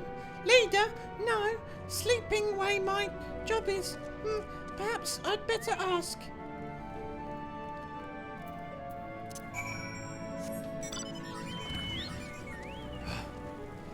This is gonna hurt, dude.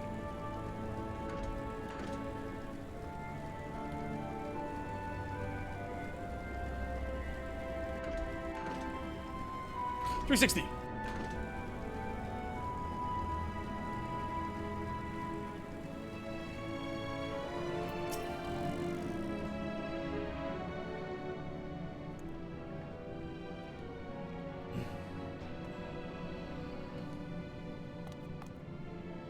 What? How in the... When did you get here? Who let you in? Why wasn't I told? Take me to your leader.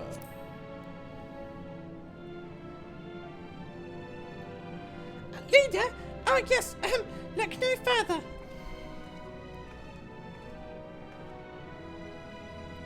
Well, well. Looks like you beat us here. Your friends, I take it? Is this all of them?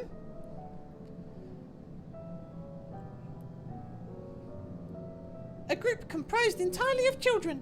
What must their parents be thinking? This isn't a nursery after all. Though perhaps we should build one. Or did we build one already? No matter. You needn't worry your pretty little heads. All will be well. But goodness me, we shouldn't be standing about gawping. I must take you to meet the others. Children? What the fuck? If you could run along back towards the entrance, you'll find a path that leads to the central platform on the upper floor. There's no wrong way to reach it, but it's a large, glowing ball at the center, if you should find yourselves lost. I shall gather the others and meet you there. Well then, back to the upper floor it is.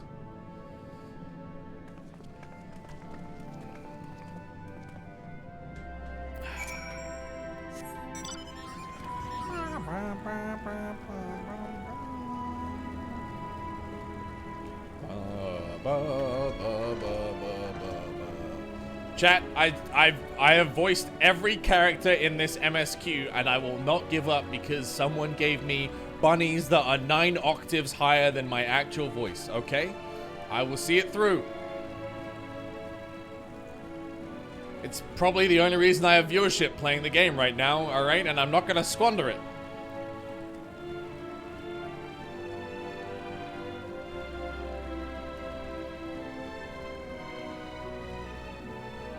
There must be so many fucking lurkers. I'm probably one of the only people that's actually voicing every NPC and reading stuff.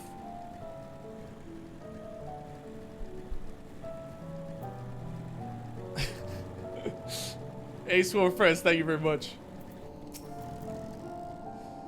Look, if anyone wants to go through all my Final Fantasy VODs and compose a voiceover reel for me that I can then submit to companies, feel free, dude. I'll pay you. Right, of course.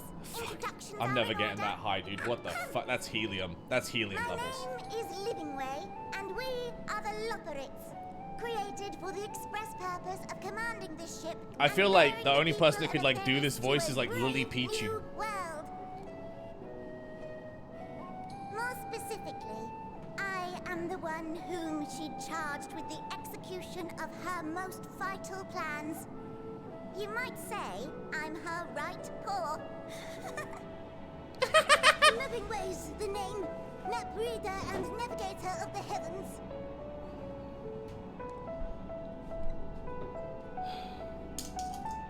Pleasure to meet you all, but I'm still trying to make sense of this.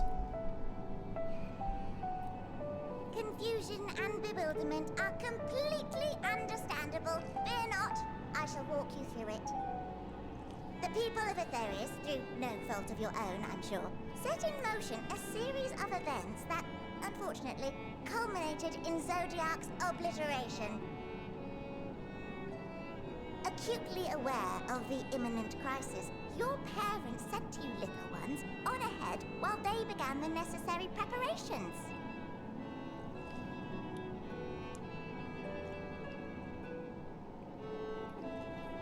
Still not following? No? Very well. elaborate further.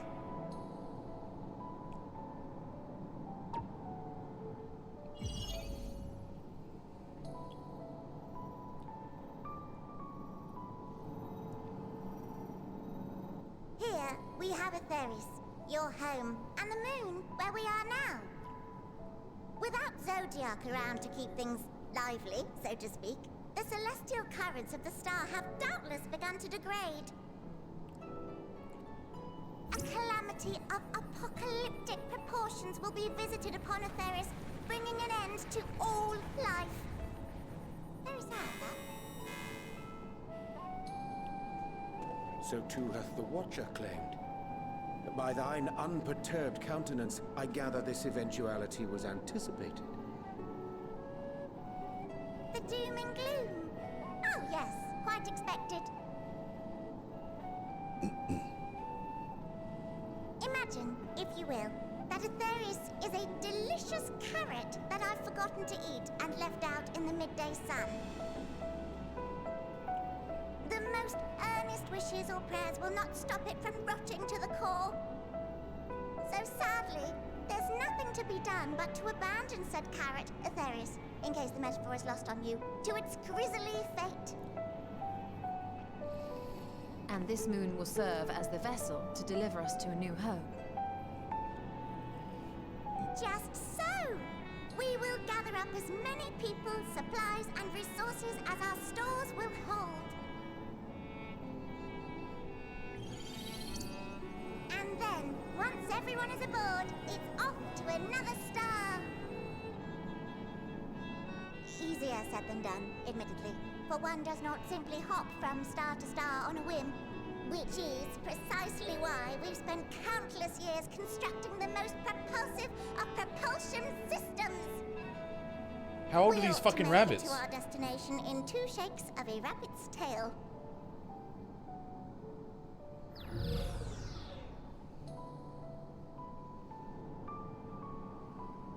Impressive technology. I dare say it is beyond anything we have ever seen. No need to shower us with praise. All we've done is faithfully carry out the instructions left to us by Hydaelyn.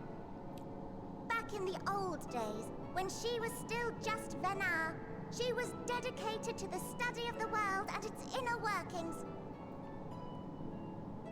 And the Watcher, the real one, not the simulacrum you met, was one of her fellow researchers.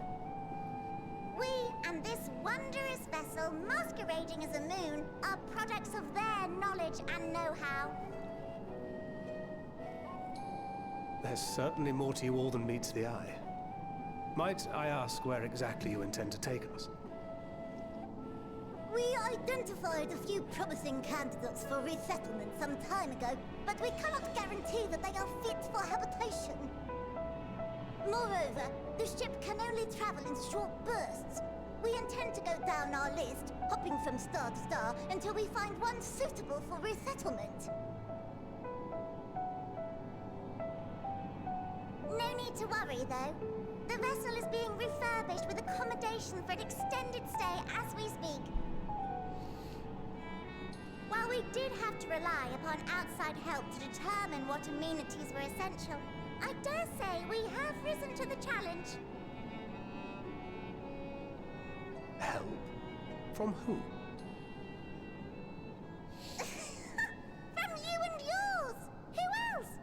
Each time we woke to perform regularly scheduled maintenance, we were greeted by the resources you sent us.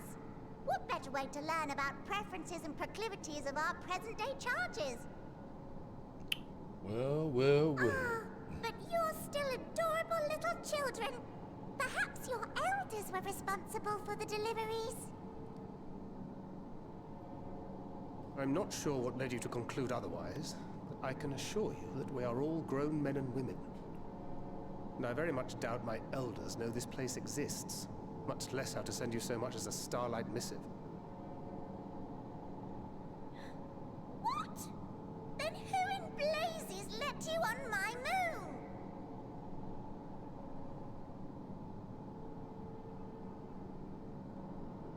Hydaelyn herself led you here. You don't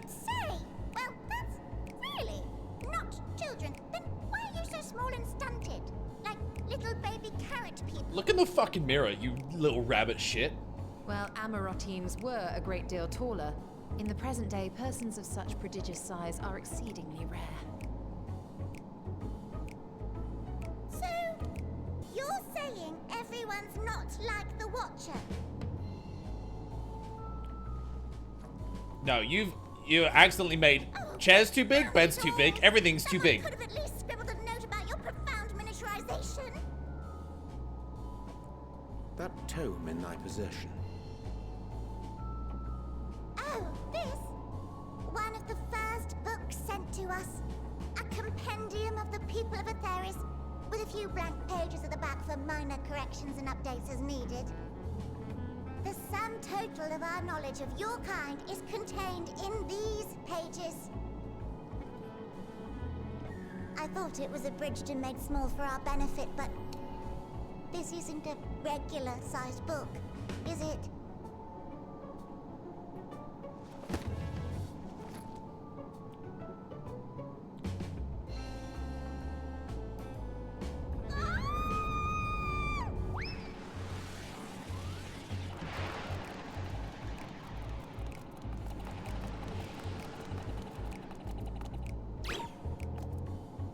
Building Way, can you hear me? Yes, we're all very busy. Change of plans. I need you to rebuild the domiciles at 1/3 the scale. All of them. Yes, all of them, and but me no buts. See to it with all speed. Perhaps you could tell us a bit more about your terrestrial collaborators. Yes, in due time. But first, I'd like to hear more about you, if it's all the same. I'd rather not risk any other complications due to outdated knowledge of our passengers-to-be.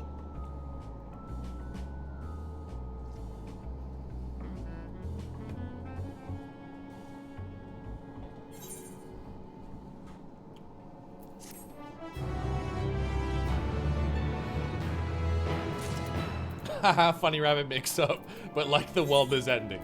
It's ending really quickly.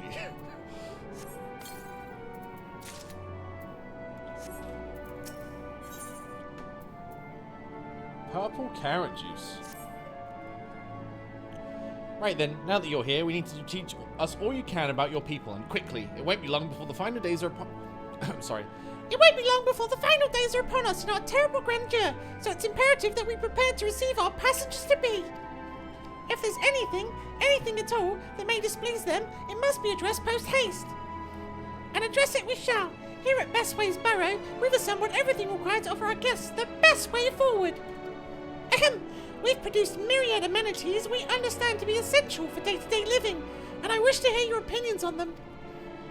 I'm sure you've all worked up an appetite, so why don't we start with foodstuffs? Meet me at the Caratorium, and we'll see about filling your bellies. I'm sure you've worked up This is... I can feel my Goku's straining. I'm sure you've worked up an appetite, so why don't we start with foodstuffs? I already said this, fuck!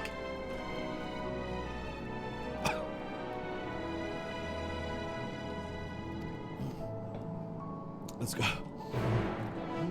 Ba ba ba ba.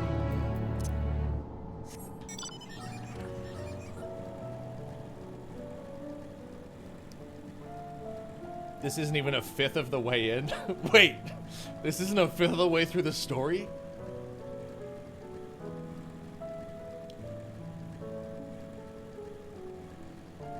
Nope. Oh my god.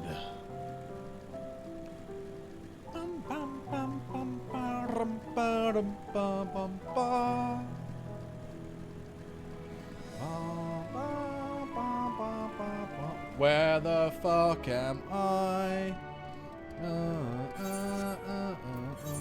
Where should I go? I am very lost with my direction. Is there a door down there? Maybe it's this door? Is it down?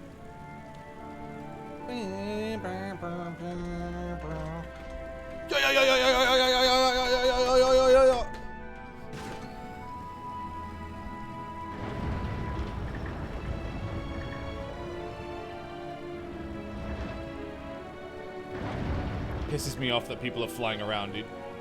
In this fucking place.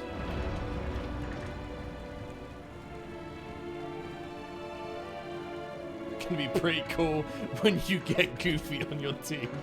Gosh!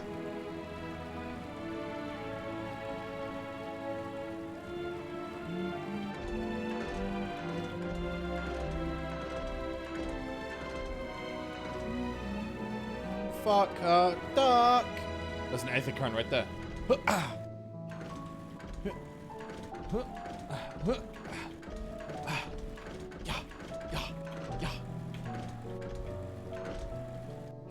Shit.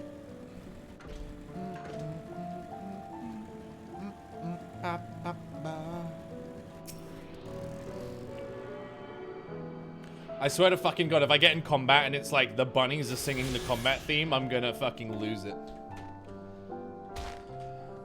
Ow.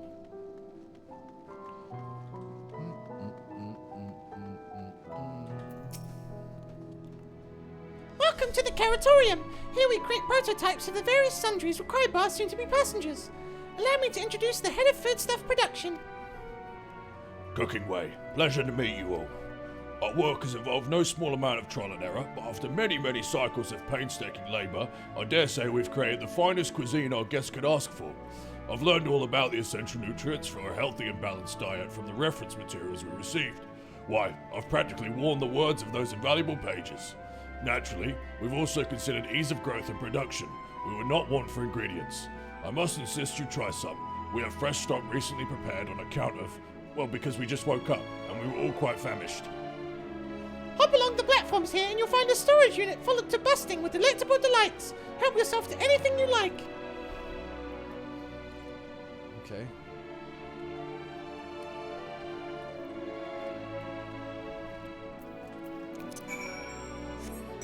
Chat, I needed a break. I had to do one of them low so that I could have a rest.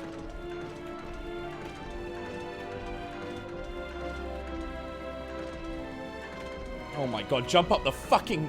Please. Hey!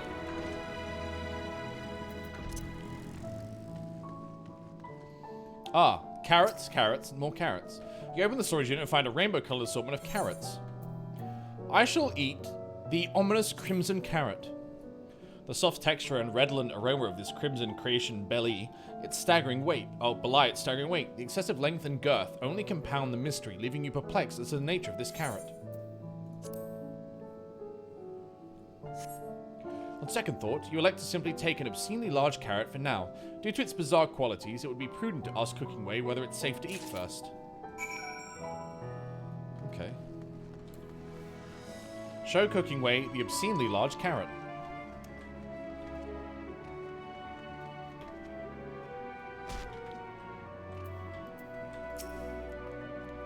So, did any of our selections set your mouth to watering? Yes, here's an obscenely large crimson carrot. Ah, yes, fine choice. One of my personal favorites, actually.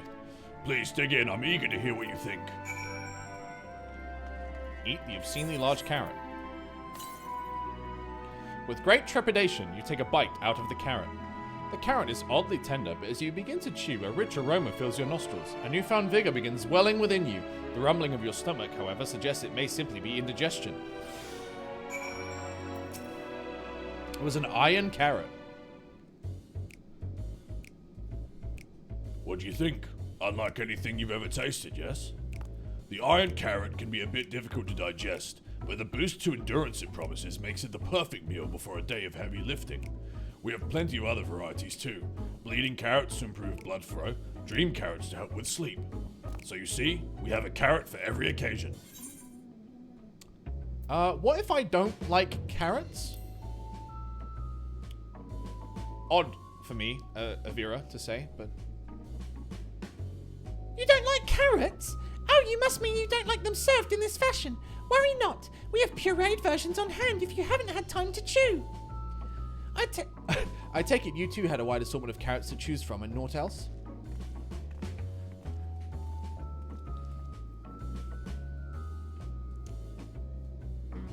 If I may ask, what exactly did these collaborators share with you about cuisine on Etheris? Surely you're aware we have an abundance of dishes and foods you could emulate. Of course we are, but well, it was only quite recently that we established contact. Even holding a conversation was a struggle at first, so imagine our surprise when they sent a mountain of books and documents with no clear instructions. The sheer amount of information was overwhelming. If it wasn't for that encyclopedia I found, we would have been at a loss where to begin. And so we decided, rather than divide our resources to prepare a variety of middling and potentially unsatisfying meals, it would be more efficient to devote our efforts to the production of a single, perfect food. That's all well and good, but man cannot live on raw carrots alone. Have you considered cooking them?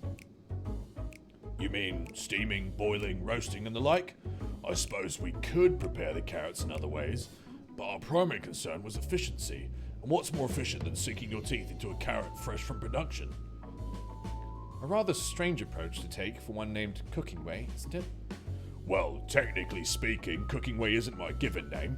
When first created, we were all named in the old tongue, you know, that otherwise impenetrable parlance the Watcher speaks. After we received a great tome of words, a dictionary that is, from our collaborators, we learned your language. Adverbs, gerunds, present continuous verb conjurations. Then we found the terms related to our given tasks and used them to form new names. Aren't they helpful? No, not really, but it does explain a great deal.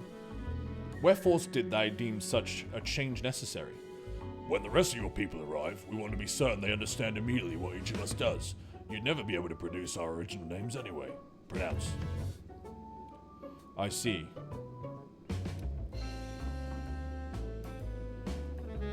I hope our critiques, such as they are, were helpful to you. Though, if you should decide to preserve flora and fauna from Aetheris as well, you would be able to offer the passengers a more balanced diet. Until such a day, one I pray comes sooner than later, it would appear there is naught but carrots on the menu.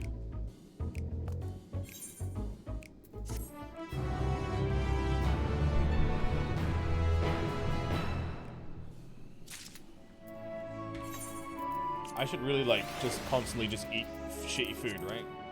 For the buff. Does the buff extend to quest hand-ins, or is it literally just combat XP, in which case it's absolutely pointless? I think we've had our fill of carrots for now. Let's move on to other necessities, shall we? Our clothing production's sure to impress. This way. Oh no. I'm dreading this.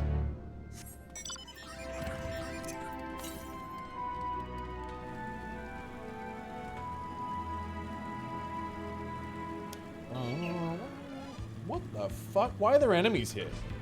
Explain. The music! What the fuck is Final Fantasy IV? Fight me.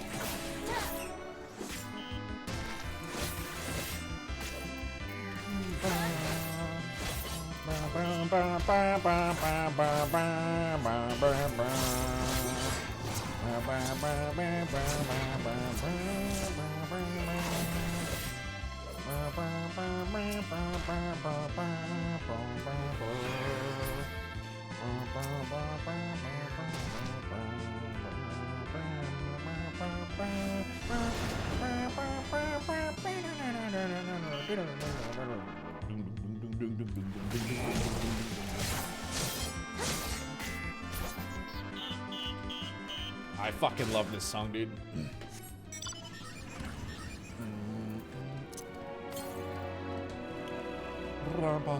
Yo, Jesse's gonna lose his shit when he hears that. Oh my goodness, dude. He's as old as I am. We're ancient. It's one of my favorite battle themes from like all of Final Fantasy.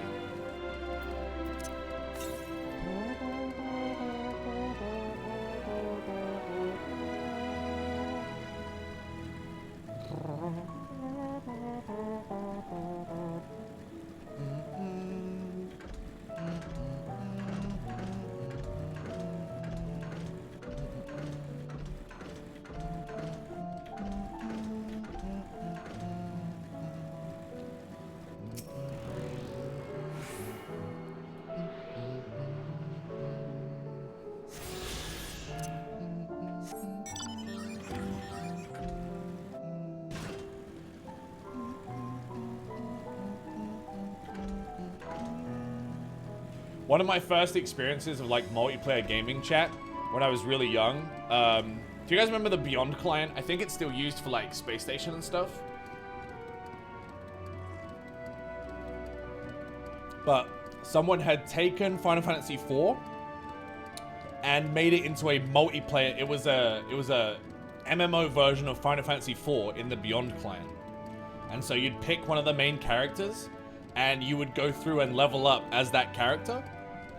And you could party up with other people playing the other characters, and it would be like a co-op experience for Final Fantasy IV.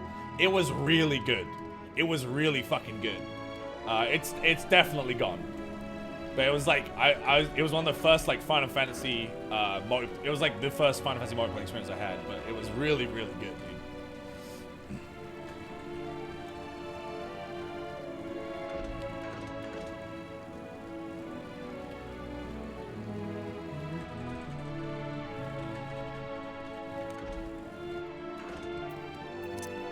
Man.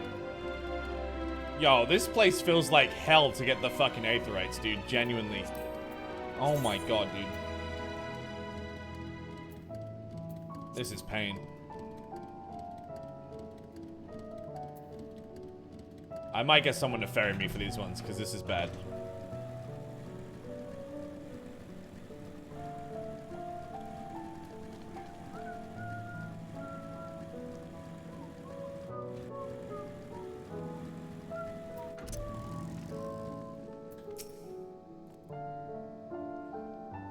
Here we are, the apparel production station. We've chosen to employ more traditional methods of this task, creation magics. Hydelin, in her infinite wisdom, blessed us with the self-same affinity for magic her people possessed. We have other amazing talents, of course, and I know you're dying to hear about them, but I will regale you with the details another time. That said, we did run into a spot of trouble at first. Our magic alone was not sufficient to see our work done. In the end, we discovered crystallized ether was a wonderful catalyst that could provide us with extra fizz we need. My, how resourceful. Ah, the sweet sound of recognition. You'll also be impressed to hear we've read all about your habit of changing attire to match your chosen profession. For the sake of efficiency, I presume, this has also been taken into account with our designs. But why take my word for it when you can simply try on our clothes? Make yourselves known to the workers and they will see to the rest.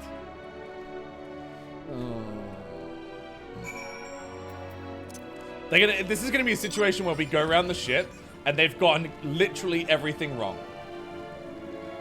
They've gotten everything wrong.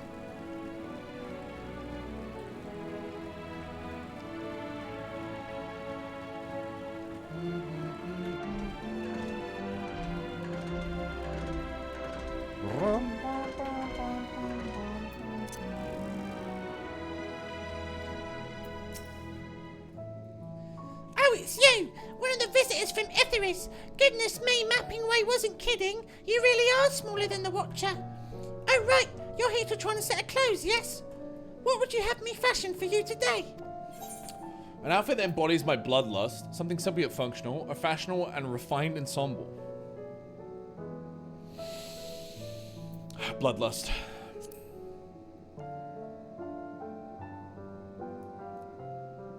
Embodies your... what? This will only take a moment.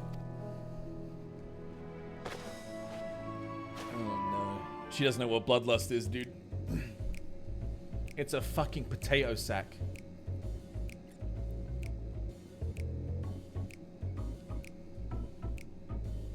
There we are, all finished. Perfect fit if I do say so myself.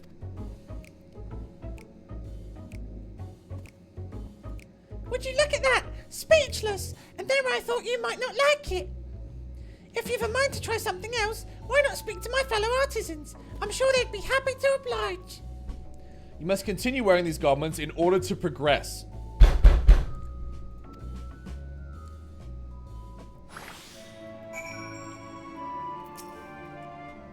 For a change of clothes, say no more. No. No. No!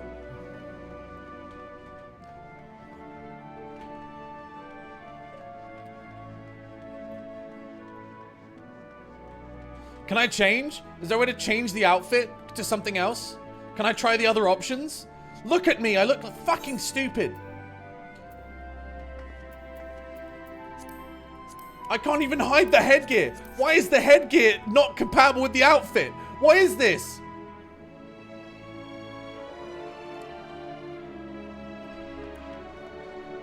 Just do the quest. Fuck me. Alright.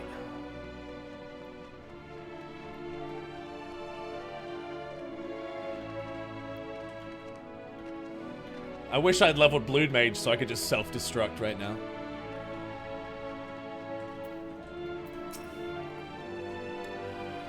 Oh, no one said you'd be coming. How can I help you? You wish to try my clothes? Really? Of course, it would be my honor. Did you have anything in mind? Altogether different design, please. I think I can handle that. Let's see. This should do.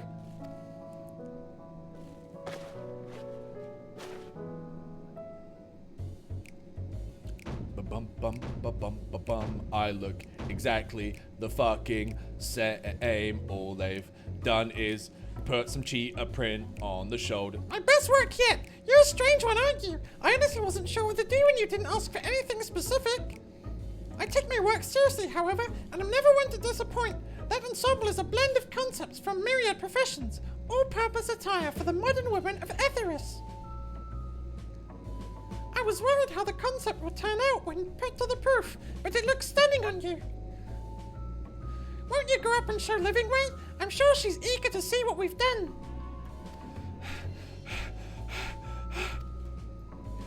It's so bad. It's awful. There's everything about this disgusts me.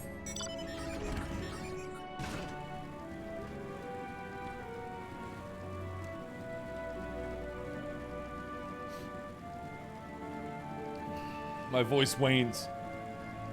Soon I'll be unable to talk from these impressions, and then I'll be unable to complain. My, don't we look splendid? The result of much trial and error. I know quality work when I see it. Shh, you needn't speak. I can see your adoration for the moon, and we loprits in your eyes. No doubt your friends feel the same, having sampled our creations. It hurts.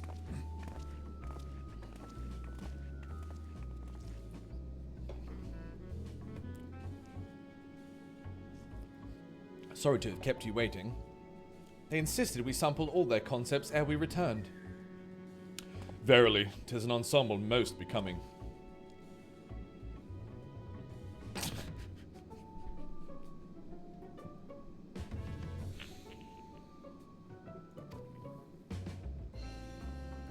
I think it's past time we return to clothes.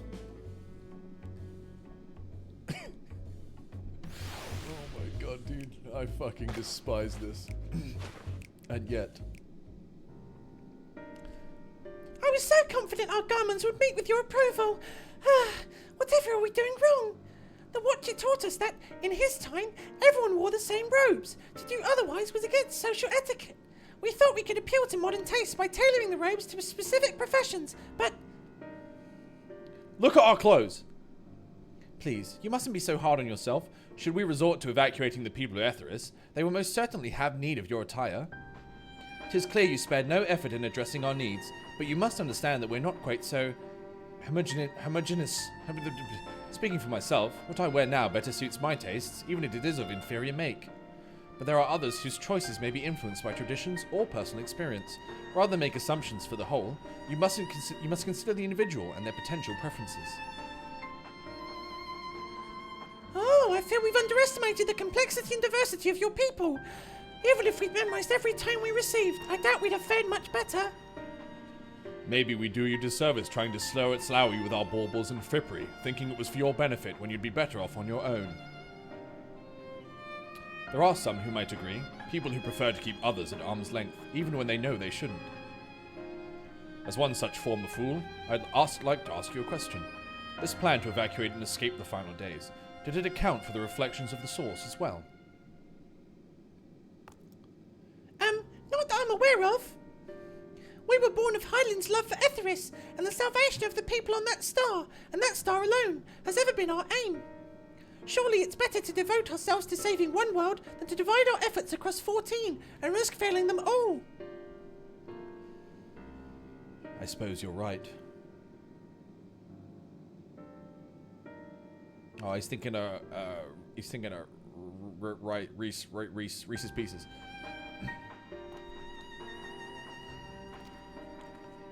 Reen. Until later then.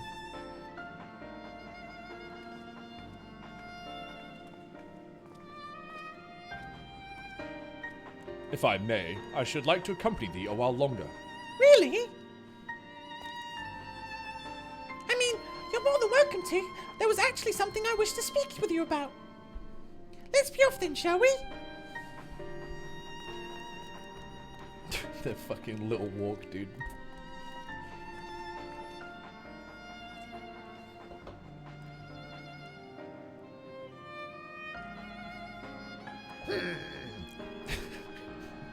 I have to pick a voice on the spot, dude. It's too late. I've committed.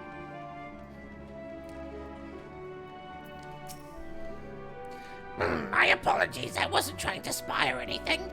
Everyone's been talking about the visitors come from Etheris, and I wanted to see what the fuss was about. I was excited at first, but now I'm worried.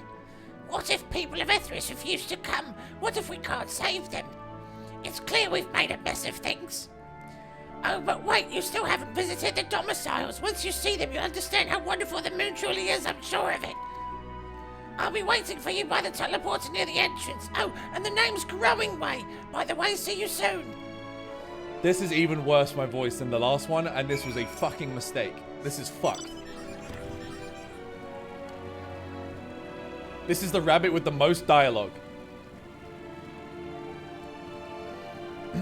That one actually made me dizzy. Like, the oxygen flow was not good. Retcon? No, I can't. I have to voice every rabbit.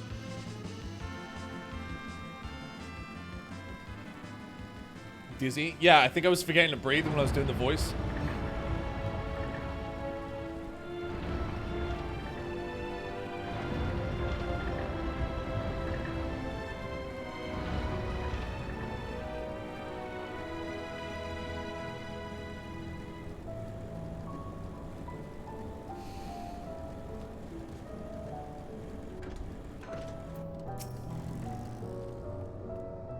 You're here, you're really here. Thank you so much. Sorry, what should I call you? Call me Death. I'm dying. Samira Zisse, crikey, even your names are amazing. Well, Samira, we'll be using this teleporter to enter the residential area. Whenever you're ready.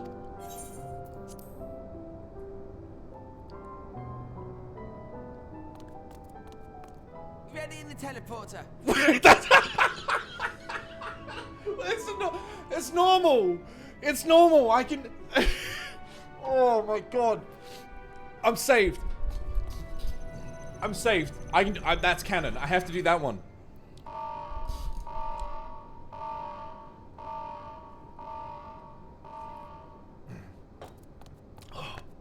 Yo, is this where the new housing's gonna be? Is this where our new FC is gonna be? Restricted due to reconstruction. Then where is it? Oh no! Wait, it kind of sounds like my voice though. No, I wish. Oh, that would be sweet.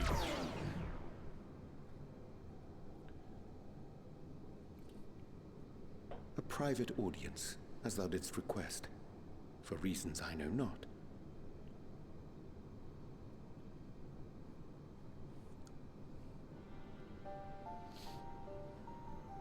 Just a precaution.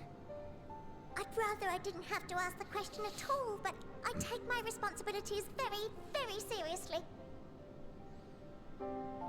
Do you and your friends, by any chance, find our accommodation wanting? Be honest, brutally even. 'Twould be ungracious of me to belittle the efforts of thee and thine. Lovely sentiment, really, but the disappointment is writ plain on your comrades' faces. It's all the more frustrating since no one will come out. Why don't they and just say come to what Earth they and find see what it's like?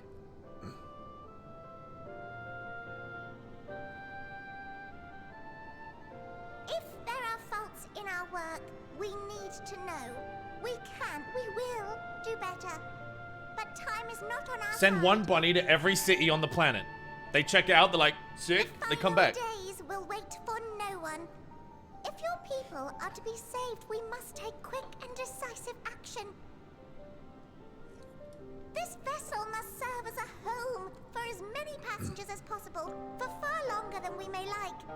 Which brings me to my request. Our collaborators on Atheris are doing what they can to prepare for the voyage. Would you be willing to go and lend them a hand? Having seen the moon for yourself, you could speak to its many splendors, learn what else they might require, and assuage whatever concerns they have. Wherefore wouldst thou entrust me with such a task? How to put it? You're the only one who appears not to be wholly unsatisfied with our work. Oh, I feel bad for him in a way. Pretending that's the case, at least. Calm, collected, tactful to a fault. Very particular with your words, too. You understand that, in the face of great danger, one cannot pursue perfection at the expense of practicality. The difficult choices must often be made for the greater good.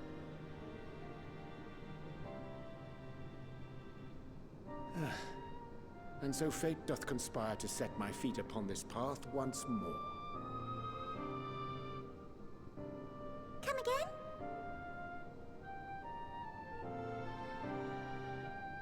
Ah, idle musings.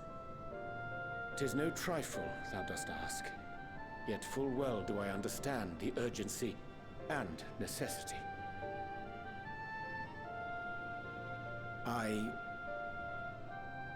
Oh, dear me! Dear me! I was terribly sorry for the mix-up. It's a bit of a malfunction. I hadn't realized the residential quarters were inaccessible, you see. This is Graha, right? Same VA? But you're still in one piece. So, all's well that ends well, yes? Won't happen again. Yep. I promise. Yeah, I could hear it.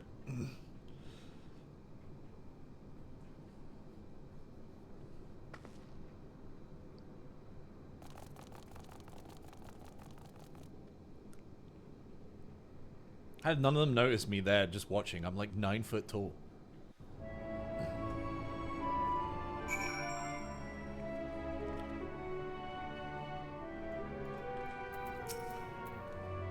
Gosh, that was embarrassing. I promise to be more careful from now on.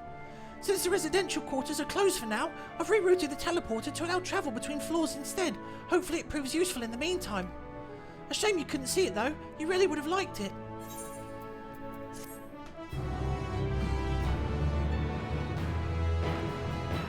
You can now travel between the upper and lower floors of Besting Way's burrow via the teleporter. It may not seem like it, but we've been planning this for far longer than I'd care to admit. Each time we woke up, we'd have long discussions about how to save as many of you as we can. Felt like everyone had an opinion on this or that. But the one thing we all agreed upon was that the people of Atheris wouldn't take action to save themselves until it was far too late. And that's why we're striving to make the moon a vibrant, magical place they'd hop at the chance to visit, rather than waiting for the flames of oblivion to get them off their tails and force them to accept our invitation. The residential quarters may not be up to the necessary standards yet, but there are plenty of other places worth seeing. You've already had a look around the Caratorium, but wait until you see what's waiting for you at the east end of the burrow. Follow me.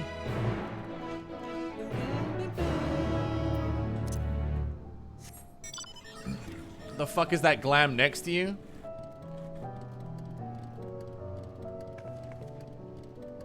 Stole my fucking socks though, not gonna lie. Thieving bitch.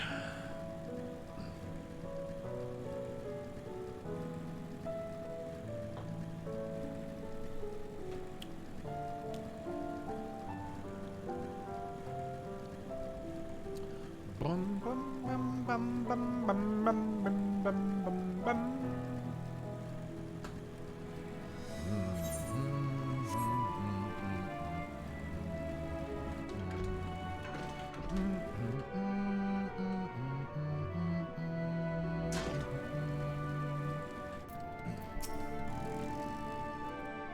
Good, you're here.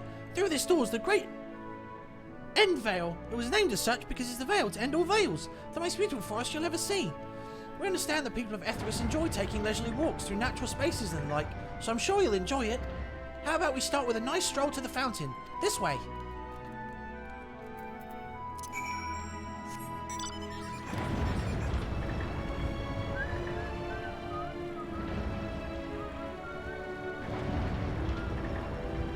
Whoa!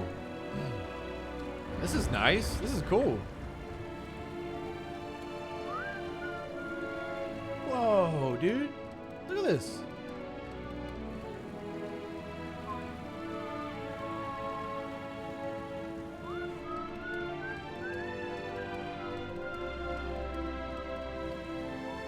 What is MSQ 84? I'm doing the main story quest, and I'm currently at level 84. So that people can know where I'm at in the story and avoid spoilers.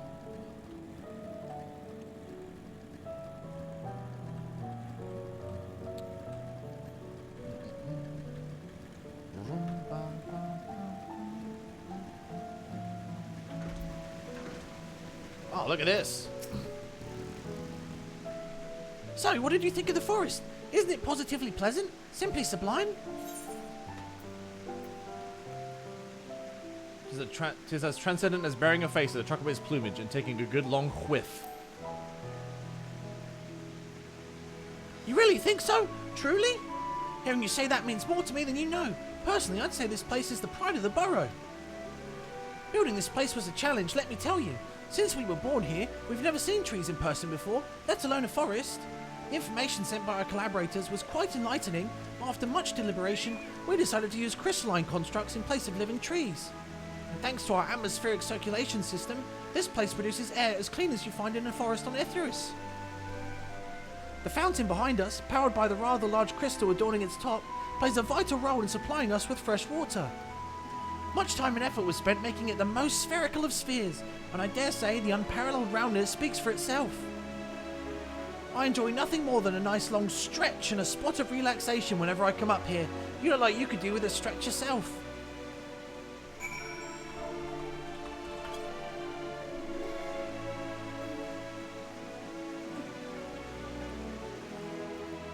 That's the spirit. I feel more relaxed simply watching you. A sight worth the many years spent building this place. If it's not too much to ask, I've always been a dream of mine to take a walk through this forest with someone from Etheris. Could we maybe? Come on then. Come on then. Let's go for a walk.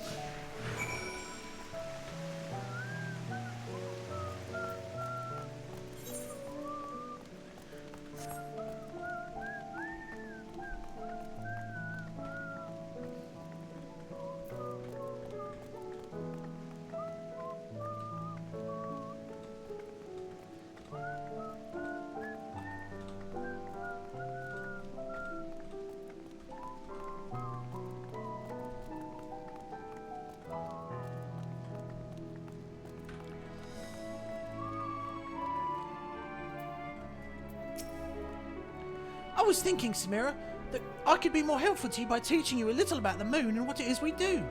When we were first created, the moon's sole purpose was to hold Zodiac, and there was absolutely nothing to be found here. Eventually, Hydaelyn gave us our first task, furnish the moon with propulsion systems capable of facilitating travel to other stars. It sounds impressive, and I suppose in some respects it is, but it was only possible thanks to all the knowledge Hydaelyn shared with us. We also had a lot of time to get it done. 6,000 years. But anyway, let's keep going. 6,000 years. Fuck me. Looking like Dodger and Sam on a walk? You're a shit, but you're not wrong. That's fucked up.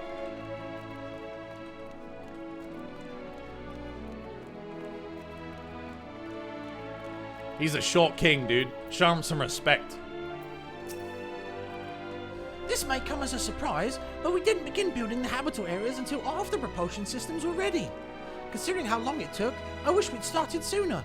Who would have thought we'd need 4,000 years to make all this? It certainly wasn't work you dare rush either. We had to create infrastructure and countless supporting systems, some of which wouldn't be operational until hundreds of years later. And then there was that brief period where our productivity came to a screeching halt, where that bizarre red satellite was sent up from Etheris, the Allagan's mischief, I think. We thought maybe some new nefarious actor was colluding with Zodiac. All we could do was stand by and brace ourselves for the worst. I can't tell you how relieved we were when Hyland informed us of its destruction. Oh yes, there was much joyous humming that day.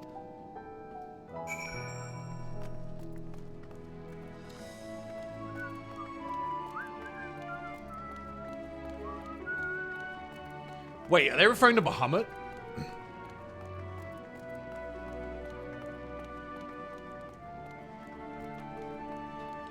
Yes. Oh damn! that just clicked.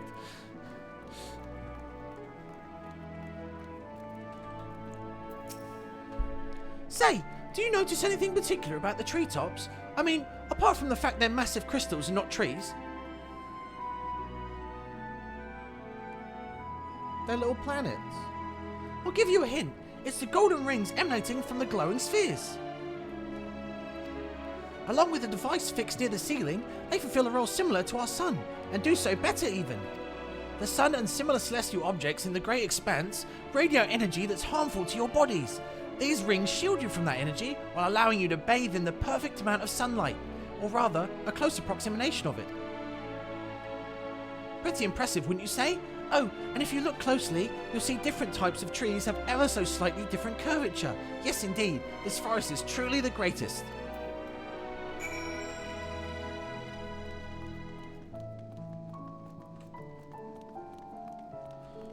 Dude, I'm gonna need some of Array's blue light skincare line to deal with this this forest.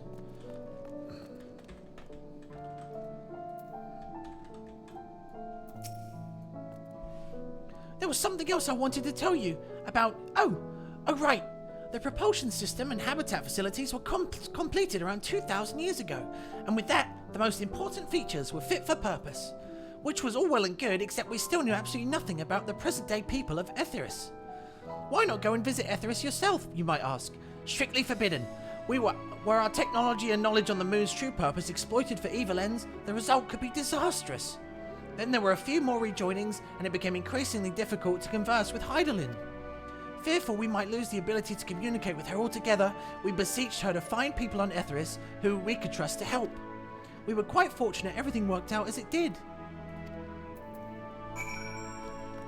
Ah, so Hydaelyn contacted the forum and gave them a mission.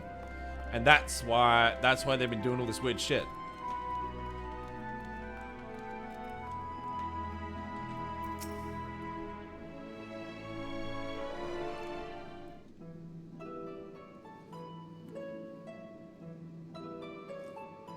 With the exception of routine inspections and maintenance, we remained asleep and waited.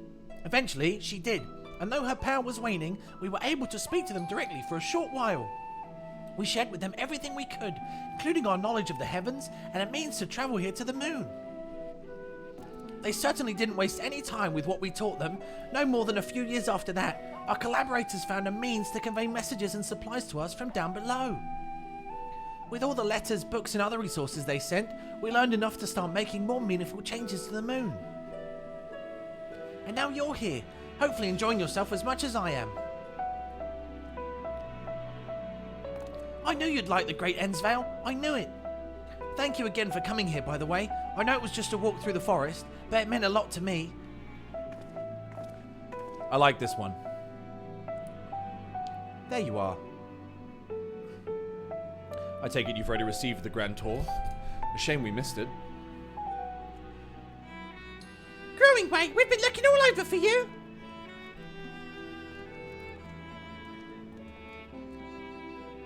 Oh, is this about the teleporter to the residential area? No, never mind that. We've got more pressing matters at hand. I'll be calling an emergency meeting shortly. Your attendance is required.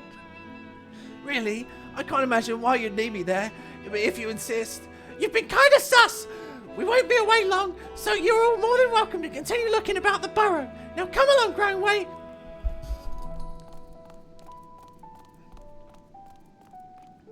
Before we arrived, you seemed in the midst of a rousing conversation with your guide. Did you learn anything of import?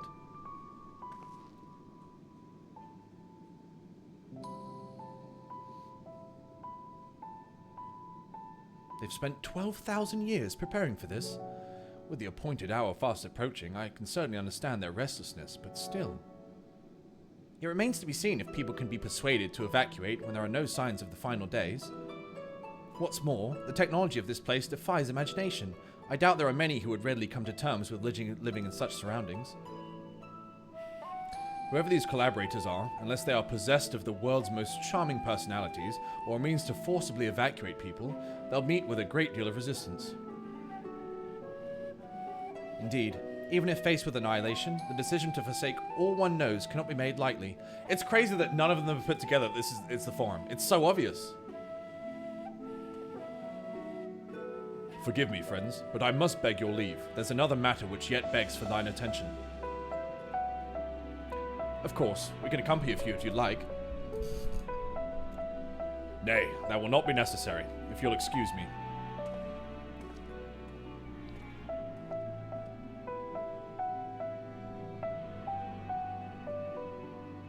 He probably knows. He probably knows by now, but the others don't. It is clear now that difficult decisions lie ahead of us. Preparation for the evacuation of Etheris is indeed crucial, but I'm not yet willing to forsake our world and its reflections. I trust I'm not alone in my reticence. Yeah, we can still save that bitch. Let's go. By now, Thancred can tell when his friends are up to something.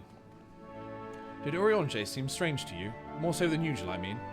I know he has a penchant for keeping his own counsel, but I'd be lying if I said I wasn't worried. Would you go and see if he's alright? Y'shtola and I will remain here and see what else we can learn about the final days. If you hurry, perhaps you can catch up to him. Okay. Yeah. He's being a secretive little squirrel. Dude, I can't believe Growing Way is sus. That's wild, bro. They called an emergency meeting for him as well.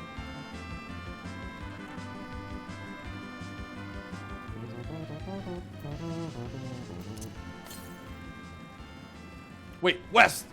There's a thingy here. Wait, that's not West. This is West.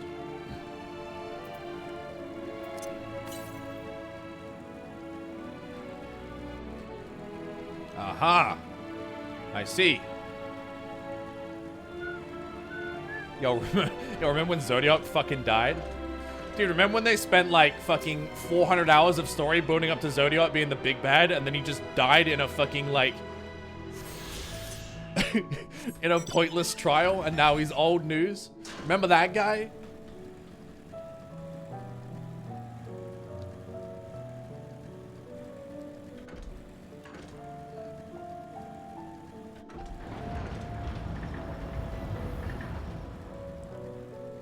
Remember when Zodiac was the tutorial?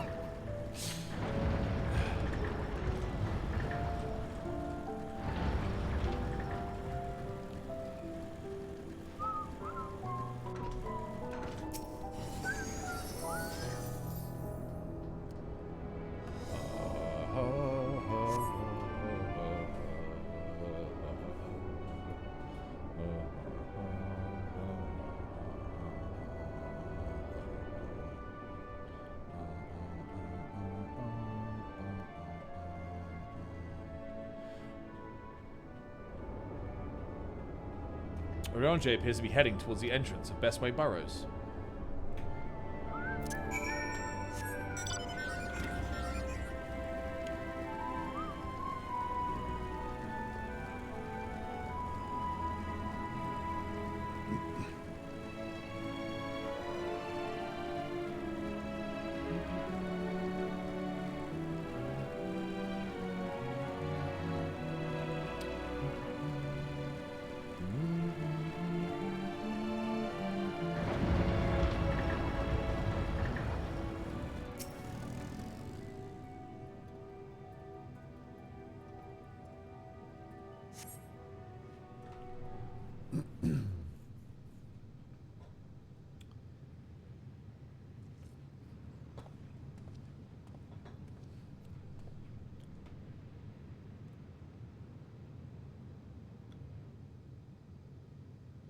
Rionje ventures off into the Mare Lamentorium for reasons unknown. You must tread carefully, else he might sense your presence.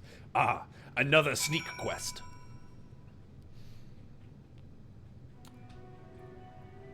Follow Rionje from a safe distance. The objective will end in failure if you are noticed or if you fall too far behind.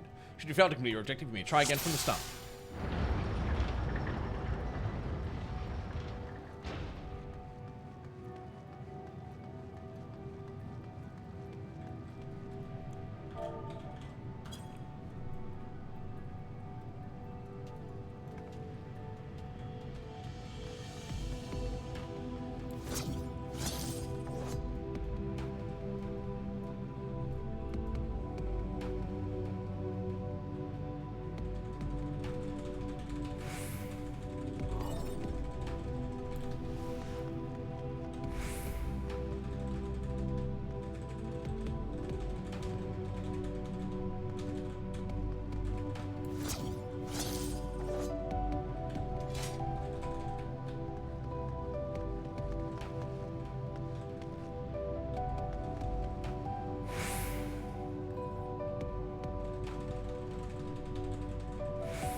Motherfuckers, he's sprinting!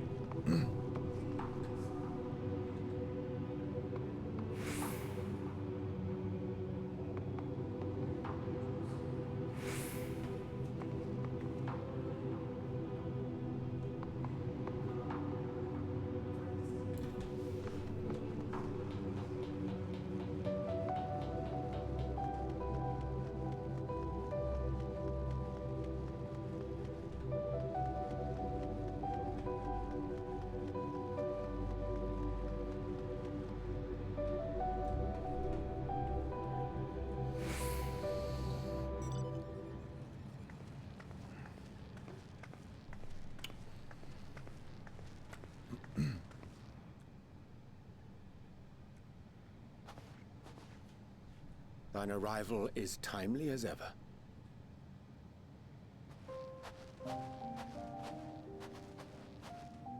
Thou didst chance to overhear my conversation with Living Way, I presume?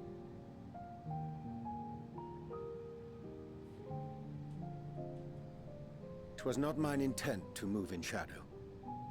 Nevertheless, I have been asked to do that and more yet again.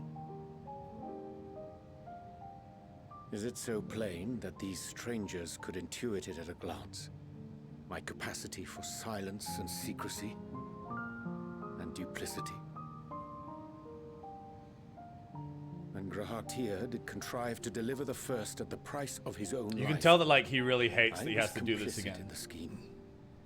A sacrifice averted for a mercy. Would that I could say the same for Menphilia. One life for one world. And by that bloody bargain brokered by my hand were the scions robbed of a dear comrade, and Flamine her This shit always lands on his feet, dude. It's messed up. Two souls, whose selflessness was beyond measure, whose resolve was unshakable. They would not be moved even had I thought to protest. But protest I did not. Far from it. I pushed them forward. No effort did I make to seek out alternatives, ones that would not demand such terrible costs. That resignation weigheth heavy on my mind, as does the memory of another lost to mine inaction. Dearest Moonbringer, who did face death unflinching, that we might secure a means to bring low the Ascians.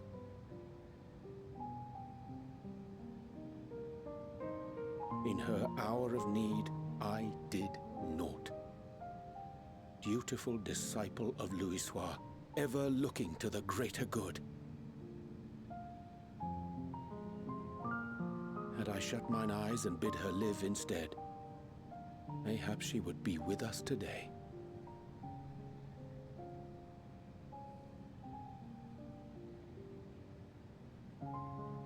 Selfish wants born of everlasting regrets.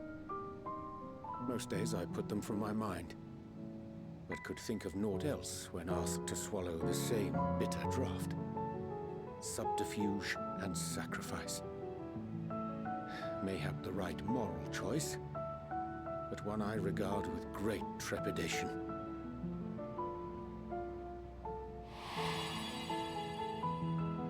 The calamity of Amarot was a tragedy beyond reckoning.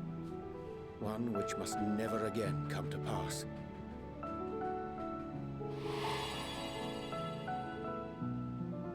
Thus must we struggle, haunted by ghosts of those we have lost, clinging to those we pray we can yet save. But what of those we cannot? How do we make peace with the dreadful algebra of necessity?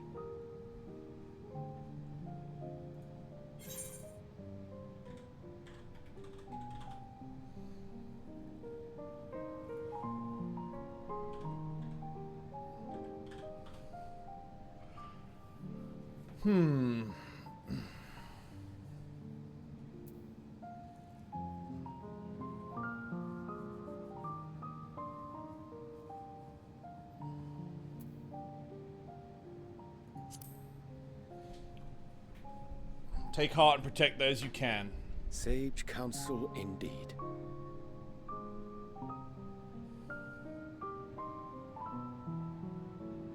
I see.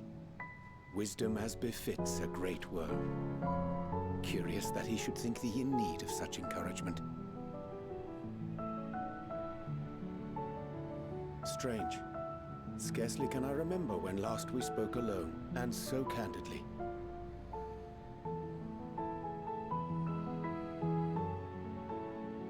I thank thee. For all my supposed skill with words, I find it difficult to express such private thoughts. As for the Loporrit's proposition, I will take time and consider how to respond. 'Twould be to our mutual benefit if we could converse more openly with our aspiring caretakers. A concern I should be glad to address on the Scion's behalf. To dispense with all pretense and bare one's heart to another is a frightening thing indeed. But we cannot move forward ere we take that bold first step. A lesson I have learned many times before. And today.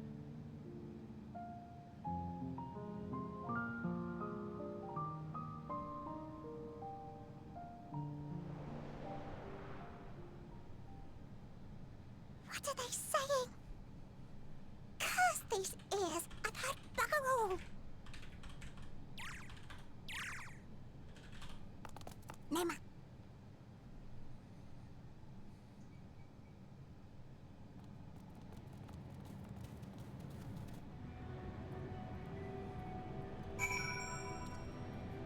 Dude, Oriange is so great. Oriange is like the one in the group where it's like, I have this terrible thing that I can't share with the group, but you're the strongest person I think you can handle my secret and help me. And then it always happens to him, and then he's just like, well, this person died and I helped them die, and this person died and I helped them die. And I feel pretty shitty about it. I thank thee for accompanying me. It is a simple plan, in truth. We shall not be long away from Bestway's burrows. Difficult decisions must needs be made in the coming days, and I nevertheless believe we are all of one mind in our desire to save the people of Etheris. To make clear our resolve to the Loporrits, I would offer them a gift, but its making doth require the most singular ingredient. Where's he going? What the fuck? Hey, where you going, dog? Hey, what?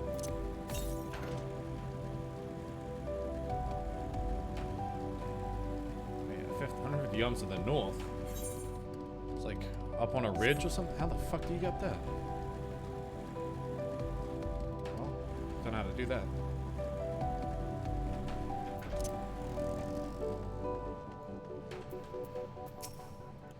Ah, an abundance of spungle. Excellent. chanced to spy this aggregation when crossing Zodiac's erstwhile prison. Using a spell taught to me by the new Mo, I believe these shall suffice for the gift I would fashion. The magic requireth considerable concentration, however. Might I prevail upon thee to stand watch whilst I perform the incantation?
Surveying the nearby area, you see no sign of potential threats. This would be a good opportunity to see how Urianger is faring.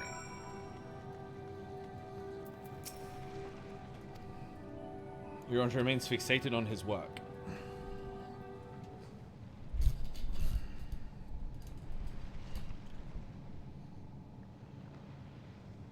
There, 'tis done.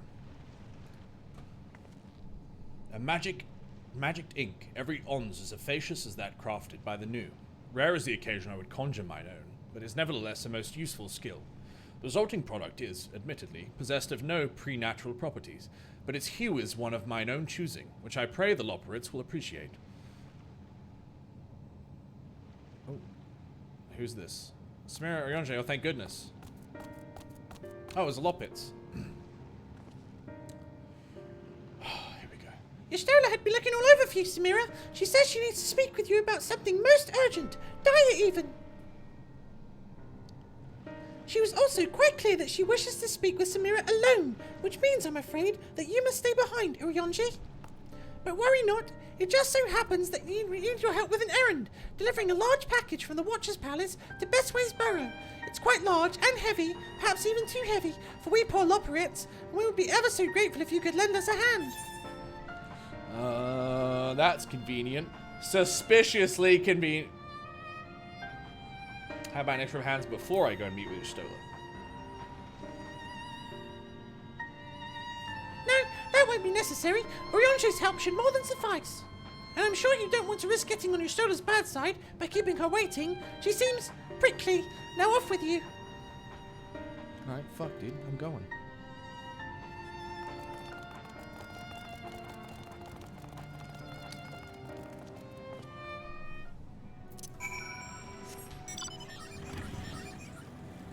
Wait, are they doing lorry raffle for housing? I would like to get a house for the first time ever, but I doubt I'll get one. How the fuck? Oh, it's back in here.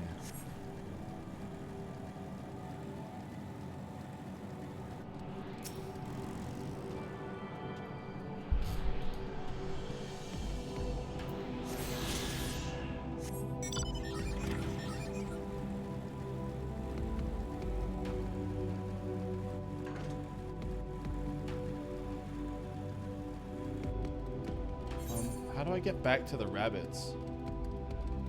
I think I jump this. I'm gonna go this way.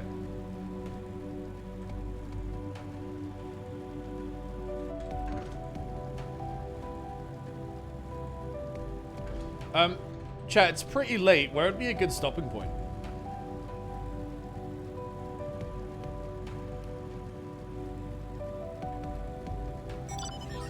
Now? Okay.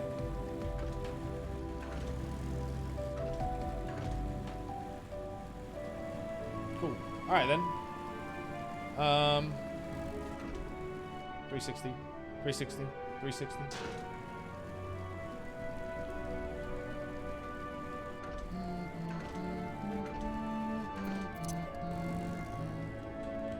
Sam, if you help me get a medium house, you can have my small house. But what if I want a medium house?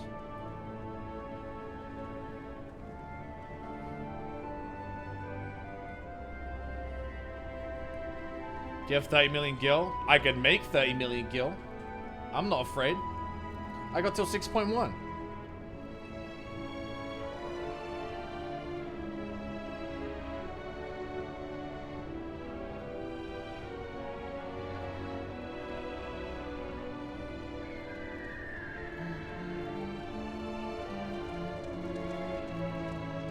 Just a small loan, Copium. Yeah, I know rich people. I get a loan, dude.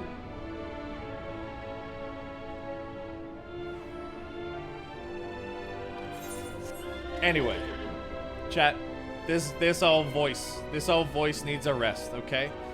If 30 people in the SC give you 1 mil each, exactly. That's, dude, look at that. Crowdfunding.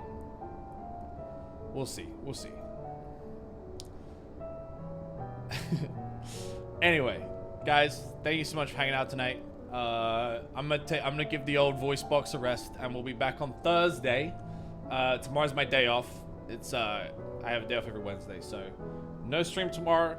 I will see you guys on Wednesday. So have a wonderful day. Let's get some big claps in the chat for the homies in the credits. If you're in the credits, thank you so much for the support tonight. Subs, gift subs, resubs, all that good stuff. Appreciate the generosity very much. Yeah, I hope you guys had a good stream. I'll be back Thursday at 1 PM EST.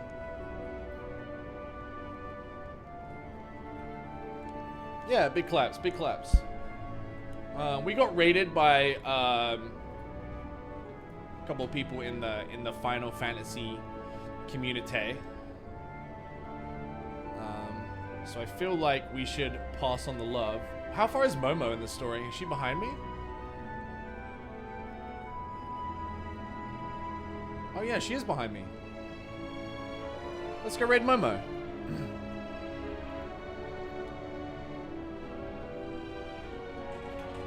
Yeah, let's go raid Momo and show some love, and I will see you guys on Thursday, right? Have a wonderful Wednesday.